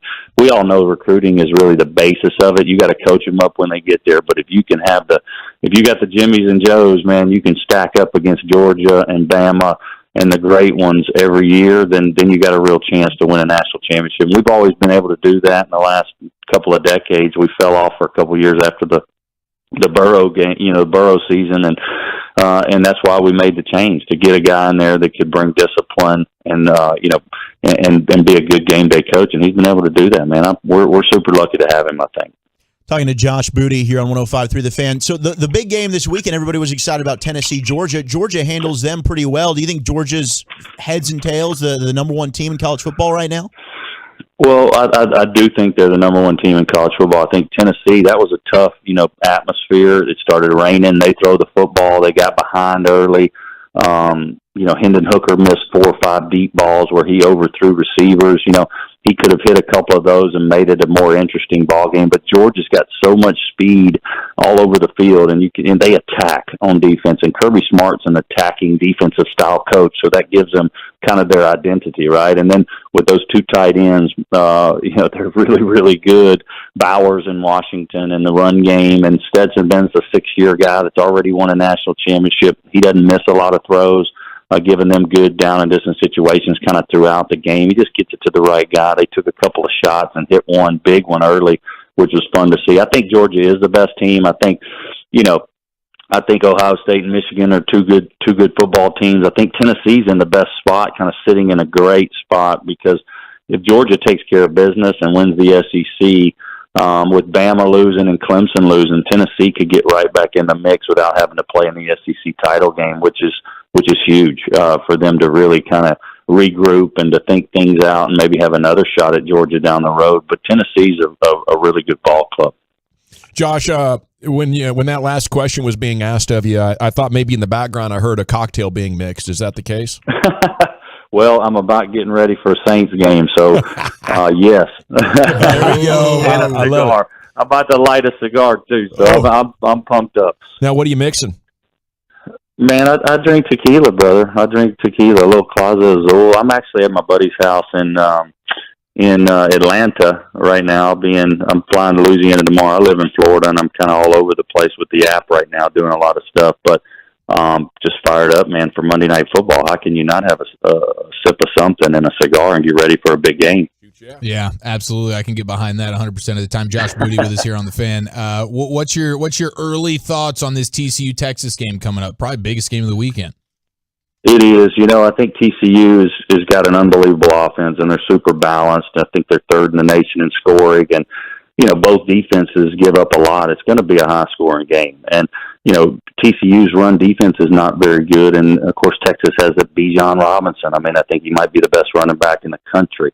I think it's going to be an explosive, high-powered offensive game. We all know that total's way up there. It's a big ABC night game. Game day's there. This is going to be awesome. And I think Texas can beat them just because TCU's defense isn't stellar. And Texas, if Ewers is on, they could win the ball. I would think Texas could win the ball game, and of course they're favored in the game by 7. I think so. Yeah, what do you think about that? Should win this ball game. I know it's kind of crazy. I think Sonny Dykes done an unbelievable job. I just think that they think that TCU is going to have a hiccup, and the playing at Texas in Austin is going to be an unreal environment. And Texas should have beat Bama.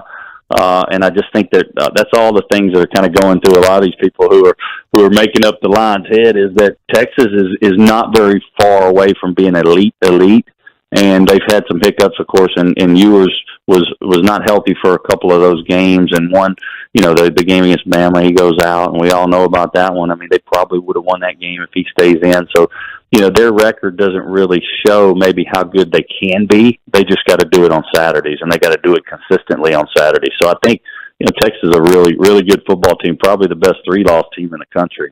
So, Josh, we're the home of the Cowboys. We had a listener text in and was asking if you ever crossed paths with the vice president of player personnel now for the Dallas Cowboys, Will McClay. Did you ever have some time around Will McClay, maybe with the Desperados? Not that I know of, okay. And maybe I have, but not that I know of. No, you've had some tequila since then, though. a little bit. I don't have to stay in shape like I used to. So, no, I'm having fun. I enjoy. I've got twin boys that play now. They're juniors in high school. One's a quarterback, one's a receiver. So I have a lot of fun watching them. And then I've got a nephew at Oklahoma, of course, who's a redshirt freshman there, and he's enjoying that situation there and learning a lot from Jeff Levy and Venables and that group. So I watch a lot of football, guys, and of course, watch the Cowboys every Sunday. Watch every NFL game that I can, But this TCU Texas game is going to be phenomenal. Well, that's going to be a blast. Now, we were just talking about the Astros and the money that they spent on the World Series championship, right? And now you are a former two-sport athlete, both baseball and football. And speaking of just smoking cigars, we were asking, what is an acceptable price of a cigar to be smoking after winning a World Series? What would you say to that?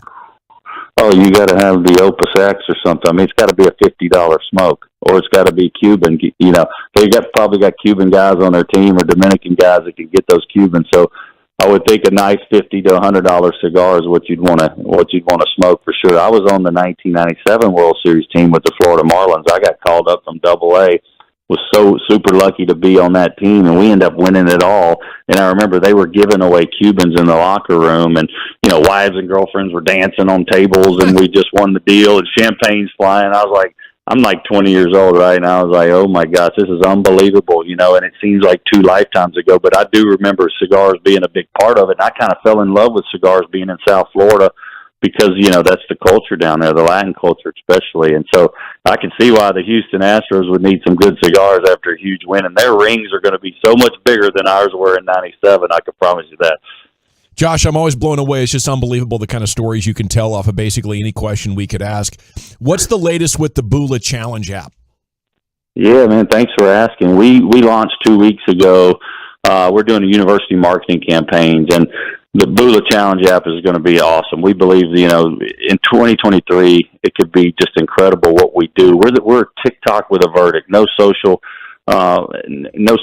play has ever been done on the blockchain, and we're a social challenge app. So you can challenge, dare, wager your friends at anything, anytime, anywhere. So it's a call to action app. It's like peer-to-peer gambling, but we call it a challenge app, and you could put everything on the blockchain for the world to see. So it's like Instagram story or TikTok, where you create the challenge, and it could be video games, it could be bar games, it could be football games. It's like Dude Perfect, Jackass, and handicapping all rolled into one on the blockchain in a social environment. And we're going to have wallet functionalities. We're going to have tokenization in the future. So this thing's going to have some serious legs. Right now we're kind of like the Disney version of it, just to get it out there and for people to kind of see what we're all about. But yeah, check it out in the App Store, Bula Challenge. It should be a lot of fun for people. That's BULA, right? Yes, Bula, yep, BULA. Yeah, I think making bets with your buddies will never be the same after this app, man. I love what I'm seeing here. Well, I appreciate it. Yeah, it's a big, golfers. We came up with it golfing because people would squelch on their bets or welch on their bets, and they wouldn't pay. And we're like, wait a minute, we got to memorialize these things. Then we started thinking about the power of social media and TikTok and Snap and all that. And I'm like, let's put it on in a social environment, and nothing like that's ever been done before. So now, you can have dance-offs, or everybody can be a trick shot artist, or you could say, I bet you can't get the girl's number at the bar for $20, and you memorialize it, and all your friends get to see this call to action. And it's pretty fun because you can piggyback bets and you can talk trash. It's a trash talking site, so it's fun. Appreciate you, Josh. We'll catch up with you next time. You. Enjoy the game. Salute to you, Thanks, Josh guys. Booty. I appreciate you having me. Oh, man, we love it so Thanks much. a lot, Yeah, thank you, Josh Booty, with you here in the G-Bag Nation, former LSU NFL quarterback, former baseball star as well, and World Series champion. Wooly Bully, the top 10 at 420 is coming up next. Where we headed with it? Celebrate a National Donut Day over the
You're having a good one.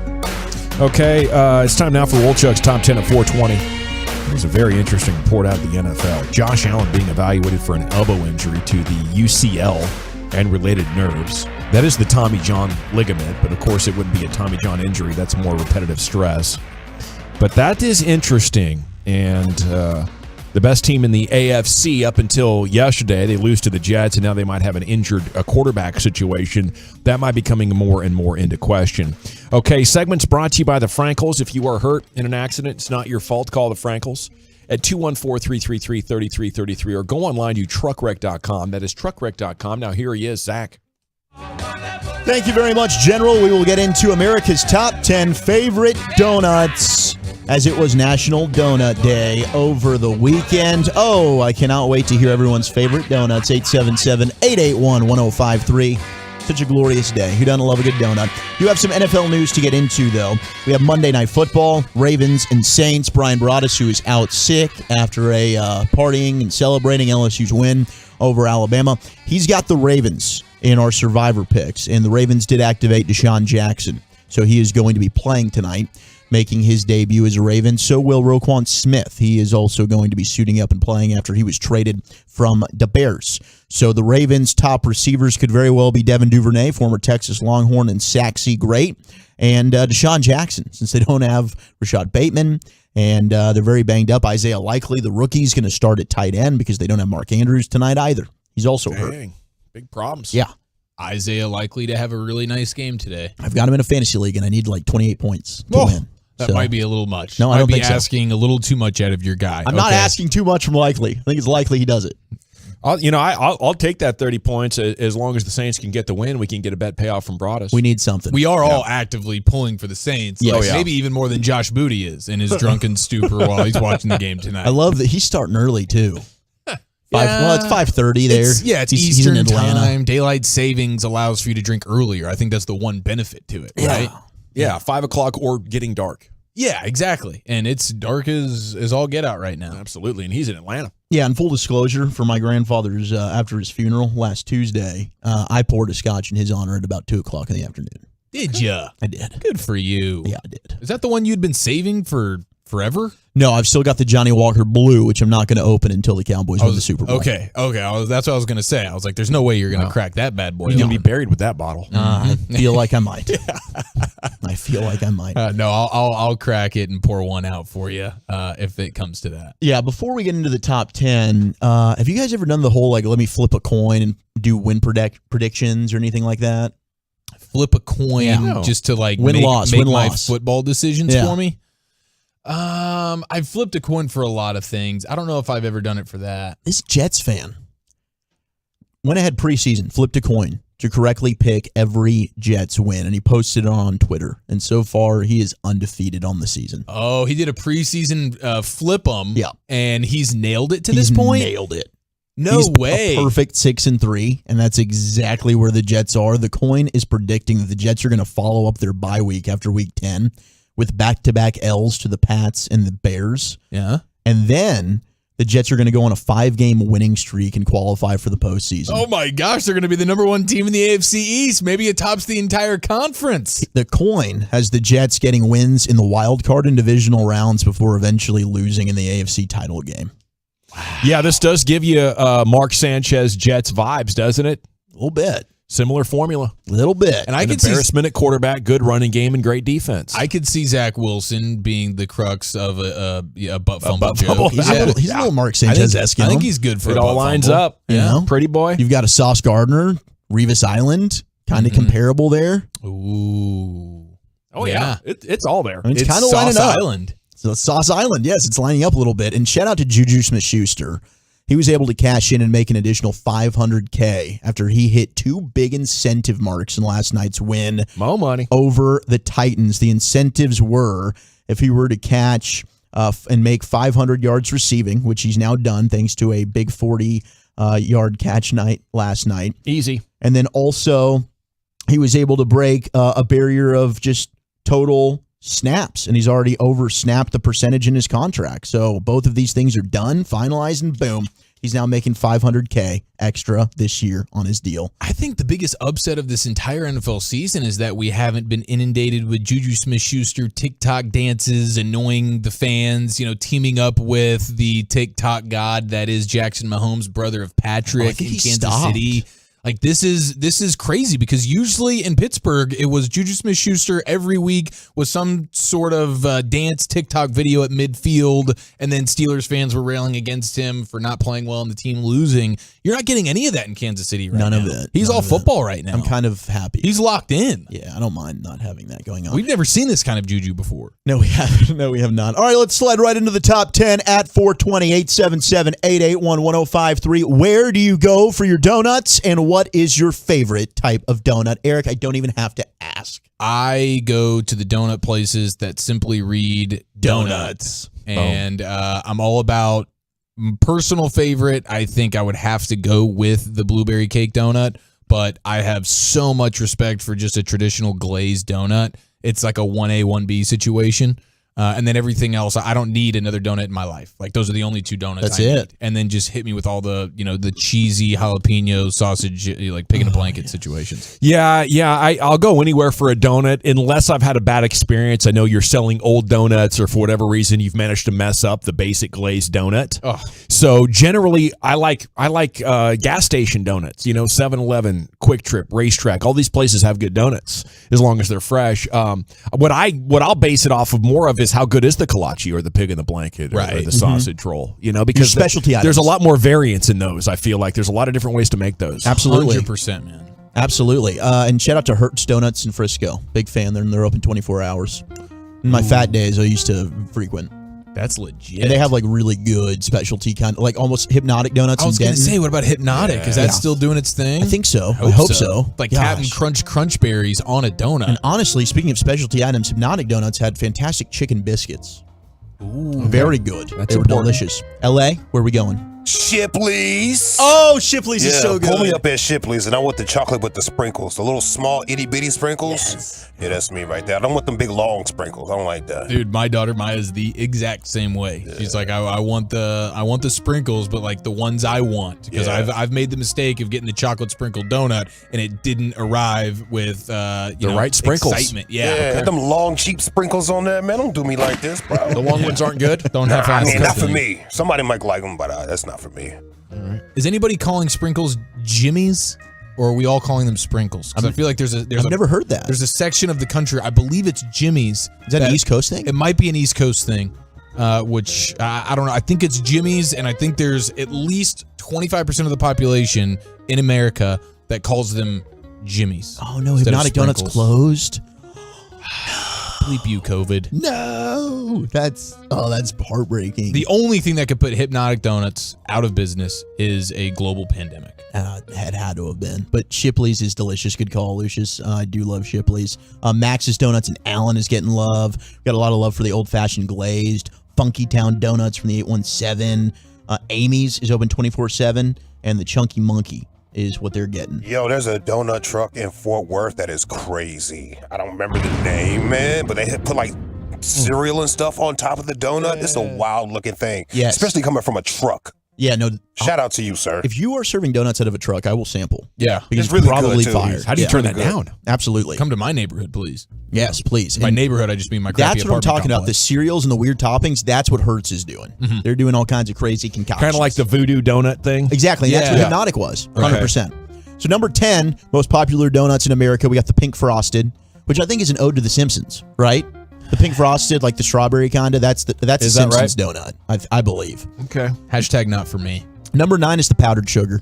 Yeah, it's very good. Ooh, I Now, didn't even think about that. the tiny ones are better. I don't know why, but they are. They are better. Yeah. The donuts, yeah, they're much better. Gosh, dude, I ate so many of those as a kid. Mhm. So far. And the little chocolate ones are absolutely Pretty good. outstanding Love as well. those as well. Love those. The little cinnamon sugar ones, pretty good. Oh, dude, the donuts had, and I think it was like a special limited kind of deal, but they had a strawberry mini cake frosted. You told where me the about actual those. the actual donut was like a strawberry cake donut with like a glaze over top. Dang. Bro, I am telling you, sounds it good. was to die for.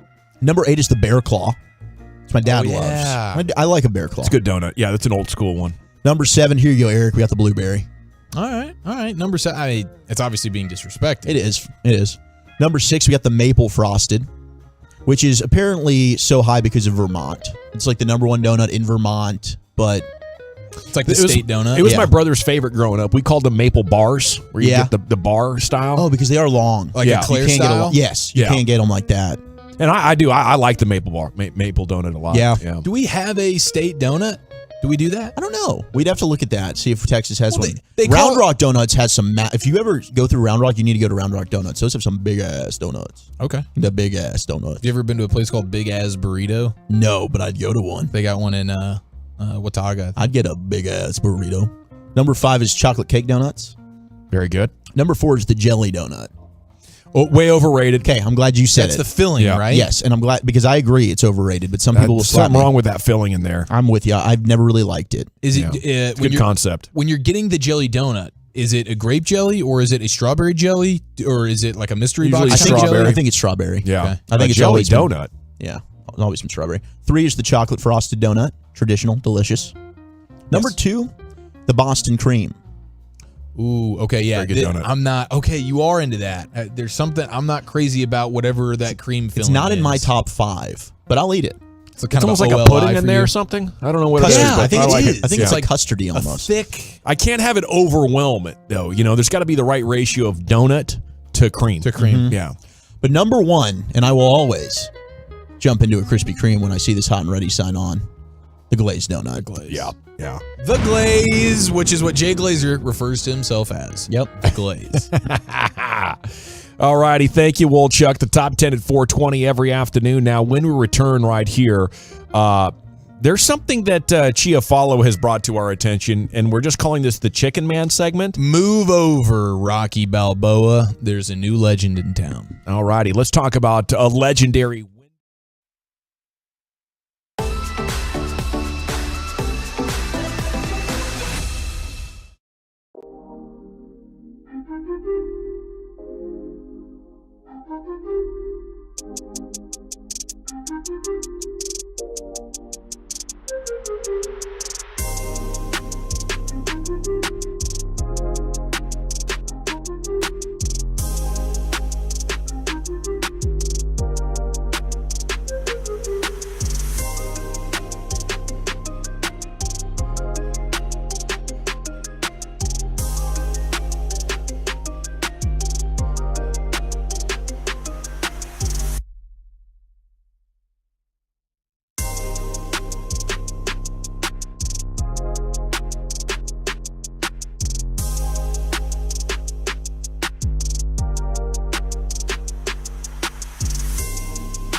Roofing and Waterproofing on 105.3 The Fan. DeMarcus Lawrence is a turn it on, leave it on, just like you. Tolos, what it do? Thanks for being a Tolo. What it do? On your home of the Cowboys. 105.3 The Fan. If you're in need of traffic control or barricade rentals, Buyers Barricade is a full-service provider, taking care of your project or special event no matter the size from start to finish. It is the Texas Authority in barricade rentals. BuyersBarricades.com. All righty, thank you, Lucius. Welcome back, Nation. It is time now for Eric Chiafalo. Here he is, Eric. Okay, we have a new legend in town in Filthy. And this is a guy that we could all get behind, though. I will say that. And Philadelphia really needed someone to galvanize around after the terrible sports weekend that they had. They went really to the wire almost, it felt like, with the Texans on Thursday night. The Eagles escaped, no problem. Okay, very good. But then Saturday happened. Really, really bad day for Filthy. Because you had the Phillies losing to the Astros in Game 6 of the World Series. And Philadelphia Union lost to LAFC in an MLS Cup penalty shootout. Both on Saturday afternoon. I turned that game off when it went to extra time. I said, I'm not sitting here for another penalty kick shootout. Well, I would imagine a lot of Philadelphians wish they cut the TV off as well at about that time. Yeah, they probably did. Filthy is now the first city to lose 2 sports championships on the same day. Ooh, pro sports. Brutal. First time that's ever happened. So they were down bad. You can imagine. And they didn't have like an Eagles Sunday shot in the arm going, you know, so it was just like, what do we do here on a sports Sunday hungover from double pro sports L's? Unlike anything we've ever seen in the history of professional sports. So they were down bad. And fortunately, there was a man that was ready to come save the day for everybody. And his name is now the Chicken Man. The Chicken Man? The Chicken Man. The Chicken Man? And this guy is pretty dang impressive. And he's a bit of a spirit animal for me because it's specifically rotisserie chickens. You guys know my affinity for rotisserie birds. Oh, do we? So this has been taking place over the last month. This guy, who is now dubbed the Chicken Man, his real name is Alexander Tominski. And for no apparent reason, this guy, who is just a humble server at a Philadelphia steakhouse, he's now ingrained himself as a legend in the city of Philadelphia forever. So Tominski set out, and he's documented this on social media, but it didn't really pick up steam until it culminated in what took place yesterday, which was just a legendary moment for all people in the Philadelphia area. Tominski set out with a strange goal for no apparent reason to eat 30 entire rotisserie chickens in 30 days. Wow, what a mensch. Why would he do this? Quote, because it's the right thing to do. Okay. All right. Eventually, the goal ended up morphing into 40 chickens in 40 days. He later put up flyers across the city inviting locals to come and watch him complete his goal on an empty pier outside of a Walmart. And that ended up taking place at a Walmart? At a Walmart. Empty pier at a Philadelphia Walmart. He is inviting all to come watch him eat his 40th rotisserie chicken in as many days. And the flyers have photos of him consuming chicken, and they say, come watch me eat an entire rotisserie chicken. November 6th will be the 40th consecutive day that I've eaten an entire rotisserie chicken. How many people showed up? A lot. A ton of people ended up showing up to this thing. We have some sound to play you. Here's one example as Dawson comes around to take a peek here. Oh, I thought you were I thought he was you're blocking too. out the sun. Here's just like a little example of the crowd that showed up. I mean, it is hundreds of people. It's a big crowd. It's hundreds of people to come watch this random no-name person. It just went viral for no reason. It went viral for no reason. I love it. And after a crappy sports weekend, Philadelphia needed something to galvanize them on a football Sunday. And so they all show up to this thing and watch this guy eat the chicken. And at one point, his wife makes an appearance, and this is the crowd seeing his wife. She starts trending. Yeah, she went trending. Here's the sound of the wife entering the final moments of him consuming the final chicken, and the crowd just going nuts and chanting like Chicken Man's wife.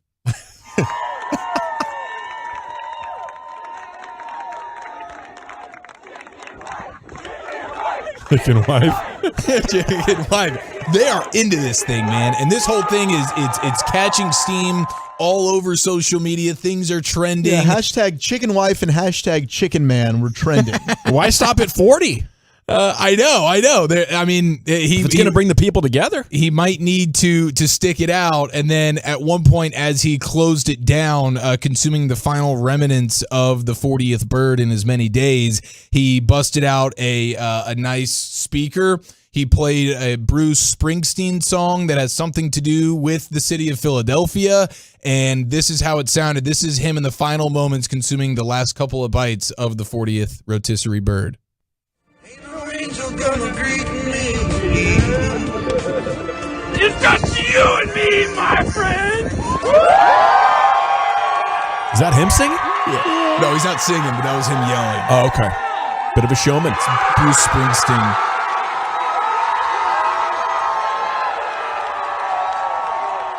They are just absolutely loving this, going nuts. This dude's tearing it up. He was quoted as saying, "I'm no hero. I am but a man. I ate the chicken. I did the best I can. And I just thank you all for being here and thanks for watching me consume."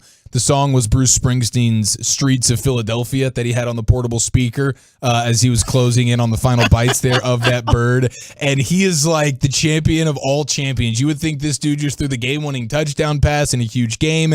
Everybody is eating it up and loving it. And then this morning he was on Fox 29 Filthy. And listen to this lovely turn of events here for our guy, the Chicken Man. But is chicken your favorite food? Like, are you? I hate chicken. I never really liked chicken to start with. You hate chicken, but you've been eating it every day for the past 40 days. Yeah. Yeah. You sound so defeated. This is the most random, pointless thing I've ever seen in my entire existence, but I think it's outstanding, and this has now become a huge, huge thing. What could we all eat for 40 consecutive days? I don't know. Rotisserie chicken, I absolutely. Why don't you do it? Oh, do for it for sure 50, man. Yeah, maybe do it for 50. You'd be the Dallas Chicken Man. If that would get the people going, I'd be totally in on this. Absolutely. It might be a fun deal for the people on the webcam. Just to consume a bird on the Twitch just every day. every show. I gotta for 40 warn you. straight shows. I could do that. About 20 years ago, I decided I was going to go on a month-long challenge. It was kind of like a healthy eating thing, and the only protein I could get was grilled chicken, right? And I ended up eating grilled chicken like twice a day. And after about 20 days, I was done. Yeah. I never wanted to see chicken, and it took me like 90 days to reset my appetite for chicken. I said I'll never do that again. Well, especially if you're doing it, if it's lacking seasoning and you're doing the breast, that gets pretty dry on you. Like you have to mix that up. But the rotisserie bird, even just for me out of a Kroger, hot and ready for $7, I could do that. It is every delicious. day. Yeah, it's outstanding. I don't know. Maybe you want to take a run at it. Thank you. Now I have a very thorough and better understanding of this Chicken Man It's story. amazing, dude. It is just crazy what social media has done. Star player putting the Cowboys on his list of 4 teams he wants to go to. Looks like the Cowboys are interested.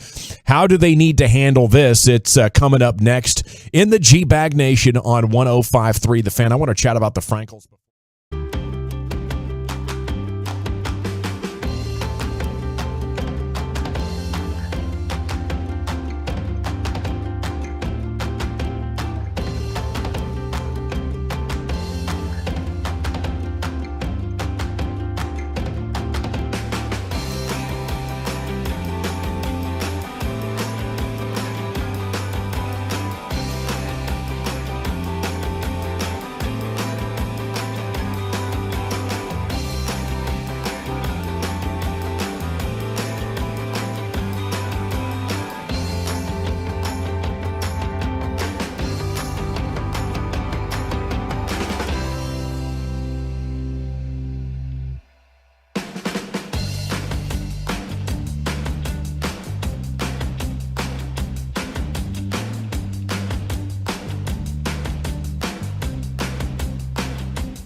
MyFitnessStore.com studios. You're rolling with the G-Bag Nation on 105.3 The Fan. Welcome to the nation. Okay, it is hour number 4 of the G-Bag Nation here on 105.3 The Fan. There are a couple of very interesting professional athlete stories here going on in our fair Metroplex, with the Cowboys being linked to a player and the Mavericks being linked to a player as well. So let's do it. We'll talk Odell Beckham Jr. to start and what to make of it. Ian Rappaport, I saw, confirming the Cowboys are going to look into this. And over the weekend, Odell Beckham Jr. sent a charge into Cowboys Nation, putting the Cowboys on a list of 4 teams that he would like to go to, along with the Giants, the Bills, and the Packers. General, at your service. What do you think about this? You want Odell Beckham Jr. on the Cowboys? There's Zach Wolchuk. There's Eric Chiafalo. You have Lucius Alexander in the Pimp Cup here at Master Control. LA Live's coming up about 5:40. And Carter Freeman's back there coordinating your video at 105thethefan.com, Twitch, and YouTube. Are Odell Beckham Jr. and Dak from the same draft class? No, I think Odell's a couple, 3-4 years older, maybe something like that. But whatever the case, leave your name and city you're texting from. I think this is a no-brainer that the way the Cowboys do business, I'd love to have Odell Beckham Jr. for whatever they're going to offer him. And I don't think it's going to be more than $3 or $4 million. I would say $3 or $4 million per year, prorated for half a season. Maybe it's like $2 million or something that they'd want to give Odell Beckham Jr. That's just the way they do business. I don't think OBJ breaks the mold of how they want to go when it comes to free agents. And we saw with Jason Peters, we saw with Anthony Barr, they're going to leverage players that just want to be a Cowboy. And if you just want to be a Cowboy so much that you're willing to play for little, then I think the Cowboys can end up with you. But when Odell Beckham Jr. said that he wants to find somewhere he can put down roots and like buy a home and finish up his career because he's 30 years old, to me that eliminates the Cowboys, just the way that they do business. If it was me, I'm different, I'd be like, hey, Odell, how about $1 million a game? What are you going to play? 7 of them? $7 million. We'll do something like that, because I can use up the money that we have under the cap this year and then worry about freeing up additional cap space next year. This opportunity to me is unique in that the Cowboys are strong. The conference is way down, and you have an opportunity now to make Michael Gallup your third receiver. Right now it's Noah Brown. This would insulate you from injury just like he did for the Rams last year. So I'm up for it. I want to get excited. I just can't, because I don't think the team will do it, guys. What's your read on this situation? I'm all in on Odell Beckham Jr. I've made a complete reversal on my stance on him a year ago. I think what he did with the Rams and proving that, one, he can buy in, he is a good teammate. I think that he's shown a ton of maturity as he's gotten older. Like, did Odell Beckham Jr. have struggles? Did he have a lot of drama that came with him early in his career? 100% he did. But I do think he's kind of left that behind him. I mean, when's the last time you heard something negative around Odell Beckham Jr.?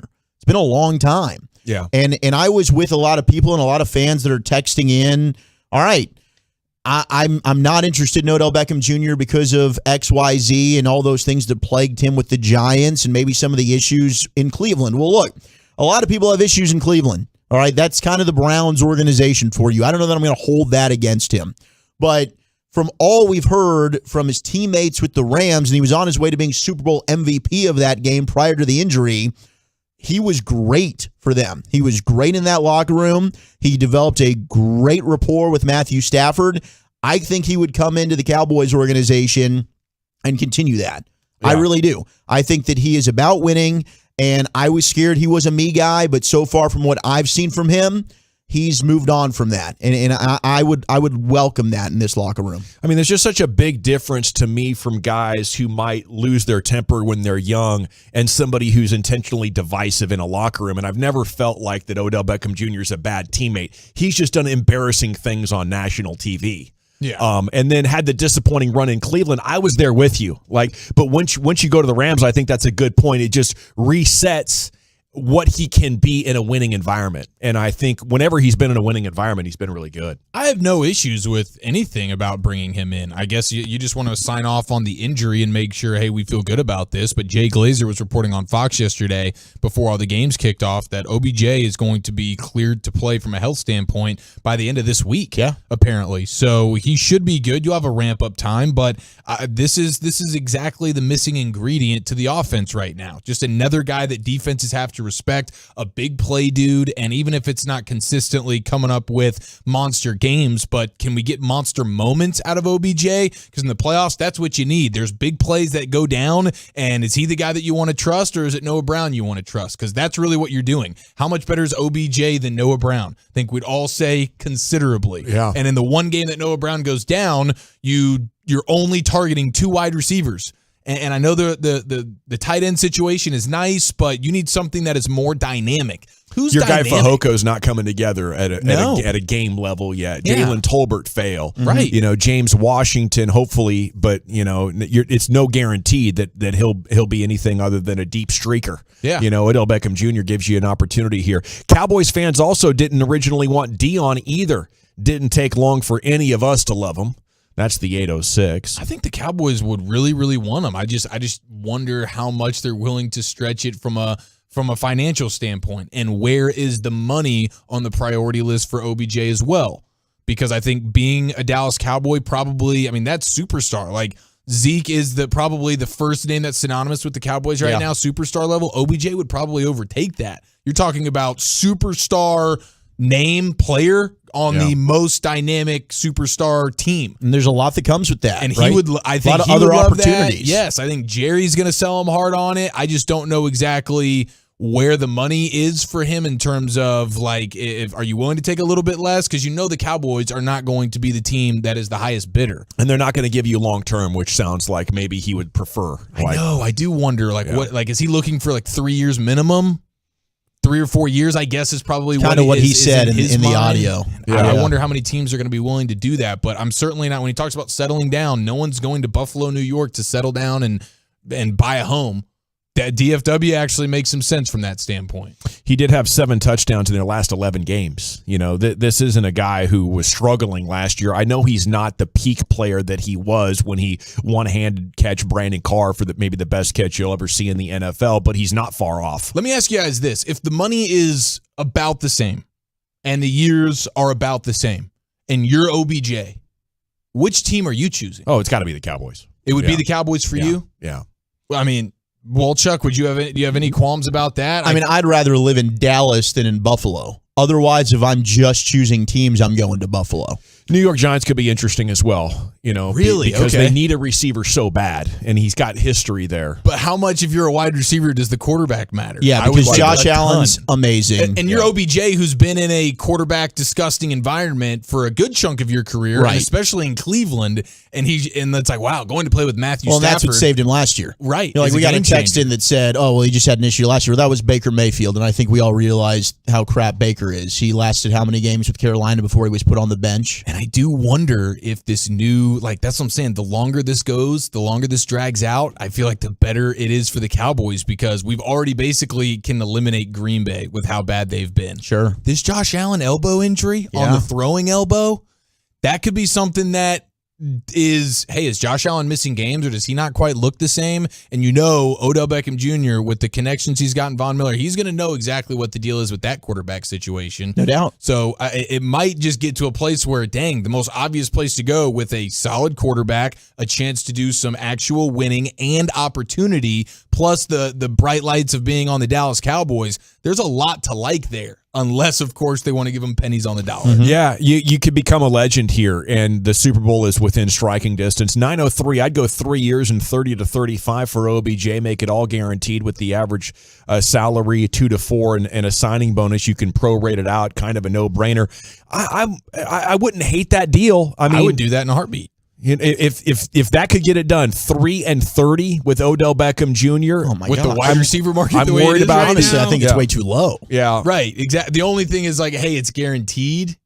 What do you think is the lowest he could get? Yeah. I think with the injury history, he's not going to make what his value would be if he was a healthy player. That's fair. It's a fair point. I think it's more than 10. Maybe it's 15 a year. Yeah, like I think just 3 and 45, 3 and 50. 15 is maybe the ballpark you're in. Okay. At 877-881-1053, if you would like to jump in on this. Again, leave your name and city you're texting from. We've seen people right here on this text machine build a brand out of this. Hell, Kenny and Quinlan and What You Drinking and What You Thinking. They're asking for him to make appearances at bars.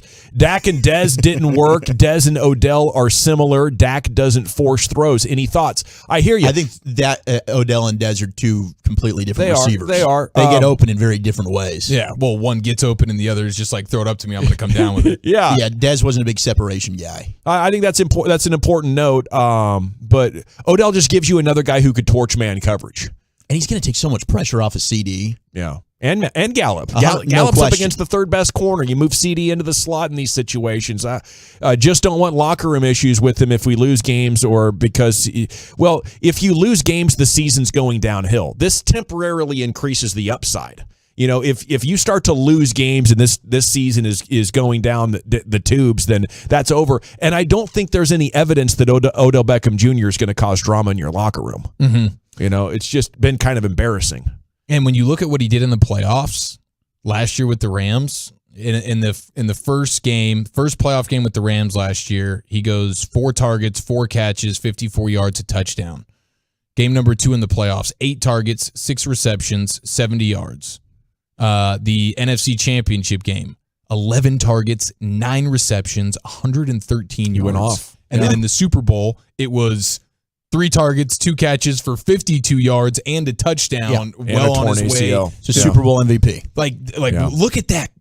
How nice would it be to have that guy for the playoffs for you? The Rams made 2 moves in midseason that put them over the hump. They trade for Von Miller. They bring in Odell Beckham Jr. That's the type of thing the Cowboys are looking at right now. You bring in an Odell Beckham Jr. in an NFC that's wide open. The 49ers did it trading for Christian McCaffrey.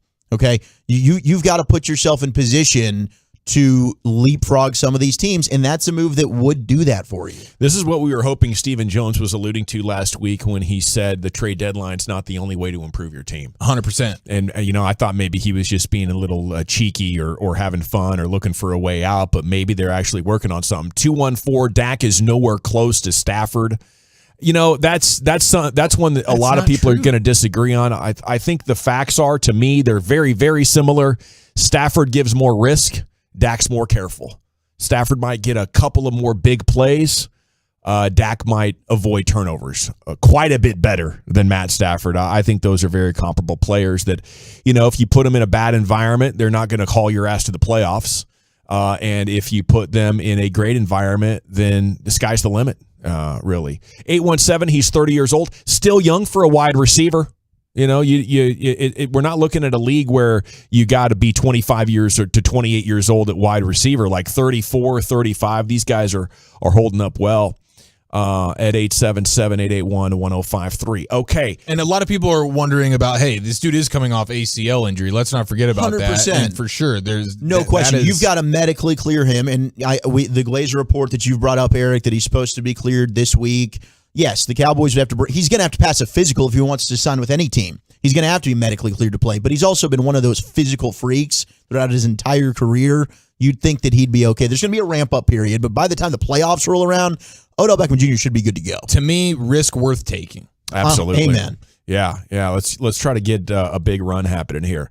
Okay, looking at the last game, it seems as though Dak is trying to take chances. Yeah, he had the one pick. I think he threw some great balls. The thing you'll notice about a lot of Dak's highlights these days, and it was part of the frustration against Tampa, is when that ball is arriving and the TV camera shifts over, you're like, holy crap, there's 2 or 3 defenders in the area.